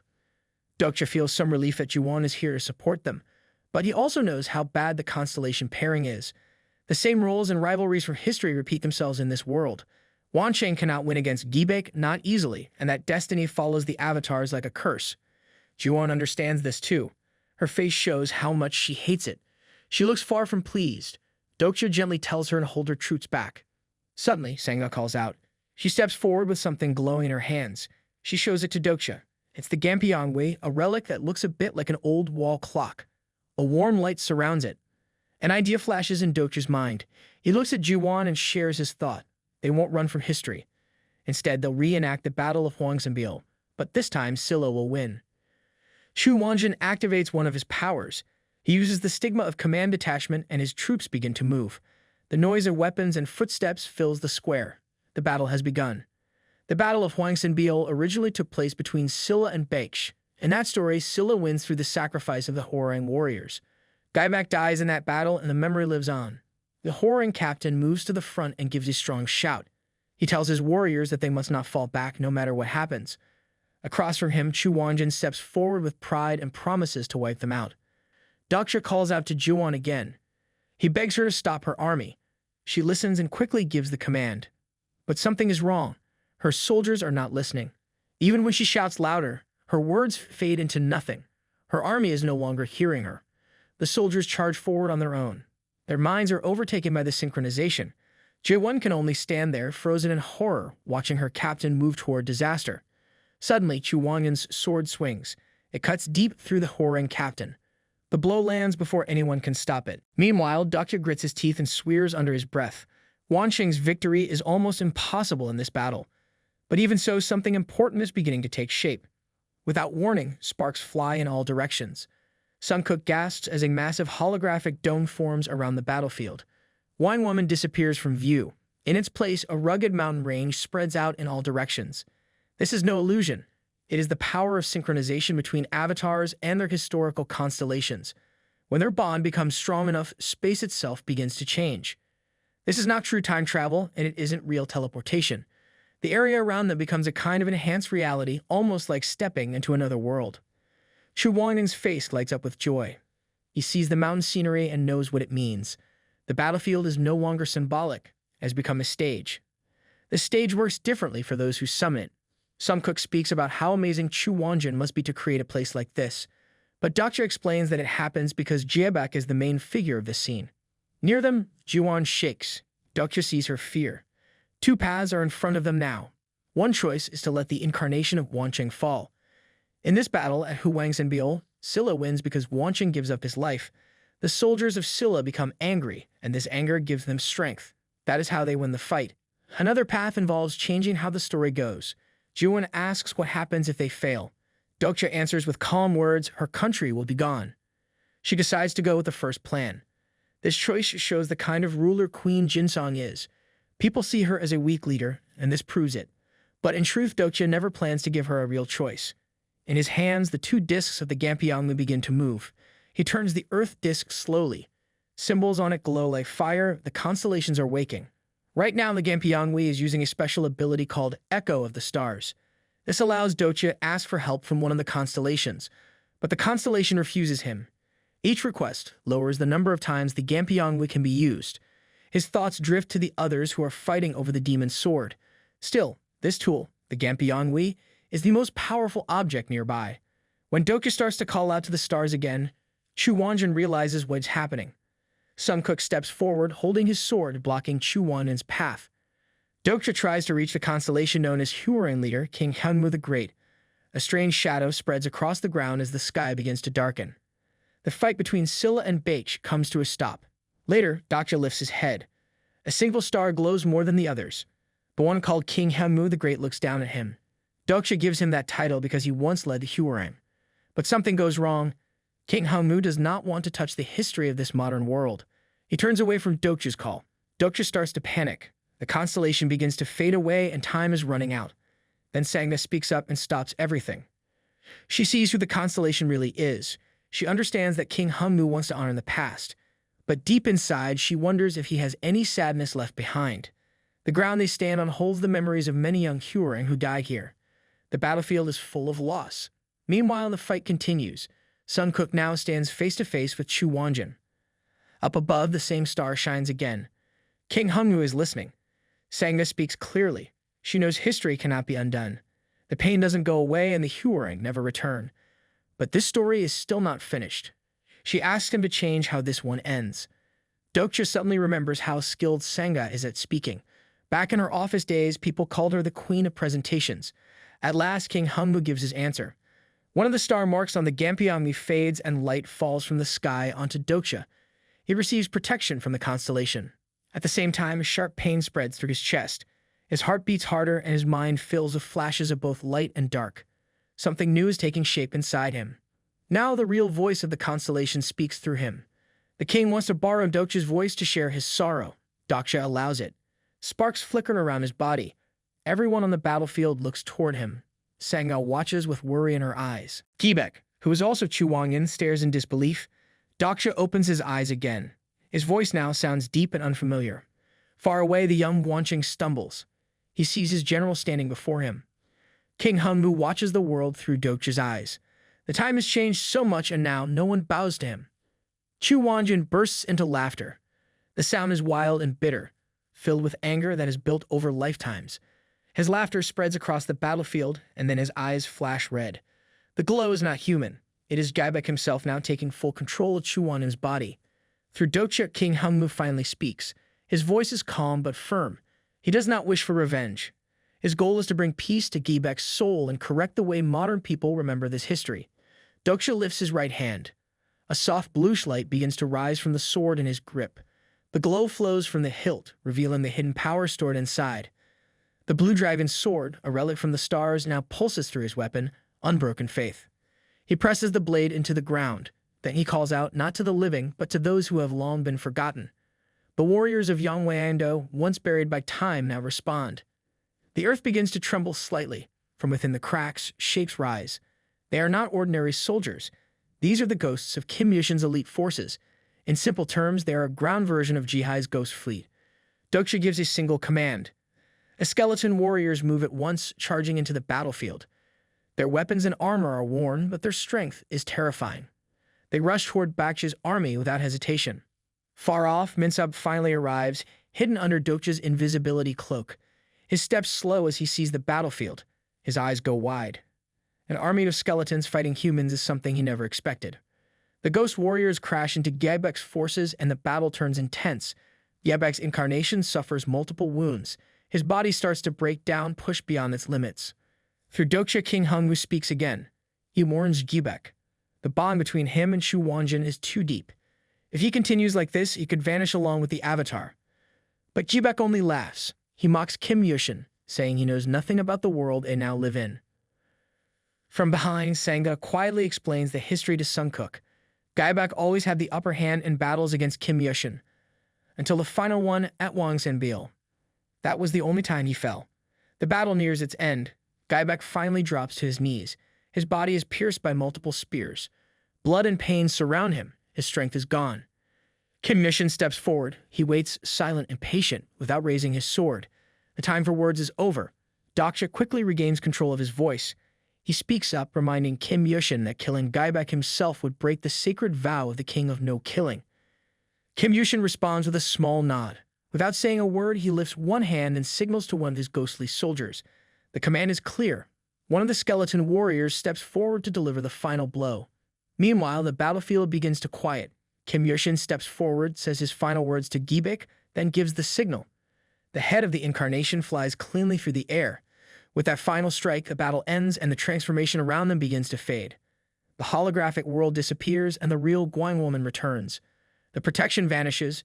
Dokja stands still, taking it all in. Bakja's army is gone. Not a single soldier remains. Sunkook approaches, his voice filled with concern. Saga lets out a long breath, clearly relieved. Gilliam, on the other hand, looks frustrated. His eyes lower, and he says quietly that he didn't get to do much in the battle. Dokja listens, then tells the group it's time to move north. Earlier, he sent a portion of Kim Yushin's ghost army ahead to collect the flags from other groups. Their movement is fast. It doesn't take long before they arrive in the north, where the Golden Throne still stands. Most of the smaller groups that had been fighting over the area are no longer present. The skeleton soldiers had done their work well. Sun Cook stares in awe. He watches Dokja take each captured flag and push them into the ground. Not long after that, the color of their own Chungmuro flag changes. It turns purple. A voice suddenly echoes in Dokja's head. It is Kim Yushin. The ancient general seems surprised that Dokja hasn't fainted or lost his mind from hearing him. Most people would collapse or scream in terror at the sound of a constellation's direct voice. That's why they usually speak through indirect messages. But Dokja simply replies, saying he has a mental barrier. Kim Yushin goes quiet for a second and speaks again. He reminds Dokja that earlier help came at a price. To support Dokja during the battle, he had to open himself up to more possibilities than usual. There is a strange edge in his tone. Dokja doesn't like it. He immediately offers his thanks, choosing his words carefully. Then something more serious appears. Kim Yushin points out that Dokja doesn't have a sponsor. The tension in Dokja's chest tightens. That ominous feeling he had earlier comes back. The offer follows. Kim Yushin wants to become Dokja's sponsor. The words sound respectful, but the meaning behind them feels different, more like ownership than support. Dokja keeps a calm face and gives a polite refusal. Even though the whoring stigma sounds useful, it is only powerful inside Kim Yushin's personal saga. Dokja already knows this offer is a trick. Kim Yushin might be strong, but he isn't even a top-ranked constellation. The proposal is just another scheme. With a light tone, Dokja says they worked well together, but maybe it's time Kim Yushin takes a break. He is quite old after all. Kim Yushin falls silent. From his screen in the other realm, he watches Dokja with no reply. Dokja assumes he might come back with a sharp comment. Instead, a sharp pain suddenly strikes Dokja's head. His hand twitches. The connection between them through the Gampiangwi is still active. Something is wrong. Dokja starts losing control of his own body. His hand moves toward his sword without his permission. Saga notices and steps closer, her face filled with worry. Dokja sees her and tells her to back away immediately. His hand keeps trembling. No matter how hard he tries to stop it, his fingers don't listen. A chill runs through him. Kim Yushin is testing him. He wants to see if Dokja's oath, his vow not to kill, can be broken by forcing him to strike down Senga. Dokja doesn't need words to understand it. The intent is clear in his mind, as if written in bold letters. Meanwhile, the pressure inside Dokja builds. The second sponsor selection is supposed to begin right after the fourth scenario ends. Kim Yushin wants to use this moment to claim Dokja as his avatar through the current connection. But Dokja's answer is still no. A long breath fills his chest. This is his body. He won't give it to Kim Yushin or to any constellation. Suddenly, pages from Tessa flash through his mind. A light bursts inside his head and thin glowing strings begin to align. The fourth wall skill activates without hesitation. Kim Yushin notices something changing. His presence starts to fade. His control weakens quickly. In the next second, Dokja forces him out.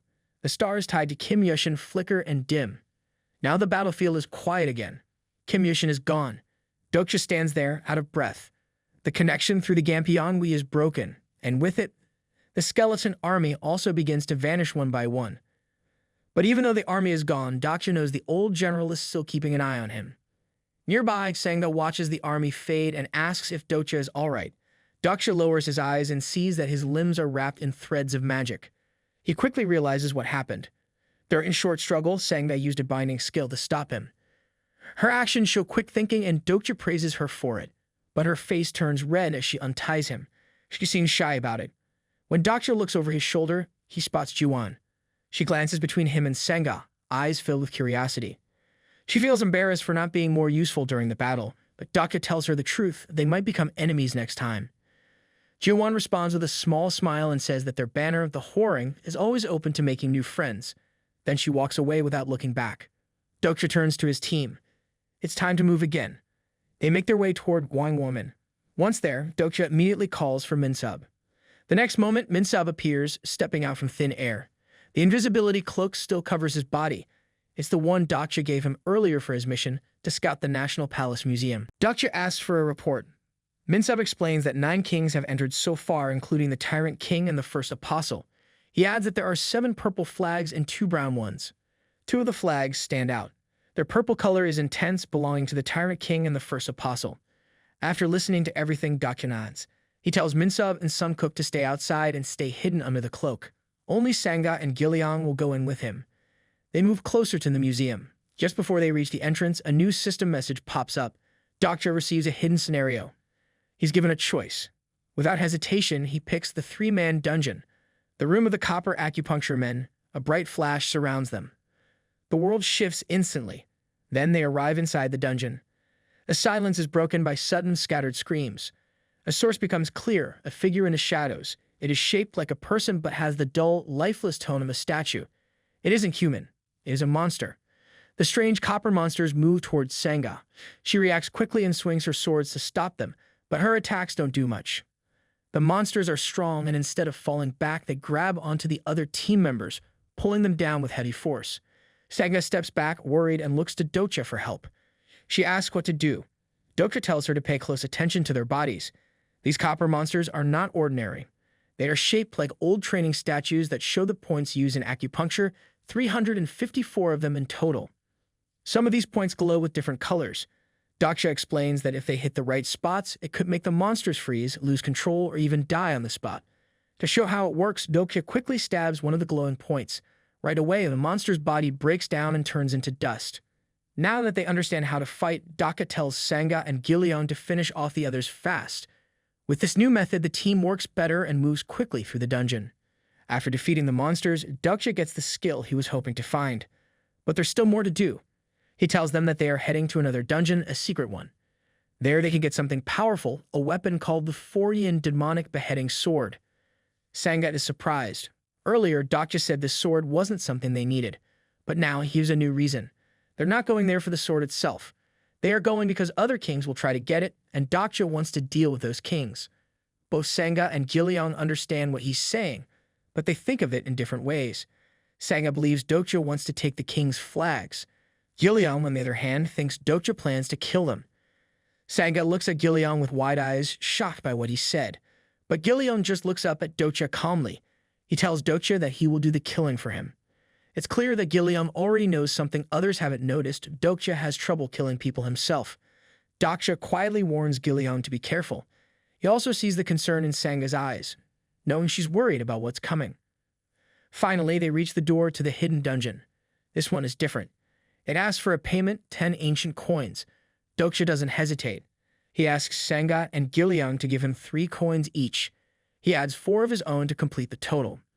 One by one, he places the coins into the empty slots on the door. Each time a coin is pressed in, the slot lights up. When the last one is added, the door flashes with a bright yellow light. The entrance to the hidden dungeon is now open.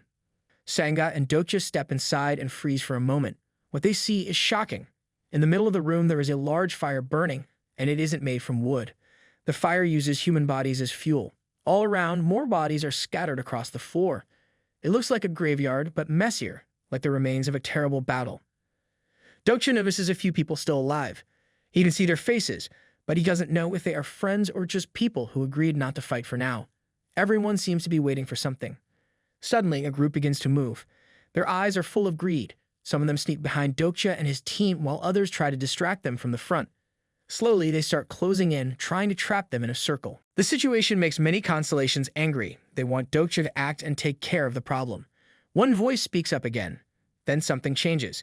A bright white light fills the room. It's the power of unshaken faith. The light moves fast, and in the blink of an eye, someone's limbs are cut off.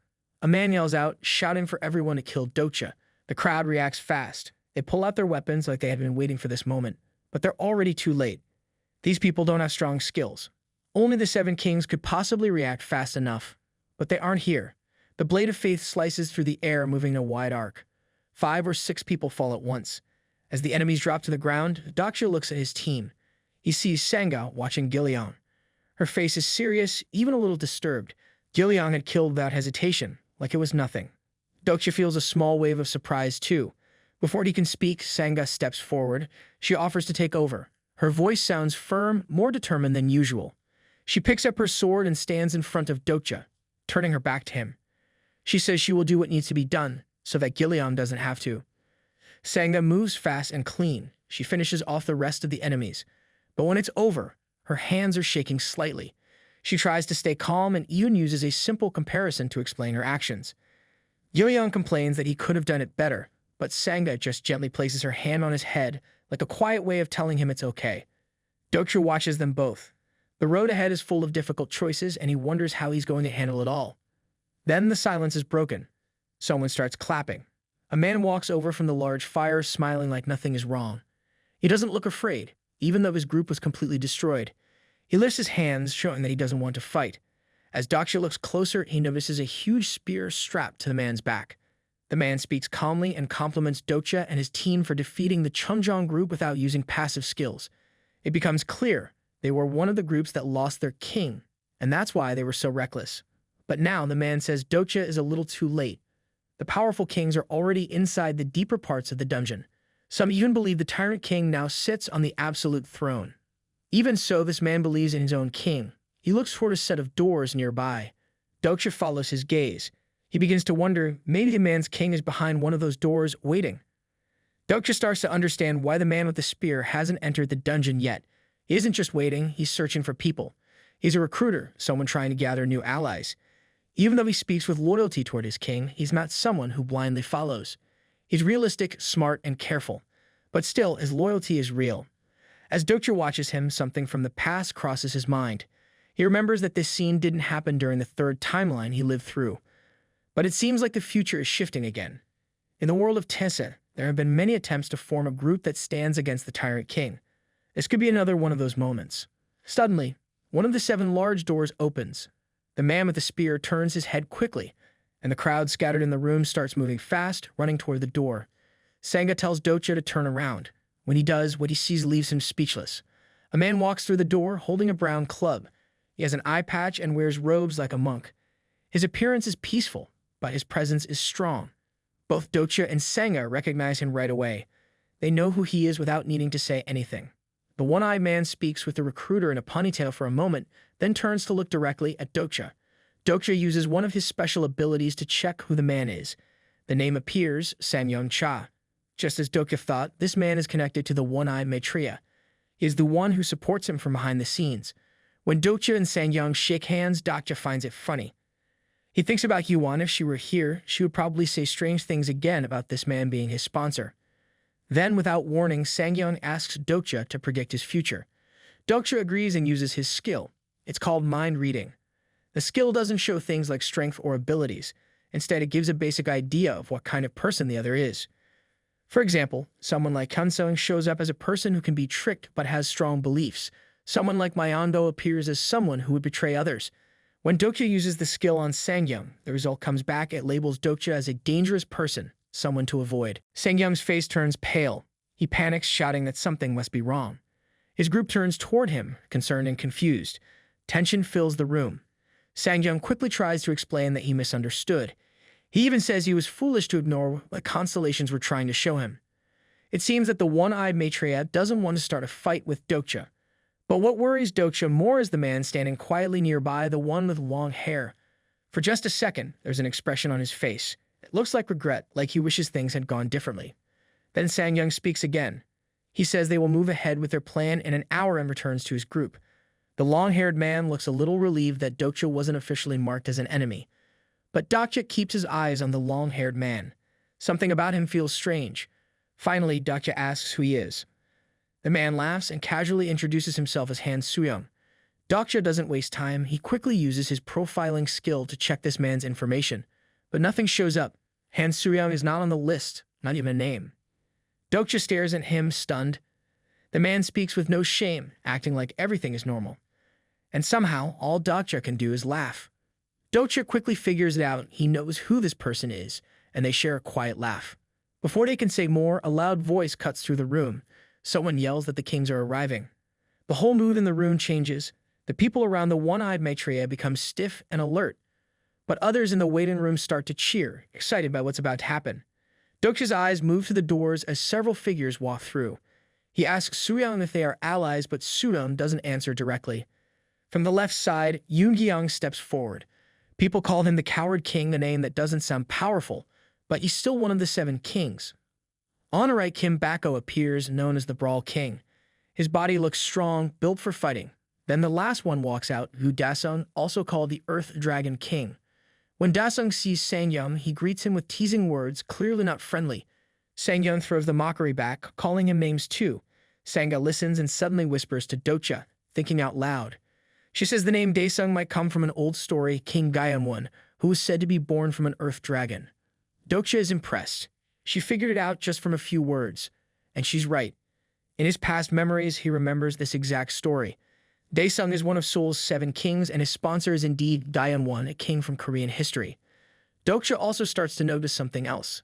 It's not just in Seoul. All over the world, incarnations are sponsored by famous kings from the past. In Japan, people follow heroic figures like Oda Nobunaga. In the UK, they follow kings like Richard the Lionheart and Henry VIII. It's like a worldwide power struggle between the dead kings through their chosen people. The kings in the room now gather and speak to the crowd. They make a speech saying they'll enter the third door and challenge the tyrant king. They claim he's already taken 2 jewels from the dungeon and has been attacking other kings from the shadows. Many of the people listening lost their kings to him. That's why the waiting room is filled with dead bodies. It was a battlefield before. Dokja thinks carefully. If this is true, then the tyrant king already has 3 jewels. The other 4 kings each have 1. If he plays this right, Dokja could collect all 7 at once. The speech isn't deep or clever, but it gets people excited. They begin shouting, believing they're fighting for something noble. They look like revolutionaries chasing justice. After the speech ends, a huge group of people moves toward the third door. Sangyun and Dasung walk at the front. Dokja, along with Sangha and Gilliam, join the line and move with them. Suryang stays close to Dokja and starts talking again. He says the whole scene reminds him of a martial arts story. Dokja agrees. These kinds of stories are easy to recognize. They talk about a common plot found in those stories. Usually, a map leads to treasure and everyone rushes to get it. But later, they find out it was a trap. It's a twist that shows up again and again. For Dokja, the story feels the same.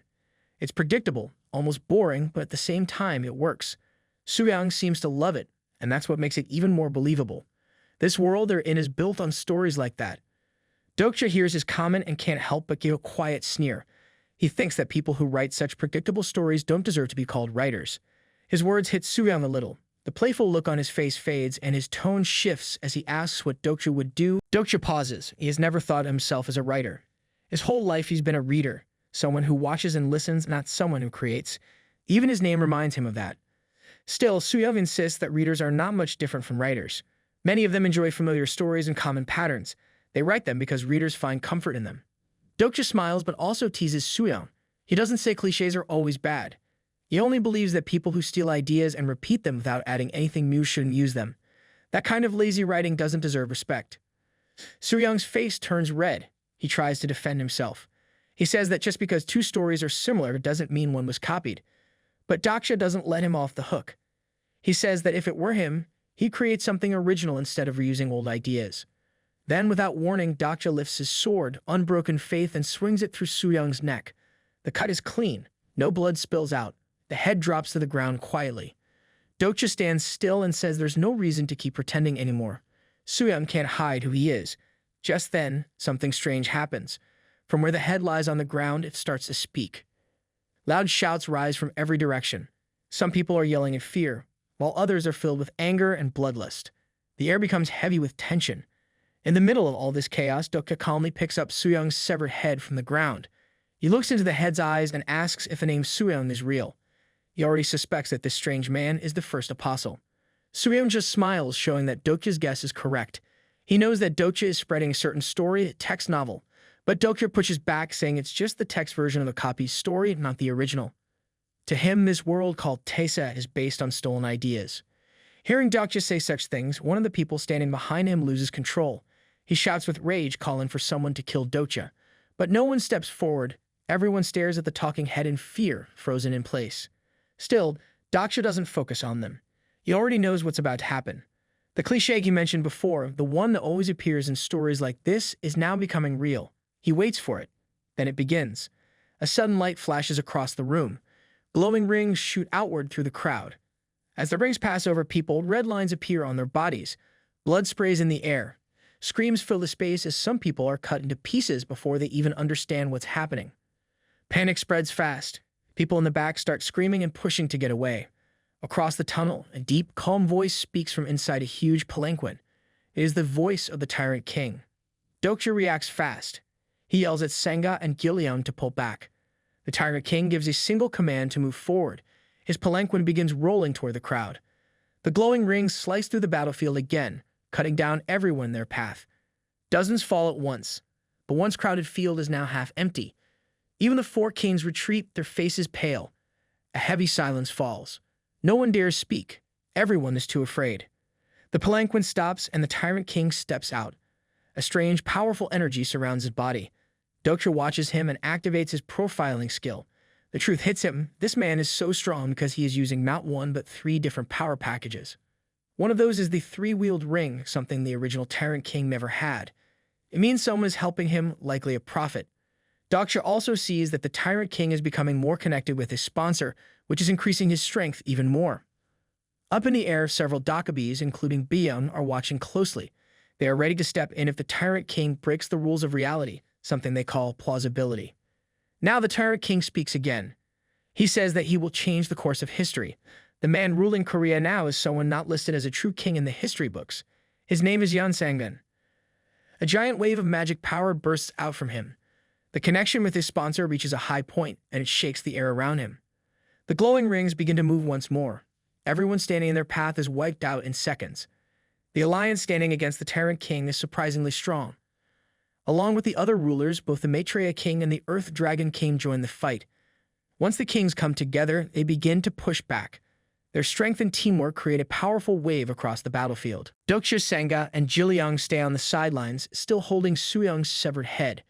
Dokja watches the fierce battle and starts wondering why he hasn't stepped in yet. He feels like he should be doing something. Suyoung finds this thought funny. He laughs, saying he's not about to let Dokja have everything, especially not the sword. He explains that he's been planning for this moment far longer than Dokja has. Then the voice of an intermediate Dokjabi echoes from above. The noisy battlefield falls silent. Everyone listens closely as the next trial is revealed. The Dokjabi announces the second test. They must eliminate the other kings nearby. Only 5 kings will be allowed to face the final challenge for the absolute throne. Right now, 14 kings are still alive. Dokja is surprised by the number. He thought only 12 were inside this dungeon. The Tyrant King starts laughing. He tells everyone to forget the throne and just focus on killing each other's kings. But Daesung tries to take charge. He calls for everyone to work together to defeat the Tyrant King. Before that plan can spread, Suyoung's head suddenly shouts out something that changes everything. He reveals that Dokja is also a king. Acting fast, Dokja stomps on Suyoung's head to silence him. But it's too late. Everyone hears it. Eyes turn toward Dokja. The tension grows. Now the death of another king feels close. Dokja and his group get ready. He draws his sword, and so do Senga and Gilliam. But before the kings can move again, several people quietly sneak behind the ruling kings. Then the hidden attackers strike. One king falls. The Maitreya King and Earth Dragon King suffer serious injuries. The Prudent King and Fighting King are barely standing. At the same time, 3 men stab the Tyrant King from behind, cutting into his sides and legs. Dokja quickly understands what's going on. The people attacking aren't just random fighters. These are humans who have betrayed their kings. And there's a clear sign: when the Tyrant King kills these traitors, they don't bleed. That proves their true nature. Someone is collecting the fallen king's jewels. The special star jewels pass through the hands of these hidden agents, all ending up with a single person. A girl flies through the air laughing as she lands in a quiet space on the battlefield. Dokja didn't expect the leader of the ambush to be a woman. But now that he sees her, he knows what she is. She's not a real king, she's someone who copies others. A plagiarist. And she holds all 7 star jewels. Everyone begins calling her the fake king. Suyoung doesn't wait. He starts a powerful summoning using the energy of the crystals. He gives up those jewels to bring out the one thing he wants most, the 4-yin demonic beheading sword. At the end of it all, the plagiarist gains control of the sword. It shines with blinding magic. Energy bursts from it, sweeping across the field like a storm. The battlefield becomes even more chaotic. Senga looks worried. She's not sure what to do next. Dokja sees the concern on her face but calmly tells her not to worry. His words are casual, almost too relaxed. Senga gives him a puzzled look. Gilliam also looks confused. He still thinks the sword is a powerful and important item. Suyoung moves forward with confidence, cutting down everyone who stands in her path. But something strange happens. No one actually dies. Her sword slashes through them, but the attacks feel empty. She stops, confused and frustrated, unable to understand what's wrong. Dokja hides a smile. There's something funny about it, but also sad. He knows the truth. The sword Suryong is using is not powerful on its own. It became famous because of the person who once held it, not because of its magic. Without real strength, the weapon means nothing. Suryong doesn't know that, and she yells in frustration. She keeps swinging the sword wildly. At the same time, more people rush toward her. They don't care about her struggle. They just want the sword.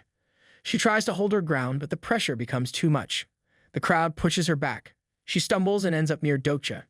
He tries to reach out, maybe to help or warn her, but she panics and waves the sword again, not wanting anyone near.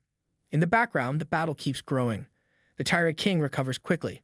His energy returns, and he strikes again with even more force. The other kings, seeing no choice, join the fight.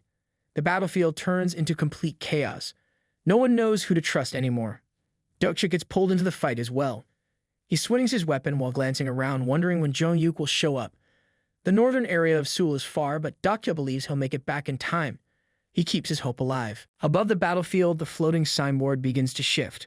The number of kings still alive drops lower. Dokja watches it carefully and he smiles. He knows who is behind this change. Someone is killing the kings quietly, and fear starts to spread among the others. The surviving kings glance around nervously. No one knows what's happening. Someone is secretly targeting them, and they are being killed one by one. But not everyone is afraid. One person is actually enjoying the chaos. Meanwhile, the Tyrant King keeps charging forward, destroying anything in his way. Just as he prepares to unleash another powerful attack with the three-ring loop, the unexpected happens. The ceiling above shakes, then crumbles. A loud crash follows. The Tyrant King is crushed under the falling debris. Everyone nearby falls back in fear, shaking and unable to move. Then, in one clean and terrifying motion, a man steps through the dust and ends the Tyrant King's life as easily as stepping on a bug. Suryong stares at the scene, frozen in shock. She can't believe what she just saw. It becomes clear to everyone that the Tyrant King is not the strongest among the 7 kings of Seoul. As the dust and smoke from the ceiling collapse fade away, a figure begins to appear. He walks out holding a black flag, his step steady and filled with purpose. All the survivors stop and stare. Their eyes are wide with awe. Even in silence, the new arrival grabs everyone's attention. Then a loud and angry voice echoes across the battlefield. It calls out for Dokja. Dokja smiles when he hears it and waves casually.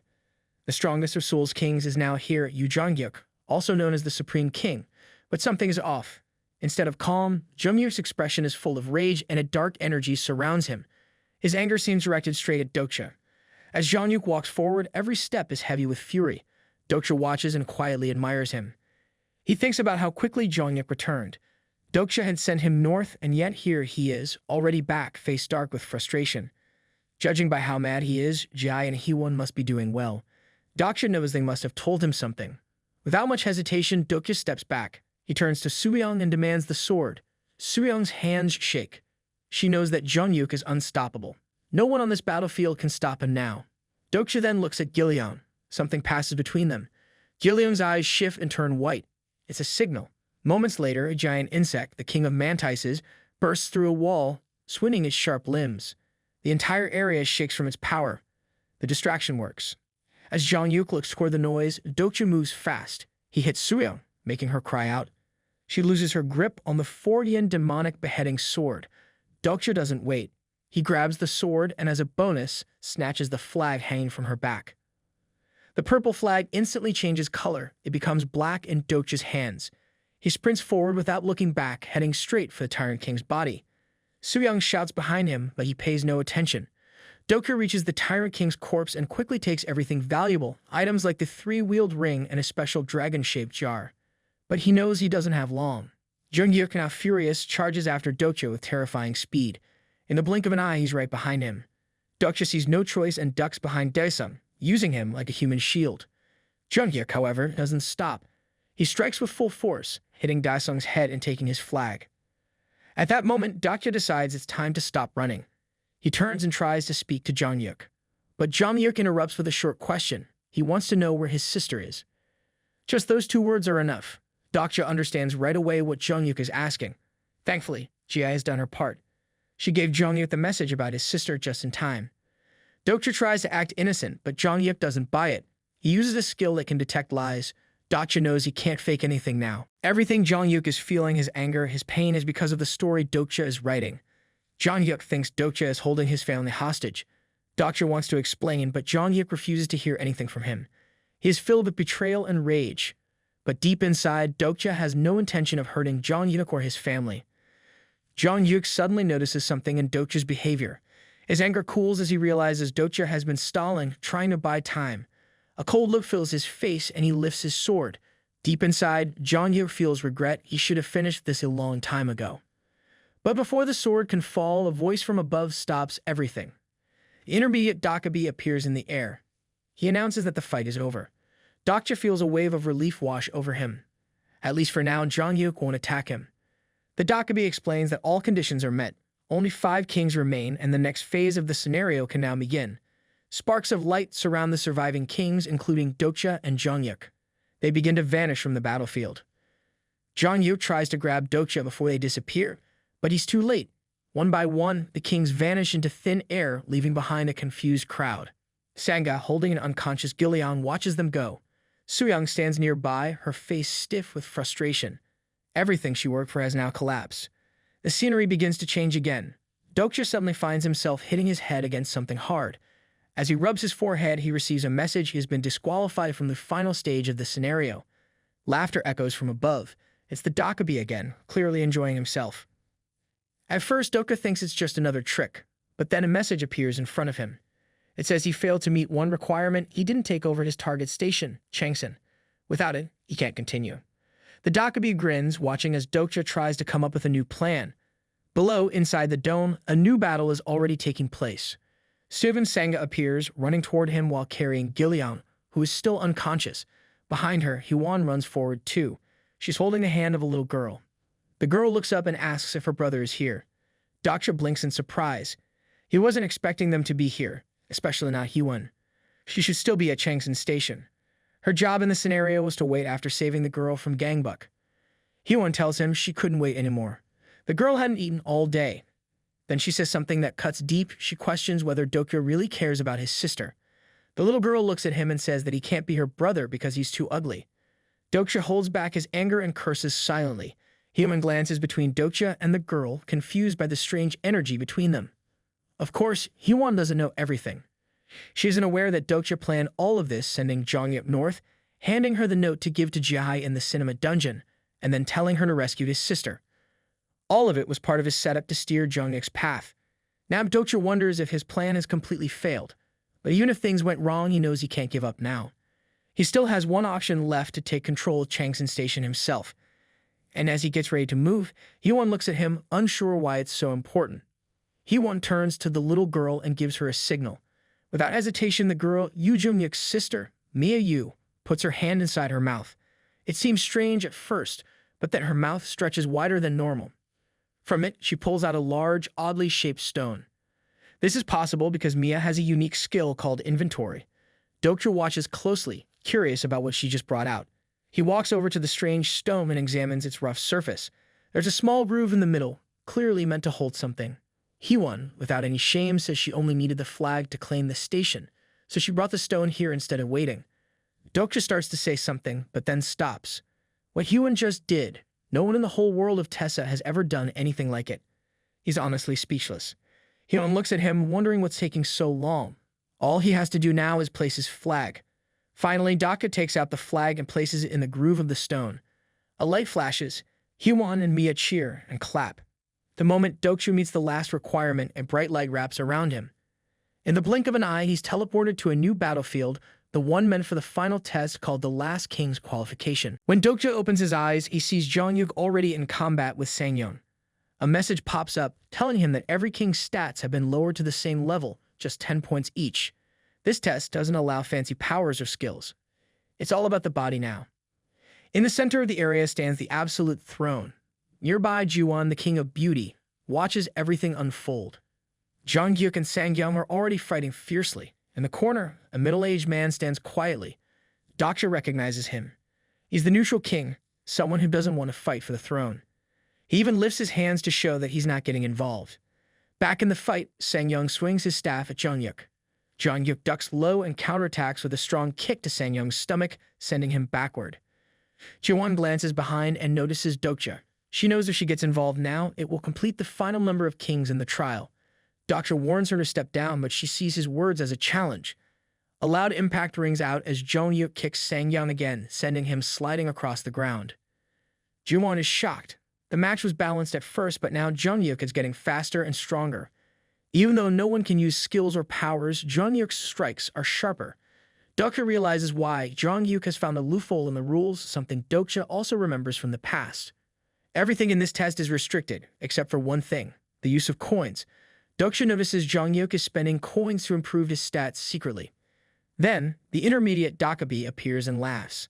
He explains that avatars work hard to earn coins, so it's only fair they can use them, even in this kind of trial. Hearing this, both Jiwon and Sangyeon look worried. They likely don't have many coins left. It makes sense on a battlefield between kings, spending coins is normal. But Jonghyuk is different. He survives every kind of hidden challenge. He always keeps extra coins, just for moments like this. Without any delay, Jonghyuk kicks Sangyeon again. The blow sends him flying. As he rushes past Jiwon, she looks completely stunned by the new information. She lifts her hands in surrender before Jonghyuk even says anything. Then Jonghyuk finally turns to Dokja. His eyes are calm now. He knows what this battle means. If he takes the absolute throne, he gains control over every king. Right now, Dokja is holding back his sister, and Jonghyuk is angry about that. But in this scenario, which Dokja has carefully changed from the start, Jonghyuk no longer has the upper hand. Dokja knows Jonghyuk is calculating his stats and checking how many coins he likely has left. In the end, his pride becomes the reason he's about to lose. Dokja can't help but laugh. Right now, there isn't a single king in Seoul with more coins than him. And as Jonghyuk begins to understand this, his eyes widen in shock. He knows what's coming and he can feel the danger. He has spent a huge number of coins on his stats, raising his power far beyond what normal humans can reach. He doesn't wait. He shifts the energy into his fist and prepares to strike. Then it happens. A loud noise rings out inside the dome like a powerful sonic boom. Jonghyuk is caught off guard. He tries to respond and quickly pours more coins into his stats, but it's too late. Dokja is already moving. In a flash, he dashes under Jonghyuk and lands a solid uppercut. The impact is massive. Jonghyuk shoots into the air, just like a baseball launched off a bat. He crashes into a barrier, bounces off, hits another, and keeps going like a ball bouncing between walls. After 5 or 6 hits, he finally falls to the ground. From above, the Dokja watches the scene and realizes that Dokja now holds the advantage. On the ground, Dokja also pauses for a moment, unsure if he went too far. He starts running toward Jonghyuk, concerned that he may have accidentally knocked him out for good. He kneels beside him and slowly lifts Jonghyuk's head. Their eyes meet. To Dokja's surprise, Jonghyuk is still awake. Even after taking a hit with the strength of a full 100 levels, he hasn't completely blacked out. Dokja tries to talk to him again, wondering if Jonghyuk is just frozen in place, eyes open but not really awake. After confirming he's alive, Dokja starts speaking gently, even joking a little. He tells Jonghyuk not to threaten him again and lightly slaps his swollen face a few times. Finally, a message appears. It announces that Jonghyuk can no longer take part in the battle. He's out. That leaves only one person standing, Dokja. He has become the last remaining king. Slowly, the glowing ward in the air begins to fade. A wave of joy passes through many constellations. They are satisfied with this ending. Some of the most powerful historical-grade constellations even send him messages. Not everyone is happy, though. Jiwon's constellation is shocked and embarrassed. Meanwhile, people start gathering around. Among them are Dokja's close allies and friends. Up in the air, the intermediate Dokja watches everything with an unhappy expression. He didn't expect Dokja to win, but since he did, the Dokja has no choice. He starts to announce Dokja as the new ruler, the one who now owns the absolute throne. Just then, Dokja raises a hand and stops him. He walks toward the throne, his steps slow but steady, and as he stands before it, he begins to wonder, what does this throne really offer him, and what can he gain from it? Right now, all the constellations watching the Seoul Dome focus their attention on Dokja. Every eye, every thought is on him. The absolute throne glows with golden light, almost like it's inviting Dokja to sit. It stands tall and proud, ready to crown a new ruler. The intermediate Dokja steps forward and explains what the throne means. If Dokja takes it, he will gain ultimate power, authority over the land and the people in it. The others around him stare with admiration, their eyes filled with envy. They look at Dokja like he's already something more than human. He listens, but inside, his thoughts twist in another direction. He starts to wonder if this throne really gives him the power to ignore plausibility, a system's invisible rule that binds everything. When he asked about it, the Dokja has no answer. His silence says more than words ever could. Dokja smirks. He knows the truth. The Dokja is bluffing. If the higher management found out, they would not forgive the lie. The Dokja's expression darkens. He quickly tries to take control of the situation again. He tells Dokja to end the scenario and sit on the throne, or else he'll destroy it himself. But Dokja does something unexpected. He agrees to let it happen.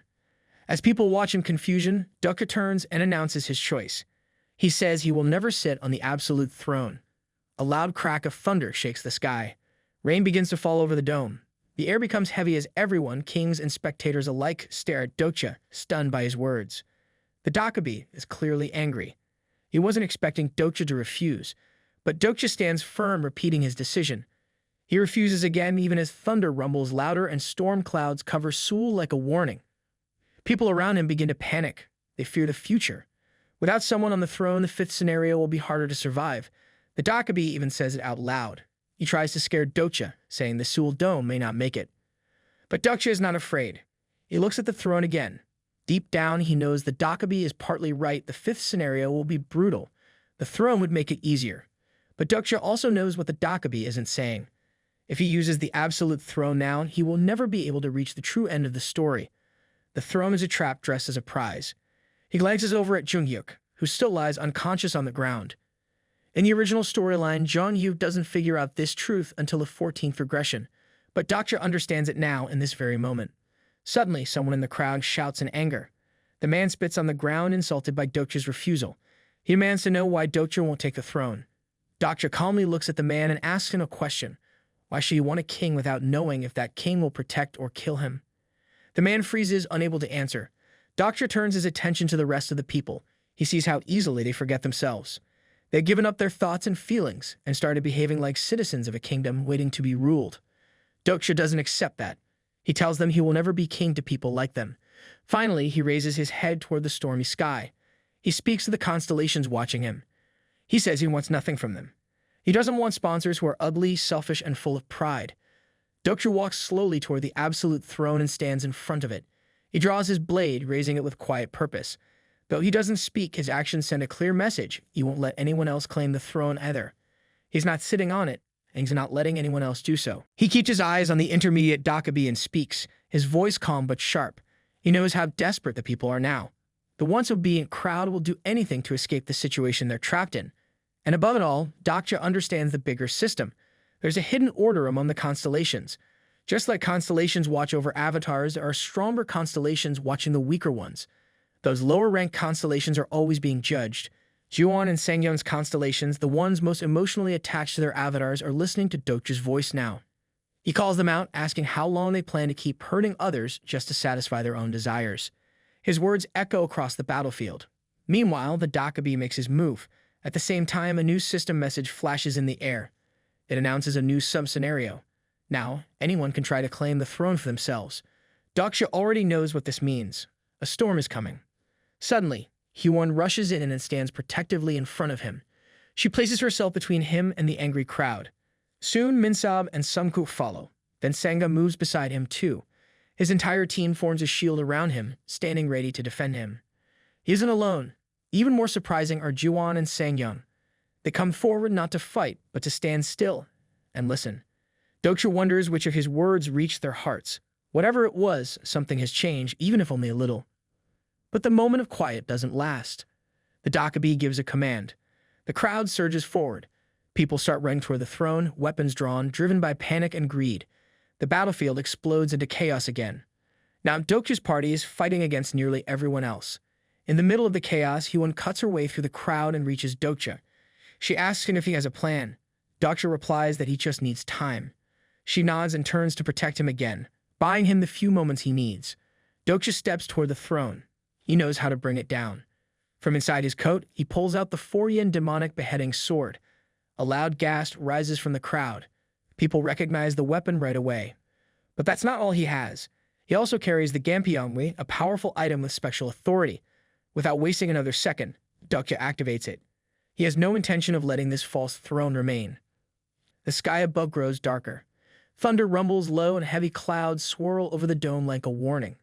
Dokja looks up at the Dokja and lifts his voice to call out to the 7 stars of the Big Dipper. The Dokja, clearly frustrated, glares at him. His anger is growing, but he can't do anything to stop Dokja now. Suddenly, 6 stars begin to shine overhead. The process known as star navigation has begun. The moment Dokja connects with 6 different constellations at once, his head throbs with intense pain. His brain is pushed to the edge and blood spills from his lips as his body begins to react to the overwhelming energy. The stars, powerful beings that form the Great Bear, speak back in confusion. They don't understand. There are easier ways. Why would Dokja choose the most painful, difficult path? But Dokja refuses to stop. Even as he coughs up more blood, he keeps moving. He's still missing one final piece. To use the 4-yin demonic beheading sword with its full power, he needs one more constellation to respond. He scans the sky disk, but all available constellations have already answered. There are none left. Then his eyes fall on the dragon jar he took from the Tyrant King. Without hesitation, Dokja moves quickly. He drops 2 items into the jar, choosing to sacrifice the 3-wheeled loop to restore the Gampion.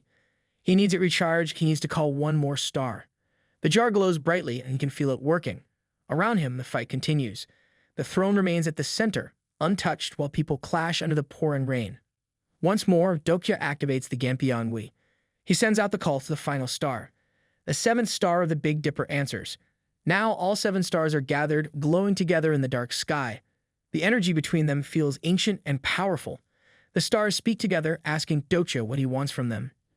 Dokja's answer is simple but heavy. He wants to break the bond between the throne and its current master. He doesn't want power. He wants freedom, and he needs their help to cut that tie. He fully understands the danger. The throne is the final prize of the 4th scenario. It holds the power of rulers from the dark dimension, and to use it would mean great control. He could guide the future of the Dome easily, but it would come at a cost. Seoul itself would fall. This is the hidden price behind the throne's glow. The stars hesitate. Even beings as powerful as they are seem unsure. The one who owns the throne is so feared that even the heavens stay silent in front of them. They ask Dokja again, why would he risk this? But Dokja doesn't plan to fight the owner of the throne. That isn't his goal. He simply wants to cut the bond, break the chain, end the control. They warn him. What he's doing might go against plausibility. It could kill him. But Dokja doesn't back down, not even for a second. The 7 stars remain silent for a moment, as if thinking deeply. Then one by one, their symbols begin to appear on the blade. The 4-yin demonic beheading sword is now wrapped in a brilliant light. Flames spark to life, surrounding the sword with glowing energy. Something has changed. The sword is no longer just a rare item. It has now become a star relic, an object blessed by the stars themselves. The flame shines so brightly that everyone around the throne stops moving. They stare, stunned by the light. Even Sangan and Hwon are frozen in place. Their eyes are wide as they watch the fire dance across the weapon. This sword, once meant for rituals, was made to block evil and stop disasters. It is not a weapon for war. It is a tool for cutting away what should never exist. Dokja lifts the sword and swings it toward the absolute throne. A blast of sound bursts out as fire spreads around the throne. Some people shout in panic, finally realizing what Dokja is about to do. Hwon yells for him to destroy it now. Dokja doesn't stop. He strikes the throne again and again like a man possessed. Each blow sends sparks flying, and then finally cracks begin to form. The throne breaks apart, splitting in 2. Its glow vanishes. The great golden sea of power is reduced to rubble. The flame around the sword fades. Dokja is out of breath, panting hard. He stares at what's left of the throne, just broken stone. No one around him moves. They know the scenario is over. There's nothing left to fight for. But the Dokja is furious. He yells at Dokja, demanding answers. In the sky, the stars of the Big Dipper speak again, warning him to brace himself for what's coming next. A strange force begins to pull at Dokja's very existence. His body shakes. The air is thick with power that doesn't belong here. The universe itself tries to crush him. He holds on with everything he has. The pain is worse than anything he's felt before. But he knows what's happening. The impossible thing he just did, breaking the throne, must now be turned into something believable. That's what plausibility means. The pain continues, but he keeps going. Blood pours from his mouth. Sangan and Hwon rush to his side, fear written across their faces. They don't know how to help. Then something shifts in the sky. A single star shines quietly, and then more stars appear, growing in number. The constellations, one by one, begin to support Dokja. They share his burden. The impossible is becoming real because they all agree it should be. Even the Dokja looks confused. He doesn't understand why the constellations are helping Dokja. Then the stars of the Big Dipper reach out to him too. They ask Dokja if this is the kind of story he wants the world to see. They give him a new title, the King of the World Without Kings. From now on, they say, they will be watching him. Dokja lifts his eyes to the stormy sky. System messages appear. The fourth scenario is ending, not slowly, but forcefully, as if the story itself has decided it can't continue the old way anymore. People whisper to each other, unsure of what they're witnessing. Then a new message flashes across the air. A new fable has been born.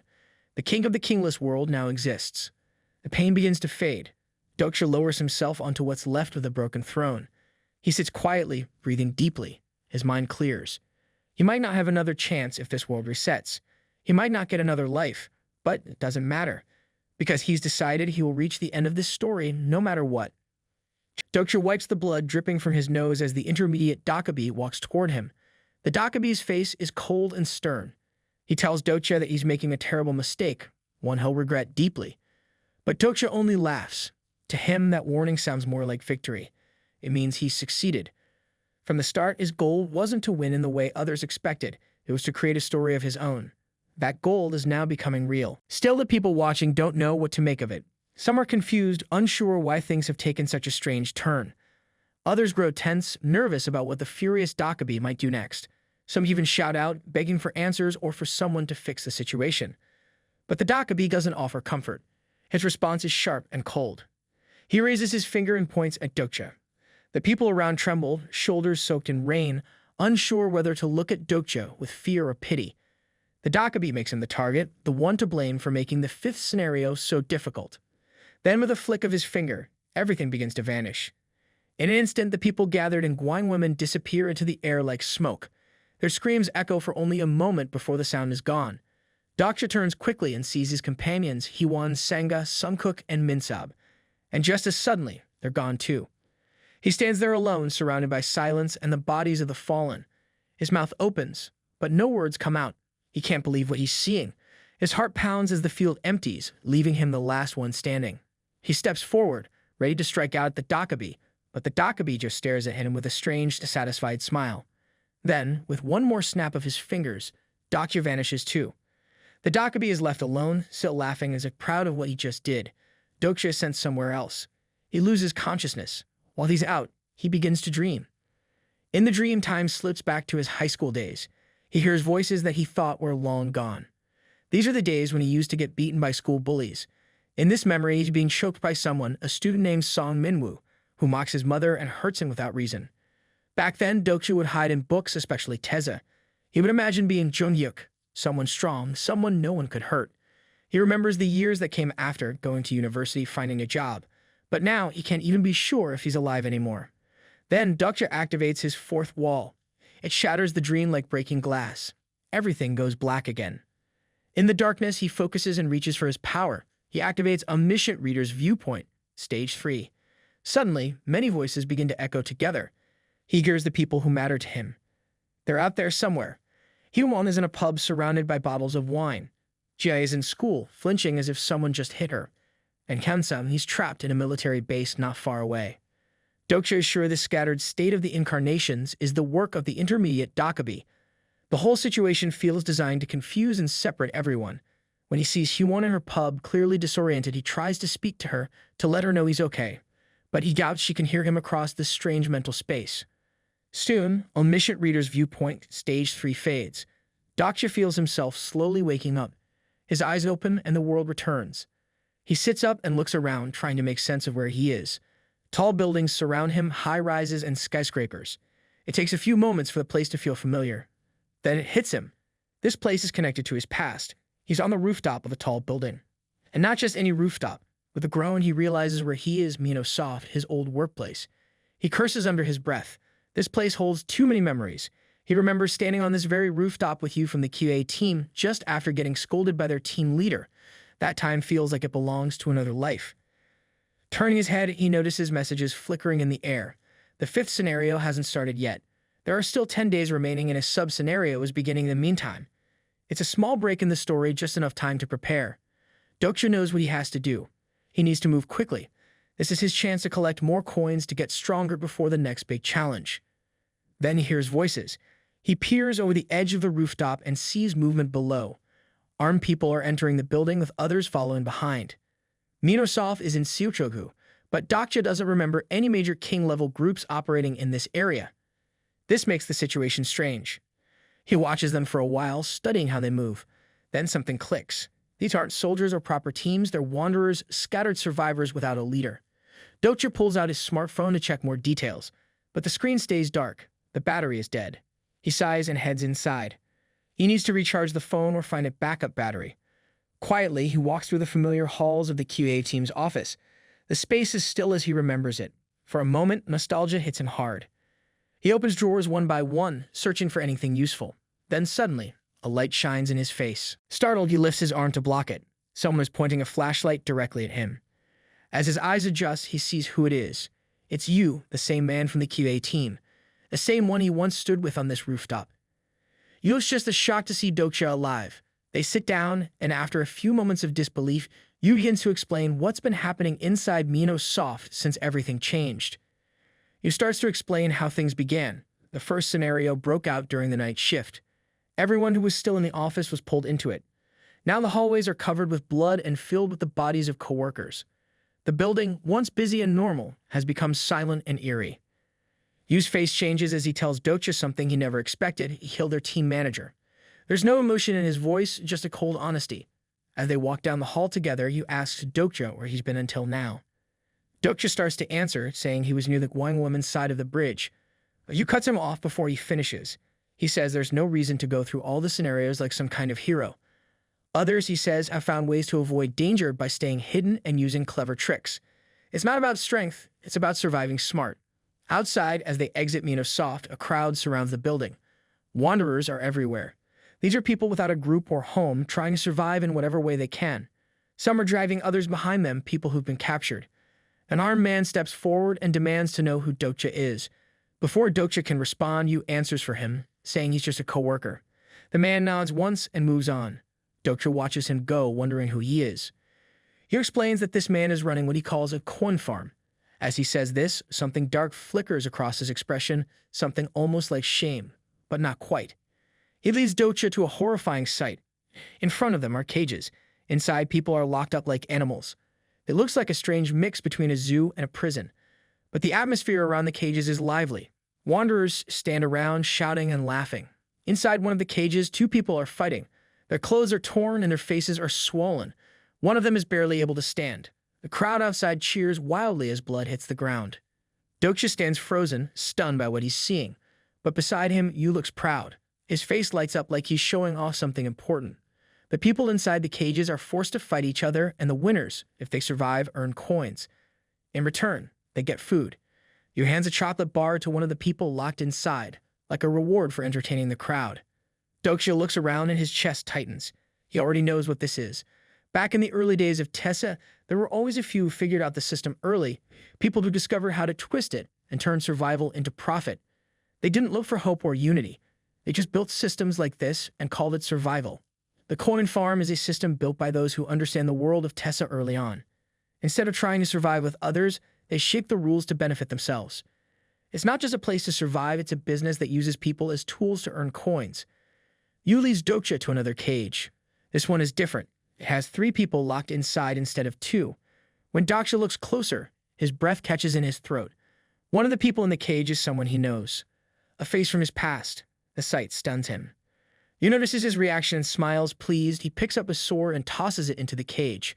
One of the men inside quickly grabs it. Yu points to another person in the cage and casually tells the armed man that the person beside him used to be his boss. The man holding the sword looks confused. He doesn't seem to understand what Yu means. And something strange happens. A constellation blesses the man, wrapping his body in armor. A message follows, urging him to get revenge. Yu leans in and whispers lies. He tells the man that his boss always treated him poorly, never respected him, and made his life miserable. He tells him this is his chance to take everything back to fight for himself. The man stares at the sword. His hand shakes. But after a moment, he rises to his feet. He looks across the cage at his former boss. His eyes are different now. Yu watches with excitement, encouraging him like it's a game. Dokja watches quietly, his heart sinking. He realizes now this person beside him is not the same you he once worked with. That version of you is gone. Just then, a noise draws Dokja's attention. Someone nearby mentions a new prisoner. Dokja turns and looks toward the cage. There, lying unconscious on the ground, is a woman. Her face is bruised, her body still. But Dokja recognizes her right away. It's Han Suyong, the plagiarist. Dokja rubs his eyes, struggling to process what's in front of him. But no matter how many times he blinks, it doesn't change. They are trapped in a cage as Han Suyong, the notorious plagiarist. She's unconscious, sprawled on the cold metal floor, while a group of men stands around her, watching with twisted amusement. The way they talk about her, casual, careless, like she's nothing but a piece of property to be toyed with, is beyond disgusting. The men laugh, debating who will be the first to have their turn. They see this as a game, a twisted auction where Suyong's life and dignity are just entertainment. And it's all happening under the watchful eyes of constellations as if they're too indifferent to care. Dokja feels a pit grow in his stomach. He can't just leave her here. As much as she's a threat, one of the few people who understands this nightmare of a world better than he does, her survival is dangerous. She could be a force to reckon with if she makes it out alive. But can he really condemn her to death just like that? The world has shifted so drastically, her knowledge might be outdated now. Still, he can't help but wonder if that alone justifies turning his back on her. The question nags at him, the weight of deciding who lives and who dies pressing down like a rock. He's no judge, no executioner. His discomfort only deepens. Just as his mind begins to spiral into darker thoughts, a voice breaks through the haze. Yun, ever the opportunist, offers a trade. Suyong's life for a favor. If Dokja introduces him to his group, she'll be freed. Yun's ambition is clear. He's building his own faction, and it's growing stronger. He must have seen something in Dokja, sensed the potential of a larger game at play. Dokja agrees almost immediately, but he's not done. Before Yun can get too smug, Dokja throws in a demand of his own. He wants Yun to stop this madness and release the other captives. Yun laughs, a dark, unsettling sound. He's not at all bothered by the request. In fact, he seems to enjoy it. The laughter deepens, twisted with a hint of bitterness as Yun recalls their past, how they were nothing more than pawns in the QA department, nothing but lowly lab rats in the eyes of the system. Yun can't wrap his head around the idea that Dokja, of all people, is suddenly asking for something as noble as justice. Back then, Dokja was always the quiet one, withdrawn and distant, keeping to himself and only truly interacting with a select few. People like Sangha. It's almost comical to Yun that Dokja thinks he can ask for righteousness now. His amusement grows darker, sharper, as if he's already won. Yun reminds Dokja of how the world used to see them both insignificant, but now they're on the other side, controlling the very system that used to look down on them. They're exploiting the captives for all they're worth, making more coins than they could ever dream of, without the hassle of clearing scenarios. And the best part?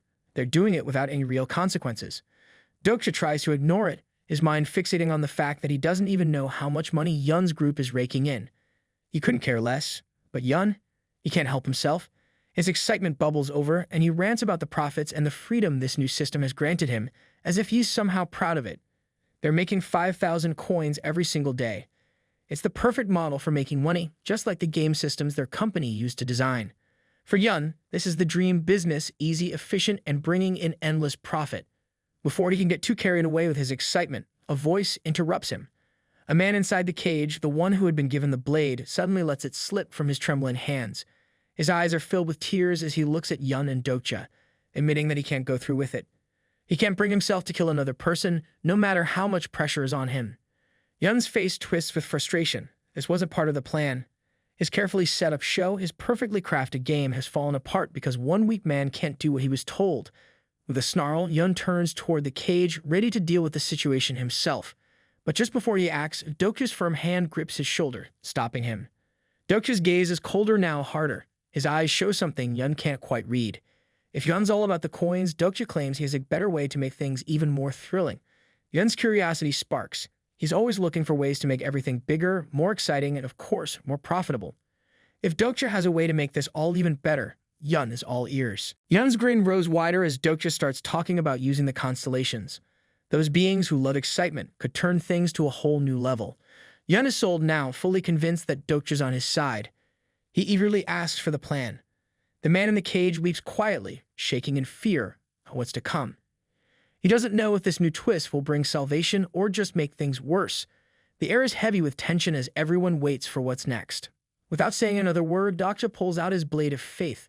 The metal gleams in the dim light as he raises it high. His face remains unreadable, but there's something final in his movement. With one clean swing, sparks fly and the blade cuts through the iron bars of the cage. The sharp sound echoes around the room as the cage is sliced open. For a moment, silence fills the space, the captives and everyone else stunned into stillness.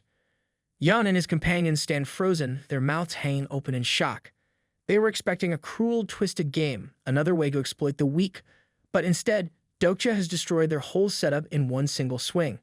The captives huddle on the ground, shielding themselves from the flying debris. They had been ready for something far worse, but now they can barely understand what's happening. With the last of the bars falling away, the cage is gone. The shouts of confusion from the wanderers fill the air. Chaos spreads as they demand to know why Dokja did what he did. They can't make sense of his actions, but Dokja's face remains cold, unmoved. He looks over the scene, assessing what's happening. Without wasting a moment, he charges forward, ready to unleash a brutal assault. Each time Dokja swings his blade, another cage is shattered, and the iron bars that once held the captives break apart. One by one, the prisoners scramble out of their cages, desperate to escape their confinement. But Dokja isn't done yet. Some of the wanderers try to run, but he's too quick. With perfect precision, he strikes, cutting through their Achilles tendons. Those who once held power over others now collapse in pain. Their knees twist unnaturally as they fall to the ground, helpless and unable to flee. Yun's voice cuts through the chaos, full of rage and disbelief. He screams, demanding to know what Dokja is doing. This isn't what he planned. It's not the turn of events he was expecting. Dokja stays calm, his expression cold and detached. He simply set up a situation that the constellations would love. To prove his point, a series of notifications pop up in his vision. The constellations are thrilled with what he's done, showering him with coins as a reward. There's no need to create complicated systems to farm coins when you can earn them this easily. Instead of driving out the suffering, Dokja has flipped the situation around in a way that keeps the spectators entertained. Yun curses, his frustration boiling over, but before he can take any action, a wave of movement rushes toward Dokja. About 20 wanderers, still standing, charge at him together, determined to take him down. Meanwhile, Saiyang is still unconscious in her cage. Dokja moves quickly, shaking her until her eyes flutter open. When she comes to, she meets his gaze, clearly questioning his actions. Why did he save her? But then Dokja realizes something she's been awake the whole time.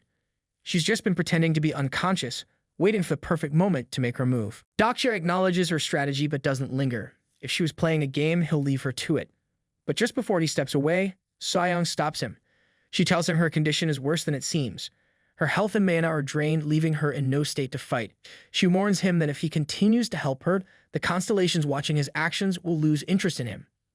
Saiyang points out that the constellations despise drawn-out, exhausting battles. They prefer quick, clean victories. Dokja doesn't flinch. He knows there are constellations with all sorts of tastes. Some crave bloodshed, others find entertainment in more strategic or subtle moves. It's not all about violence, after all. Saiyang smirks despite her battered condition. She finds the irony of the situation amusing. This is practically a textbook example of the hero swooping in to save the helpless damsel. Too bad Dokja doesn't fit that mold. She can't help but remind him that he's always hated cliches. Dokja doesn't respond, keeping his eyes on the scene around him, unfazed. He's no hero, and he's never intended to play one. His focus sharpens as one of the wanderers lunges at him, but with a swift move, Dokja's foot slams down, stopping the attack cold. The assailant crumples to the ground, writhing in pain. Dokja scans the area, his mind already calculating what's next, never losing his cool. But soon it becomes clear. More wanderers are converging from other directions. The situation is escalating, but Dokja remains calm. He's already running mental calculations on how to activate his King of No-Killing title. He knows the system requires karma points, and those only come when he saves someone. The logic is simple. If he hadn't intervened, his system would have considered Saiyang unsolvable, and she would have died. With that settled in his mind, Dokja feels no second thoughts. He's made the right call. Dokja turns to Saiyang, making it clear she's no helpless victim. Her expression darkens with frustration, and she starts to protest. But before she can voice her complaints, Dokja casually tosses her to the ground. The sudden impact causes her to yelp in pain. Her face contorts with shock and irritation, but there's no time for her to stew in it. Dokja is already moving forward with his plan. If she wants cliches, he's about to deliver the one she loves to mock. Whether she likes it or not, she's going to fight alongside him. Though still seething, Saiyang quickly comes to terms with the situation. She scoffs at the idea of working with someone who was her enemy only moments ago. But pragmatism wins out. There's no time for petty grudges. She grabs a blade, readying herself. This battle is a mere stepping stone, and the next challenge will be waiting for them soon enough. Dokja watches her, finding her attempt to play it cool and laughable. It's too late for that act now.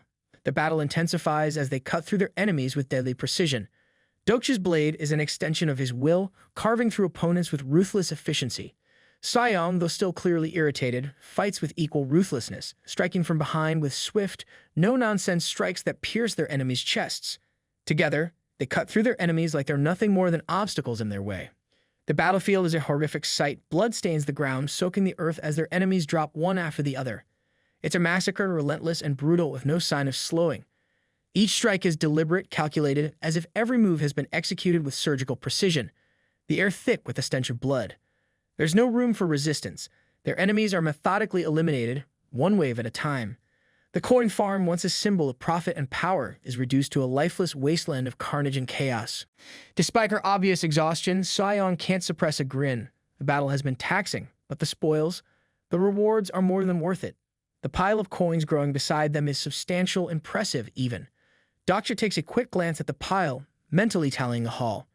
He's not thrilled about sharing it with Saiyong, but he can't deny the truth. He wouldn't have gotten this far without her. He begrudgingly decides to think of the coins as a token of appreciation, a tip for her contribution to the bloodbath. A sudden weak laugh cuts through the grim atmosphere, drawing Dokja's attention. He turns to find Deputy Yun sitting on the ground, chuckling through the pain, his laugh unsettling in its dark amusement. Something about it doesn't sit right with Dokja. The man's exhausted, bloodied, yet still laughing like it's all some twisted joke. The hairs on the back of Dokja's neck rise as he senses that something is off.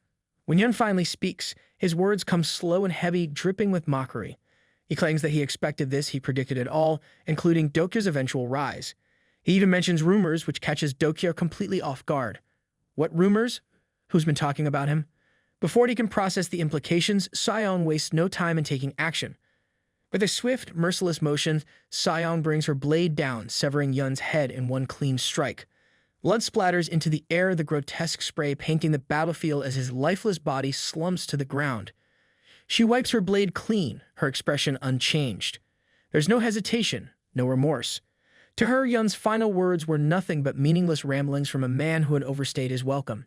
She scoffs at his body, already moving on to more important matters.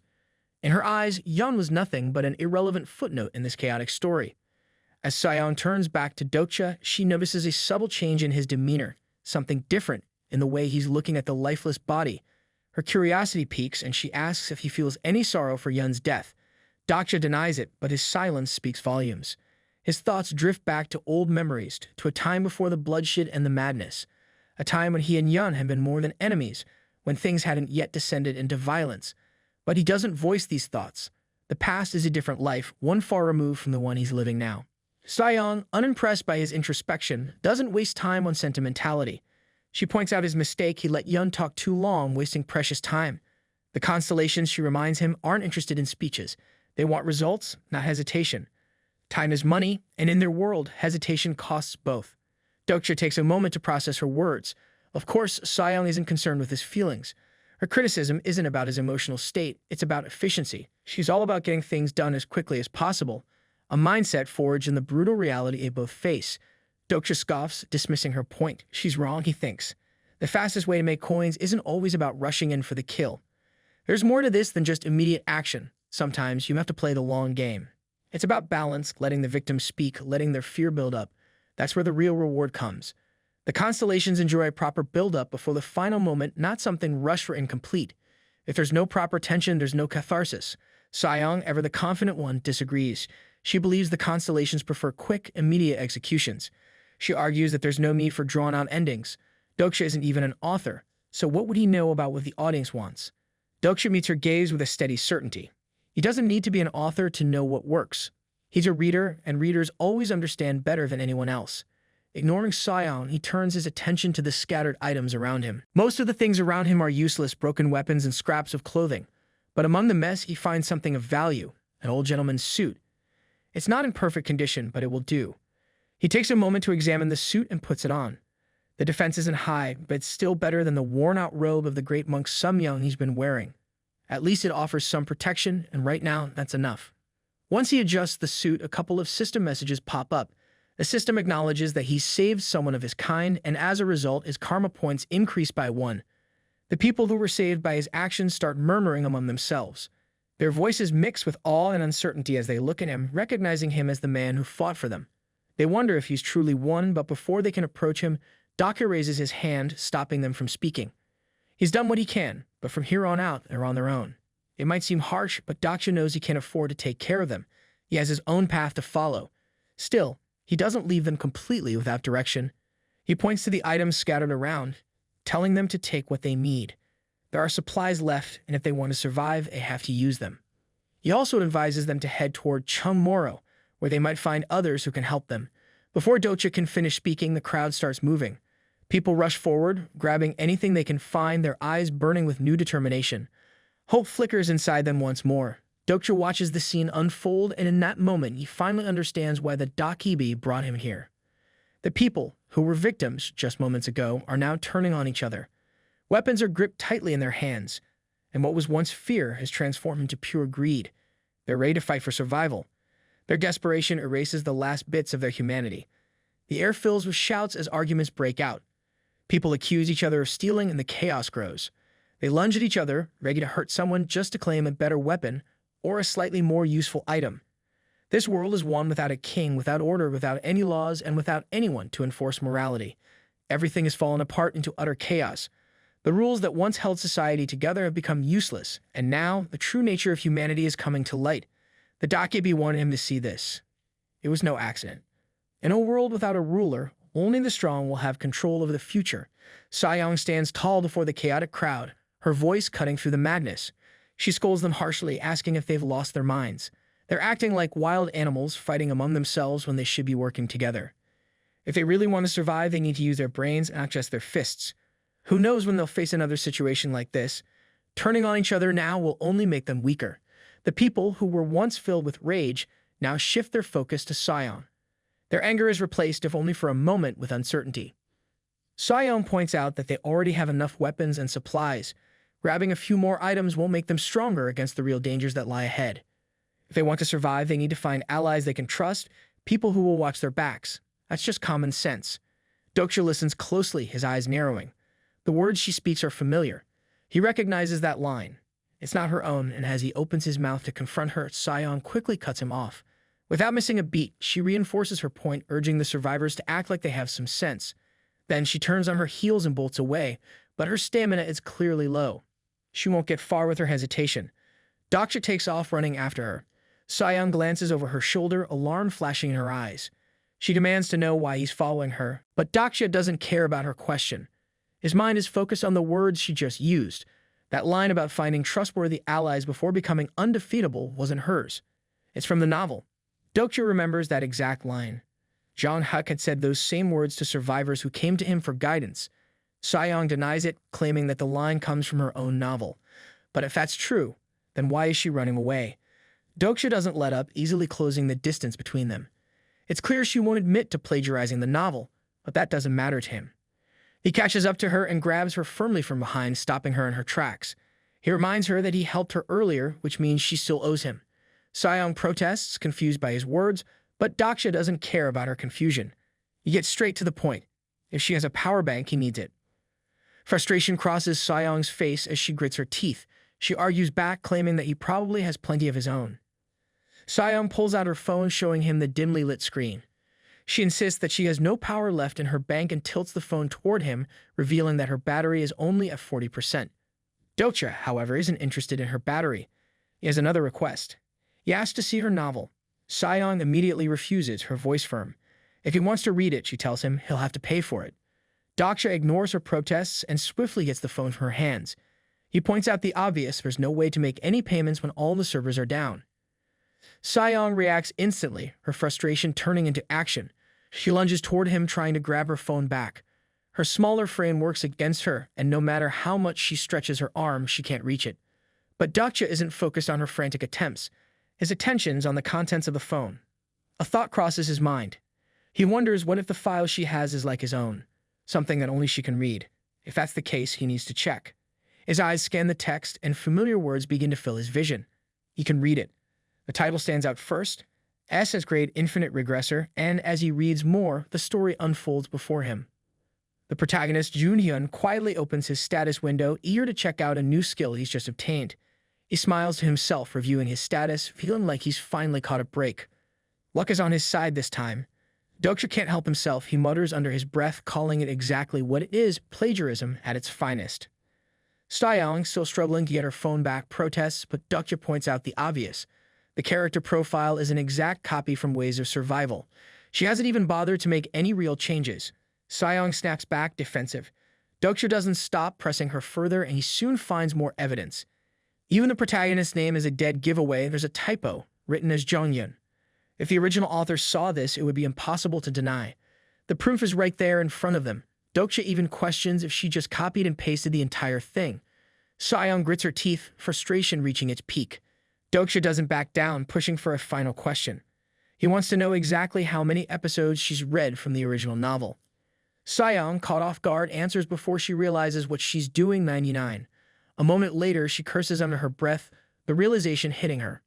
She wonders why she is even answering his questions. Dokja processes the new information. Sir Sayoung has read up to episode 99 of Ways of Survival. He wonders, what would the original author say if he knew the person who had read his novel the most besides Dokja was none other than a plagiarist? He turns his attention back to Sayoung and tests her knowledge. If she's really read that far, she must know about the meteorite. He asks her if that's something that appears in her version of the story too. Sayoung immediately denies it, insisting that there's no meteorite in her version. Dokja, unimpressed, presses further. He had expected her to copy that part too.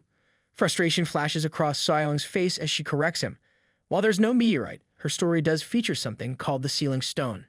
She snaps at him, telling him to stop pushing her. That's all Dokja needs to hear. She really has done it. Sayoung is the one who discovered the meteorite, the same one that held the fire dragon Dokja killed at Ango Station. The realization settles in his mind without hesitation. He knows exactly what he's going to do next. He's going to search for the sealing stones. Sayoung immediately catches on to his meaning and questions if he really meant meteorites. Dokja brushes off the correction. She understands what he meant, and that's enough for him.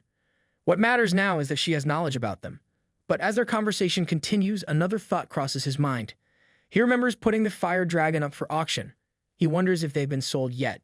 The Dokja who control the Soul Dome must have been in a meeting. That's probably why everything's been so quiet. They're likely discussing how to salvage the situation, perhaps accepting that this version of the scenario is ruined.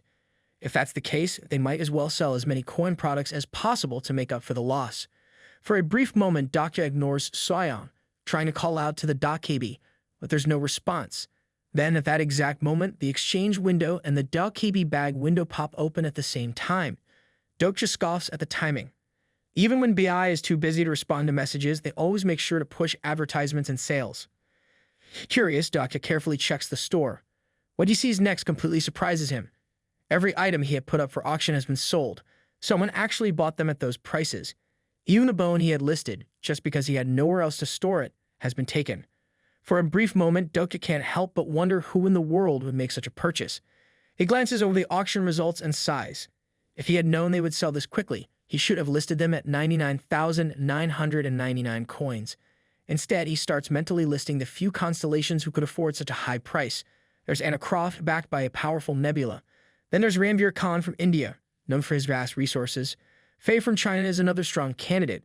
Beyond those three, there are very few who could have made such a purchase. Whoever it was, Dokja silently thanks them. Sayoung interrupts his thoughts, her eyes fixed on him. She questions why he wants her to come along when he can handle everything on his own. For a moment, Dokja hesitates. It's true. Taking Sayoung along is a gamble. She's already put his life in danger before, and everything she's done so far has shown that she's selfish and only looking out for herself. Despite that, Dokja knows she's useful. Her avatar skill has already proven to be valuable, and besides him, she's the one who knows the most about the world of Ways of Survival.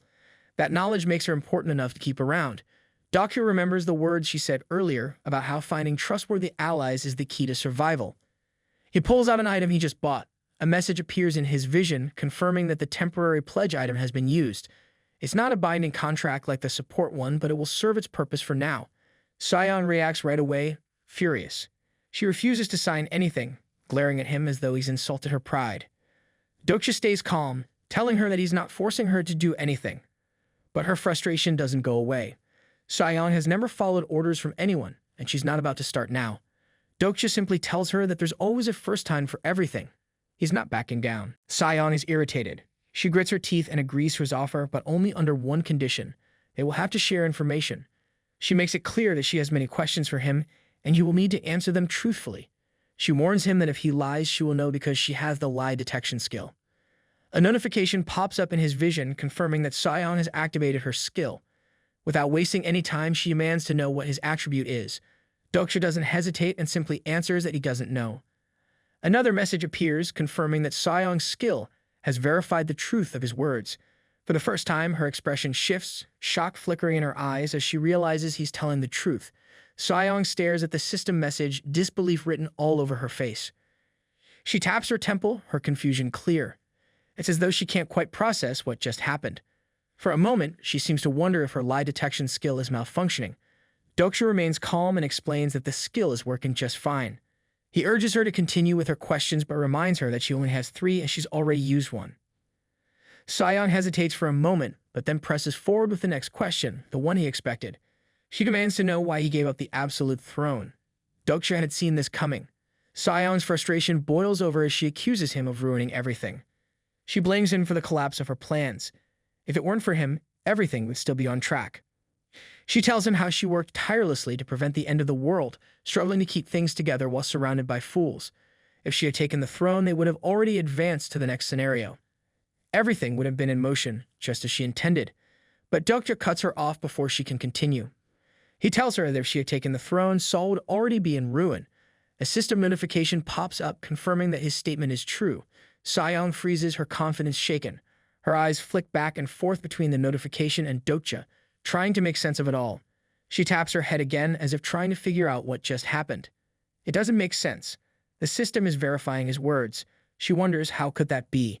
She mutters to herself that the skill must be broken. Dokja calmly corrects her again. The skill is working perfectly, and it's not just her who would have led things to disaster. No matter who had sat on the throne, the outcome would have been the same. Sion falls silent. Her mind races, processing what she's just learned. The system isn't lying. That means Dokja spoke the truth. She's always believed that taking the absolute throne was the best choice, but now everything she thought she knew is being called into question. Her thoughts shift to another pressing matter. How does Dokja know this? What number renounces he? How could he possibly know something like that? Even with all her knowledge, Sion can't figure it out. Dokja simply answers that he's not a renouncer. That answer unsettles her even more. A terrible realization hits her, and she asks the final question, just how much of ways of survival has he read? Dokja doesn't answer her question. Instead, he calmly reminds her that she's already used up all 3 of her questions. Sion's frustration boils over. She's not ready to let this go. Of all the things he could have refused to answer, this is the most important one. She has to know. Her voice shakes as a dreadful thought creeps into her mind. No one could possibly be mad enough to read all of it. Suddenly, the sound of hooves echoes from the distance. It's not horses, though. It's heavier, sharper, and much more primal.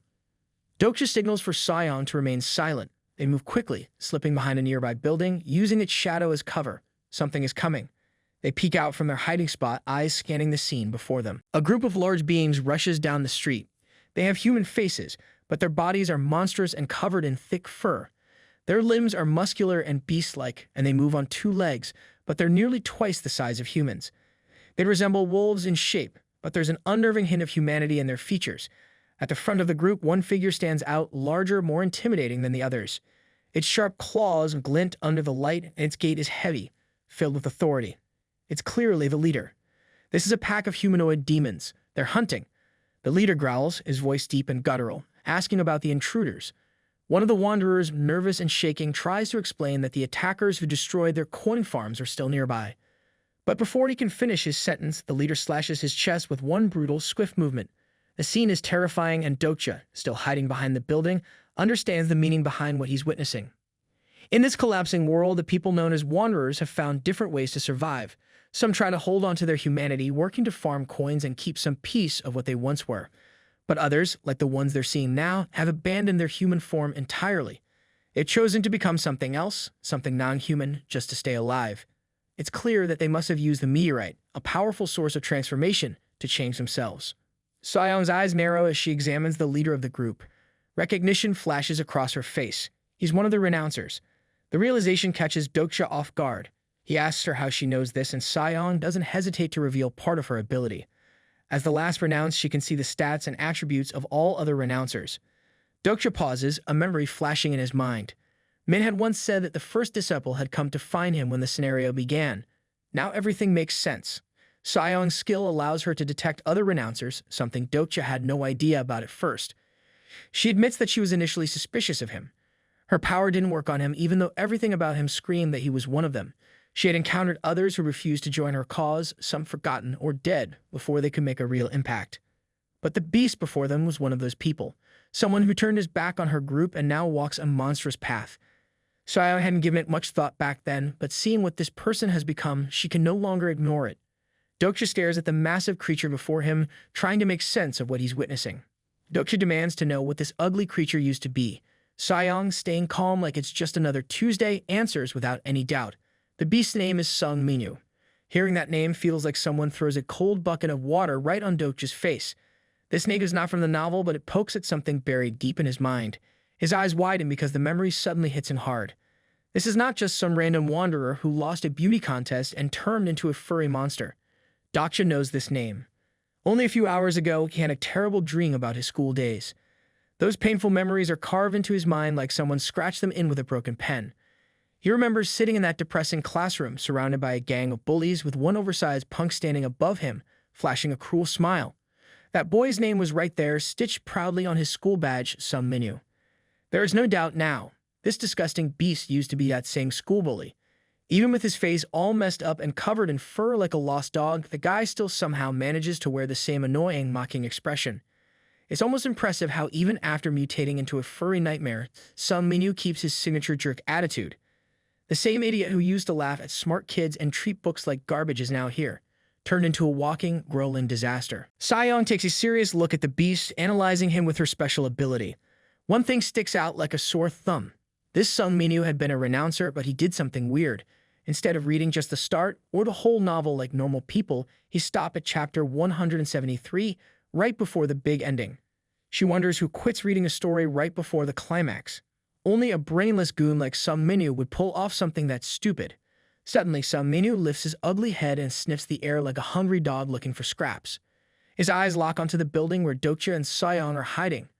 His eyes, now glowing like two dirty headlights, make it very clear he has found them. Without even trying to act civilized, Sung Minyu drops to all fours and charges like a crazy beast, ready to smash anything in his path. Dokja's mind flashes back again, dragging him into the past like an old nightmare that refuses to stay buried. He sees himself as a teenager sitting quietly in class, clutching a book like it's the only shield he has. A loud, mocking voice fills the room, and then a rough hand yanks him up by the collar. Around him, laughter explodes like fireworks.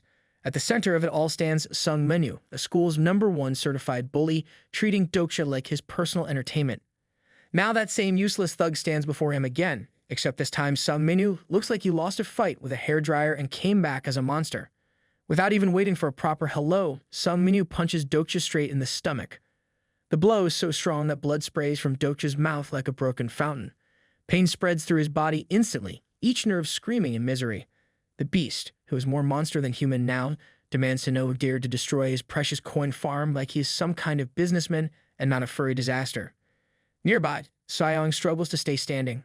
Already beaten and bloody from her earlier fight with this oversized raccoon, she wipes the blood from her mouth and shouts at Dokja to fight back. She doesn't just suggest it, she orders it like their lives depend on it, which honestly they do. She tells him to kill the creature standing before them. The moment Sayong shouts Dokja's name, something strange happens. Sung Minyu, who had been in full rage mode, suddenly hesitates. His wild expression twitches, and for a tiny second, something almost human flickers in his eyes. It looks like the sound of Dokja's name punches a hole straight into the beast's thick skull. Dokja, still dangling in the air like a sad piñata, locks eyes with the monster. That stare, that voice, that irritatingly familiar mocking face, it leaves no room for doubt. Sung Minyu, the same brainless bully from school, has somehow crawled his way into this world of chaos.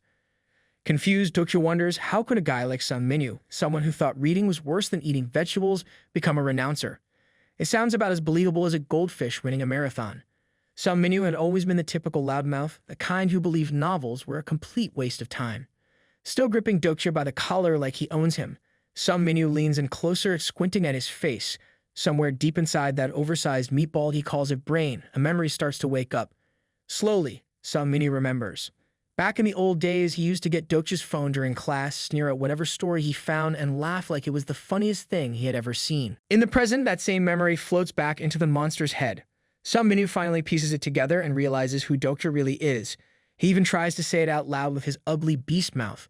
Dokja, though, stubbornly denies it. Deep down, though, he knows exactly who this monster used to be, and it disgusts him. Sung Minyu lifts Dokja even higher with just one arm, looking like he is showing off at a cheap circus. It is effortless for him, and somehow even worse, his old mocking tone returns. It feels like school all over again. Sung Minyu of the human trash pile laughs at the idea that a weak bookworm like Dokja has managed to survive this far.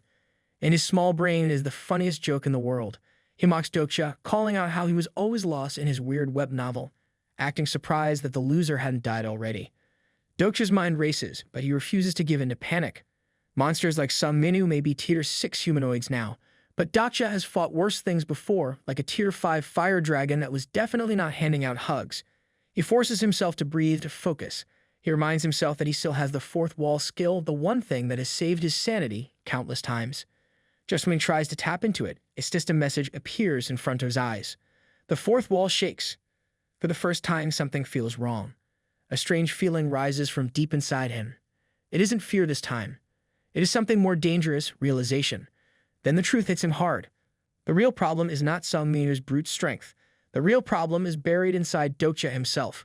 The fourth wall, his mighty mental shield, is no longer behaving the way it used to. A flash of memory cuts through his mind, that moment when he had entered Young's body in first person. That was when the cracks first started showing. Now he finally gets it. The fourth wall is not just a protective skill. It is a barrier, something that keeps him separated from the story world. And now that barrier is breaking down.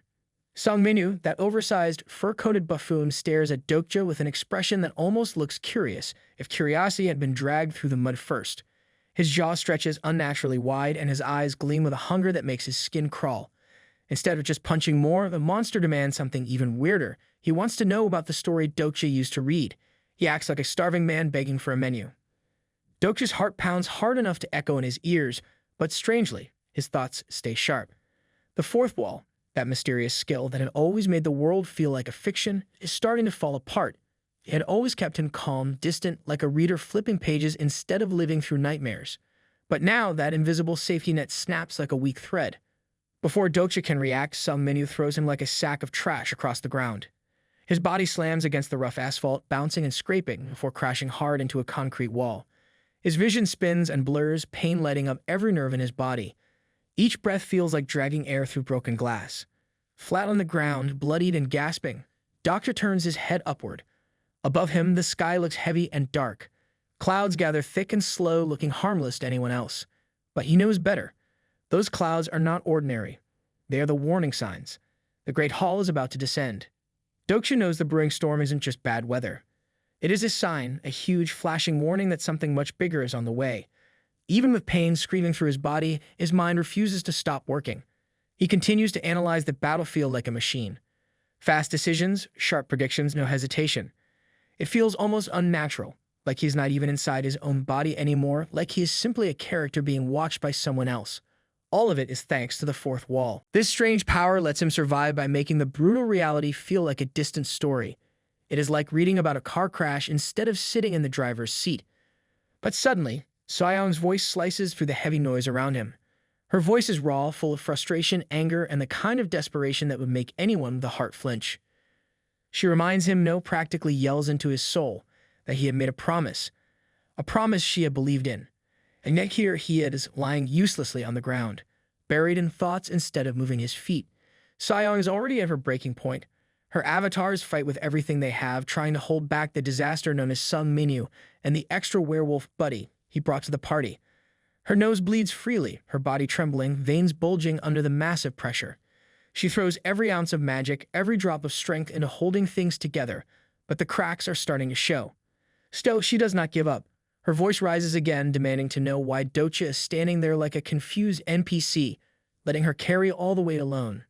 Dokja remains silent. His body refuses to move, trapped in deeper thoughts. Somewhere inside that spinning mind, a new understanding blooms. He finally realizes what the fourth wall truly is. In theater, it is the invisible wall between actors and audience, the thing that keeps the performers from acknowledging the people watching. His skill works exactly the same way. It keeps him detached, making all the horror and pain feel like someone else's problem. But now something huge has changed. The fourth wall is not just shaking anymore. It's crumbling, piece by piece. That barrier that kept him safe is falling apart, and reality is rushing in. He can no longer pretend some menu is just another villainous boss fight in a video game. He can see him for what he really is, a living, breathing nightmare from his own past, a twisted memory made flesh. Sion voice cuts through again, refusing to let him sink. Finally, Dokja forces himself to move. He walks toward her, tossing out some weak excuse about powering up. His voice is so low and worn out that Sion can barely catch his words. Her mind is clouded by the battle, weighed down by pain and exhaustion, but somehow his words still find their way through the chaos. Dokja doesn't want an easy win. He never has. In his heart, he knows real victories are earned, not handed out like participation trophies. Struggle is what makes stories powerful. Without it, there is no meaning. Sion stands next to him, looking like she wants to punch him and hug him at the same time. Her chest heaves with every breath she takes after the brutal fight, her eyes filled with a messy mix of concern, anger, and confusion. She glances at him, hearing bits and pieces of his earlier conversation with Sun Menu. She hadn't meant to listen, but some things are impossible to ignore. Dokja does not bother denying anything.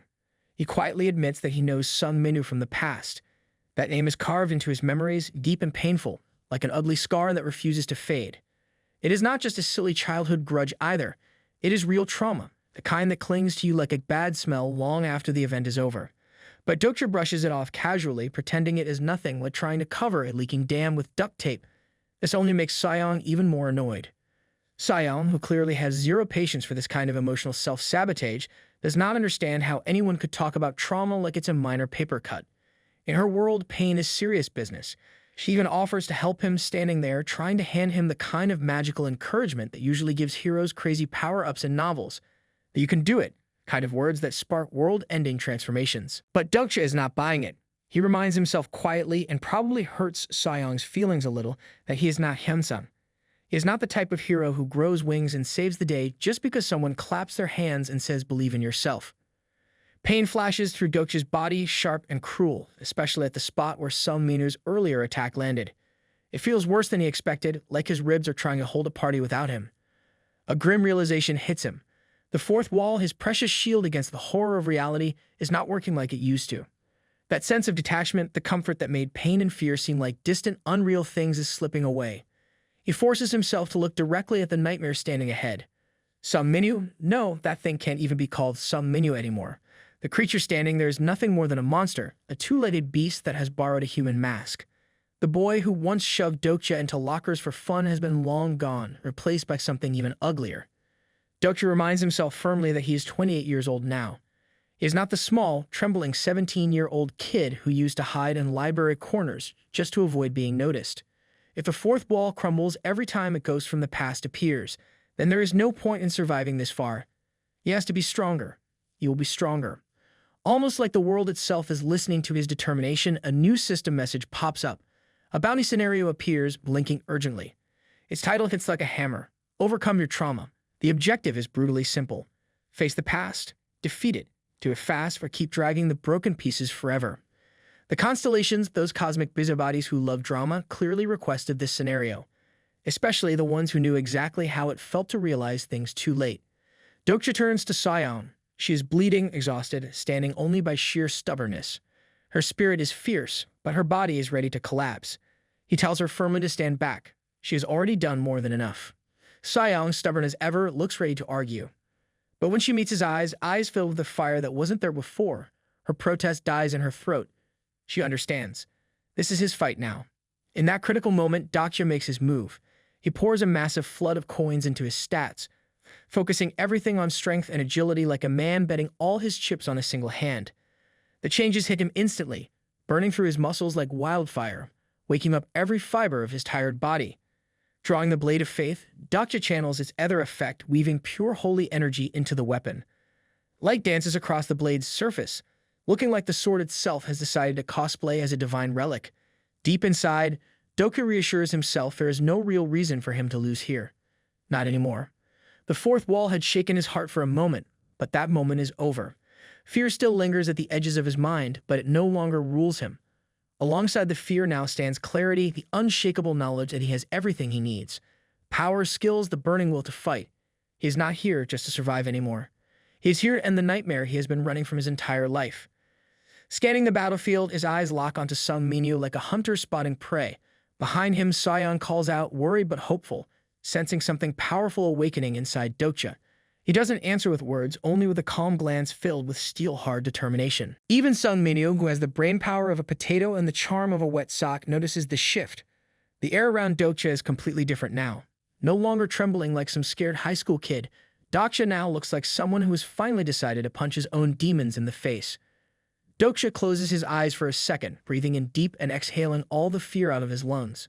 When he opens his eyes again, every shred of hesitation is gone. The time to overcome his past has finally arrived. Without any delay, Dokja launches forward like a bullet out of a gun. His speed is so intense that Sung Minyu's monster brain barely processes what is happening. Minyu, thinking he can keep up, tries to boost his agility too, but let's be honest. It is like putting racing tires on a tricycle. In one clean, flawless motion, Dokja closes the distance and slashes the blade of faith straight across Minyu's chest. The blade tears through flesh with ease, sending blood spraying through the air like a bad horror movie. Minyu stumbles back, looking genuinely shocked that the punching bag he bullied for years just rearranged his ribs.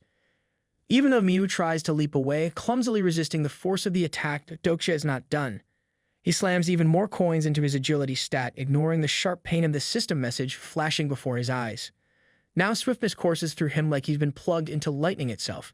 His body moves faster, sharper, dodging through the air as Minyu swings razor-sharp claws wildly, claws that now look embarrassingly slow in comparison. Dokja moves like a shadow, barely touched by Minyu's desperate claws. In a flash of deadly precision, he retaliates, slicing cleanly through Minyu's arm. The severed limb flies through the air like a sad, defeated boomerang and crashes to the ground with a wet thud. Minyu howls in agony, blood spraying everywhere like a busted ketchup bottle. His eyes widen in pain, but that cry isn't a scream of defeat. No, it is something much more annoying, the stubborn roar of a monster refusing to stay down. Right in front of his eyes, Minyu's flesh begins stitching itself back together like some grotesque sewing project gone wrong. Even the severed arm starts sprouting back like an ugly weed nobody asked for. Dokja quickly understands the problem. Minyu has physical regeneration, a special ability normally reserved for werewolves. Except this regeneration is on steroids much faster than it should be. Some external force must be boosting Minyu's recovery speed, probably because even the universe feels sorry for how pathetic Minyu is on his own. But for Dokja, this situation is not bad news. It is actually perfect. After all, the bounty scenario doesn't want him to simply kill this oversized mutt. The real mission is to overcome the trauma that Minyu represents. If it were easy, the constellations watching from above would get bored and toss tomatoes at him. Dokja lowers his glowing blade and changes tactics. He decides he won't rely on weapons anymore. Pouring even more coins into his strength stat, Dokja feels power explode through his body again. But the price is heavy. His exclusive skill, the fourth wall, starts trembling dangerously. The mental shield that once kept his mind safe now feels as sturdy as wet paper. Gritting his teeth, Dokja clenches his fist tight enough to make his knuckles crack. Without any fancy moves, he rushes in again, this time armed only with raw determination. His fist smashes right into Minyu's smug face with the kind of force that could reset a man's entire life decisions. The impact booms through the battlefield and Minyu drops to the ground like a sack of poorly made potatoes. It is not just a punch. It carries the heavy weight of silent years, the years when Dokja suffered quietly, hiding behind books and dreams. Dokja stands over the fallen beast, staring down. There is no joy, no feeling of victory or sweet revenge. Deep inside, what he really wanted was something far more complicated. Maybe an apology, maybe a flicker of regret, anything to prove that Minyu had once been human too. But something shifts before Dokja's eyes. The snout and fangs of the monster melt away, revealing the familiar human face of Sung Minyu. The same boy from high school, the same face that used to laugh cruelly when Dokja cried, the same face that thought bullying was some kind of sport. Memories hit Dokja like a truck. His vision blurs, and for a terrifying second, he is no longer the grown man standing tall. He is 17 again. Small, weak, hiding behind cheap novels because reality was too painful. His breath catches, his hands tremble. His raised fist freezes mid-air, trapped between the urge to fight and the fear clawing from the past. It isn't the fear of death gripping him now, it is the older, deeper fear of humiliation, of being powerless. The fourth wall quivers violently inside his mind, barely holding on. Somewhere deep within, a voice echoes, the truth hammering itself in. Sayang had been right all along. There is no such thing as a small trauma. Even now, even stronger than ever, standing over the monster who once tormented him, his hands still shake. That fear has been buried so deeply that even years of strength and growth can't easily dig it out. In that moment, Dokja curses silently, furious at just how tightly the past still clings to his heart. Then suddenly, a surge of willpower rips through his body. Without warning, he shakes off the heavy chains of fear like they were nothing more than cobwebs. Fury takes over. Not the wild, reckless kind, but the deep, heavy anger that has been boiling quietly inside him for years. Dokja lunges forward with the force of a storm, his fists raining down on Minu's pathetic form without mercy. Each punch crashes into Minu's body with the sound of thunder, the air trembling with every brutal impact. This isn't just a fight anymore. This is Dokja hammering years of silent pain into the ground, refusing to let the past hold him prisoner any longer. Minu, now more desperate than dangerous, tries to fight back, not with strength, but with words. He throws out cruel reminders of the past, shouting about the weak, book-loving boy Dokja used to be. Honestly, it is almost funny how Minu clings to the past like it is some sort of weapon, completely missing the point that Dokja has already outgrown it, and him. The man standing over Minu now isn't that lonely boy hiding in libraries anymore. This Dokja has survived scenarios that would make Minu cry for his mom in 5 seconds flat. Minu, on the other hand, has changed about as much as a soggy sandwich. Still the same, still pitiful. The werewolf trying and failing to keep up with a relentless storm of punches. Even when he starts begging for mercy, sobbing with all the grace of a toddler who dropped his ice cream, Dokja doesn't stop. Every punch becomes a declaration. He is no longer helpless, he is no longer small, and he will never be trapped by fear again. Inside, Dokja knows the painful truth. No amount of violence will ever truly erase what happened. No matter how many times his fists land, the scars from those teenage years will remain. Back then, he tried to run away from reality by losing himself in fantasy novels. But the scars didn't vanish just because he grew stronger. Minu howls and pleads, his apologies flying out in a panic, desperate to stop the beating. But Dokja's fists keep moving. He doesn't do this because he wants to hear sorry. At this point, the apology feels about as useful as a screen door on a submarine. The apology isn't even for him anymore. There were others. Other victims Minu had under his feet without a second thought.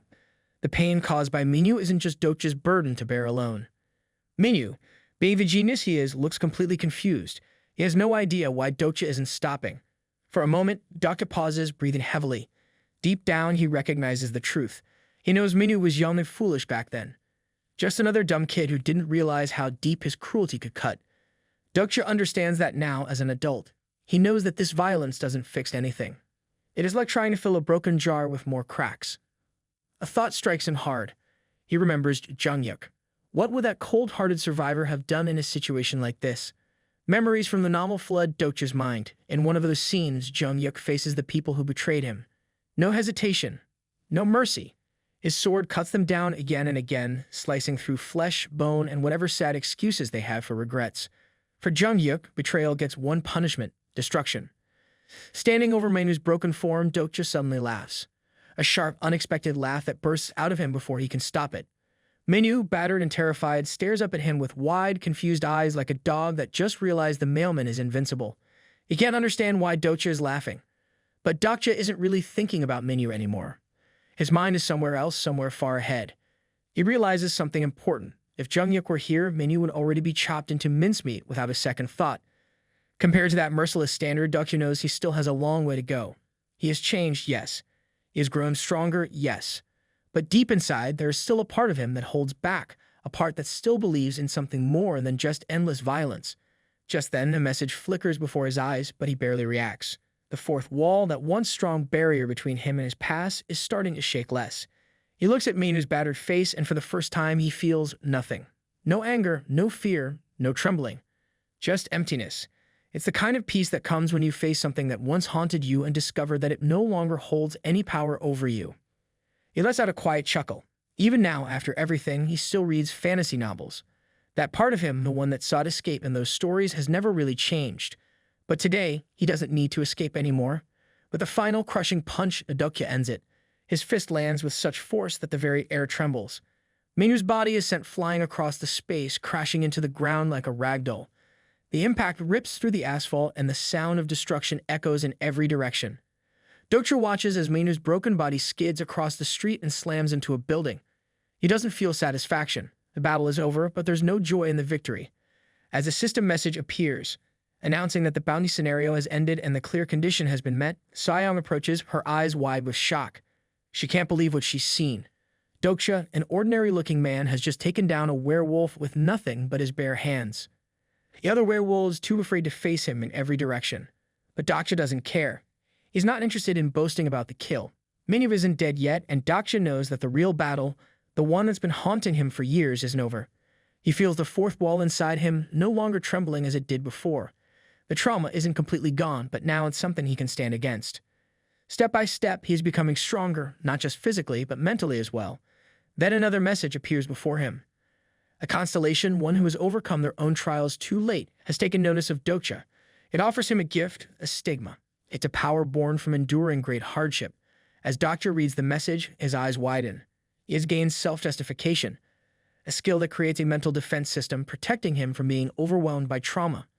It's a shield around his mind, wrapping up the most fragile parts of him, keeping them safe. But then another constellation, known as the Prisoner of the Golden Headband, starts laughing. It finds Dokja's growth amusing, almost admirable. Dokja can't help but wonder if this power is even useful. The name self-justification sounds more like a joke than a gift, and he starts to question if this is truly a reward from a constellation or just another test in disguise. Saiyang calls out, pointing to the fallen werewolf. She reminds him that the job isn't finished yet. Dokja turns his gaze to Minyu, who lies broken on the ground. For a moment, he considers his next move carefully.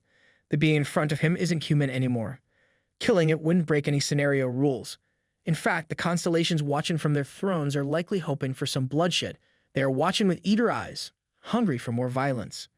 The system messages echo in his mind, and the audience on Baiyang's channel is buzzing with anticipation. They want blood. They want to see the beast die. But Dokja makes up his mind. He turns away and chooses to let Sung Minyu live. Saiyang is stunned. She doesn't understand why he would let a dangerous enemy go. She even points out that Minyu must be carrying a lot of coins, but Dokja isn't swayed. His decision is firm. He doesn't care about the coins. Killing Minyu won't make a difference to him anymore. The battle is over in his mind.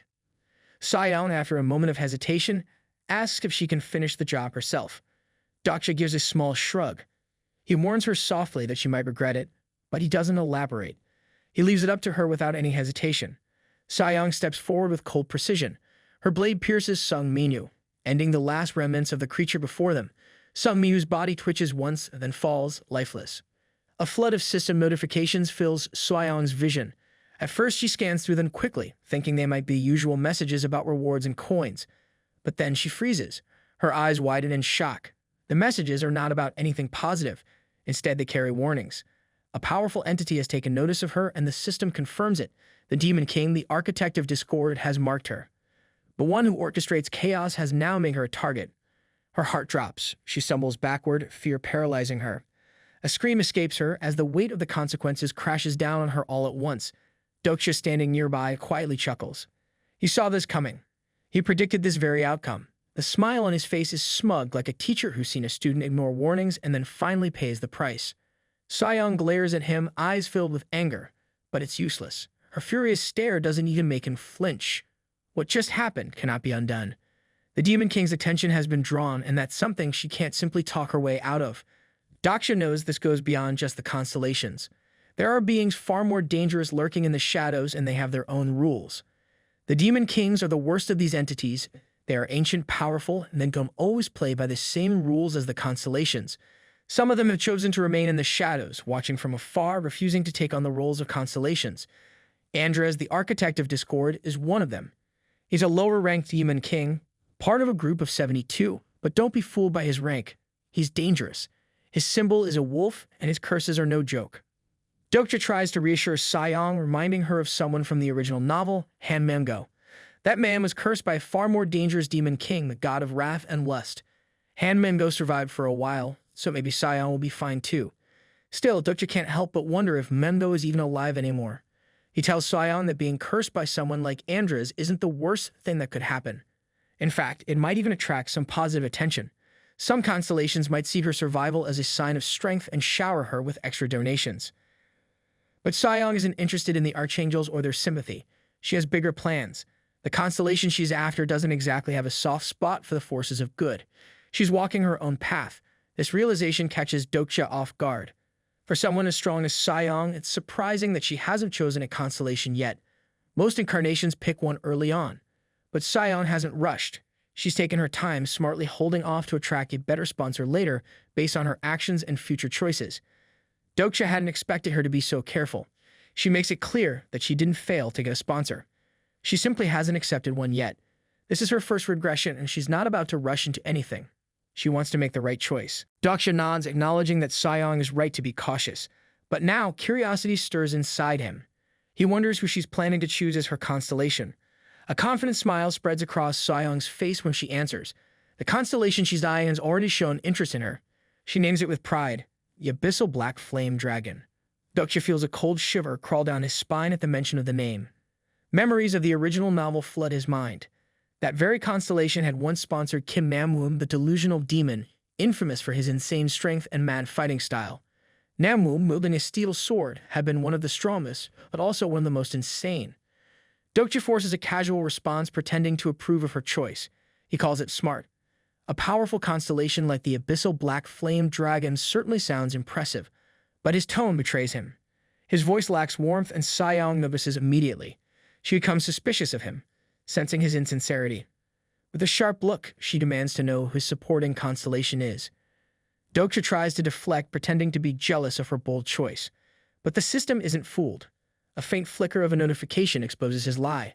Saiyong, now frustrated, chases him with a burst of energy, mockingly angry at his teasing. They run through the exchange like a playful chase, but it's clear that something deeper is at play. Once the chase calms down, they continue on their journey. Eventually, they reach the base of the werewolves. The place feels unsettling from the moment they step into the area. They're surrounded by a ruined broadcasting station, a cluster of buildings stacked together, forming a narrow, dark forest of concrete and metal. The air is thick with the stench of blood. The cries of people and the howls of beasts echo from within. The battle is ongoing, and as they move deeper into what's clearly werewolf territory, the true horror of the place begins to unfold. They pass by an area where prisoners have been kept, and it's enough to turn anyone's stomach. Dokja's thoughts turn cold. He knows all too well the horrifying ways humans can transform into humanoid demons. One of the most gruesome methods is cannibalism. Desperate times lead people to eat human flesh, sometimes without even knowing it. This act slowly corrupts the body and mind, and once the transformation begins, these demons lose any hesitation. Killing others becomes second nature to them. The scene before them stirs something in Dokja. He looks over at Saiyong, and it's clear that the brutality has affected her too. Despite everything she's seen, this place still manages to shake her.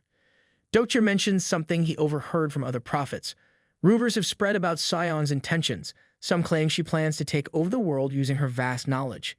It sounds ridiculous, like the accusations she once faced of being a plagiarist. But Saiyong denies it. Her true goal is much simpler, yet heavier.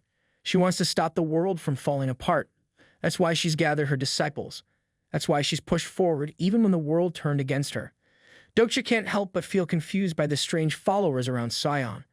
They look like they came straight out of a different world, all dressed in weird clothes that just don't match the place they're in. But Saiyong doesn't care what he thinks. She knows who they are, and she's not going to let anyone judge them for it. Suddenly, the silence is broken. A strange, wet sound fills the air, followed by the unsettling sound of bones snapping and flesh tearing. Something is happening up ahead. Then the sharp sound of gunfire breaks through the chaos, echoing through the ruined city. Dokja is stunned. He thought the military had crumbled a long time ago, that no one was organized anymore. But someone is shooting, and it's clear that ordinary guns won't work on these werewolves. Without wasting any time, Dokja and Saiyong rush toward the source of the gunshots. When they reach the building, the sight that greets them is brutal. Piles of werewolf bodies are stacked up like a gruesome mountain. Every one of them is shot through with bullets, their mangled forms a testament to the violence they met. The number of dead werewolves is so high that it's hard to even take it all in. This wasn't some lucky shot. Someone knew exactly what they were doing. They both noticed something odd about the wounds. At the same time, they realized that the bullets aren't just ordinary ones. They're infused with something special. Holy power. It's what pierced the werewolves' tough defenses. Whoever did this had access to something powerful, maybe even divine. Ordinary weapons wouldn't have done this. Dokja's eyes fall on the group of armed figures nearby. They're holding modern rifles, but what stands out most is their strange clothing. They're all dressed in prison uniforms. Seong recognizes them right away. She mentions a group from Saddam Penitentiary, led by someone who looks just like Dokja. This is them. The woman leading them acts like a renouncer, someone who rejects the system's temptation. But even Seong's skills can't find anything about her in the profile. These people are survivors, just like her, but they become stronger than anyone else. Dokja is left confused. If they are so powerful, why didn't they show up when the battle for the throne took place? Back then, no one noticed their absence, and now it's clear they are here and are stronger than ever. As they watch, one woman from the group steps forward. She's not the leader, but her presence is sharp and fearless. Dokja prepares for whatever comes next, pulling out his weapon, while Seong gets ready to use her avatar skill. But the woman doesn't aim her gun at them. Instead, she takes aim at the pile of werewolf bodies. She fires, and the mountain of bodies is shredded by the burst of gunfire. Something hidden underneath begins to reveal itself. Slowly, a large glowing object starts to show, 2 meters tall and wide. Dokja's eyes lock onto it immediately. It's no ordinary rock. This is a yellow meteorite. He knows right away that this isn't just some random rock, it's one of the key pieces needed to stop a disaster. At the same time, it's also the source of the werewolves' strange, unnatural power. The woman stands in front of the meteorite for a moment, her calm expression hiding the intent in her eyes. Then she shifts her gaze to Dokja and asks him directly if he's Dokja. His mind goes into overdrive. He wonders how she knows his name. Without thinking, he denies it, quickly pretending to be someone else. He introduces himself as Jungyuk Yu and makes a bold claim that he hates Dokja. It's a risky and obvious lie, but Dokja pulls it off. Even Seong is surprised. She watches him lie so smoothly, but her reaction is a mix of amusement and annoyance. She knows he can't resist bending the truth. Still, Dokja sticks to his story. He tells Seong to send a message to the renouncer, the leader of the group, to stay focused and not interfere with the orders. But the woman doesn't flinch. She calmly states that they already know the truth. They know he is Dokja. At that moment, a system notification flickers in front of Dokja. Seong's skill has confirmed what the woman said. She's telling the truth. Dokja feels the weight of her words sink in. They know exactly who he is. The woman then says something that stuns Dokja even more. Their king has decided to entrust the meteorite to him. Dokja can't believe it. Why would they give him such a valuable resource, especially one so crucial to stopping a disaster? It doesn't make sense. The meteorite is essential to preventing a catastrophe, but they're just handing it over without hesitation. Still reeling from the shock, Dokja asks who they really are. The woman answers without missing a beat. She and her group are subjects of the King of the Wanderers. Dokja tries to connect the dots, trying to figure out who this mysterious king might be. He points to the masked person among them, asking if that's their leader, noting the lack of any banners or symbols. The woman explains calmly that their king doesn't care about such things. Then, with one last piece of information, she tells them the group will handle the catastrophe in the north, while Dokja is responsible for dealing with the remaining 4. Before either Dokja or Seong can say anything, the woman and her group turn and walk away without offering further explanations. Seong is frustrated. She demands to know what's happening and asks if Dokja knows the woman. Dokja quietly admits that he doesn't think so, but something feels oddly familiar about her. He activates his character profile to find out more. He quickly checks the woman's profile. Her name is Yangren Cho, and her supporting constellation is Joseon's top spiritualist. The name hits Dokja hard. He hadn't known there was an incarnation with Jonuchi as a sponsor. Jonuchi may not be as powerful as a judge-type constellation, but it's still impressive. More surprising is that Yangren Cho is classified under the Enforcer class, a rare and powerful path. If this is the strength of one of the king's subjects, Dokja can only imagine how powerful their king must be. Dokja tries to check the information on the king, but the system gives him nothing. No data appears. It's as if the king doesn't even exist within the system's reach. Then, as Dokja continues to observe Yangren Cho, something happens. A sudden sharp pain pierces his head. The pain is overwhelming and instant. His instincts kick in, and he quickly turns his gaze away, feeling his heart race. Something deep within him reacts to the situation. The fourth wall feels like it's closing off, and this reaction is stronger than anything he felt before, even when facing Sung Menu. Even with the protection of self-rationalization, Dokja feels a deep unease. The presence before him is too overwhelming. He doesn't dare challenge it, unsure how far his own powers would hold up if things went wrong. Seong notices the change in him. She asks if he's okay. Dokja brushes it off, but inside, his thoughts are in chaos. What he feels is more intense than anything he has ever experienced before. The fear is unlike any other. There is only one person in the world who has caused him this much terror, someone so powerful that even the fourth wall trembled at their presence. It hits him all at once. She's still alive. She survived, and now she's here in Seoul. The group of wanderers begins to move in unison, marching away from the battlefield without hesitation. There's something about their silent unity that is almost magnetic. It's not just that they move together, it's the loyalty in every step. Each one walks with a sense of purpose as if they are bound by the will of their king. Dokja watches them silently, and it dawns on him. He realizes he had almost forgotten something crucial. These wanderers must have been the ones who saved the prisoners taken by the werewolves. The way they move together reminds him of something important. True kings don't need a flag or a throne to inspire loyalty. A real king commands devotion just by being who they are. After a brief moment of contemplation, Dokja's attention shifts to the object left behind, the yellow meteorite, or as its true name reveals, the moonstone. This isn't just any rock. It's a celestial body that once circled the stars of a different dimension. As he touches it, he feels the surging flow of mana through his hand, a soft, glowing light shimmering from within the surface of the meteorite. It's exactly as described in the novel. He had read about this moonstone before. It holds immense power, and that power is key to stopping one of the looming catastrophes. A system message appears before Dokja's eyes. The moonstone is bonding with him, and he feels it. He rejects the connection, knowing it would eventually lead to a transformation into a werewolf.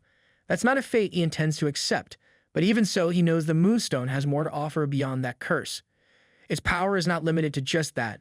While Dokja studies the meteorite, Sayoung is busy tending to the injured survivors.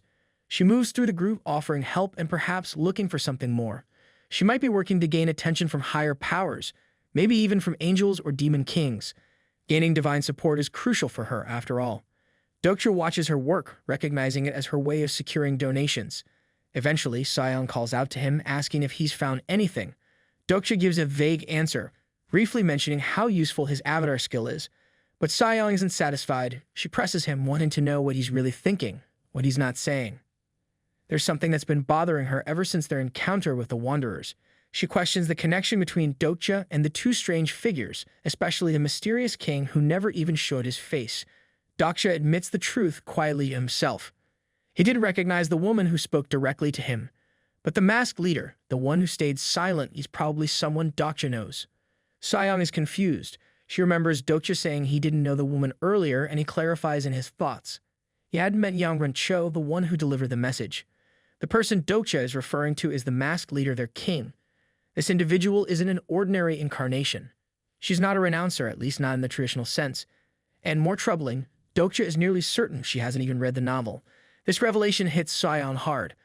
The thought that someone else might know the future is already disturbing enough, but to find out it's not because they've read the novel makes the situation even more unsettling. Sayoung demands an explanation. Dokja pauses for a moment before admitting the truth. He tells her he shared the story willingly. This only adds to Sayoung's confusion. Of all people, Dokja chose to share this particular story, the one he dismissed as boring and unimportant.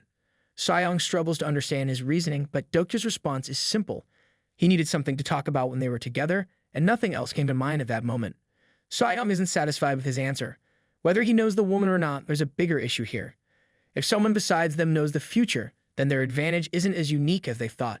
Their entire situation becomes even more dangerous with this uncertainty hanging over them. But Dokja, ever the pragmatist, has already shifted his focus. The moonstone is his priority now. The Wanderers have entrusted it to him, and he plans to awaken it. Sayoung's expression hardens when she hears this. She questions if he's seriously trying to awaken the catastrophe itself. Dokja quickly corrects her misunderstanding. He isn't trying to awaken the catastrophe. Instead, he plans to infuse the meteorite with mana, preparing it to be used against the coming disaster. He estimates the process will take 10 hours in total, 4 hours of work from him and 6 from her. Sayoung protests immediately. Why does she have to put in 6 hours? Dokja looks at her knowingly and points out the obvious. Her mana level is higher than his, isn't it? He asks her to be honest, how high is her mana? After a brief pause, Sayoung reluctantly admits her mana level is 55. Dokja nearly loses his composure. He had assumed her mana would be high, maybe around level 40, considering how many avatars she summoned, but 55 is much higher than he expected. That level means she's invested almost all of her coins into mana, leaving little for stamina or strength. Realizing this, Dokja quickly adjusts their plan. He decides he'll only infuse the meteorite for 2 hours, while Sayoung will handle the remaining 8. She immediately objects, calling it unfair. She's already running low on mana, she argues. Dokja anticipated this. Without hesitation, he hands her several mana recovery potions, premium items from the Dabby shop. Sayoung eyes the bottles suspiciously. If Dokja can afford these high-quality items, his support in Constellation must be incredibly generous. She even jokes about whether he's drugged them. Dokja simply replies that he paid for them himself. Sion hesitates, doubt creeping into her mind as she thinks about the consequences of what they're about to do. The main scenario hasn't even begun yet, and she can't shake the fear that tampering with a meteorite could trigger another warning from the system. They'd already been punished once for stepping out of line. What if it happens again? But Dokja shows no hesitation. His gaze remains fixed on the glowing moonstone in front of them. He reassures her that this situation is different. This isn't a catastrophe, it's something else entirely. But Sion isn't convinced. She asks what exactly is buried inside that stone, if it's not a catastrophe. Dokja seems amused, almost as if he's disappointed Sion hasn't figured it out on her own. He subtly reprimands her for not paying attention, hinting that she must have slacked off while busy plagiarizing the novel's contents. The answer, after all, is right in front of her. Before she can respond, he places his hand on the moonstone. The moment his mana flows into it, a violent reaction erupts. Sparks across the surface, and the stone trembles beneath his touch. A faint hum begins, growing louder by the second, and the energy inside pushes back against his intrusion. It's as if something inside the stone is desperately trying to stay sealed away. Dokja glances at Sion, his voice steady as he asks her if she's truly forgotten what will emerge from the meteorite. Realization strikes her like a bolt of lightning. Fumbling for her phone, Sion quickly scrolls through the novel, her eyes scanning the text with rising urgency. The details are right there, written long before either of them ever set foot in this scenario. Her breath catches in her throat when she finds a passage. The meteorite is far more important than she had thought. Dokja stays focused, pouring mana into the stone, his energy flowing continuously. Minutes turn into hours, and the strain of maintaining the process starts to take its toll on his body. Cracks form on the surface of the moonstone, thin lines of light escaping from within. The pressure inside builds, and Dokja knows that overexerting himself now will only weaken him later. Reluctantly, he pulls his hand away and leans back against the rough ground, closing his eyes for a moment of rest. Time passes, 10 hours slip by, and the potions they brought are nearly gone. The air around them grows heavy, almost suffocating, as the presence within the stone continues to build. Then, suddenly, a cry shatters the silence. Sion's voice rings out with urgency, her tone rising in anticipation. The ground beneath them trembles violently. Cracks spread across the moonstone's surface, glowing fissures, lighting up the dark night. The energy sealed inside is at its breaking point. Dokja's eyes snap open just in time to witness the final moment. The stone shudders once more, and a brilliant light bursts forth, pushing the shadows back. The moonstone finally breaks apart. What emerges isn't the chaotic destruction of a monster's birth or the violent eruption of a disaster. It's something far more dangerous. The shattered fragments of the stone fall away, revealing the being hidden within. At that moment, as if to confirm its significance, a notification flashes before Dokja's eyes. His understanding of this new existence triggers the acquisition of a new skill, Otherworld Interpreter. His ability to comprehend foreign entities has increased, and the silence that followed the skill acquisition is shattered by a voice. The words are fragmented, an alien language not meant for human tongues, but the meaning is clear in his mind. This isn't just any creature. It's one of the ruling species of Kronos, a world where knights are granted transformations, drawing power directly from the moonstone. Known as Warriors of the Wind, these beings are famous for their monstrous strength and boundless stamina. And among them, this one is the very first of its kind. The dust begins to settle, revealing a towering wolf-like figure. Its gaze, sharp and piercing, sweeps over the two humans before it. With a commanding voice, the creature introduces itself as one of the 5 ruling species of Kronos, a being of great power. Dokja's mind races. He opens his character profile, already suspecting the being before him. The name appears, Lycan Ispering. Dokja confirms his suspicion. Lycan is 371 years old and supported by a powerful constellation known as the Shadow of a Destroyed World. The recognition hits him hard. The 5th scenario will bring 5 catastrophes, each one capable of ending everything. But with those catastrophes come 5 guides, each tasked with helping the challengers fight back. And standing before him now is one of those guides. Lycan, the awakened warrior, turns his gaze toward them. His expression is unreadable. There's no hostility in his demeanor, only acknowledgement. He seems to understand what has happened here, nodding slowly. The tutorial, as it was called, is over. They've entered the real battle now. But Dokja scoffs inwardly at the idea of a tutorial. There is no such thing. Every scenario matters, and every battle could be their last. There's no safety net, no grace period, only survival. Lycan continues, his voice heavy with solemnity. He addresses them as warriors standing on the edge of destruction. He offers his condolences for the catastrophe that has come to their world. But he doesn't speak only of despair. He is here to help. He is their guide, the one who will train them for what lies ahead. He will teach them everything they need to know. Then his gaze sharpens, scanning the area as if searching for something or someone. His expression shifts slightly. Something is wrong. Lycan's voice takes on a note of confusion as he questions them. Had they truly been the only ones to awaken him? Sion quickly starts searching her phone, scrolling through the translation for otherworld interpretation, trying to make sense of his words. But Dokja already knows the answer. There's no need for hesitation. They are alone. Lycan finds this strange. By now, all 5 guides should have awakened in the same location together. That's how it was meant to be. But something has changed. His voice grows more serious as he asks about the owner of the ruler's throne, the one who should have claimed command over the guides. Dokja understands what Lycan means. The guides were meant to gather at the throne once someone had taken it, but that hasn't happened. The truth is simple. No one has claimed the throne. Lycan narrows his eyes, trying to piece it together. If there's no king, then had their ruler been killed?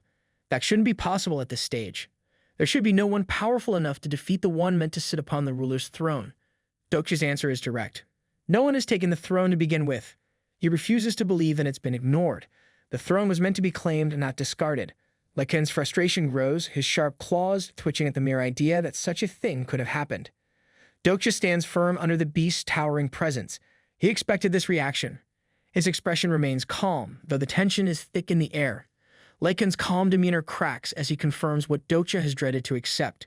The throne hasn't just been ignored, it's been destroyed. The word sends a tremor through the air. Dokja's mind races, piecing together the implications. His voice now laced with suspicion, he presses Lycan for confirmation. Had they really destroyed the throne?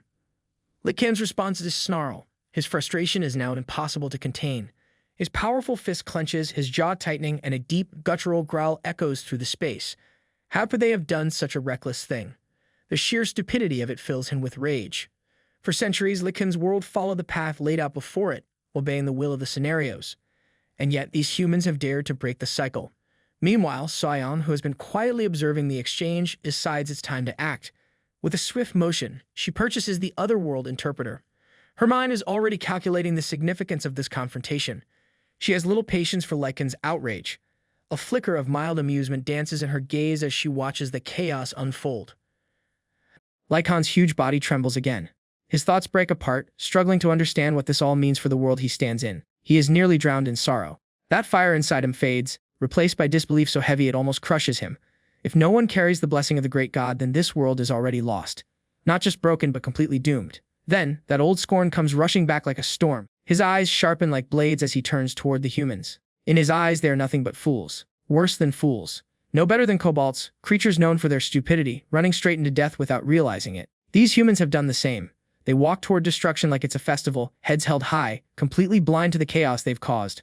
But even under this sharp condemnation, Dokja doesn't flinch. His mind stays calm. His thoughts are clear. This entire display, this angry loyalty to a broken system, is exactly what he expected from Lycan. These so-called guides, these beings who come from dying worlds and pretend to be noble heroes, always wear the same mask. They act like they bring wisdom and power, offering strength to those who will kneel. But underneath all of it hides something else, an agenda they never speak aloud.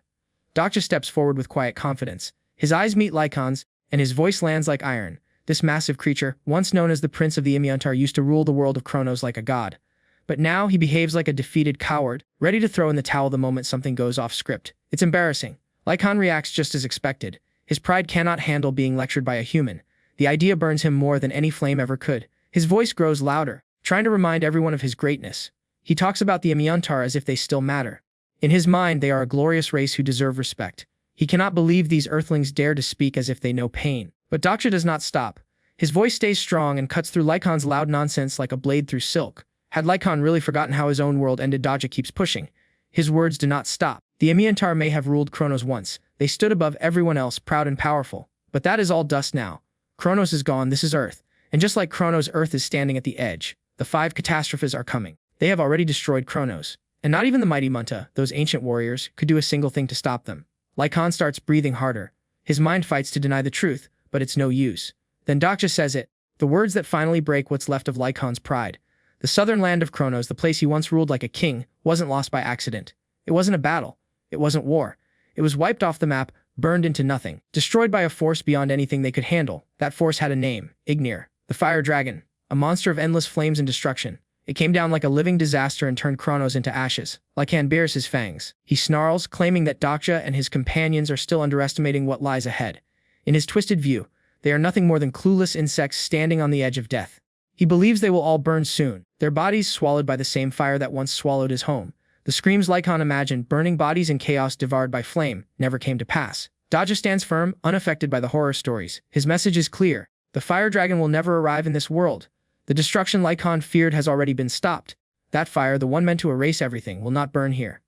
The beast that should have brought it has already been slain. Lycan freezes. His roaring confidence halts in its tracks. That terrifying energy in his eyes slowly drains into silence. He tries to laugh it off, pretending it's some kind of joke. The kind of joke only fools would believe. But his voice trembles beneath the surface. Dokja reaches into his coat and pulls out a medallion. It glows faintly under the shattered sky, a gentle light in a broken world. The moment that symbol appears, Lycan's smirk vanishes. His entire body stiffens. His gaze locks onto Dokja's hand, unable to look away. This is no shiny toy. It is a sacred item. A symbol known only to bloodlines connected to dragons and fire. A relic of the Imiantar's legacy. And now it's in the hands of a human. That alone speaks volumes. It confirms what Lycan cannot bear to accept. Dokja has not just fought the fire dragon. He has won. That moment is real. That impossible battle has already happened. At Angik Station, Dokja went face to face with a living inferno and somehow walked away. The price was nearly his life. But what matters is the result, victory. The medallion proves it. It's not just a trophy, it's recognition. A mark of honor from the very bloodlines Lycan once served. Lycan, the proud warrior, the one who snarled and shouted just moments ago, cannot hold himself up anymore. His knees hit the ground with a dull thud. His pride, once towering and unshakable, breaks under the weight of reality. His head lowers in silent respect. All that arrogance, that fury, that wild bark of a beast, it all melts away, leaving only solemn reverence. Time passes. An hour later, Dokja finally takes a breath and explains the details to Saiyang, who had been watching everything but didn't follow the earlier parts. Her expression stays cautious. She listens carefully, but doubt still lingers in her eyes. The idea that the fire dragon counted as one of the 5 great catastrophes doesn't sit well with her.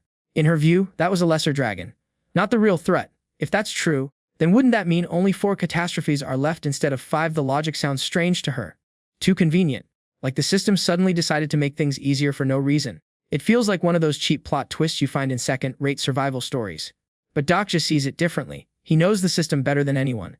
Anything that hatches from a meteorite counts as a catastrophe. That includes the fire dragon. It took Ignor's place. The bigger threat will not arrive now. It's a strange crack in the rules, a rare loophole, but it works in their favor.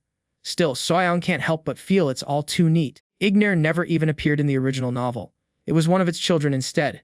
And if something that powerful had shown up this early in the scenario, then the question arises, how could they have survived at all? The balance of power feels off. Something doesn't add up. Maybe the system is not just broken, it's evolving. Saiyang narrows her eyes at Dokja, her expression teasing. His words sound too perfect, too well-timed, like someone who knows exactly how the story is supposed to unfold. She can't help but wonder if he's hiding something bigger. His understanding of the twists feels unnatural. The way he speaks almost makes it seem like he wrote the entire thing himself. Her attention shifts to the glowing blue medallion still in Dokja's hand. That same symbol of protection, earned by killing the fire dragon, still radiates quiet power. If such a reward could come from defeating a catastrophe, then maybe the others aren't as impossible as they seem. If even Dokja, a regular man with nothing but willpower and stubborn grit, could take one down, then maybe these so-called world-ending monsters aren't untouchable. But Dokja's expression says something else. He doesn't share Saiyang's cautious hope. His survival against the fire dragon was not strength, it was luck, and luck runs out. The remaining catastrophes would not be any easier. In the original story, they were nightmares, each worse than the last. The real trials haven't even begun. Saiyang exhales slowly. If things were going to get worse, they needed a real plan. She looks to Dokja, waiting for his answer. He doesn't hesitate. The only thing they can do now is use what they have. Not far away, Lycan suddenly slams his hand onto a broken car, flattening it like paper. The metal folds beneath his strength as if it's made of tinfoil. Saiyang raises an eyebrow, watching the scene unfold. His strength is obvious. But strength means nothing without will. She doubts whether someone like him, so full of pride, so dramatic, can be counted on in a real fight. Dokja already knows the answer. Lycan may look strong, but he is still just a guide.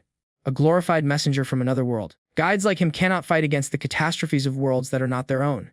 And deeper than that, under all the royal attitude and polished words, Lycan is a coward. But then something changes.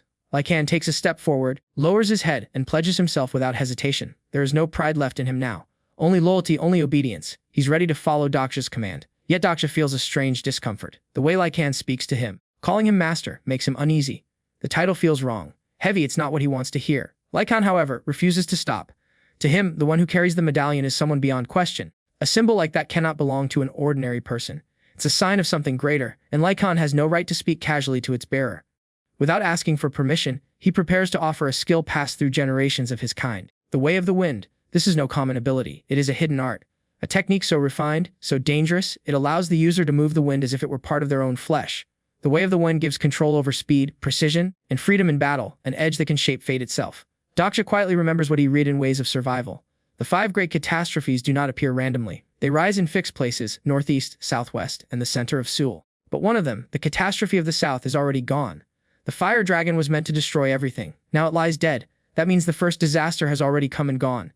In the 5th scenario, the catastrophe of the east is set to arrive. This is the very reason he decided to hatch Lecha in the first place. The enemy that comes next is no ordinary beast. It is a force of nature, and the only hope of standing against it lies in mastering this ancient skill, the Way of the Wind. Lycon stands tall, confident. His posture is solid, like a statue shaped by war. His hands move with sharp precision as he begins the demonstration. His movements are smooth and graceful, but there is strength in every gesture. The technique is complex, yet every part of it carries meaning. He explains the logic. The tempest belongs to the left hand, the storm to the right. The true power of the wind is born at the point where the straight and the curved connect. That is the path of the wind's flow. Dokja, thanks to Ways of Survival, understands this explanation, at least in theory. He believes he does. He studies the motions carefully, repeating them over and over, trying to match them with the rhythm of the technique.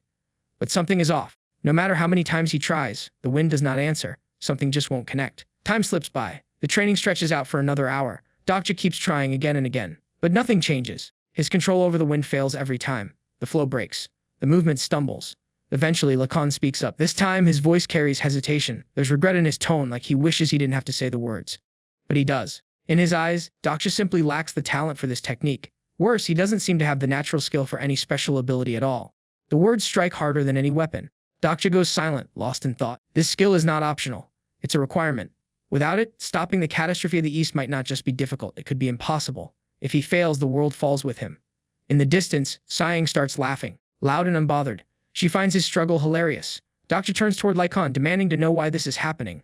The frustration boils up, but Suryong keeps laughing. Dokja's failure has gone on for 2 full days. Maybe it's time for him to give up. After all, Jungyuk mastered the same skill in just 5 minutes.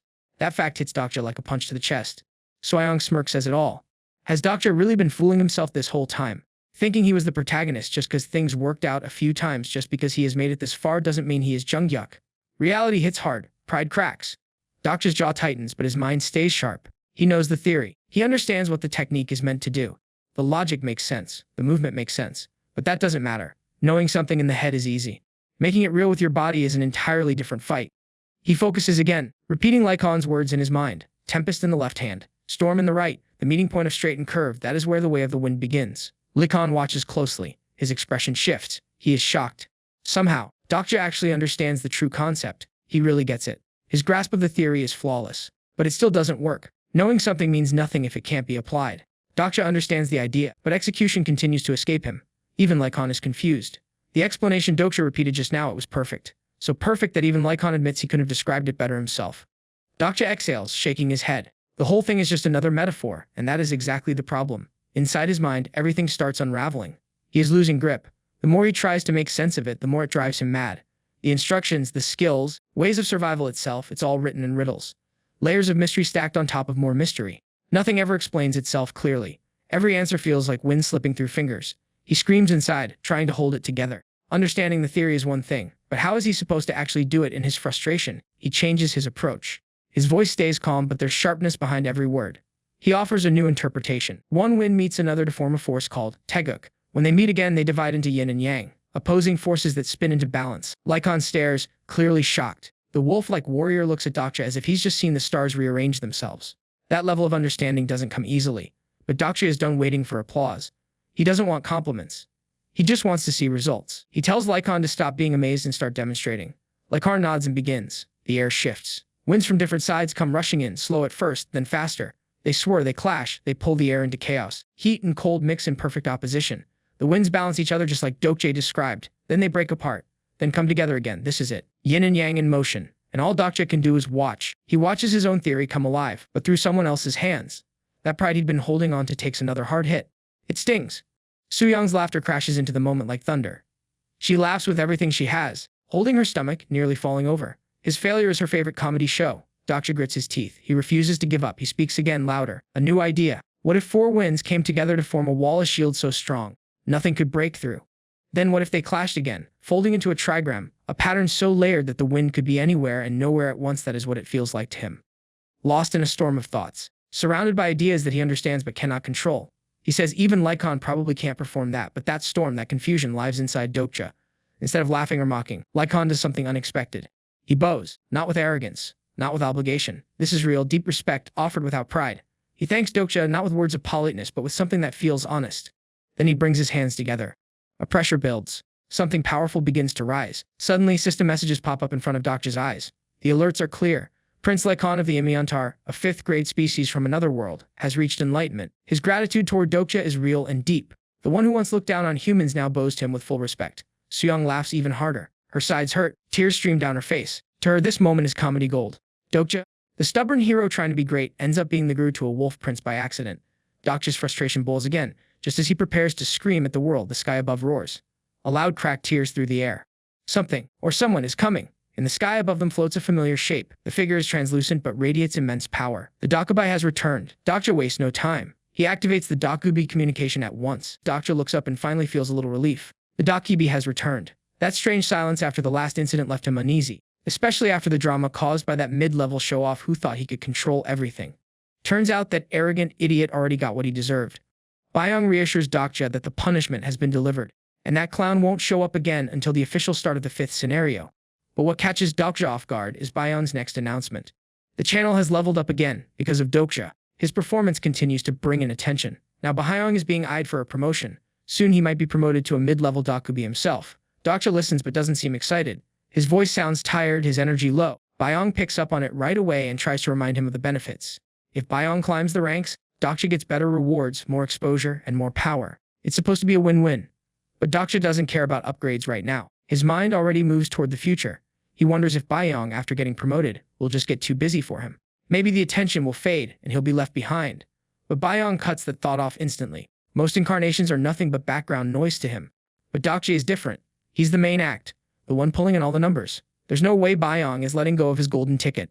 The conversation ends and Soryung walks over. She had been watching everything from a distance. Her usual confident energy is back as she casually asks about the plan. But Dokja hesitates. The sting of failure, of not learning the way of the wind, still weighs heavy on him. He admits he doesn't know what to do next. He needs time to figure it out. But Soryung, never one to waste time, offers a simple solution. Maybe it doesn't matter who learns the skill. If the way of the wind is that important, someone just needs to master it. Anyone. Dokja immediately shuts that down. The rule is clear. Only someone who carries the protection symbol can learn the way of the wind. The scenario itself locked that restriction in place. That medallion isn't just a prop.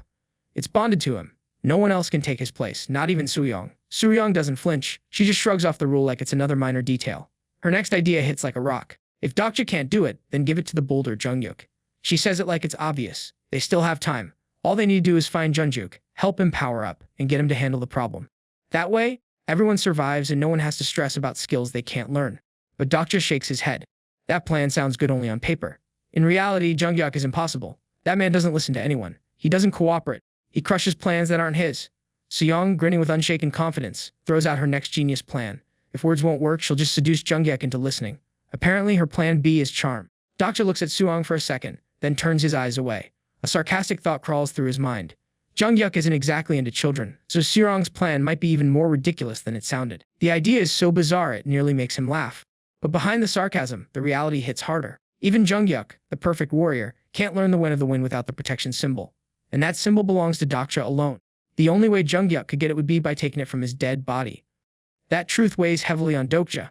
After everything he's done to Jungyuk in the past, there's no question what would happen if they met now. Jungyuk would kill him without hesitation. Dokja starts to speak, wanting to explain his thoughts, but something stops him. A desperate scream cuts through the air. Someone is yelling for help. A man is badly hurt. Then, without warning, a storm of system notifications appears in front of Dokja's eyes. One of them mentions the constellation Demonic Judge of Fire, apparently eager for his next move.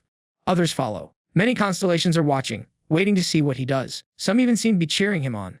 This sudden pressure from above feels strange. Dokja senses something is building. Something big. No time to overthink. He and Soryung rush toward the voice. When they arrive, Dokja stops dead in his tracks. His eyes widen. What he sees is not just serious, it's shocking. The person lying there bleeding, barely alive, is none other than Jungyuk. The protagonist, the one meant to be unstoppable. collapsed, unconscious, vulnerable. Dokja steps closer, still trying to believe what he's seeing. Floating nearby, with that smug grin always glued to his face, is Byung. The little rat looks pleased with himself. Dokja narrows his eyes. His suspicion rises fast. Everything about this screams setup. Byung shrugs, acting like an innocent bystander. But his fake confusion doesn't fool Dokja for a second. The timing is too perfect. The condition Jungyuk is in, the sudden involvement of the constellations, the emergency cry, it all lines up. There's no doubt in Dokja's mind. Byung rigged something. Most likely a hidden sub-scenario. The kind of backdoor manipulation only a Dokubi would try to pass off as fate. Soyoung takes a step back to take in the scene. They found Jungyuk. But now everyone knows what he is. He's the protagonist. The center of everything. Letting him die isn't really an option. Helping him seems like the only choice. But for Dokja, this isn't just another rescue mission. Saving Jungyuk might mean losing his own life. Jungyuk still sees him as an enemy. Soyoung stares at the broken figure on the ground. She doesn't speak right away. Eventually, she asks if there's a way to restrain him, hold him down until they can talk things out. But Dokja already knows the answer.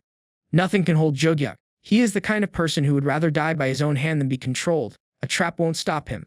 A cage won't hold him. And if they try to contain him, all they'll get is a corpse. Soyoung pauses and thinks it through. If Jungyuk really dies, then technically he could just regress.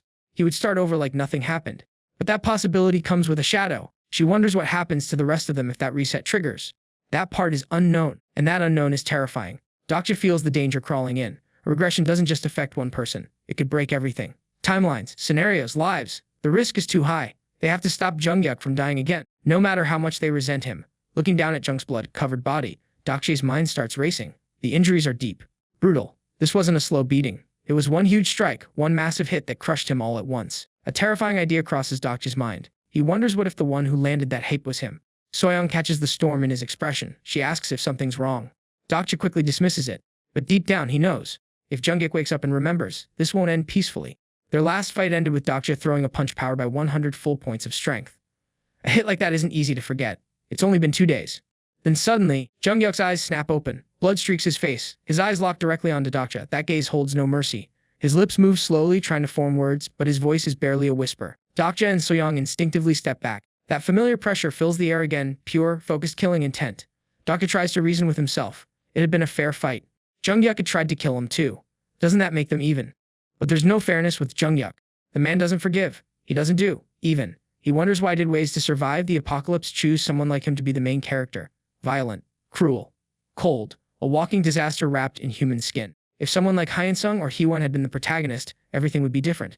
Everything would be easier. But life didn't give them a decent hero. It gave them Jungyuk. Jungyuk keeps mumbling.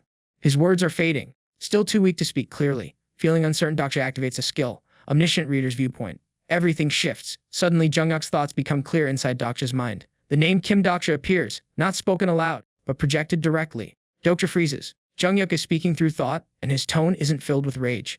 It's confusion. Doubt.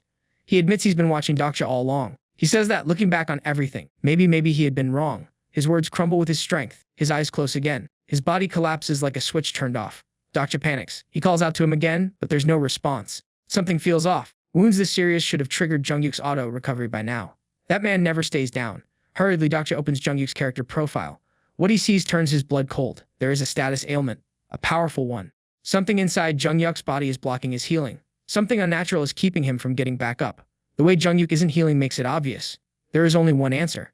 Dokja realizes that poison must be the cause. Poison has always been one of Jungyuk's few weak points, especially during the early rounds of his regressions. Before Dokja can think any deeper, a voice calls out from nearby. One of the wanderers steps forward. His face looks unsure. He asks if the person standing there is really Dokja. According to him, Jungyuk kept repeating that name. Even half dead, he insisted on being brought to Dokja. The effort it must have taken only makes the situation heavier. Soyoung still doesn't get it. Her eyes dart around, full of alarm. Nothing is making sense anymore. Then, like a bad joke re-entering a serious scene, the smug little decay floats into the air. Grinning with that same annoying expression, he claims to be involved. He clearly enjoys the chaos but takes no responsibility for it. A textbook parasite. Dokja doesn't waste a second on him. There is no time to deal with that parasite. He immediately calls up the system interface and opens the item shop. The shop lights up. Dokja begins scanning through the list quickly. His eyes move over each item description, checking every ingredient. One by one, he begins purchasing what he needs. Each item has a specific effect, but Dokja knows the combination required for what he is facing. Something clicks in his memory. If the poison in Jungyuk's body is what he thinks it is, 1,000 spirit poison, then one item alone will not save him. The Elaine Forest essence, though strong, is useless by itself against something that deadly. The poison isn't just lethal. It is cruel. It drains the will to live. Dokja works fast. No time for second guesses. Soyoung watches silently, curiosity mixing with concern. She eventually asks what he is doing. His answer is sharp and focused. He is making an antidote. Soyoung looks at him, her expression shifting. She wonders if he has really decided to help Junghyuk now, after everything. Despite the fights, despite the tension, despite knowing the risks, Dokja stays focused. Then he admits something. He believes Junghyuk came to him for a reason, even poisoned. Even on the edge of death, Junghyuk dragged himself here. That wasn't an accident. Soyoung doesn't fully believe it. She wonders if maybe Junghyuk came for help, not revenge. There's no way someone would travel this far, in that condition, just to finish a fight. Dokja doesn't give a full reply. He says he knows Junghyuk. That's all he needs. He's read every page of Junghyuk's story. He's watched him suffer, survive, and endure hundreds of deaths. He knows the patterns. He knows the choices. He knows the man, even if that man has no idea who he really is. The flames under the small stove flicker. Dokja leans in and adjusts the heat carefully. The pot begins to boil. The liquid inside bubbles violently. The smell in the air is foul, like something scraped from the bottom of a goblin's cauldron. The soup looks hideous, the kind of thing monsters would drink before charging into a meat grinder. But the truth is simple. No matter how disgusting it looks, this mixture is one of the most effective antidotes for high-grade poison. And right now, it is their only hope. Dokja finishes preparing the antidote and picks up the foul-smelling soup with care. He walks over to Junghyuk's still body. Time is short. Every second matters now.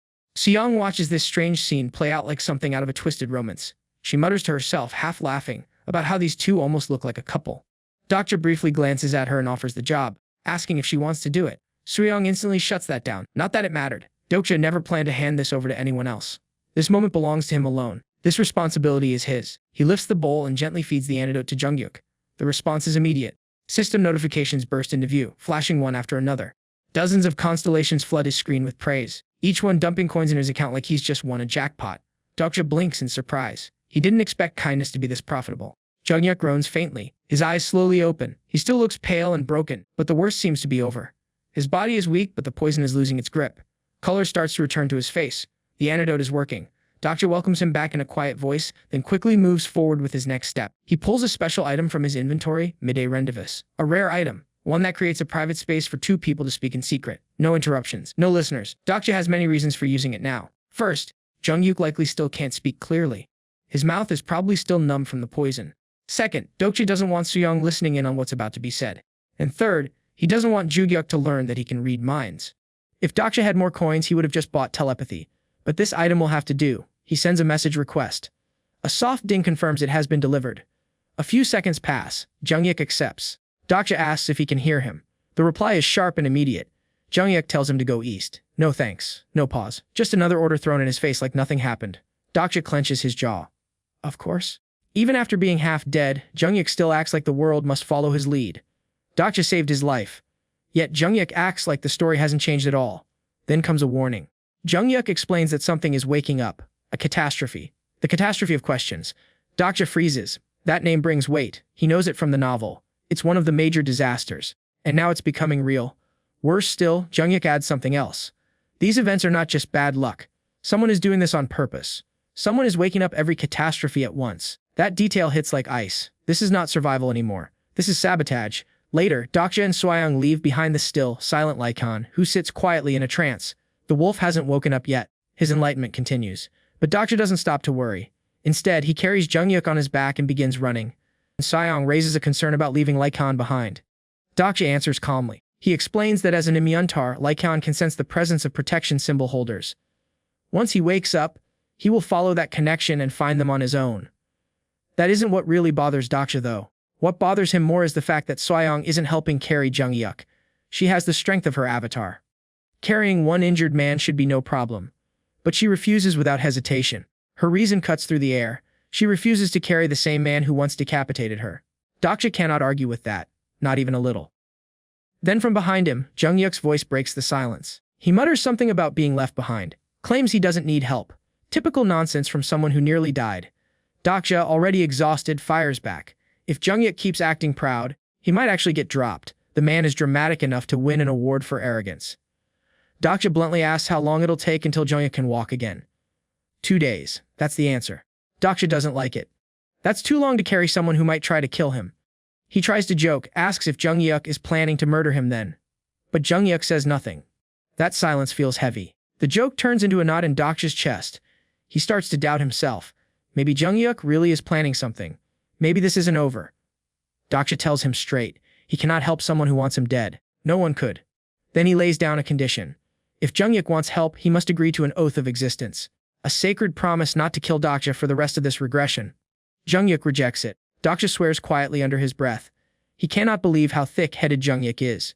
So he adjusts the terms. A new condition. Just until the end of the 5th scenario. That's it. If Jung-hyuk can't even promise that much, Dokja will leave him behind right now. There is a pause. Finally, Jung-hyuk gives in. He agrees. The moment the oath is made, cold blue flames burst out of Jung-hyuk's chest. The fire creeps inward, locking onto his heart. The oath is now real. Breaking it would bring pain so brutal it could rip him apart. But Jung-hyuk accepts it silently. No complaints, no hesitation. Dokja exhales slowly. For now, he is safe. But Jung-hyuk opens his mouth again. He says he won't kill Dokja. But revenge for the earlier punch is still coming. He won't forget that hit. Dokja forces out a nervous laugh. One punch. Just one. If that settles things between them, then fine. He can live with that. At least he hopes so. Soon after, they leave Gangnam behind.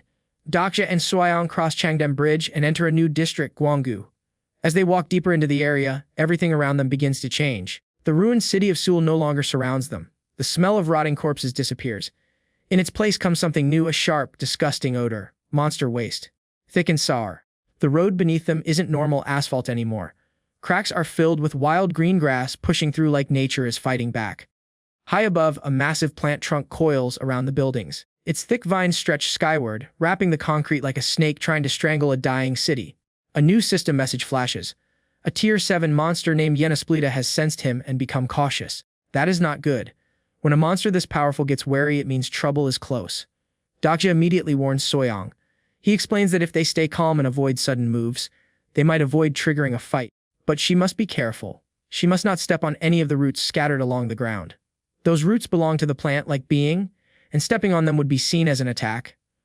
Now everything is clear. Kronos, a world that once existed far away, has started terraforming Earth. This is part of the 5th scenario. It is not just survival anymore. It is a war between worlds. Earth is being rewritten. Not by time or disaster, but by invasion. Seoul is no longer just Seoul. The streets and buildings are being swallowed by Kronos.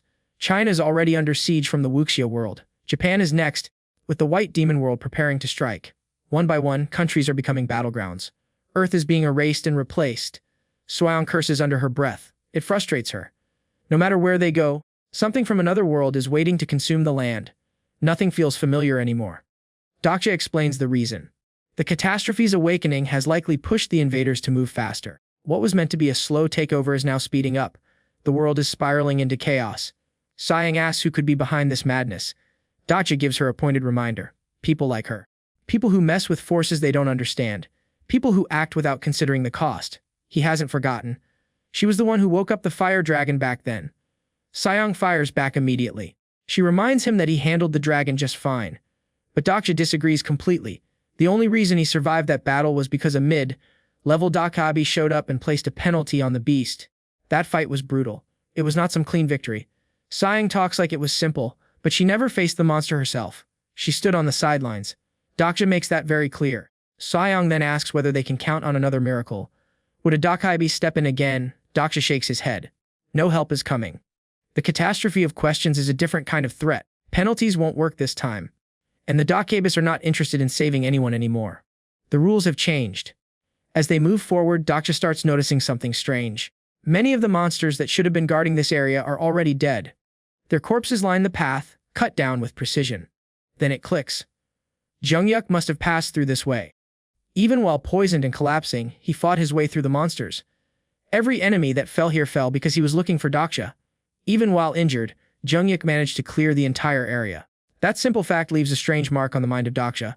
Despite the blood and broken body, Jung-hyuk never stopped moving forward. That kind of will is hard to ignore. Dokja opens the team chat. There's something he's been holding back. With Jung-hyuk so close to death, he had expected the man to give up and trigger a regression. But instead of running from the pain, Jung-hyuk fought through it. He came all the way just to find Dokja. That's what Dokja wants to understand. Jung-hyuk's reply hits with pride. He speaks like someone who never learned how to quit. If giving up were his nature, he never would have started this journey in the first place. Those words shake something inside Dokja. He starts thinking about the Jung-hyuk he once knew, the one from 3 Ways to Survive the Apocalypse. That version had lived through 7 regressions. A man who had faced so many deaths, so much betrayal, that all the softness in him had been scraped away. The novel's Jungyuk killed easily, not because he was cruel, but because the pain had eaten through every layer of his soul. But the one standing in front of Dokja now is different. This Jungyuk is still human, still holding on to something, dreams, hope, a future. Dokja starts to question himself. For the longest time, he thought he understood Jungyuk completely, but now he realizes he might not know this version at all. Not really. Then Jungyuk says something that makes everything go quiet. When he was near death, the first person that came to his mind was Dokja. Not his allies, not the gods, not even the mission. He thought about Dokja. He remembers the moment Dokja destroyed the ruler's throne without hesitation. That reckless act stood out. It wasn't a stunt, it was defiance. That kind of boldness is rare even among protagonists. Dokja expected to be scolded for that. He thought Jungyuk would lash out, blame him, say it was foolish. But that doesn't happen. Jungyuk doesn't want to dig up the past. To him, the throne was just a burden. He never cared for it. And deep down, he suspected Dokja destroyed it to block the god from the other world from taking control. Hearing Jungyuk speak with such calm clarity takes Dokja by surprise.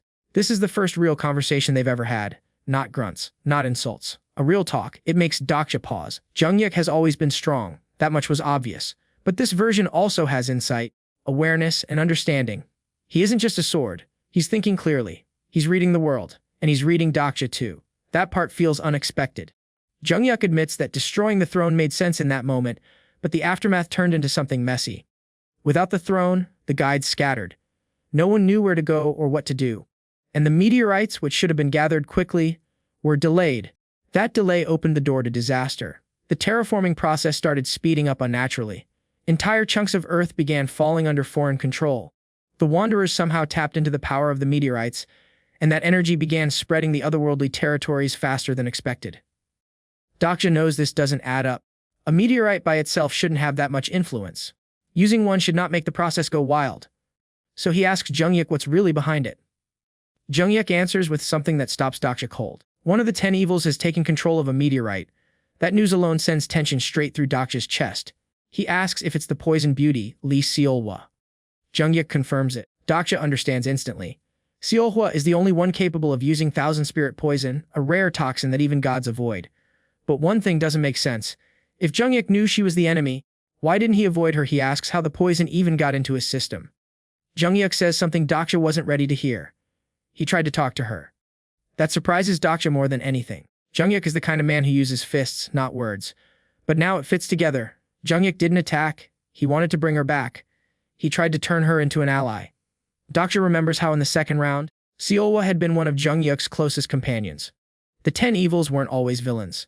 Just like Gong Pildu used to be a tyrant and now fights beside them, Seolhwa too had changed depending on the timeline. Even in the very first round, she stood by Jungyuk's side. Of all the people he met in different regressions, Seolhwa was one of the few who kept returning. Over and over. Someone he trusted. Someone he believed in. Dokja looks at Jungyuk and accepts a new truth. What Jungyuk did, reaching out, hoping, felt completely out of character. It wasn't like him at all. Jungyuk quietly agrees. He says it was pathetic. But he still did it. Silence falls between them. Then Jungyuk admits something heavier. The woman he met wasn't the Seolhwa from his memories. She was colder. Different. But in that one brief moment, he let himself hope. Just for a second, he wanted to believe that maybe the real Seolhwa was still inside her. The one who used to fight with him. The one who understood him. Dokja doesn't mock him for it. He understands that kind of grief. That feeling of trying to hold on to someone who's already gone. Jungyuk gives him a sharp look. His eyes narrow. He asks if Dokja has ever regressed before. Because the way he talks sounds too familiar. Like someone who's lived through the same pain. But Dokja keeps his answer simple.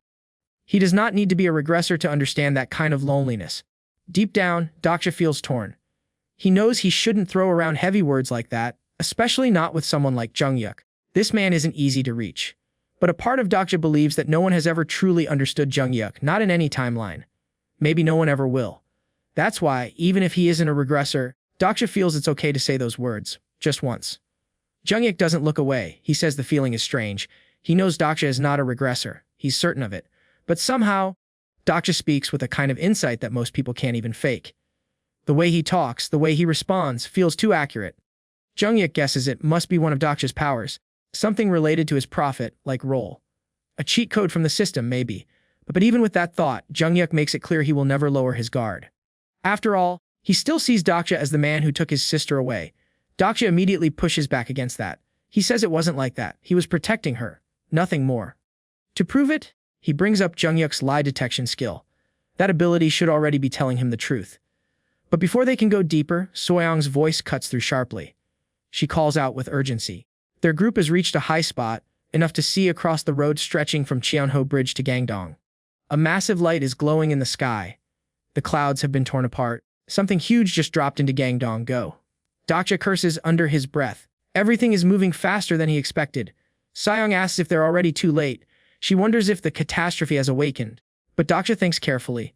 The scenario system hasn't activated yet. That means there's still a window left. The disaster hasn't started officially. Then he notices something on the ground. A mark, a symbol burned into the earth. It's a clear sign. They've entered the territory of Seolwa.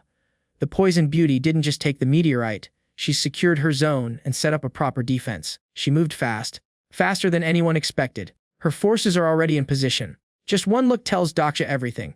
This won't be a skirmish. This won't be a negotiation. Taking that meteorite from her is going to be war. Soyoung turns to Dokja and asks if he has a plan. Dokja responds with calm certainty. They don't need to fight everyone. Their goal isn't to win a war. It's to steal the meteorite. That's it. He says he'll stay behind to slow down the enemy while the others move in and secure the target. Jungyuk doesn't panic. Despite the rising tension in the air, he keeps his voice even. He says there's no need to rush. Even if the catastrophe begins, it can be stopped quickly. That statement makes Dokja uneasy. He doesn't understand how something as deadly as the catastrophe of questions could be handled so easily, especially with Jungyuk still injured. It doesn't add up. But Jungyuk shows no concern. He points at Dokja, says he's the one who will do it. That has always been the plan. Isn't that why he came here? Dokja stumbles at that. He demands to know why Jungyuk thinks that way. Jungyuk doesn't hesitate. He assumes Dokja already awakened the guide and learned the skill, Path of the Wind. That's the move he expects. Dokja realizes something. Jungyuk must be annoyed. That skill is probably something Jungyuk originally wanted for himself. Now, seeing Dokja with the opportunity must sting a little. But Dokja tells him the truth. He never learned it. Jungyuk looks surprised. Dokja had time. He had resources. If it was just about understanding, he should have mastered it. Jungyuk even offers to explain the technique, but Dokja cuts him off. Understanding wasn't the problem.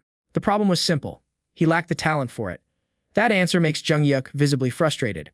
His voice sharpens, the pressure behind his words heavy. Dokja doesn't even need to see him. He can feel Jungyuk's glare stabbing him in the back like a knife. Before the tension can rise further, Soyoung cuts in. She alerts the group. There's movement nearby. They are deep inside the domain of one of the 10 evils. That can only mean one thing. The people approaching must be enemies.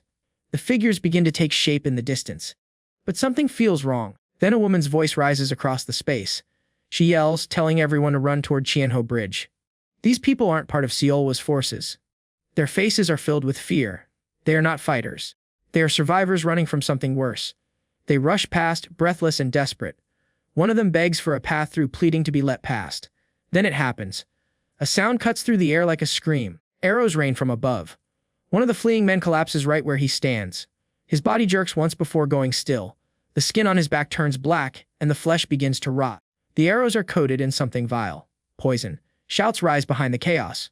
The poisoner's group is chasing them down. Dozens of enemies, men and women, charge forward without mercy. Another wave of arrows flies through the air. No hesitation, no warning.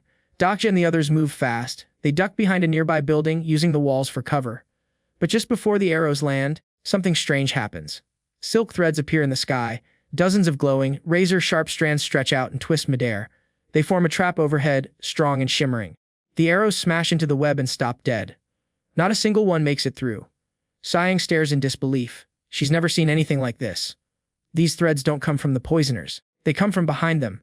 They flash like steel and slice through the air like living blades. They are not just for defense. The threads cut through the attackers like ribbons. Some enemies lose legs mid-charge. They hit the ground screaming. The rest stumble in panic. All the threads lead back to a single figure. A woman. She flies through the air, dressed in a tight black combat suit. Her movement is fluid, almost like dancing. Her knives extend from her fingers. She rides the threads like they are part of her body.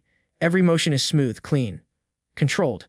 The threads change length with each move, wrapping around enemies and tearing through them like paper. In seconds, the poisoner's group is gone. Wiped out. Dokja watches her, trying to figure out who this deadly new force is. He opens her character profile. Nothing. No name. No data. No trace. She doesn't even exist on the character list. Sayong starts to ask something, her voice full of confusion. But Dokja already knows. He recognizes her now. It's Sangha. Only 2 days have passed since they last saw each other. But something has changed. The quiet office worker is gone.